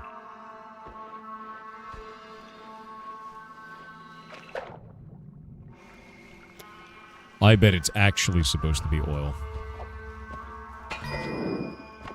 I bet it actually is supposed to be oil. I need to find oil, because there's a little bit of oil in the bottom of that. Shit. Where am I going to find that much oil? Sometimes there's big oil pits in this. Yeah, sometimes there's big oil pits inside of this level. I don't know another level that has that much oil, though. Yeah. Dunking like it's a loaf of bread? Dude, I gotta find oil. I'm American. This is my birthright. This is what we do. I'm on my way. Wait. Oil. See? Told you. Good at it. No, no, no, no, no. No, no, no, no. Don't put acid in the oil, you son of a bitch. Oh, god damn it.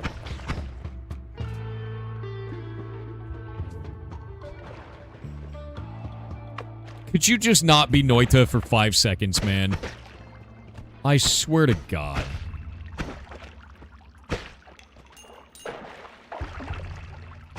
Of all the shit that it could do, I have a puzzle I want to solve, and it's like, what if I put acid in that puzzle? Eat shit, I'm Noita. Oh. Okay, there we go. I got a whole vial full of oil. Chat, what are you doing? What are you doing? Chat. Don't ruin the puzzle. Don't ruin it. Don't do it. Don't do it. Oh, you summoned it. It's a really big duck.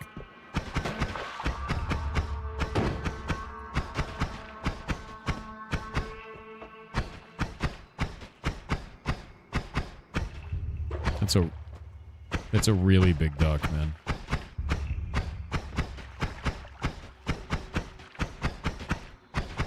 That duck is going to take a long time to kill.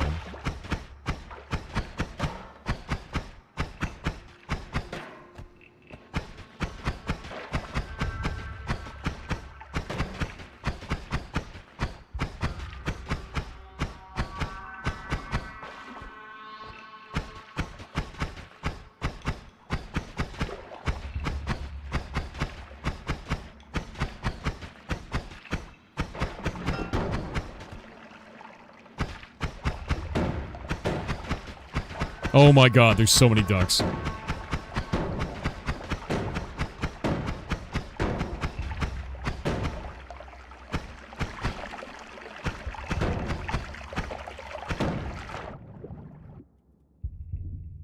What? Alright. Alright, I got my vial of oil. I'm over at the puzzle zone. Please tell me that this doesn't float. It floats. Shit. Okay, I'm gonna go to this one.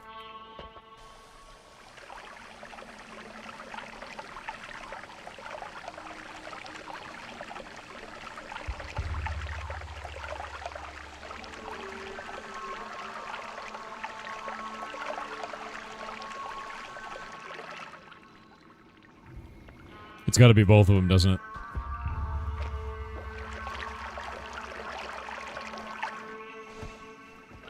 Gotta be both, doesn't it? No, it's the left one? But this has other liquid in the bottom. What am I supposed to do with that? Oh, I gotta drink it. There we go. Okay, I drank it. I drank it, it's fine.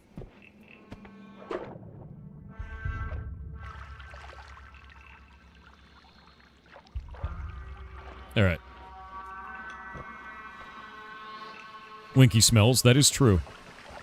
Oh, I'm so oily. I'm so oily. Whatever, I'll just pour it in here while I'm in here. Oily, oily, oily.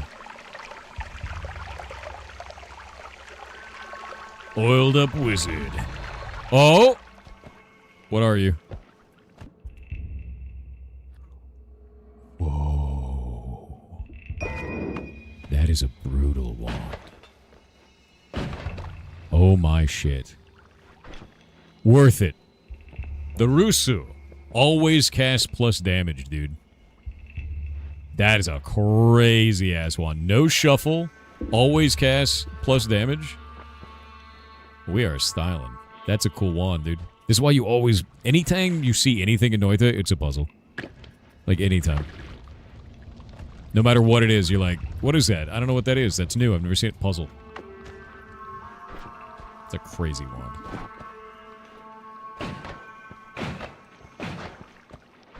The, spread leaves something to be desired, but that's fine. Barrier liquid. Liquid is now barriers. What? What does that mean?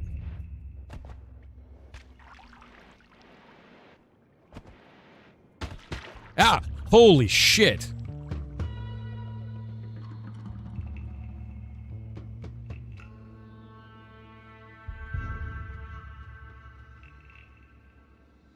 The big skull in the desert used to be a puzzle? It still is.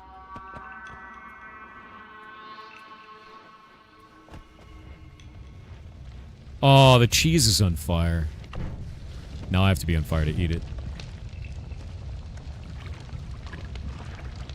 Melted cheese.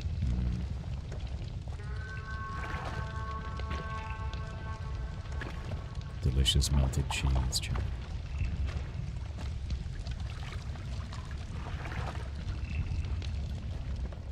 Alright, anyway. I guess water is lava now? That sucks. What is that? Catic polymorphine? Get out of here, oil. Catic polymorphine. Bullshit potion. Alright, I think I'm good. 751 gold. Got a weird ass wand. Got some good shit going on. Light that on fire. Barrier liquids? It kind of freaks me out, to be honest with you. Blood melty cheese. Melty cheese. Alright. Why did I just... Stop it. That was weird. Alright. What? It's the same one, but even better. What the hell? Look at this. Always cast damage plus. Always cast damage plus. What is going on? What is going on? What the... What is going on? Oh my god. It's got worse stats. It does. It does have worse stats. That's true. Oh. Okay. Oh my god. Oh my shit. Faster projectiles and perk lottery on the first go. Okay, I need to pick this one up for sure. Grab that. Take a couple of these out. This is trash now. And then I'll take this, pop it back in there, grab that out of it. And then we'll go into this, get rid of concentrated light, get rid of that. Drop this on the ground, because concentrated light is kind of a meme. We'll pop this up into here, put a duck on it, because that's what you do. And then... maybe there.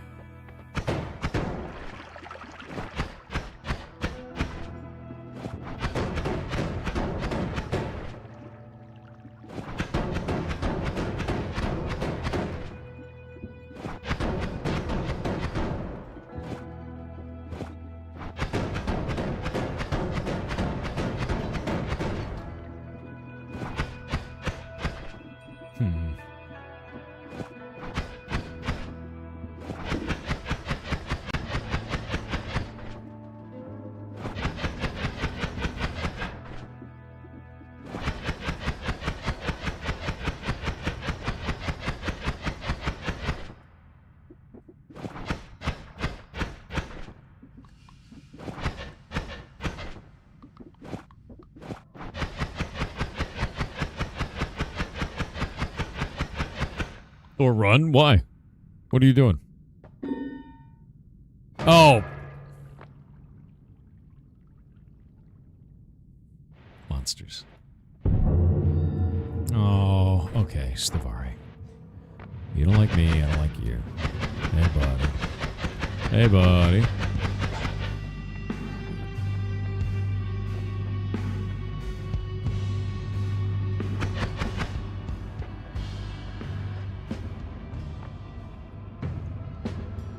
Alright.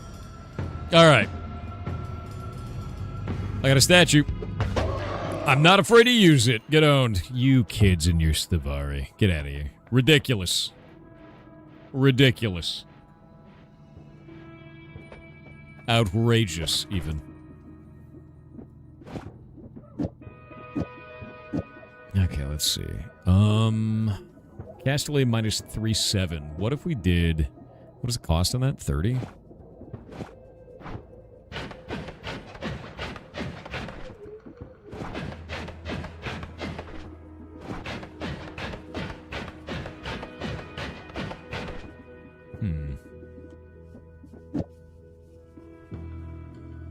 So the castaway is meaningless on this. It's recharge time that's the problem.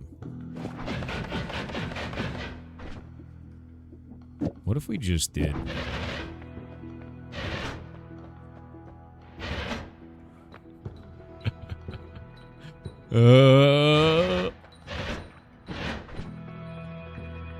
I don't know what I want to do with this thing, man.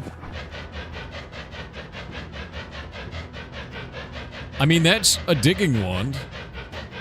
And it's, like, almost stable, to be honest.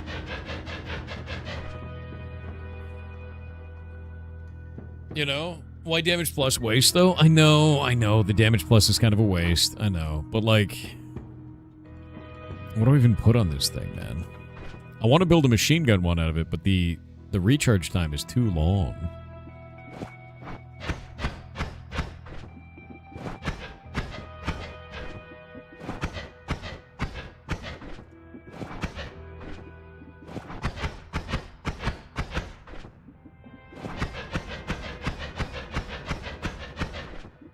What if we did this? Yeah, because it's just not... You know what I mean?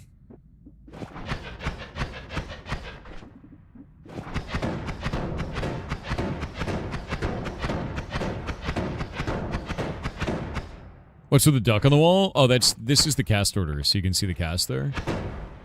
Every time you cast, it shows you what's going on. That's what it is. I need double cast. I do. I have a quadricast down here on this. So this might be the play. And pop that up there. And then we can do duck.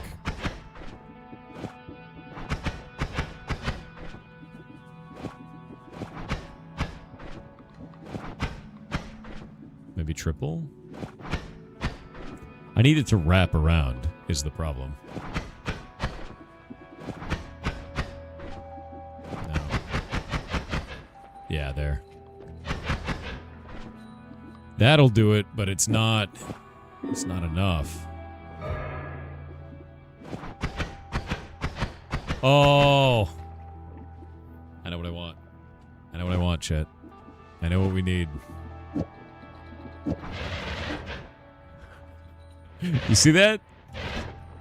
When you have bouncy spells, this spell shoots like a missile. Luminous Drill. If only that lasted forever. It looks cool. It also annihilates shit. It's very, very strong. Like, stupidly strong, to be honest. Okay.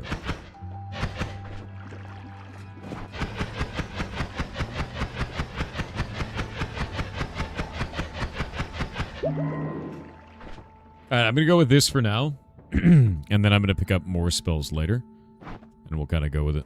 But I need mana recharge right now. Like, add mana would be really big, or recharge as a spell, or bounce. Bounce as a perk. I could also go this way and get the shotgun. That might not work. Wrapping only happens if there are at least 2 separate casts, so something in the discard. Yeah, I mean, this wrap goes around and is hitting this again for the luminous drill, I think what we can do... Because this is going to cause a trigger to a next thing. So what you'll see is you see it shoot like that. See that up there? It's doing both. The trigger will, and if I go here, it doesn't anymore. When I put it there, it wraps back around and does it again. So that's kind of the idea. Yeah. You got bounce on fourth wand? Oh, you're right. I don't want to lose that. I've also got quadruple scatter spell. That's kind of useful. I don't want to lose that shit. This one down here is kind of trash, so...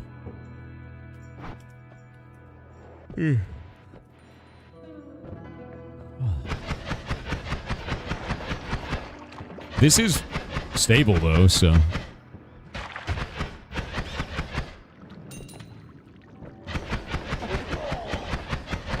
It's not a shit wand. I mean, it's not amazing, but it's... You know...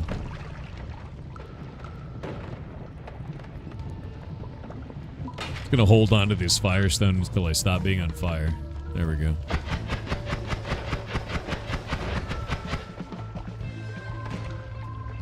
Oh, you know what I could do? I could get the Doom gun and put the bullets on this. Because they would always have plus damage.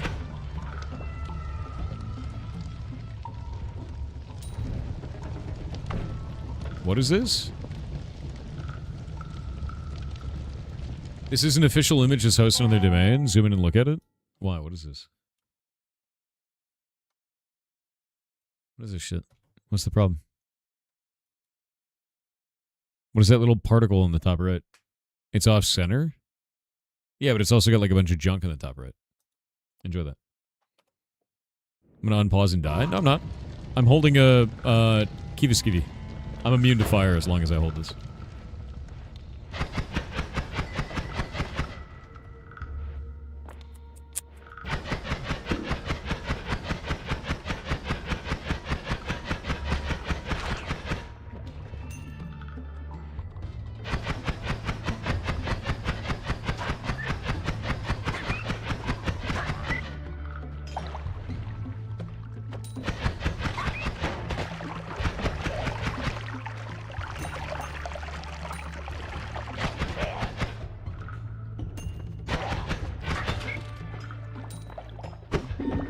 Must survive. Spicy ducks, no. No spicy ducks, Ferret. Look at them. The horror. No. No. Oh, his head fell off. You see that?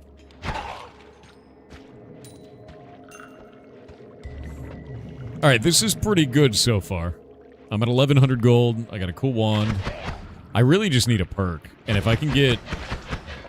If I can get a bounce perk, it's over. Like, it's infinitely over, if that's the case.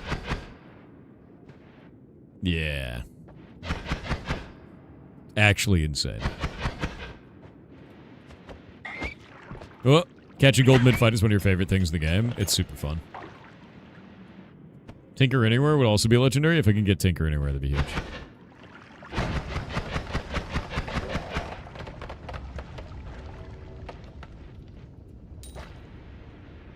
I would love me some Tinker Anywhere. You see that? But Noita.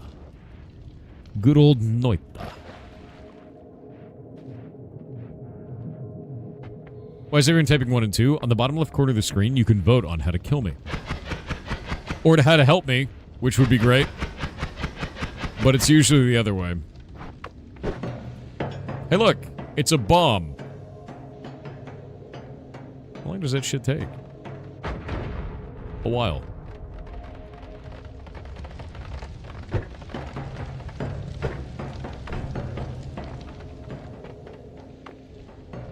That'll be fine. Those actually take a long time to blow up. You know? Yeah, they take a long time.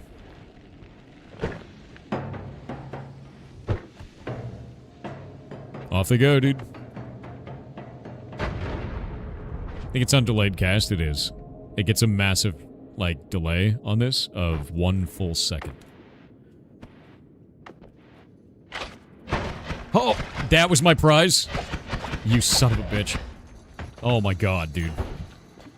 He tried to Noita me so hard right there. That's insane. It's actually insane.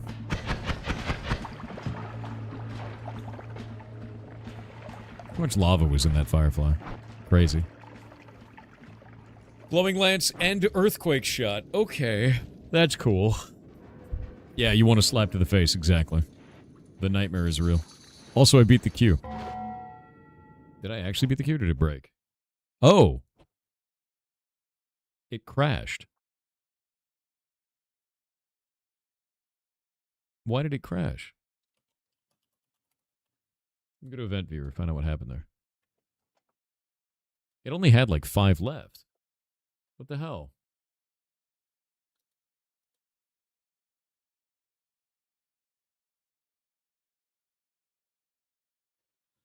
Faulting module name clr.dll.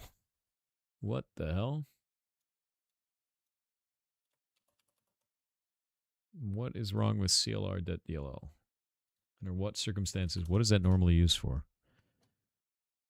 Defaulting module clr.dll, common language runtime, indicates a crash within the core of Microsoft .NET framework. This error typically signifies that a .NET application has encountered a fail exception, such as a Stack Overflow, access violation, or memory management issue, that the runtime could not handle. Really? Yeah. That's kind of whack. Huh. Huh.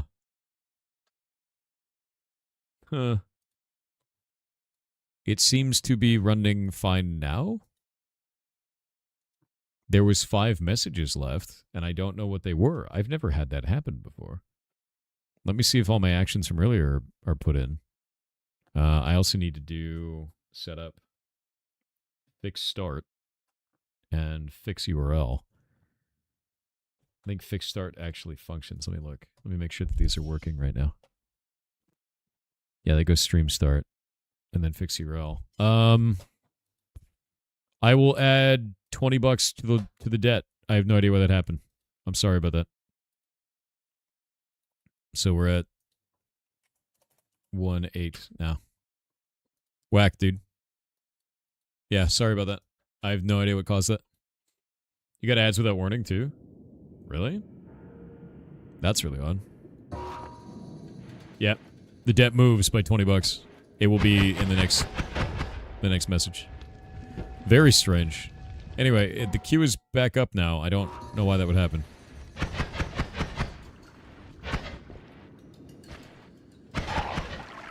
Oh.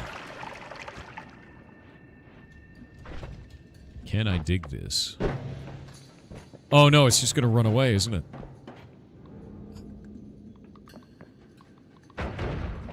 You know, that didn't do as badly as I thought it was going to. Perfect. Like a glove.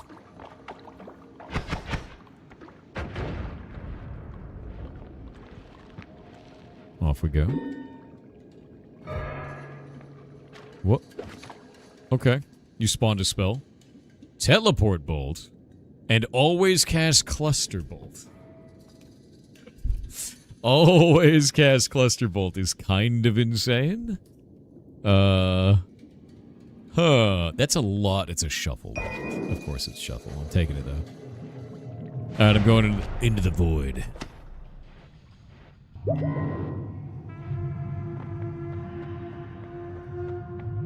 Okay, there's a light spell in there that'd be really nice. 255. Really high recharge on that though.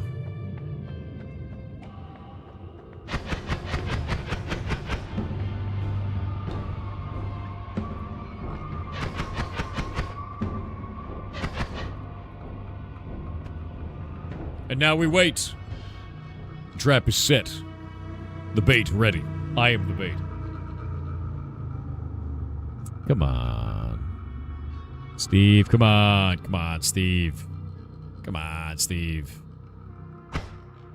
Steve, come on. Steve?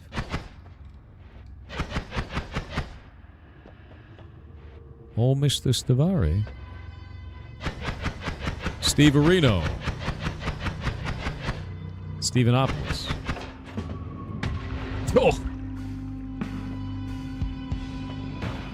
I blocked that with my whole face, dude. With my whole face.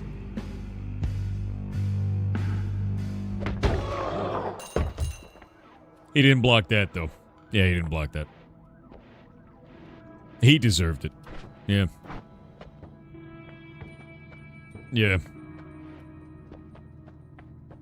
Huh?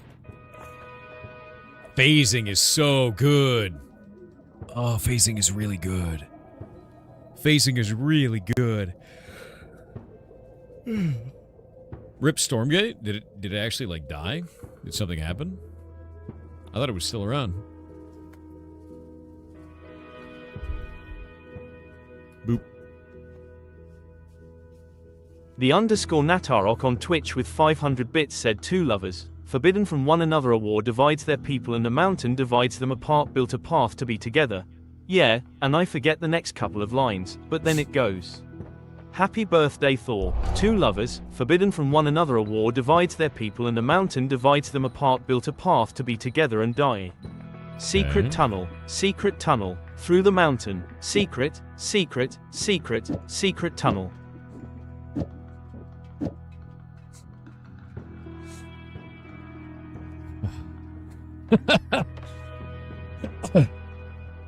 Yeah. Coughing up slime. Okay. You are ridiculous, by the way. I thought you should know.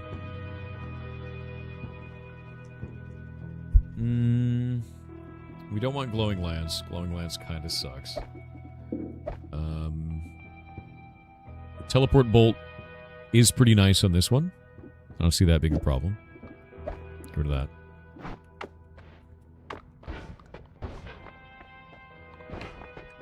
So there's a certain angle that I might be able to do this with. I don't know if it's going to work, but you can go up this angle and land, like, right... and it doesn't activate. Because the collision box for that spot is like a square that's, like, right here to activate this to be destroyed. So if you go right up in there, you can actually shoot up that like you just saw there. Just barely. Oh, okay. You can also just do that.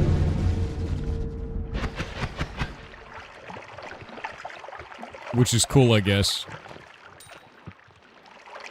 And then you can just... you know, there's that. That is an option as well. Thank you, chat. Chat was like, that's stupid, you're stupid. Blow it up.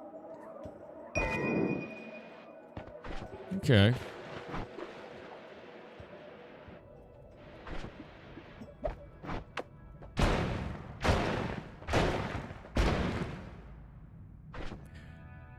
The recharge time on this is abysmal.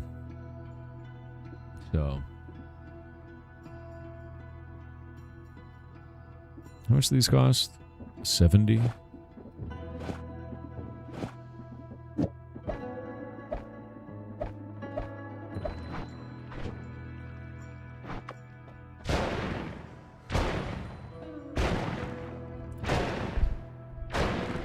That's pretty good.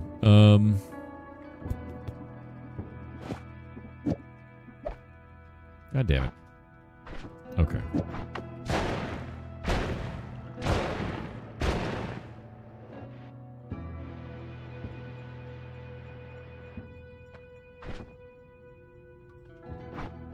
Where?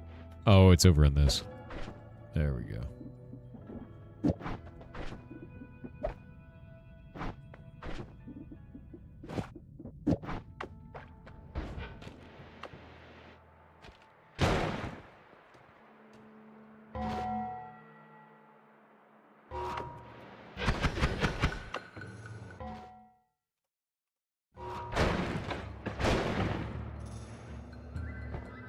It was this. It was that ice right there.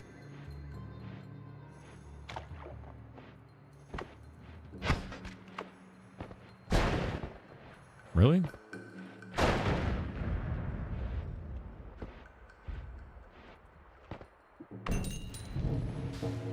What's in there, man? There's something in there. Oh, it's a it's a freaking like cat wizard, man.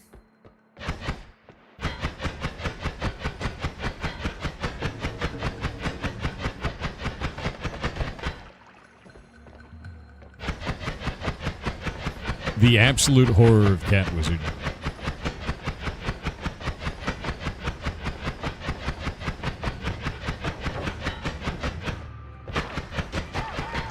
Chew him through the wall.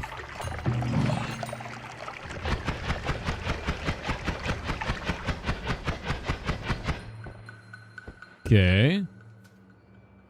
A wand that sucks. Cool. Very cool. Love it. Very nice. Sick and Toe on Twitch said, hello Mr. Pirate Long Hair Man. Since you like dungeon builder games, the devs behind Moonlighter are releasing Revamp where you are Dracula and set up defenses to fight against vampire hunters in a 2D side-scroller fashion. It honestly looks like reverse Castlevania. Warning, trailer is loud. Link incoming https://store.steampowered.com/. That is 10,000% of my wheelhouse. Are you kidding me? That sounds cool as shit, dude. Revamp. Rule as Dracula in this castle defense roguelite. Shape your fortress room by room. Command an army of... Yes, dude, yes. No, that sounds awesome. Yes. I love Dungeon Keeper. I love Dungeon Keeper games. Yes. Yes. I love Dungeon Keeper style games so much you don't even know. This is freaking rad. Waiting this yourself? I had no idea this existed, man. And Moonlighter was such a blast. Like, it really was, dude. No, it really was. Is there a channel raid function out here in Kick? There is. We can actually use raid the same way. It's just /host. Yeah. The noodles, yeah, I'll be hosting over to the ferret stream when the Kick channel's over. I was paying attention to Noita and trying not to die. That is awesome. Yeah, this looks really cool, man. Yeah, that looks really cool. I'm super down. We'll play this on stream. When does it come out? Do we have any idea? No, it just says to be announced. I'm 100% I'm down for this. This is so freaking cool. Linking this to chat. Play Evil Genius back in the day? Ooh. I'd have to see it visually. But maybe? The answer is maybe on that one. I don't actually remember. I'm an old man now. It's hard to remember things from yesterday. You know what I remember from my youth? The one of my favorite games of all time was The Incredible Machine. Loved that shit. Circle of Acid. You gotta stop, right? Oh my god, dude. What's the other one? Greed Curse. What? What the hell?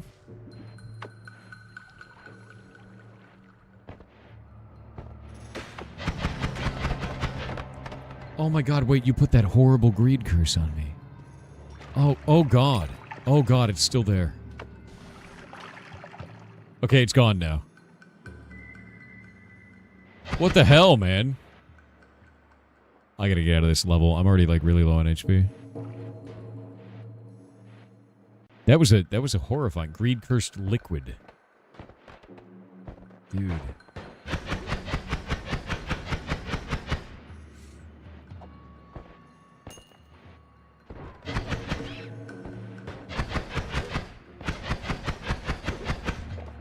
Alright, this is a little spooky right now. It's not good.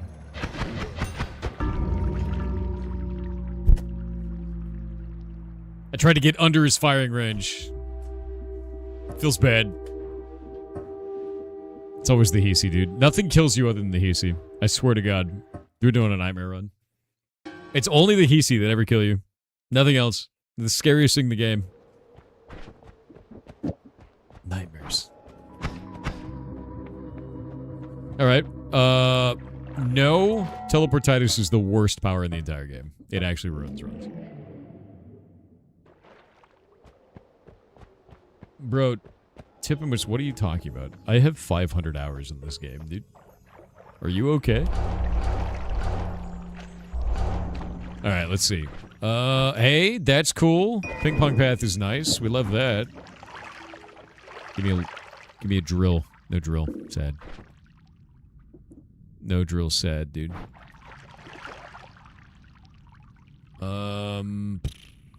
Shuffle. All of these are shuffle and they all kind of suck.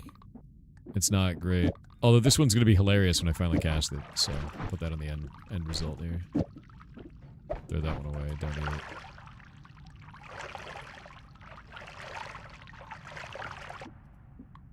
How much are those? 35? No. Sea of random. Oh, oh. Oh, it's oil. America. The programmer of Incredible Machine made Contraption Maker. Really?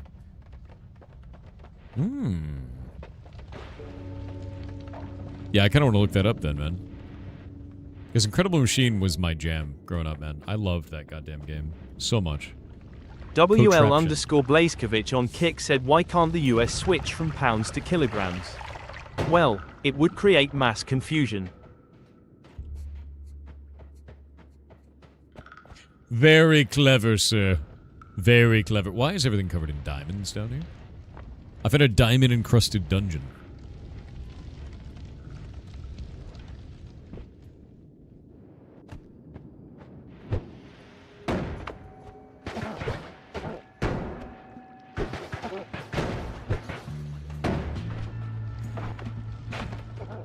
Oh, these are weird.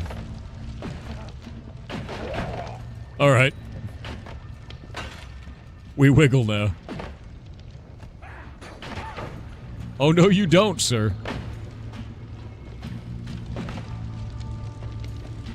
Get him. Get him with our wiggle spells, dude.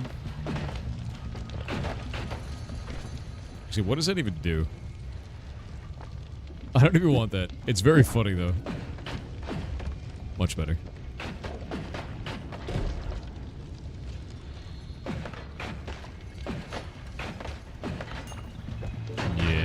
Yeah. Oh, I don't want to lose the teleportatium, but now I can't touch it.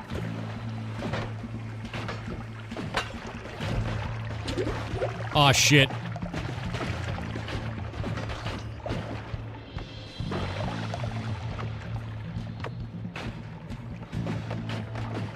Wait, those are my mushroom bros.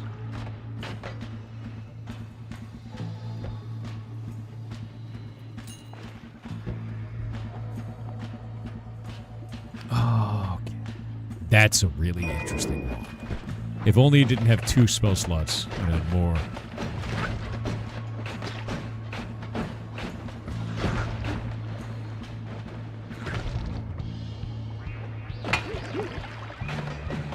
That's probably bad.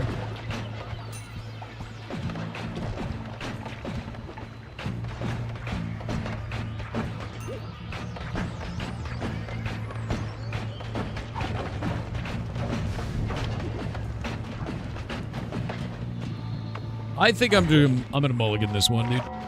We're doing a new one. This combo is super weird. I'm not getting good ones in the very beginning. No, we're not digging up. You can't dig. We're gonna wait. Wait on the ads. Wait on the ads.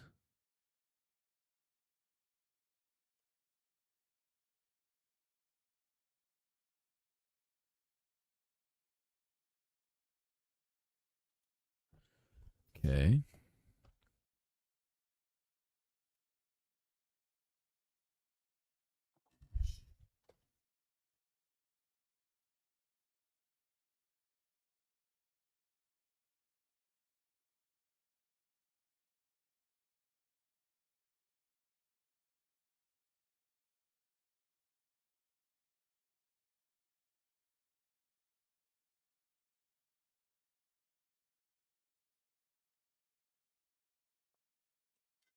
One sec. Mute.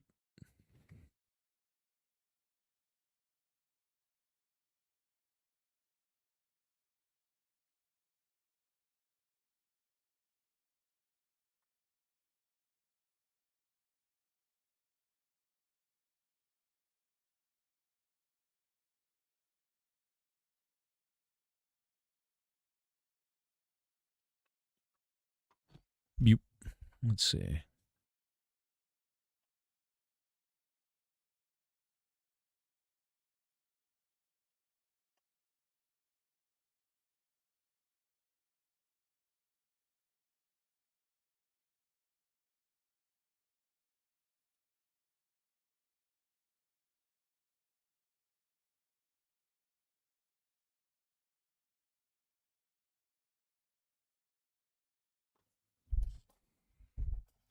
Ads are over.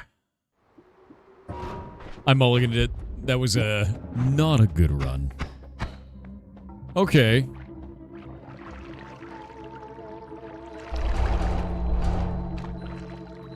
Okay. Okay.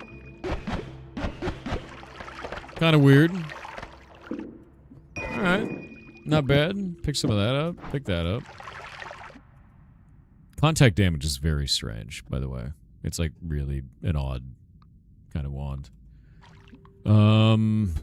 This is also an odd kind of wand. None of these seem to be very good.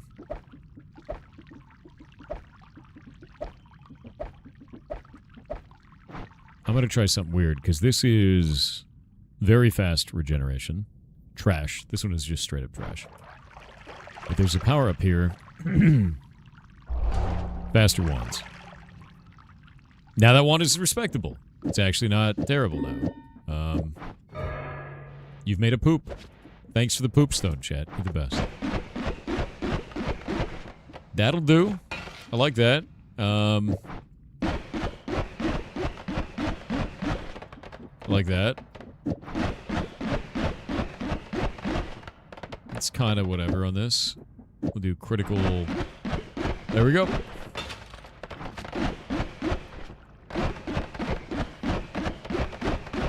Unlimited power!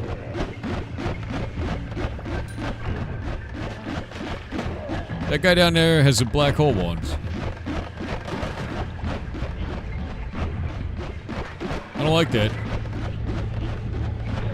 Sir? I'm gonna need you to stop doing everything you were just doing, sir. Thank you.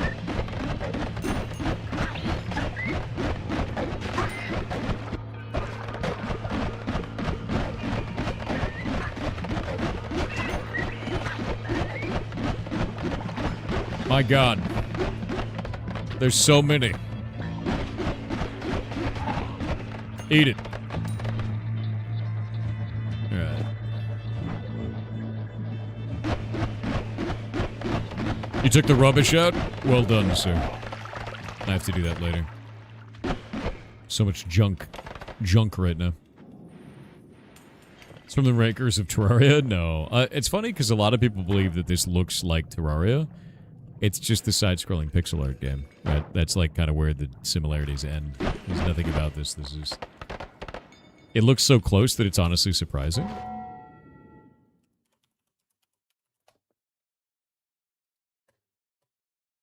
Like, I'm gonna be very real with you. They look nothing alike. Like, they look nothing alike. At all. That's why I'm, like, some people say it ironically when I'm playing this, and some people actually mean it. That they think that these games look similar. But they look nothing alike each other. Like, if we pull this up. This is Terraria. Everything is based on individual block squares that merge together. Right? And then this is Noita. Everything is an individual pixel. And all of those individual pixels interact with each other. Like...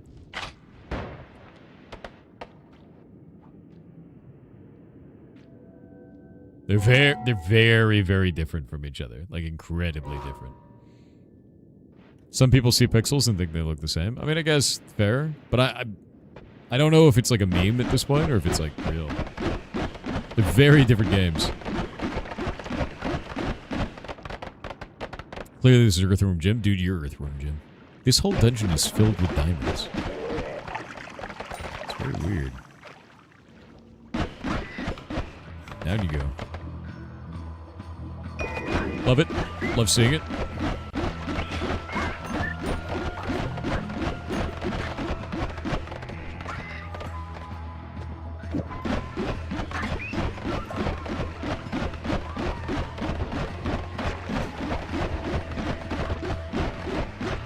Shit. All I need now is homing. If I can get homing, then I can pop homing into this. We're styling. Maybe because the UI is the same inventory space? I mean, it doesn't, though.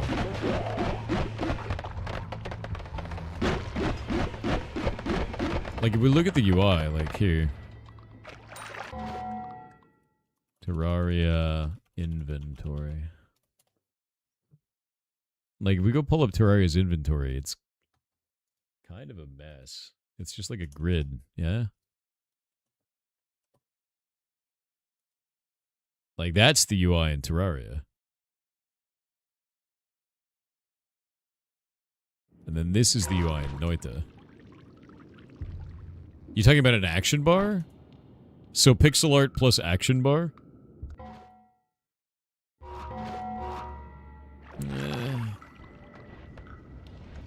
So I'm always confused by that. I'm like, these games don't look any similar at all. Elias Squares, clear to this end. I'm gonna guess. I mean, we can meme about it, but I'm kind of interested in the phenomenon of people thinking this looks like Terraria. Like, understanding why they feel that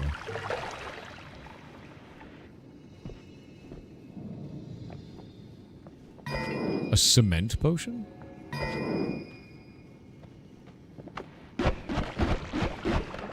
What the hell just hit me?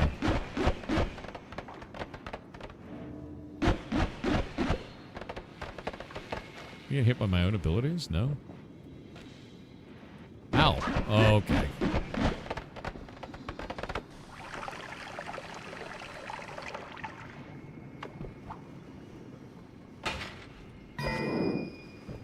What is that? Molten glass potion.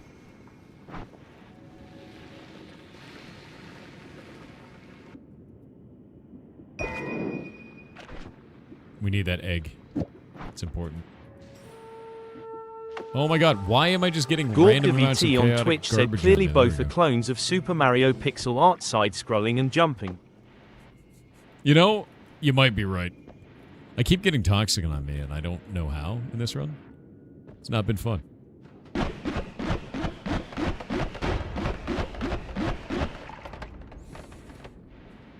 I'm only at 252 gold, which is not very good. But I have a lot of materials on me. Yeah. I could probably go into the next level, even though I'm kind of cash strapped.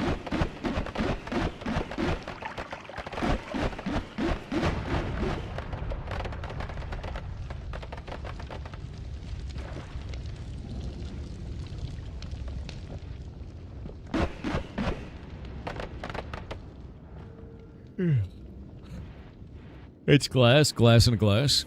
Could be glass in a glass.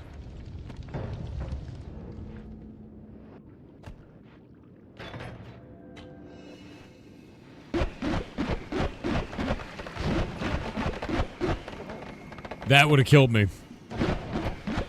Oh, he blew himself up. Hilarious.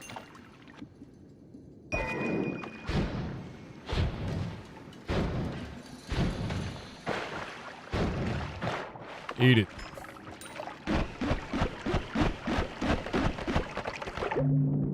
Hell yeah.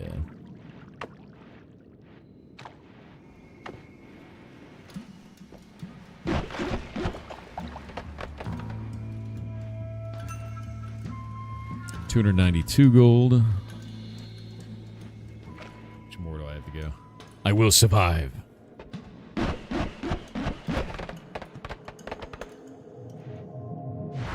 Not mimic checking? Hell no, dude. In this house, we never mimic check.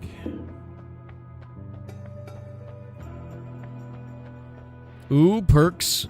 Perks that kind of suck. No, this sucks. Oh, it sucks even more. I guess saving grace is the way.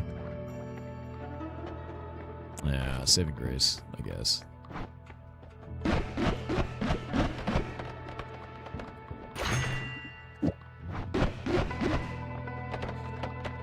Saving grace is S tier, yeah, but it's not great for your first perk. I'd rather have something like perk lottery or start on my immunities, you know, things like that. Saving grace is cool, but it's like an end cap, you know?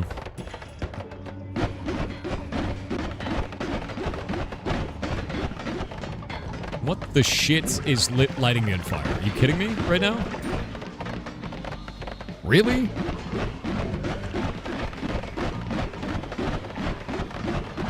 Maybe I'll end up using it earlier than I thought I would. It's the lamp that got me. God damn it, dude. I hate lamps. They're the worst.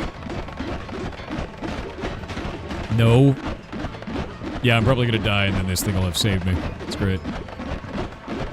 Yeah, we lost the TTS queue. I added $20 to the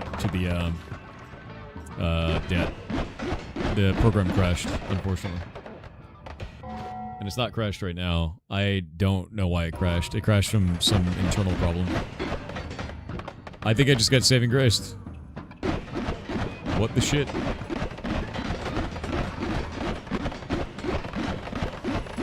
Yeah, this is not working out. It doesn't have any, like, push power. I'm gonna die here. There's no way. Yep. Yeah, no. That didn't have as much, like, force as I thought it was gonna. It didn't have much. I need more damage.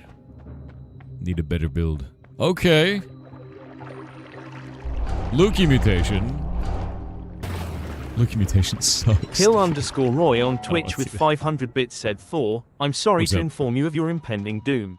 Oh? For I have acquired the all-powerful weapon, the Foreigner Belt. For you see, the Foreigner Belt grants me all the powers and abilities of 70s supergroup Foreigner. I don't actually know that supergroup. What is... You like Lukey mutation? I don't like it. Because the moment you get away from the walls, you can't fly anymore. What? I don't know that... I don't know the supergroup. I don't know the memes, dude. Immune to electricity. And immune to fire. To start. That'll do. That will do.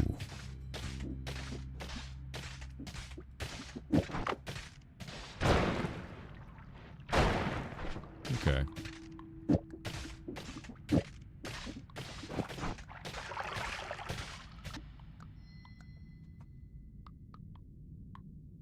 You know? You know, chat? You know?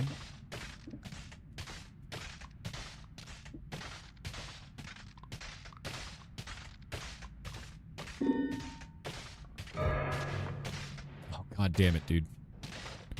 Of all the times to do this, you're all goblins. Terrible ones. All these ones are really bad.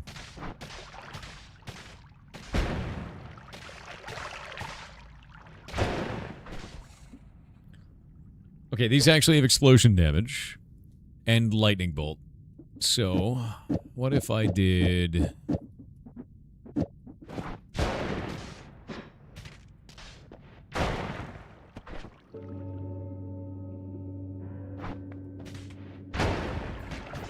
This is gonna go over well.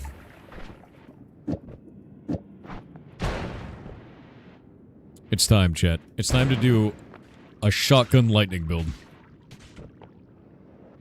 This is the way.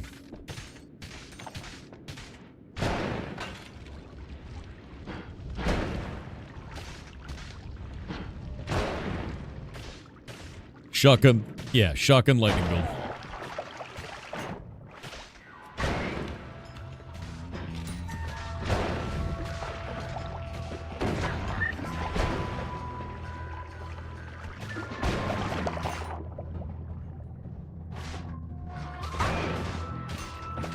Insane, actually.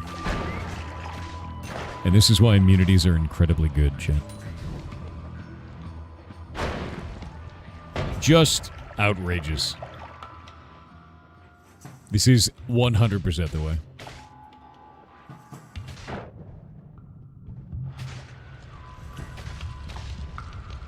This is a run where you start with hubris.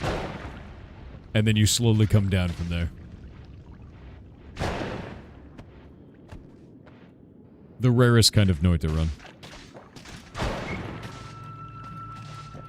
Why you love lightning? Lightning is really good. Like, lightning in Noita is incredibly good. It's just hard to use without dying, you know?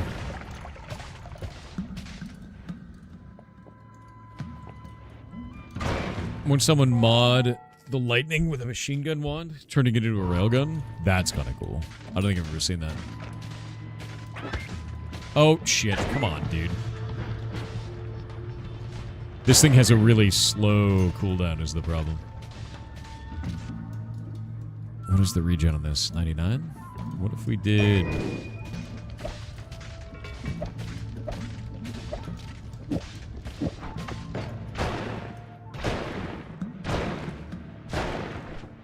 Not as good.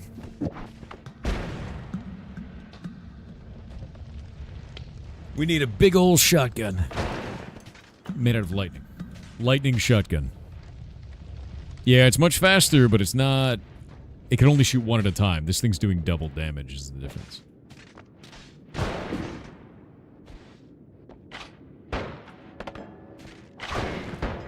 Whoa, dude. Okay, he's immune to explosion. This is bad. I need a solution for that. Shit.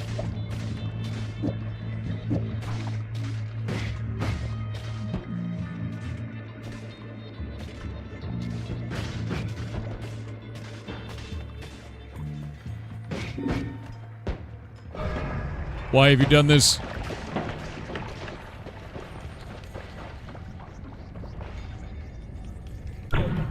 Insane behavior. Insane behavior. Hubris detected? It was a... God damn it. I can't shoot him all the way down there. He's too far away.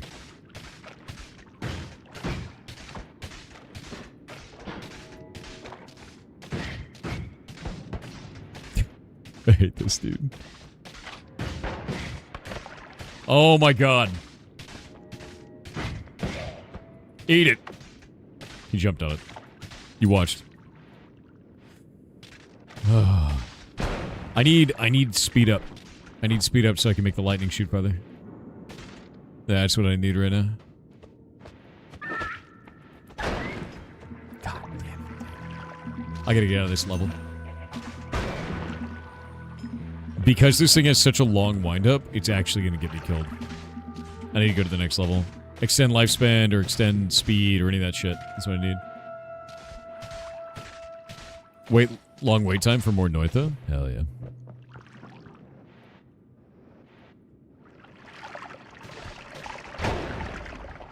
Zap!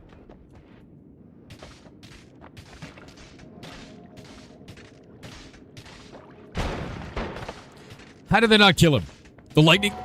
The electricity in the water literally went everywhere but his body. That's insane.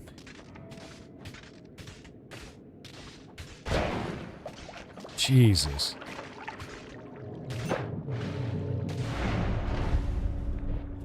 I'm losing it, dude. The RNG, when you get noited, is insane.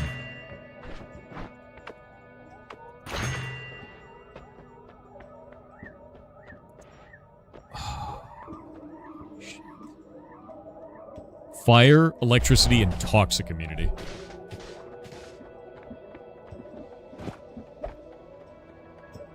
I mean... Immunity run! How much do these cost each? 70? I can do like 4 of them? Ugh. I can do 4 of those. What if I did that?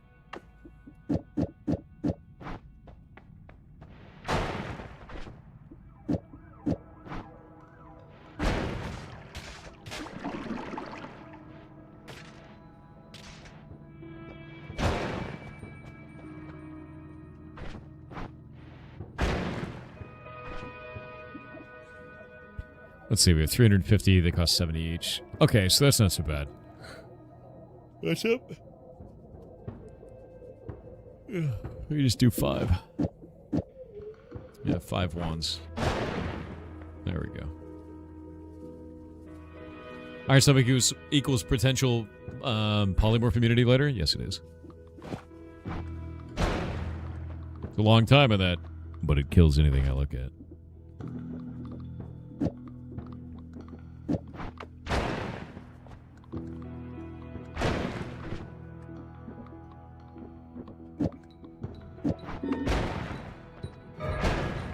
Why?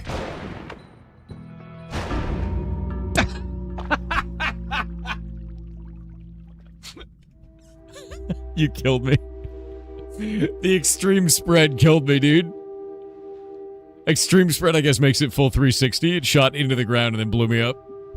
That's so funny, man. Oh my god, what a death. What a death.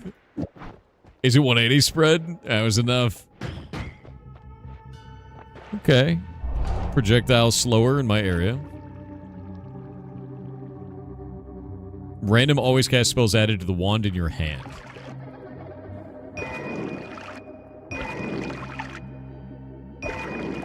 There's a wand right here? I don't think I've ever seen that before. That's weird. Oh, and it's a shit show of a wand, too.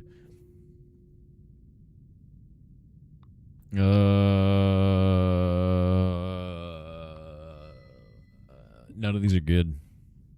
None of these are good. Playing Nightmare? Yeah, we're just playing around with Nightmare, dude. It's super fun. I play quite a lot of Noita, and chat is trying to murder me continuously. Let's see. Reduced spread is always nice to have.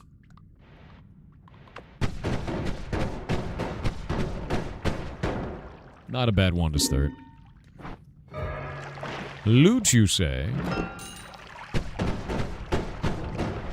So this is always applying bounce. Explosive bounce. I think I'm going to have this one do the other thing.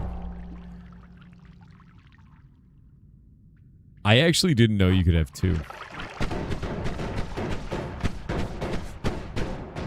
What a weird combo, dude.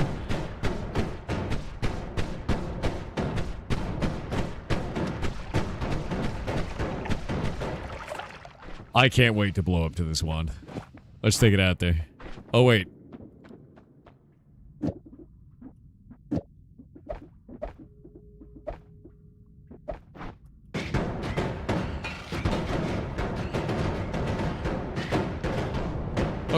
Okay, so it doesn't hurt me. Oh, no, it super hurts me. Alright. It's a wiggle gun. Wait, what happens if I do plasma?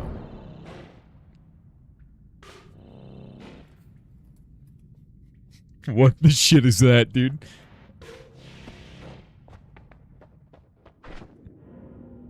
Oh, yeah, we're doing it. Oh, yeah, we're doing it. Oh, does it work against projectiles? I've never really used plasma, not heavily. Yeah, get out. Okay, this one sucks. What's that? 30 mana for 13 damage. 20 mana for 10. Let's do this one. Hey, you ever just... You know? You ever just...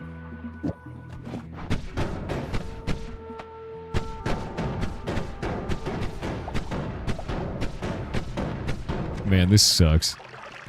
This wand is a mess. You need a shotgun or a large size spell? Yeah, that's the problem. It's gotta be a shotgun.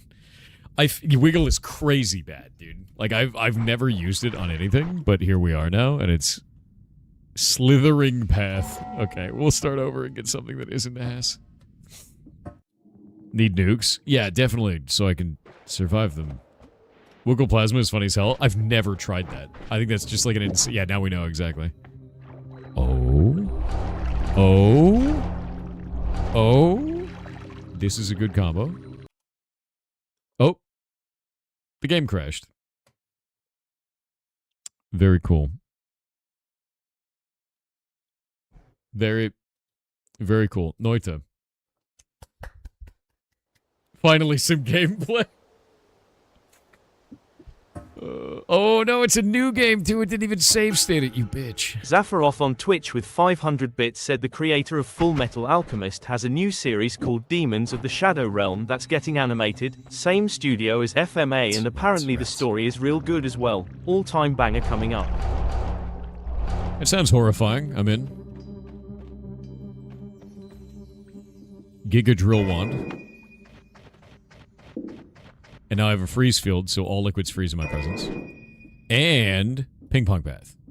That's kind of cool. Keep the eggs for a secret puzzle later.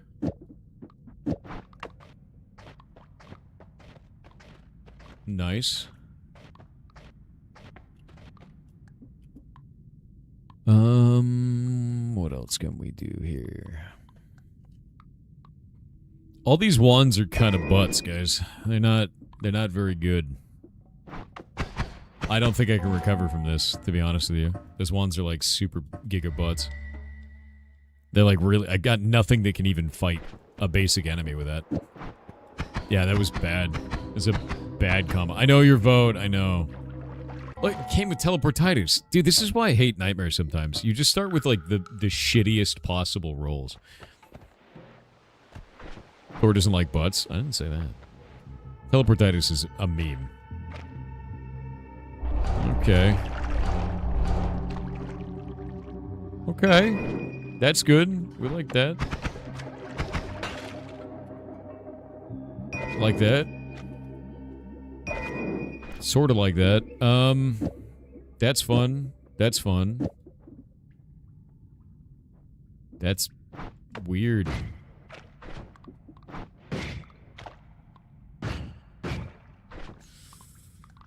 Oh, that's really weird. When it hits a wall, it doesn't break when it's using horizontal path.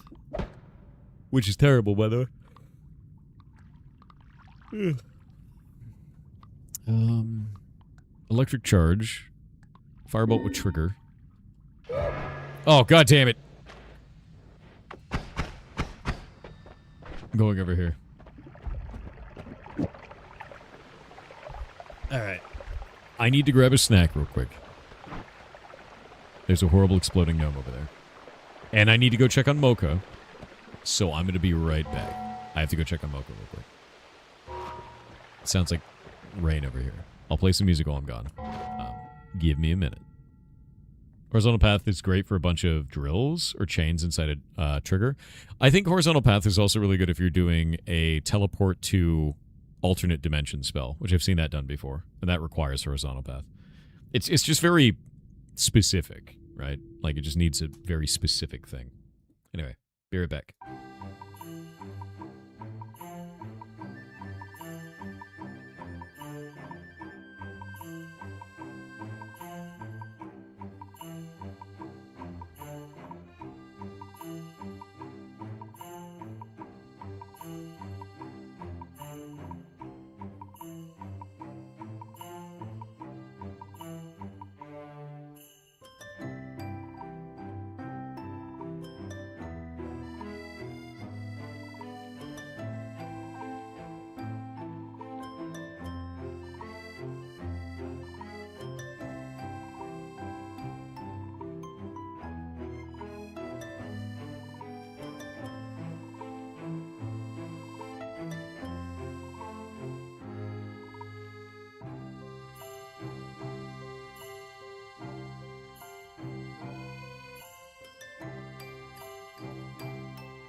I have returned. I had to go check on Mocha. He's got a rash. So he's been peeing out bilirubin and highly concentrated urine, even though he's drinking a ton of water and getting fluids every day.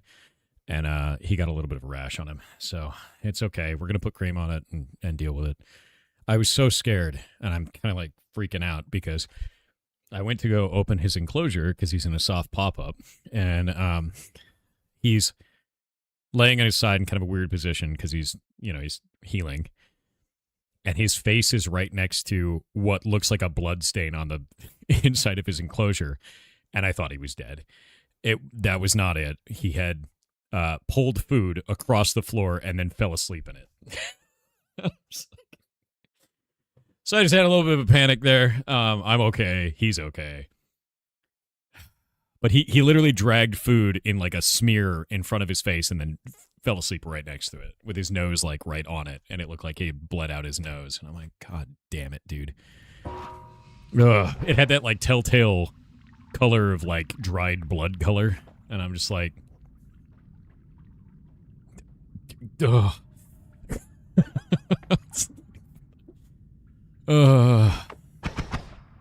Anyway, he is okay. It's just scaring the shit out of me. That's a weird one. That's a weird one.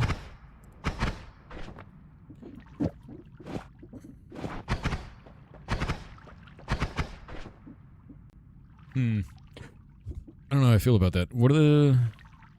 That's kind of a weird one. I don't really like on-timer bolts. Their damage is pretty low. They kind of work like, I guess, poor man's trigger bolt. Because you can... They're a little bit weird. But this is also a shuffle wand, which is ass. This one could work down here.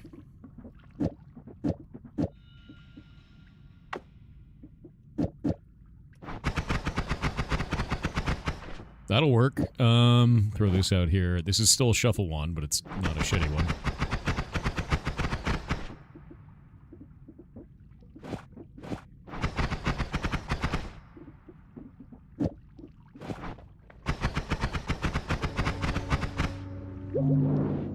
You're proud you lasted, what? 4 minutes in your first Noita run? Hell yeah, dude. When you get a really good endgame run, like, Noita opens up and is insane, by the way. Like, there's so much world in Noita, it's kind of nuts.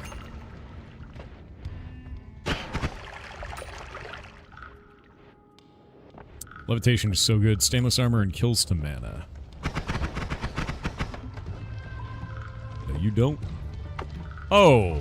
Oh. Okay, so my potion is chaotic polymorphine. It's probably bad. That's not going to put fire out if I'm in it. It's going to turn me into something weird. And then keep me on fire. You can't get through the ice levels? So the first ice level, just dig real fast. Yeah. Really, really fast for that. And then the second ice level, the one that's kind of like a fortress for that, you can take that one really slow. Yeah. So we're back on Noita? Yeah, people wanted me to play Noita. It's very fun. Love this game. Zafaroff on Twitch with 500 bits said, think about it, Thor. Think about the opportunity for demons of the Shadow Realm to have even more cursed moments like togetherness. What do you mean? What is this in... What is the context to this?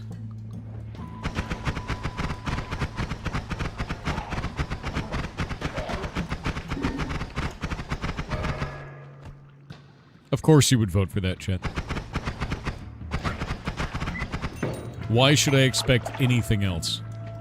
Although I don't know what's actually happening to the farts. They don't seem to be appearing. I've internalized my fart maxim. It's gone. Ow! Oh my god, he's like a sniper. There wasn't even any variance in those shotgun shells, dude. They literally all went the same direction. What is this? Dropper?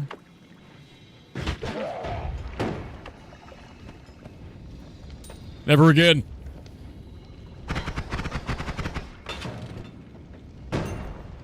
That's a horrifying wand, dude.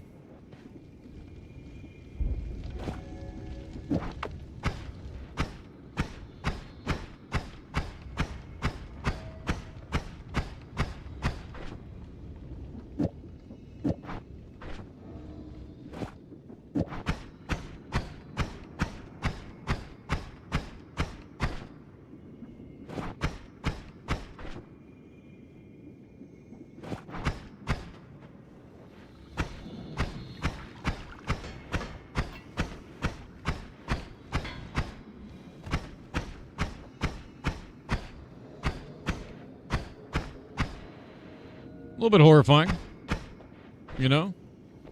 Just a little spooky, I think, overall. Okay, that doesn't work. God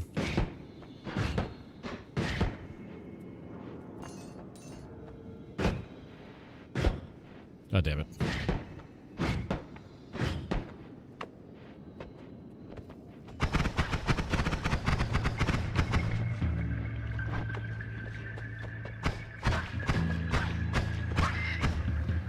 Huh.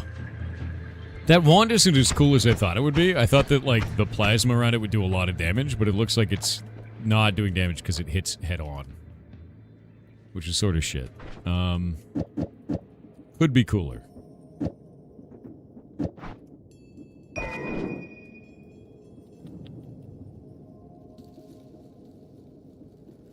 Huh.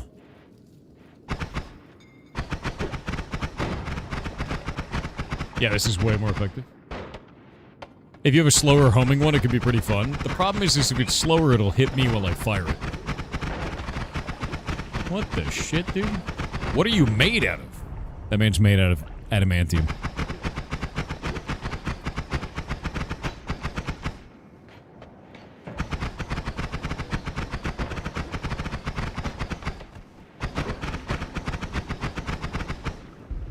You dead yet? Nice. Alright. Yeah, unobtainium. Why does he fly? He's horrifying. He has the power.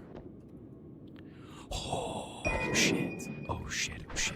Oh, shit. Oh, shit. Giga Wand. Actually insane Giga Wand.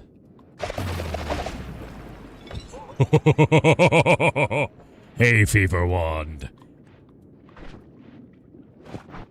Hey, Fever of the Wand.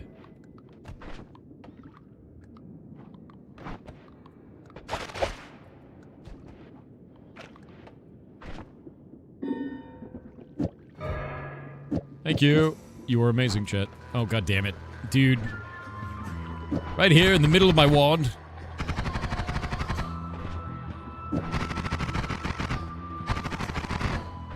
You know it's good when the audio starts breaking.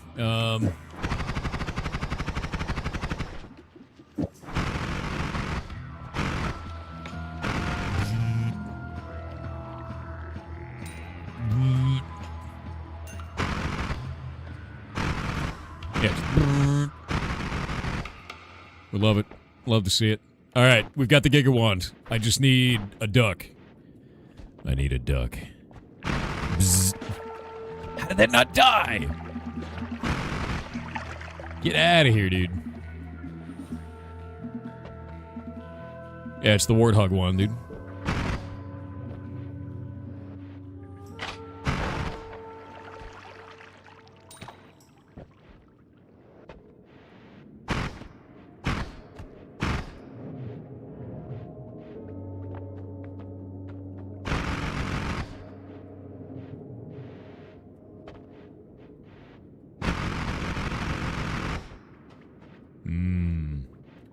Burt wand. Yeah, all I need is an add mana or a duck. And if I can get any of those things, it's over. 100% over. Did totally do something with the minigun wand? I don't actually know if the minigun wand is there in nightmare mode. It may not be there. I know in normal mode it is. We can also get the super fast wand that is available in the top of hell. Because that's a thing. That is an option. I could also do something like this, which is hilarious, or this, which is also hilarious. But I think for now, I'm just going to do this. Pollen can dig. Pollen can dig, but only under certain conditions, and pollen can also damage you. It's very soft material pollen can dig through. It's good for certain stuff, but it's, like, not optimal, if that makes sense. Giga's Monkey on Twitch said lizard, and also wasted lizard. points, because I can. Take Very the good. kitten soft hair. Proud of Kappa. you. Golomance's art on Twitch with 500 bits said so update on the last job interview. Apparently there was only one other person that was under final consideration for the job. Yeah. So I was number 2. And if they don't respond to the offer, then they're gonna give the job to me. Okay. That's good. You know, maybe the other person won't want it. You can hope. Either way, it's really good that you were in the top 2, you know? Unless you were the... Were you guys the only 2? I hope it was more than that. As long as you're in the running to get the job. Right. Yeah, I added $20 to the charity debt. How many of you guys don't actually know how the charity debt works on TTS?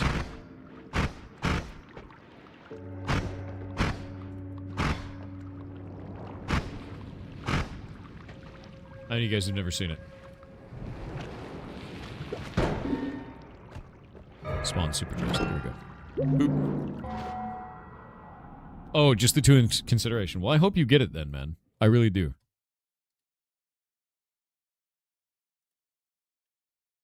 Let me show you the charity debt system. So this is unique to this stream. I don't know anybody else who does anything like this. The TTS system, the way that it works is every time I answer your message, it goes in the action history, and the queue is here. So all those TTS messages go right through. We did have it crash today, and because of that, I added $20 to the charity debt. Every time I don't answer a message by the end of stream, I don't keep the money because I don't deserve it because I didn't answer your message. I don't like the way that feels where I didn't do the job, but you still paid me. That sucks, right? So that gets added up into debt. And when it gets added up into debt, I pay it out to charity. So far through this system, we've paid $66,805 to charity. All of the receipts are pinned in the channel, so you can see every single one of them over the lifetime of this system. And it's the different charities. Like this one here is for the Society of the United States, or the Humane Society of the United States. This one's for St. Jude's Children's Hospital. This one's for Sea Dog's Charity Auction for a whole bunch of different stuff. This one here was for the Godot Foundation. And yeah, I just paid out for that. By adding $20 to it, right now we're at negative $7,207 because I may or may not have put too much money towards Sea Dog's charity auction one time. And now I own William Osmond's skull. It's on the other side of the room. And also a Roomba made by Michael Reeves that screams when it hits walls. It's just very funny. But yeah, so like all of these are, this is every day it automates up here. It's all done through StreamerBot, so the debt will dump into there and show you exactly what was owed.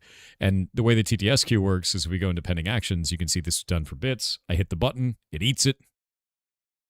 Competent_dust on Twitch with 500 bits here. said Thor wanted to give some good news. What's up? I quit my shitty convenience store job because I was approved to become caregiver for my autistic, schizophrenic girlfriend.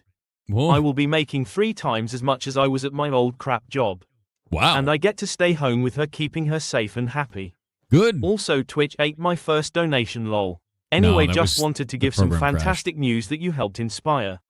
I am 40 and finally 40 years of pain and hard work have paid off. Chase what you love. Dude, honestly, that is a huge amount of work. And I think that's amazing that you get the opportunity to do that. I hope that it works out really well. I didn't know that you could become a caregiver like that. Is the money paid by the state? How does this function? I'm actually really interested in that.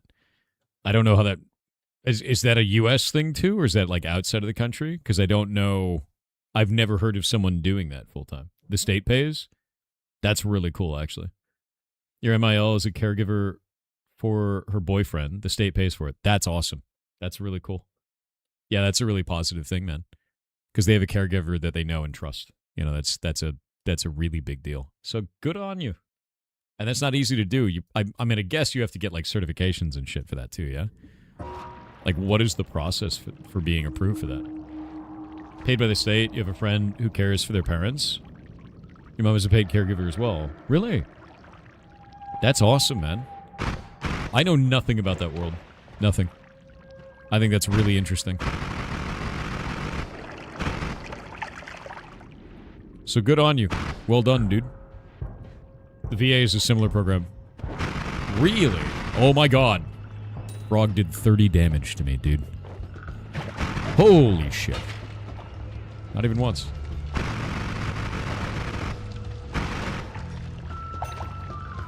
Frogs are demons. Frogs are demons. Actual demons. Horrifying creatures in Noita. The frog is the scariest creature that exists in Noita, by the way. Like, hands down.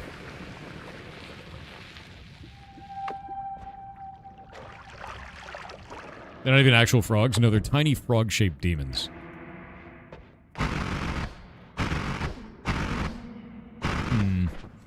Need a way to dig. Jesse, we need to dig. There we go. Oh shit, I'm stuck. Okay, get out of there. Now I just get to wait the 10,000 years for them to fall away. Yeah, see how that eats on the soft stone like that? Wow, it sucks. But on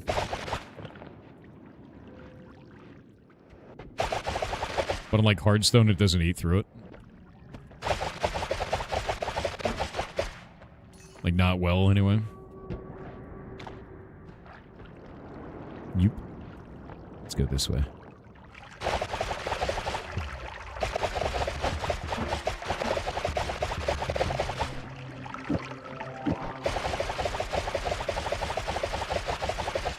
Oh my god, I could do that forever. That's insane. Always turns lava into blood. Do you know how insanely useful that shit is? Holy crap, dude. None of this matters. Lava into blood is crazy. That is so useful.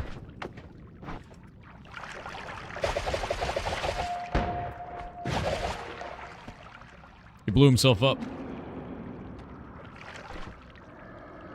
He blew himself up.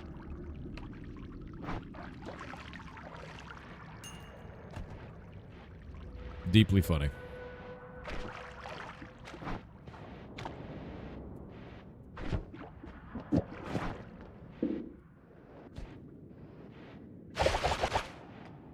My god. Okay. What is that? Slime in a coal vein. Alright.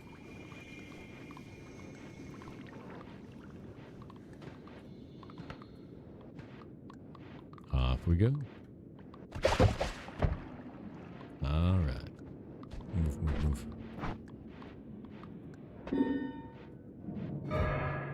Oh, God. Oh, my...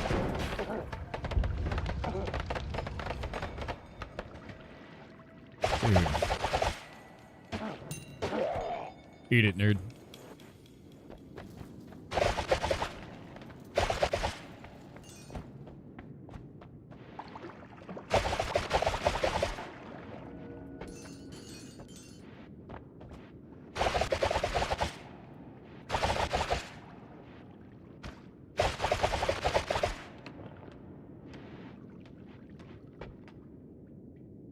Gotta wait 10,000 years.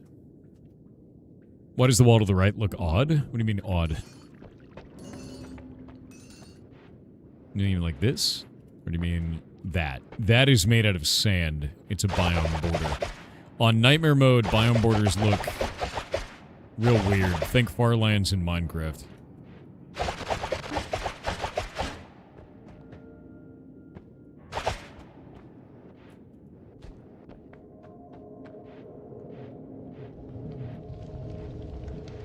Why is pollen so good? Well, it is, but it also damages you. You can die to your own pollen shots. So all this is now dangerous.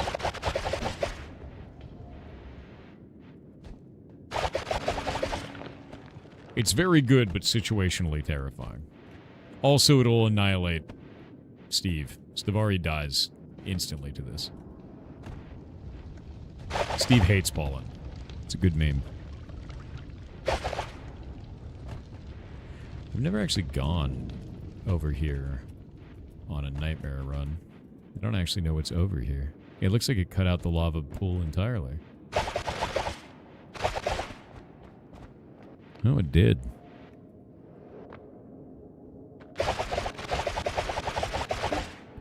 Also, pollen blocks enemy bullets. Which is truly funny. You know, allergic mage using a pollen one? It'll work out great. It's pretty good. Alright, Steve, are you here?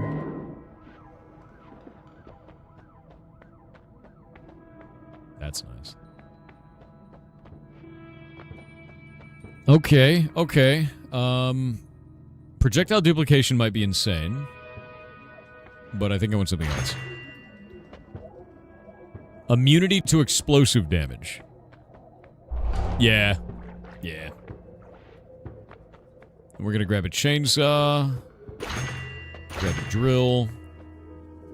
And then I can do this. So I'll put that back on there.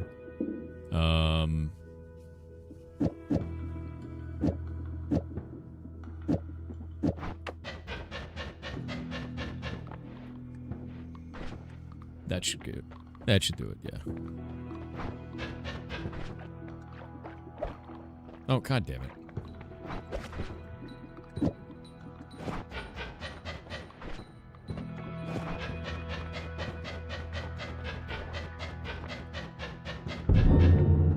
Alright, Steve.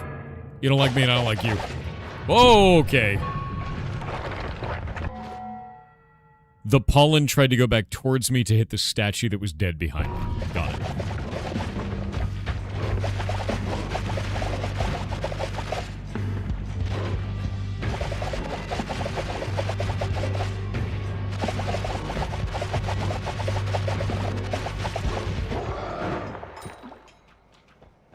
Why is it going after that statue? That's so annoying. What an actual shit show.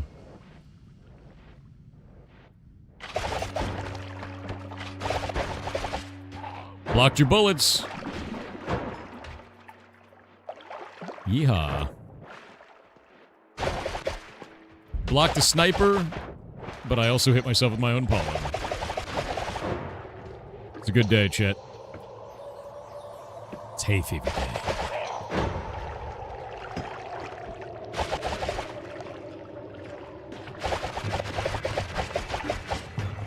I don't actually know if pollen hurts robots.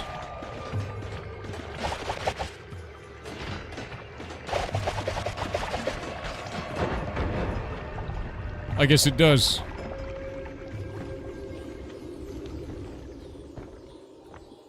Robots have allergies. It's confirmed.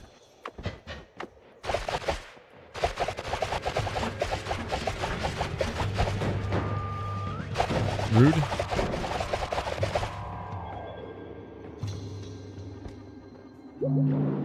Nice.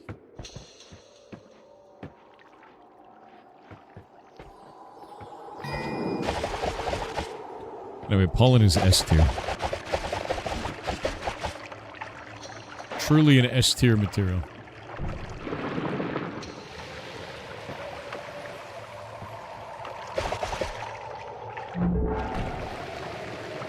The shit, dude? That's obnoxious.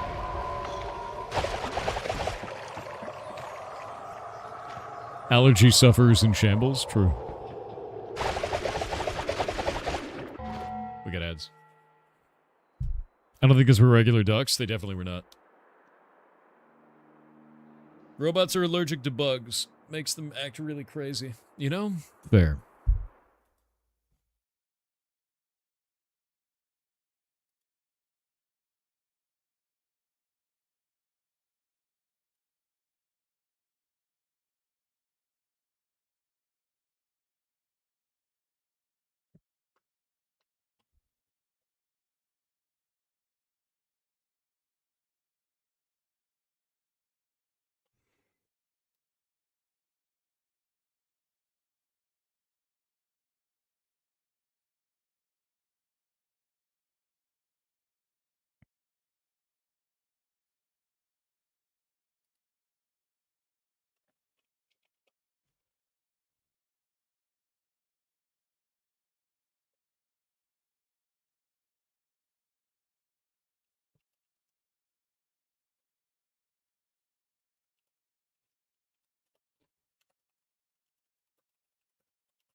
Waiting.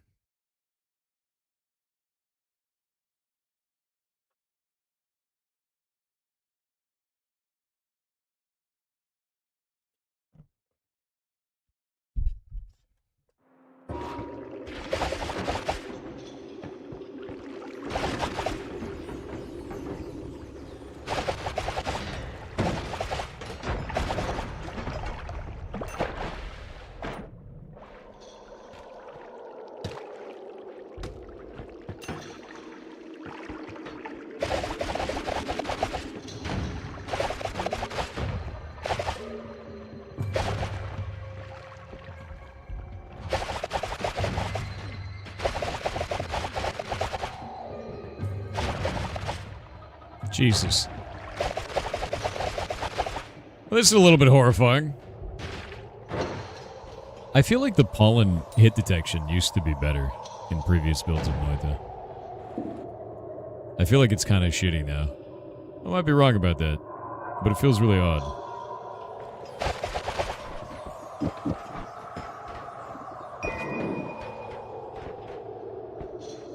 Yeah, it's pollen.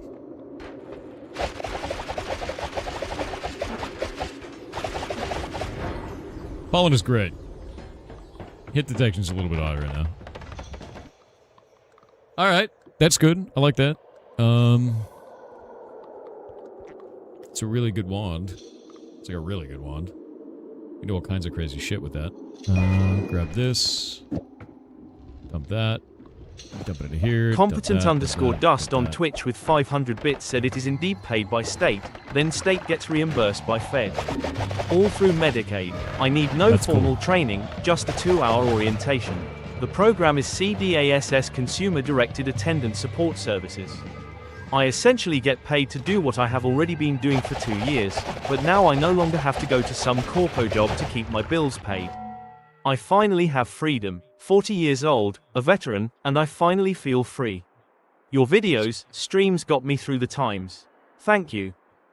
That is freaking amazing. Thank you very much. So it's basically a government-issued program that allows you to do what you were already doing, but frees you of the financial burden of taking care of somebody who needs the help. That's actually awesome. I don't know anything about that stuff, or at least I didn't before we started talking about this, and I think that's really cool. And that's a serious help for you and for them. So, good. Yeah, really good.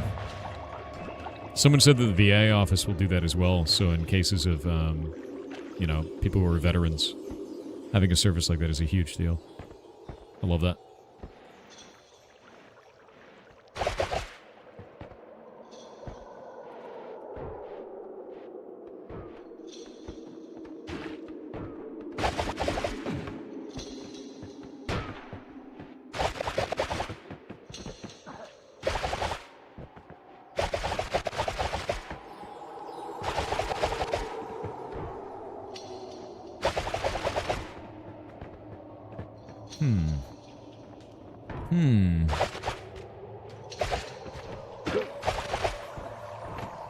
The sniper is blocking the pollen, or the pollen's blocking the sniper, but it's not close enough to attack the sniper.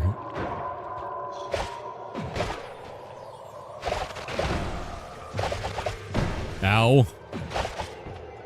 I hit myself with my own pollen. God damn it. Did a lot of damage, too. Whoa, okay.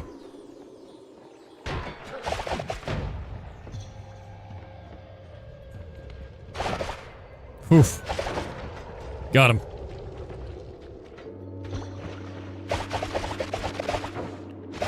It says fungal caverns, but it's made out of metal.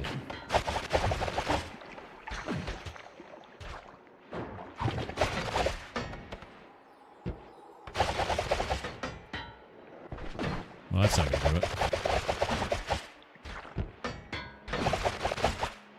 Why is that muffin dude just shooting random bullshit on my screen? Get out of here. Get out of here. Muffin button, your time has come. It's gonna get me killed.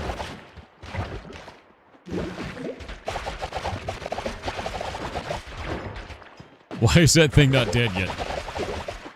Ah! Ah! Unironically, that little guy's going to get me murdered. I have to kill him. Thank God. I'm sorry, Muffin Button. Your time came. It needed to happen. You were too dangerous. You were like a small, weird gnome with a gun. Dangerous.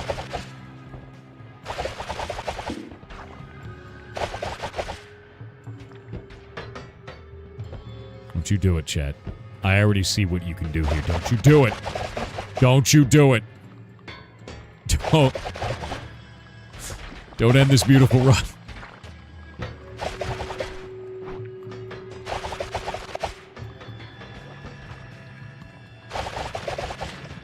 I'm leaving. I know what you're doing. There's no way you're gonna choose any other answer. Shit.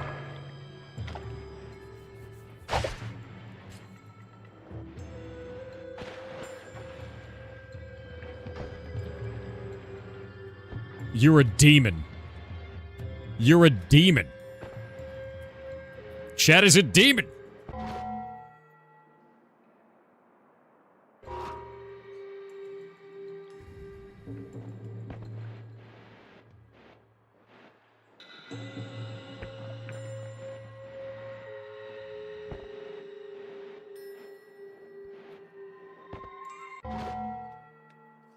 How am I supposed to survive this for 20 more seconds? God damn it.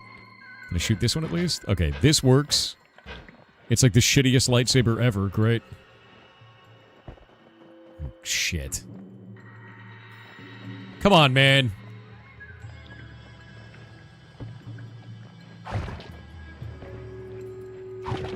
Oh. Oh. God, I got so lucky. Die.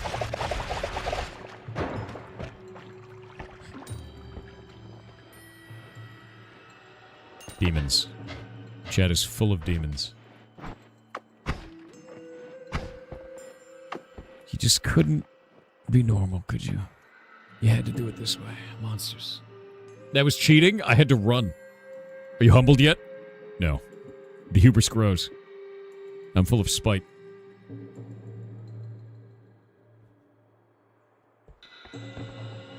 Deep and powerful spite.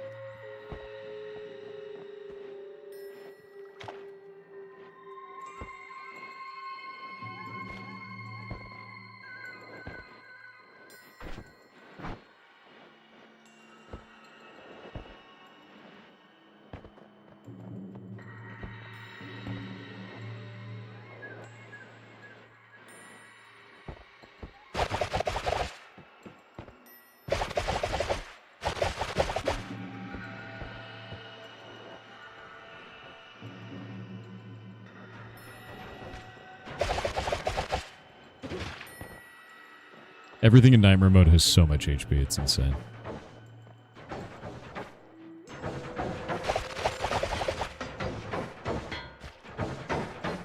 Why is that not hitting? What's going on down there?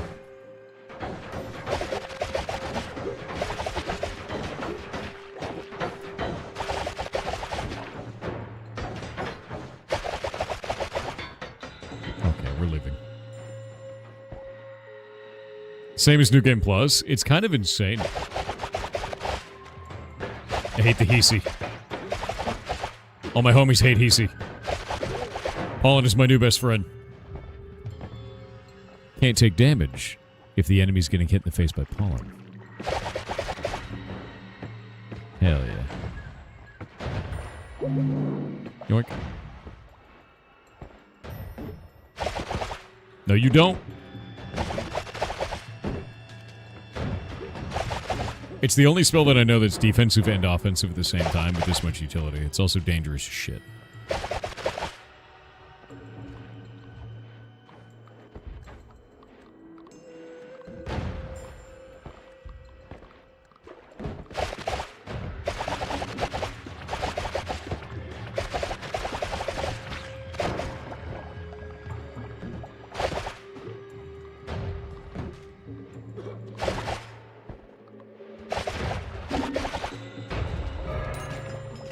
Oh my god.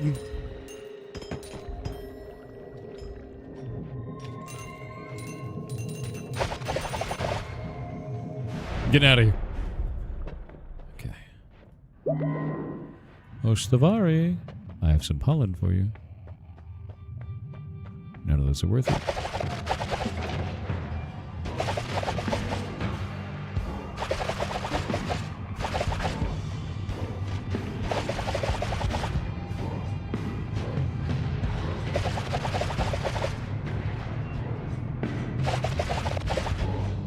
Eat him. Give that man the allergies.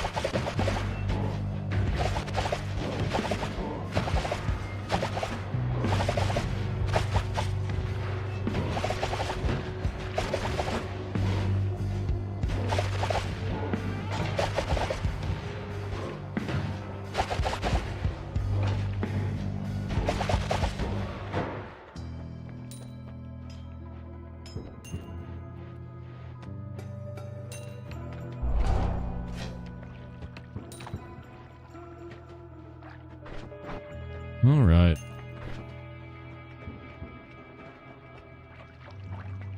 Got a nice shield now. But is there another way to survive?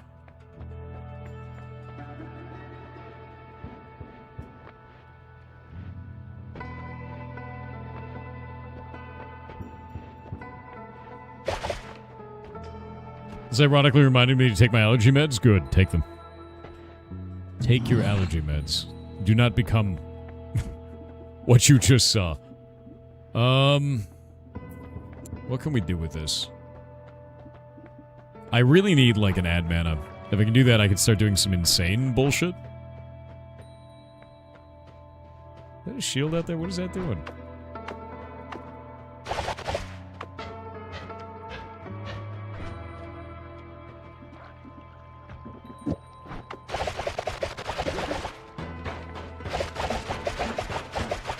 Oh my god, he's using the statue as a barricade. The evil Hisi. They're evolving. Alright, he detonated. We're good.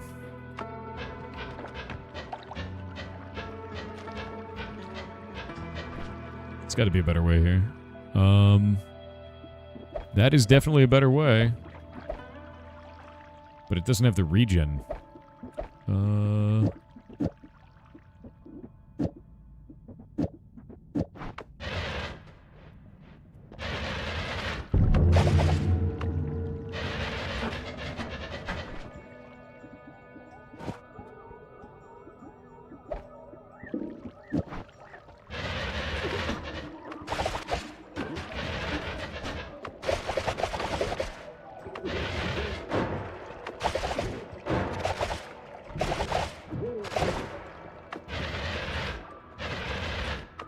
Lightsaber digging wand, my favorite.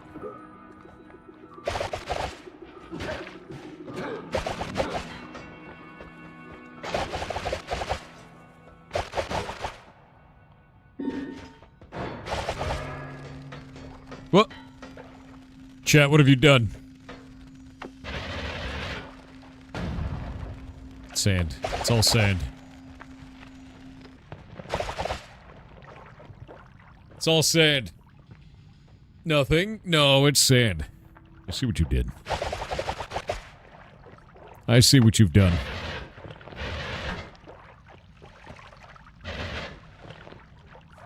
I gotta wait for the pollen to clear. It's a dangerous time, dude. Let's see. Let's see.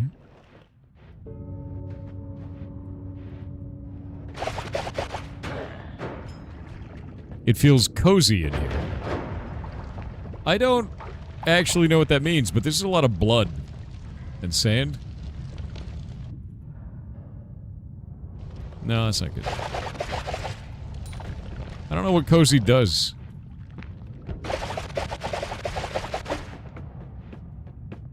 It's kind of weird, yeah?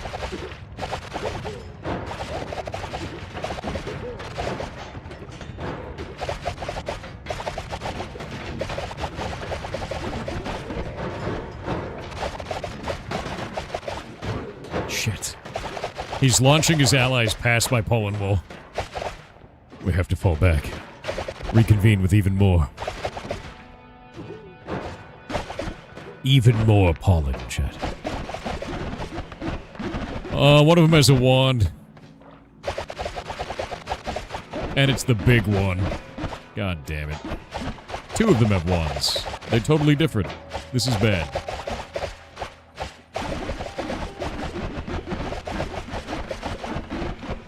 One of those wands is actually breaking my shit.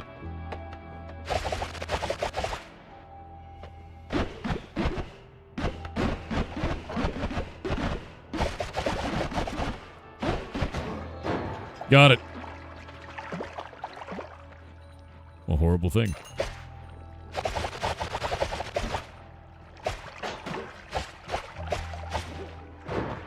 Nice.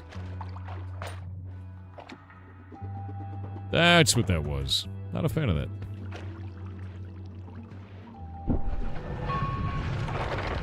Yeah. What is this, Tedzy? Tedzy, there's this thing on your remote where you can change a channel if you don't like a game. You think this game is from 1970? Wait, let me see the rest of your history.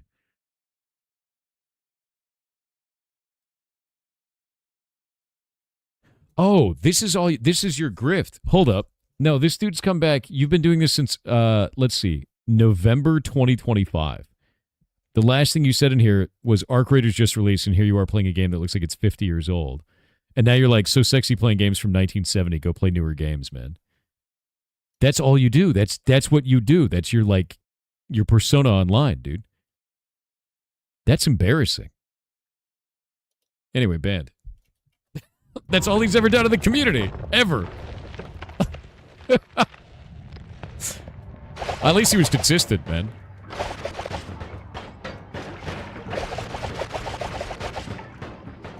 That's fascinating. Like, actually fascinating, to be honest with you. Yeah. Man's got a hobby, I guess.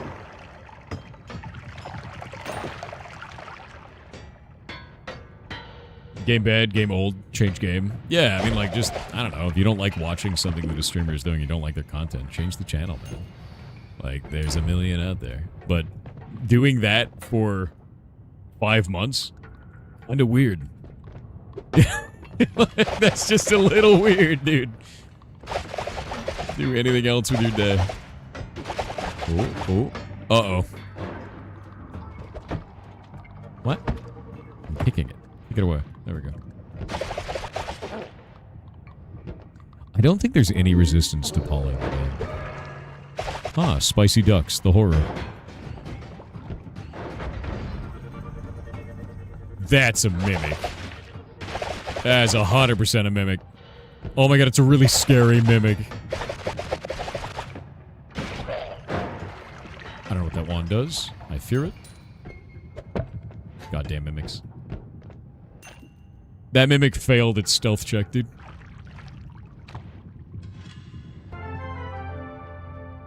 Nightmare of Soul, thank you for the 10 gifted subs. It's incredibly nice of you, man.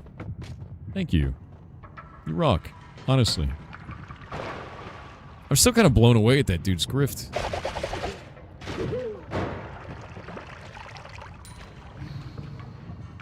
It's just so strange. Prop hunt failure? A little bit, yeah. Like, I get the idea of, like, playing a character online or whatever, but playing the hater that thinks all games look like they're old. It's like one of the weirdest things I've seen in ages.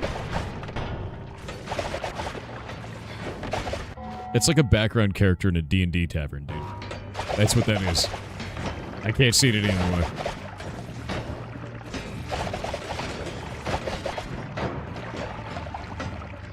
Should have kept it around. The Super Nintendo streams. Oh, that's gonna happen. And he would have hated it. Good. Yeah.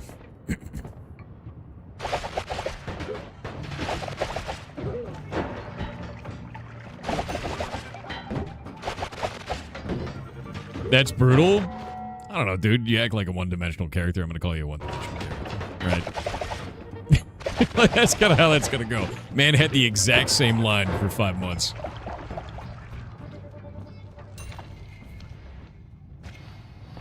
Should have started playing Pong on stream? Hell yeah.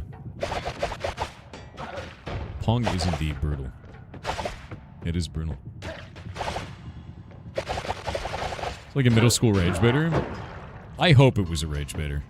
Like, unironically, I hope that dude was a rage baiter. Because if you have the same thing that you say for 5 months, and you're just mad, and every time that you show up, you say the same angry thing to the same person, like, you gotta do something else with your life, man. Like, that's, I hope that was a rage baiter. Like, for them, you know? Pollen from the floor!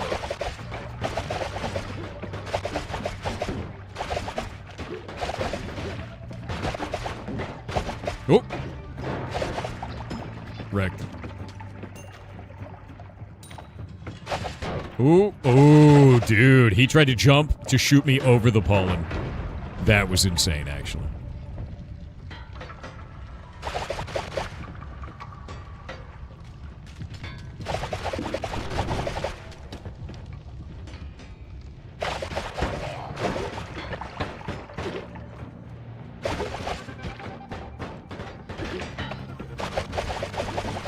Ow. Hit myself with my own pollen. Feels bad.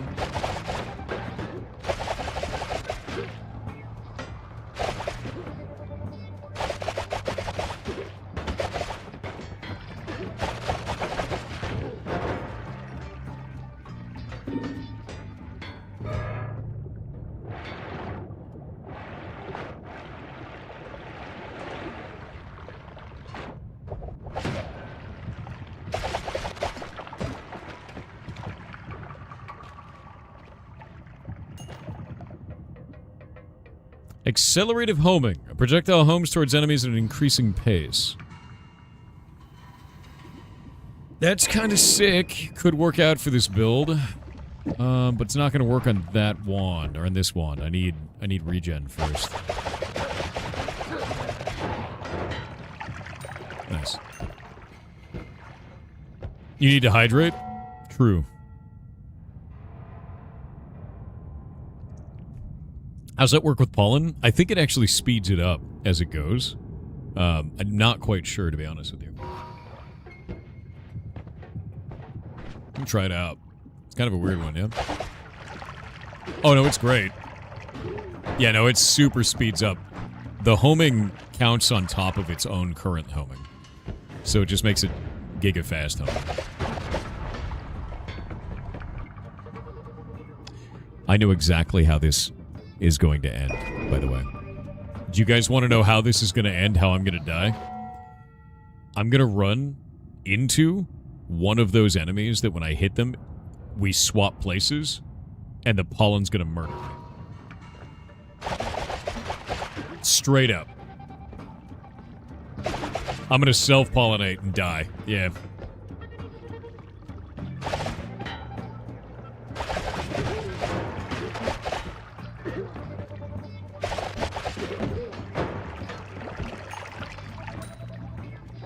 Sounds complicated? Oh, it is.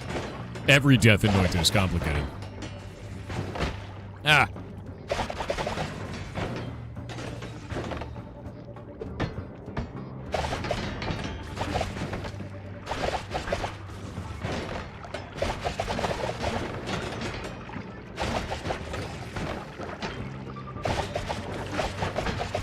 Ooh, blocked it.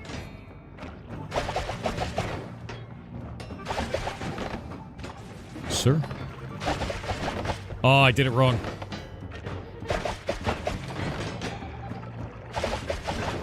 My regen is so bad right now. Oh, that's probably why.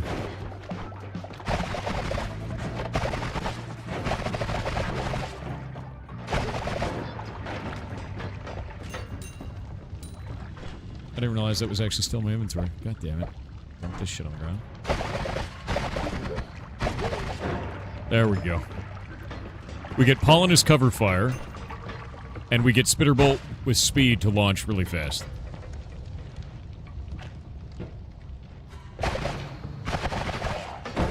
So now we have instant damage and delayed damage and defensive all in one go.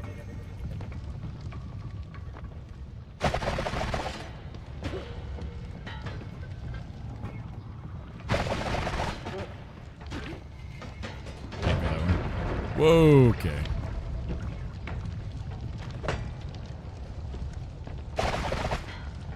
Yikes.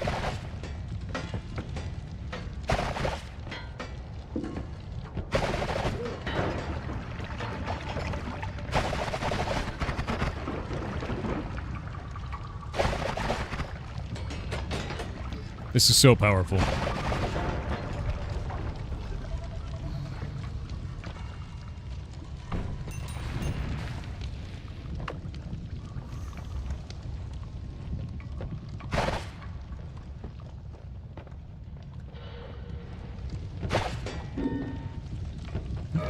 Jeez. Chat, you are amazing. I will take this delicious Skyrim. I will devour it. Yes. Yes. Did my health go up?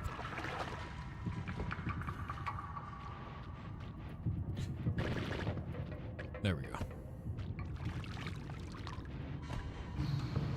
God damn it. There we go. Stuck in the cheese, man. Ow. What the shit?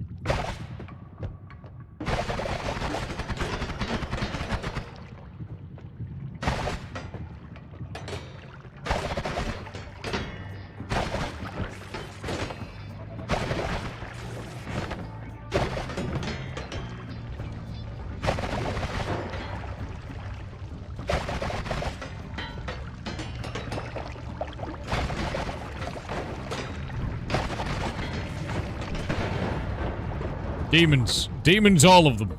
Dear God. Anyway, I'm covered in fire. And cheese. Flaming cheese. The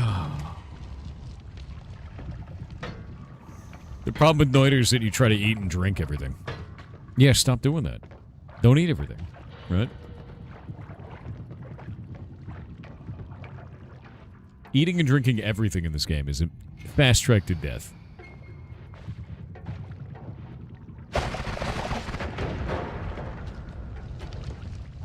Well, that was kind of sick. Ping pong.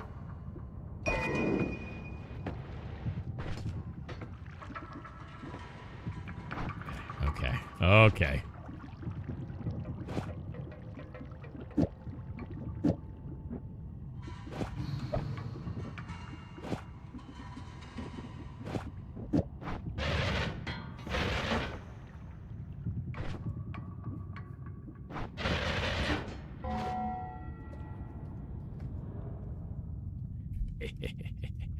You can't put homing on it. I need mana regen. That's what I need right now.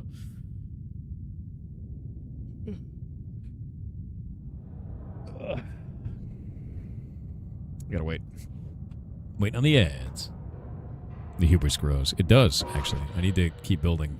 I don't think this is good enough quite yet. So we need a little bit more before we go forward. But I think in the future, that's going to be a goodie. For sure. Yeah, Death Digging Laser. If you get Ping Pong and the... What is it called? Luminous Drill, you can launch it, and it shoots off into the distance. I can't use it yet, though, because I don't have the mana cost reduction, which is the biggest part about it. Have a duck instead? If you can get me a duck, give me a duck. Accelerative homing costs 60 per cast. It would run out of energy immediately, dude. It just die. Battery out. Cold duck soup. That's so funny, dude.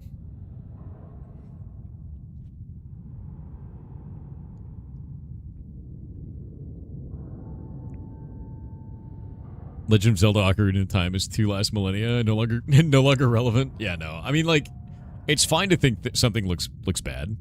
I don't think there's anything wrong with that. Be like, why does this game look like this? Stupid, right? But to do the same act for 5 months across various games, that's really weird behavior, dude.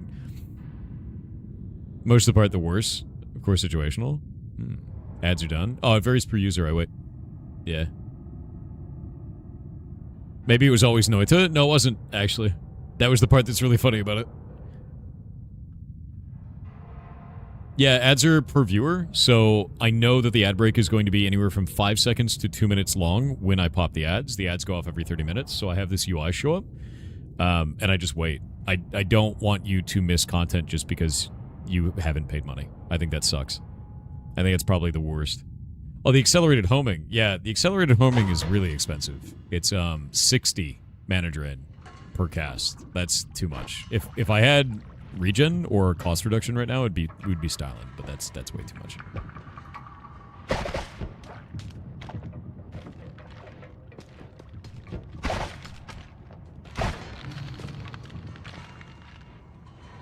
Kind of like add damage and stuff like that.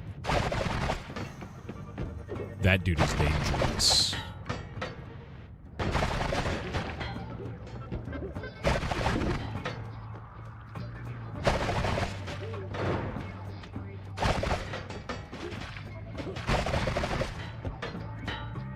Trying to bounce him off the wall to hit him. That one's down.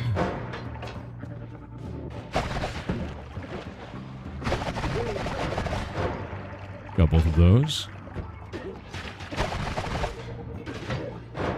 It's another one down.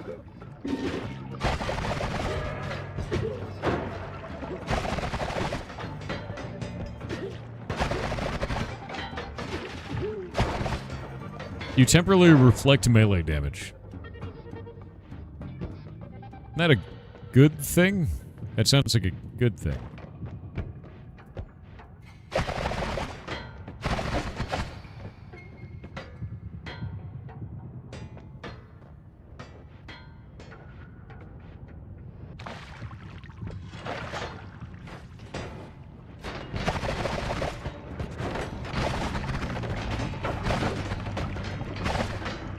Yikes.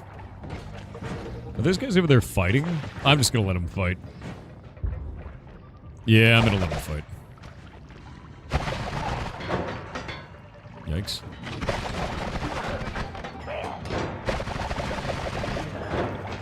Jesus. The amount of damage that these guys take, like, the punishment is just so high.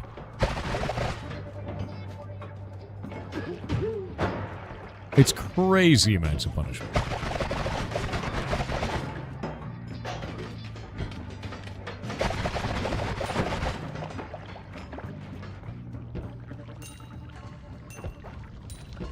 Let's get the hell out of here.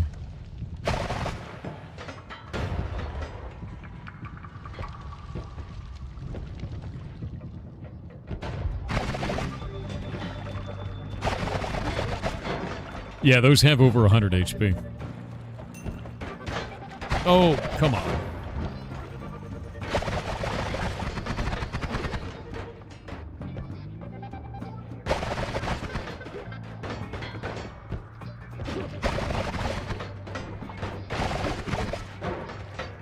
I think without the shield that I have and the pollen, I'd probably be dead right now. Because they trade every time otherwise.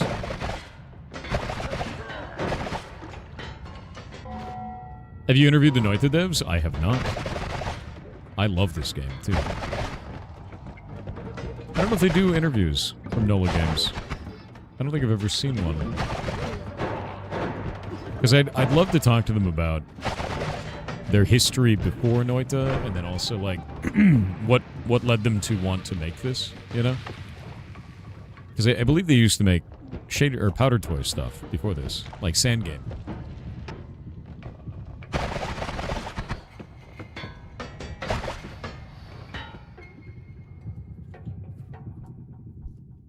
Whoa. Whoa.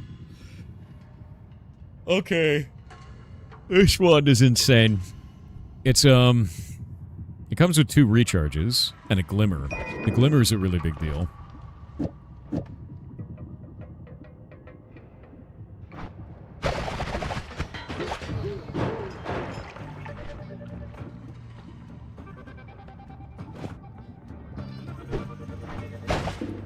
Ah, God damn it, dude.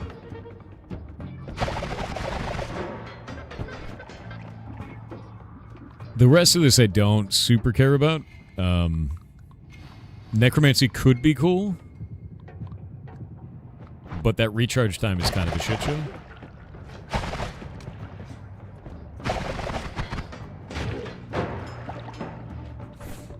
So I don't know. I don't know what to do with that.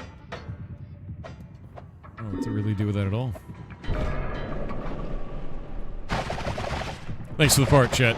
You're the best.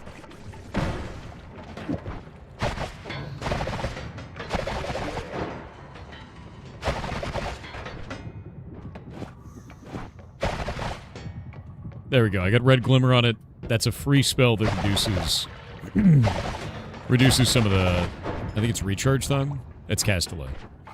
It's fine. Throw it in there. Not a big deal. Your CPU hates this game? Does it? I think Noita is very CPU intensive instead of GPU intensive. Pretty sure it is.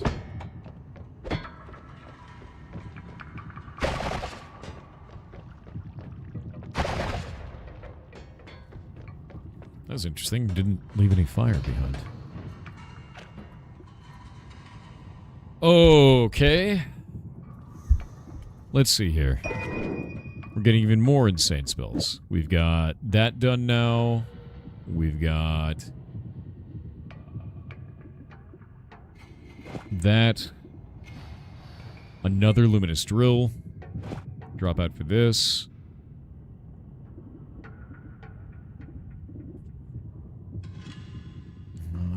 Drop that.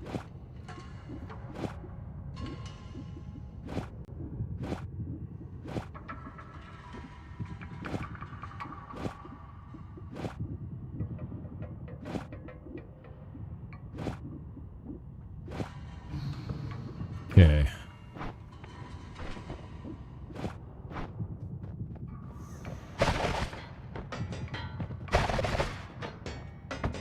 Wild Social Lord appeared? Unfortunate. Unfortunate for us all.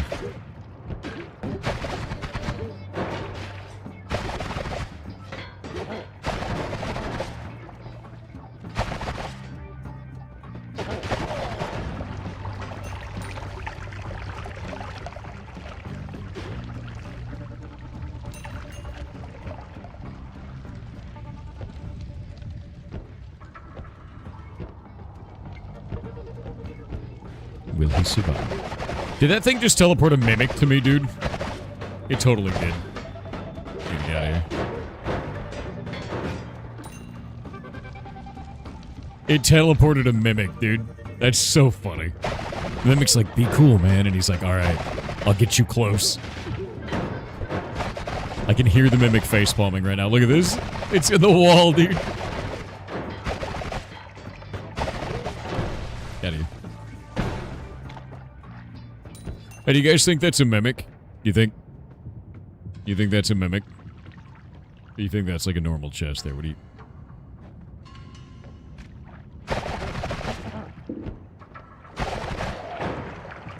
Shoot it? What if it breaks the loot?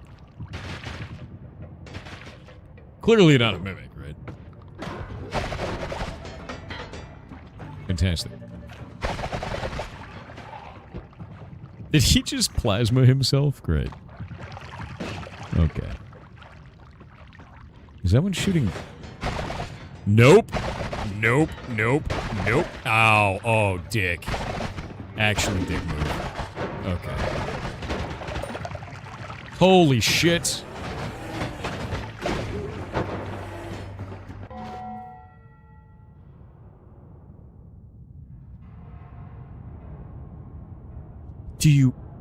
Are you full of hate? Are you just full of hate, Chad? Oh my god, dude. Why? Why? What did this little witch man do to you? That this is warranted behavior, Chad. That's horrific, what you've done there. I got 28 seconds to go and I got 13 health left. And somehow they can see me through walls. You see that?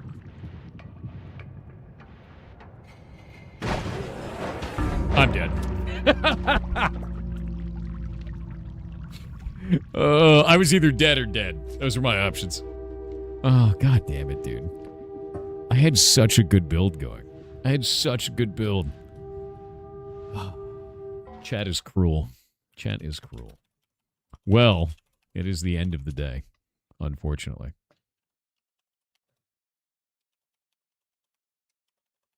So, we're going to go raid the Ferret channel. I hope you guys had a wonderful day today over there on Kickside. I hope you guys are having a good day. Twitch, YouTube, everybody. Thank you guys very, very much.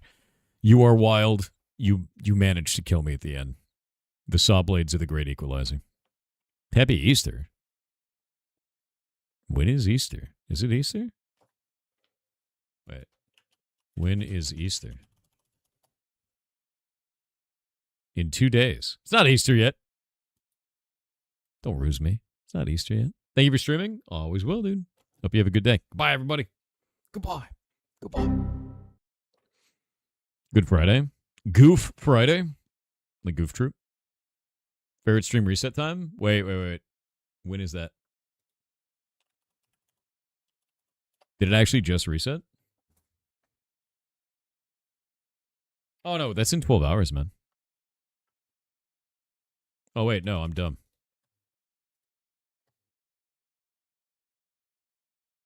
Aha, just reset. That's fantastic. All right. Goodbye, everybody. Goodbye. Hope you have a wonderful day. I will see you all tomorrow.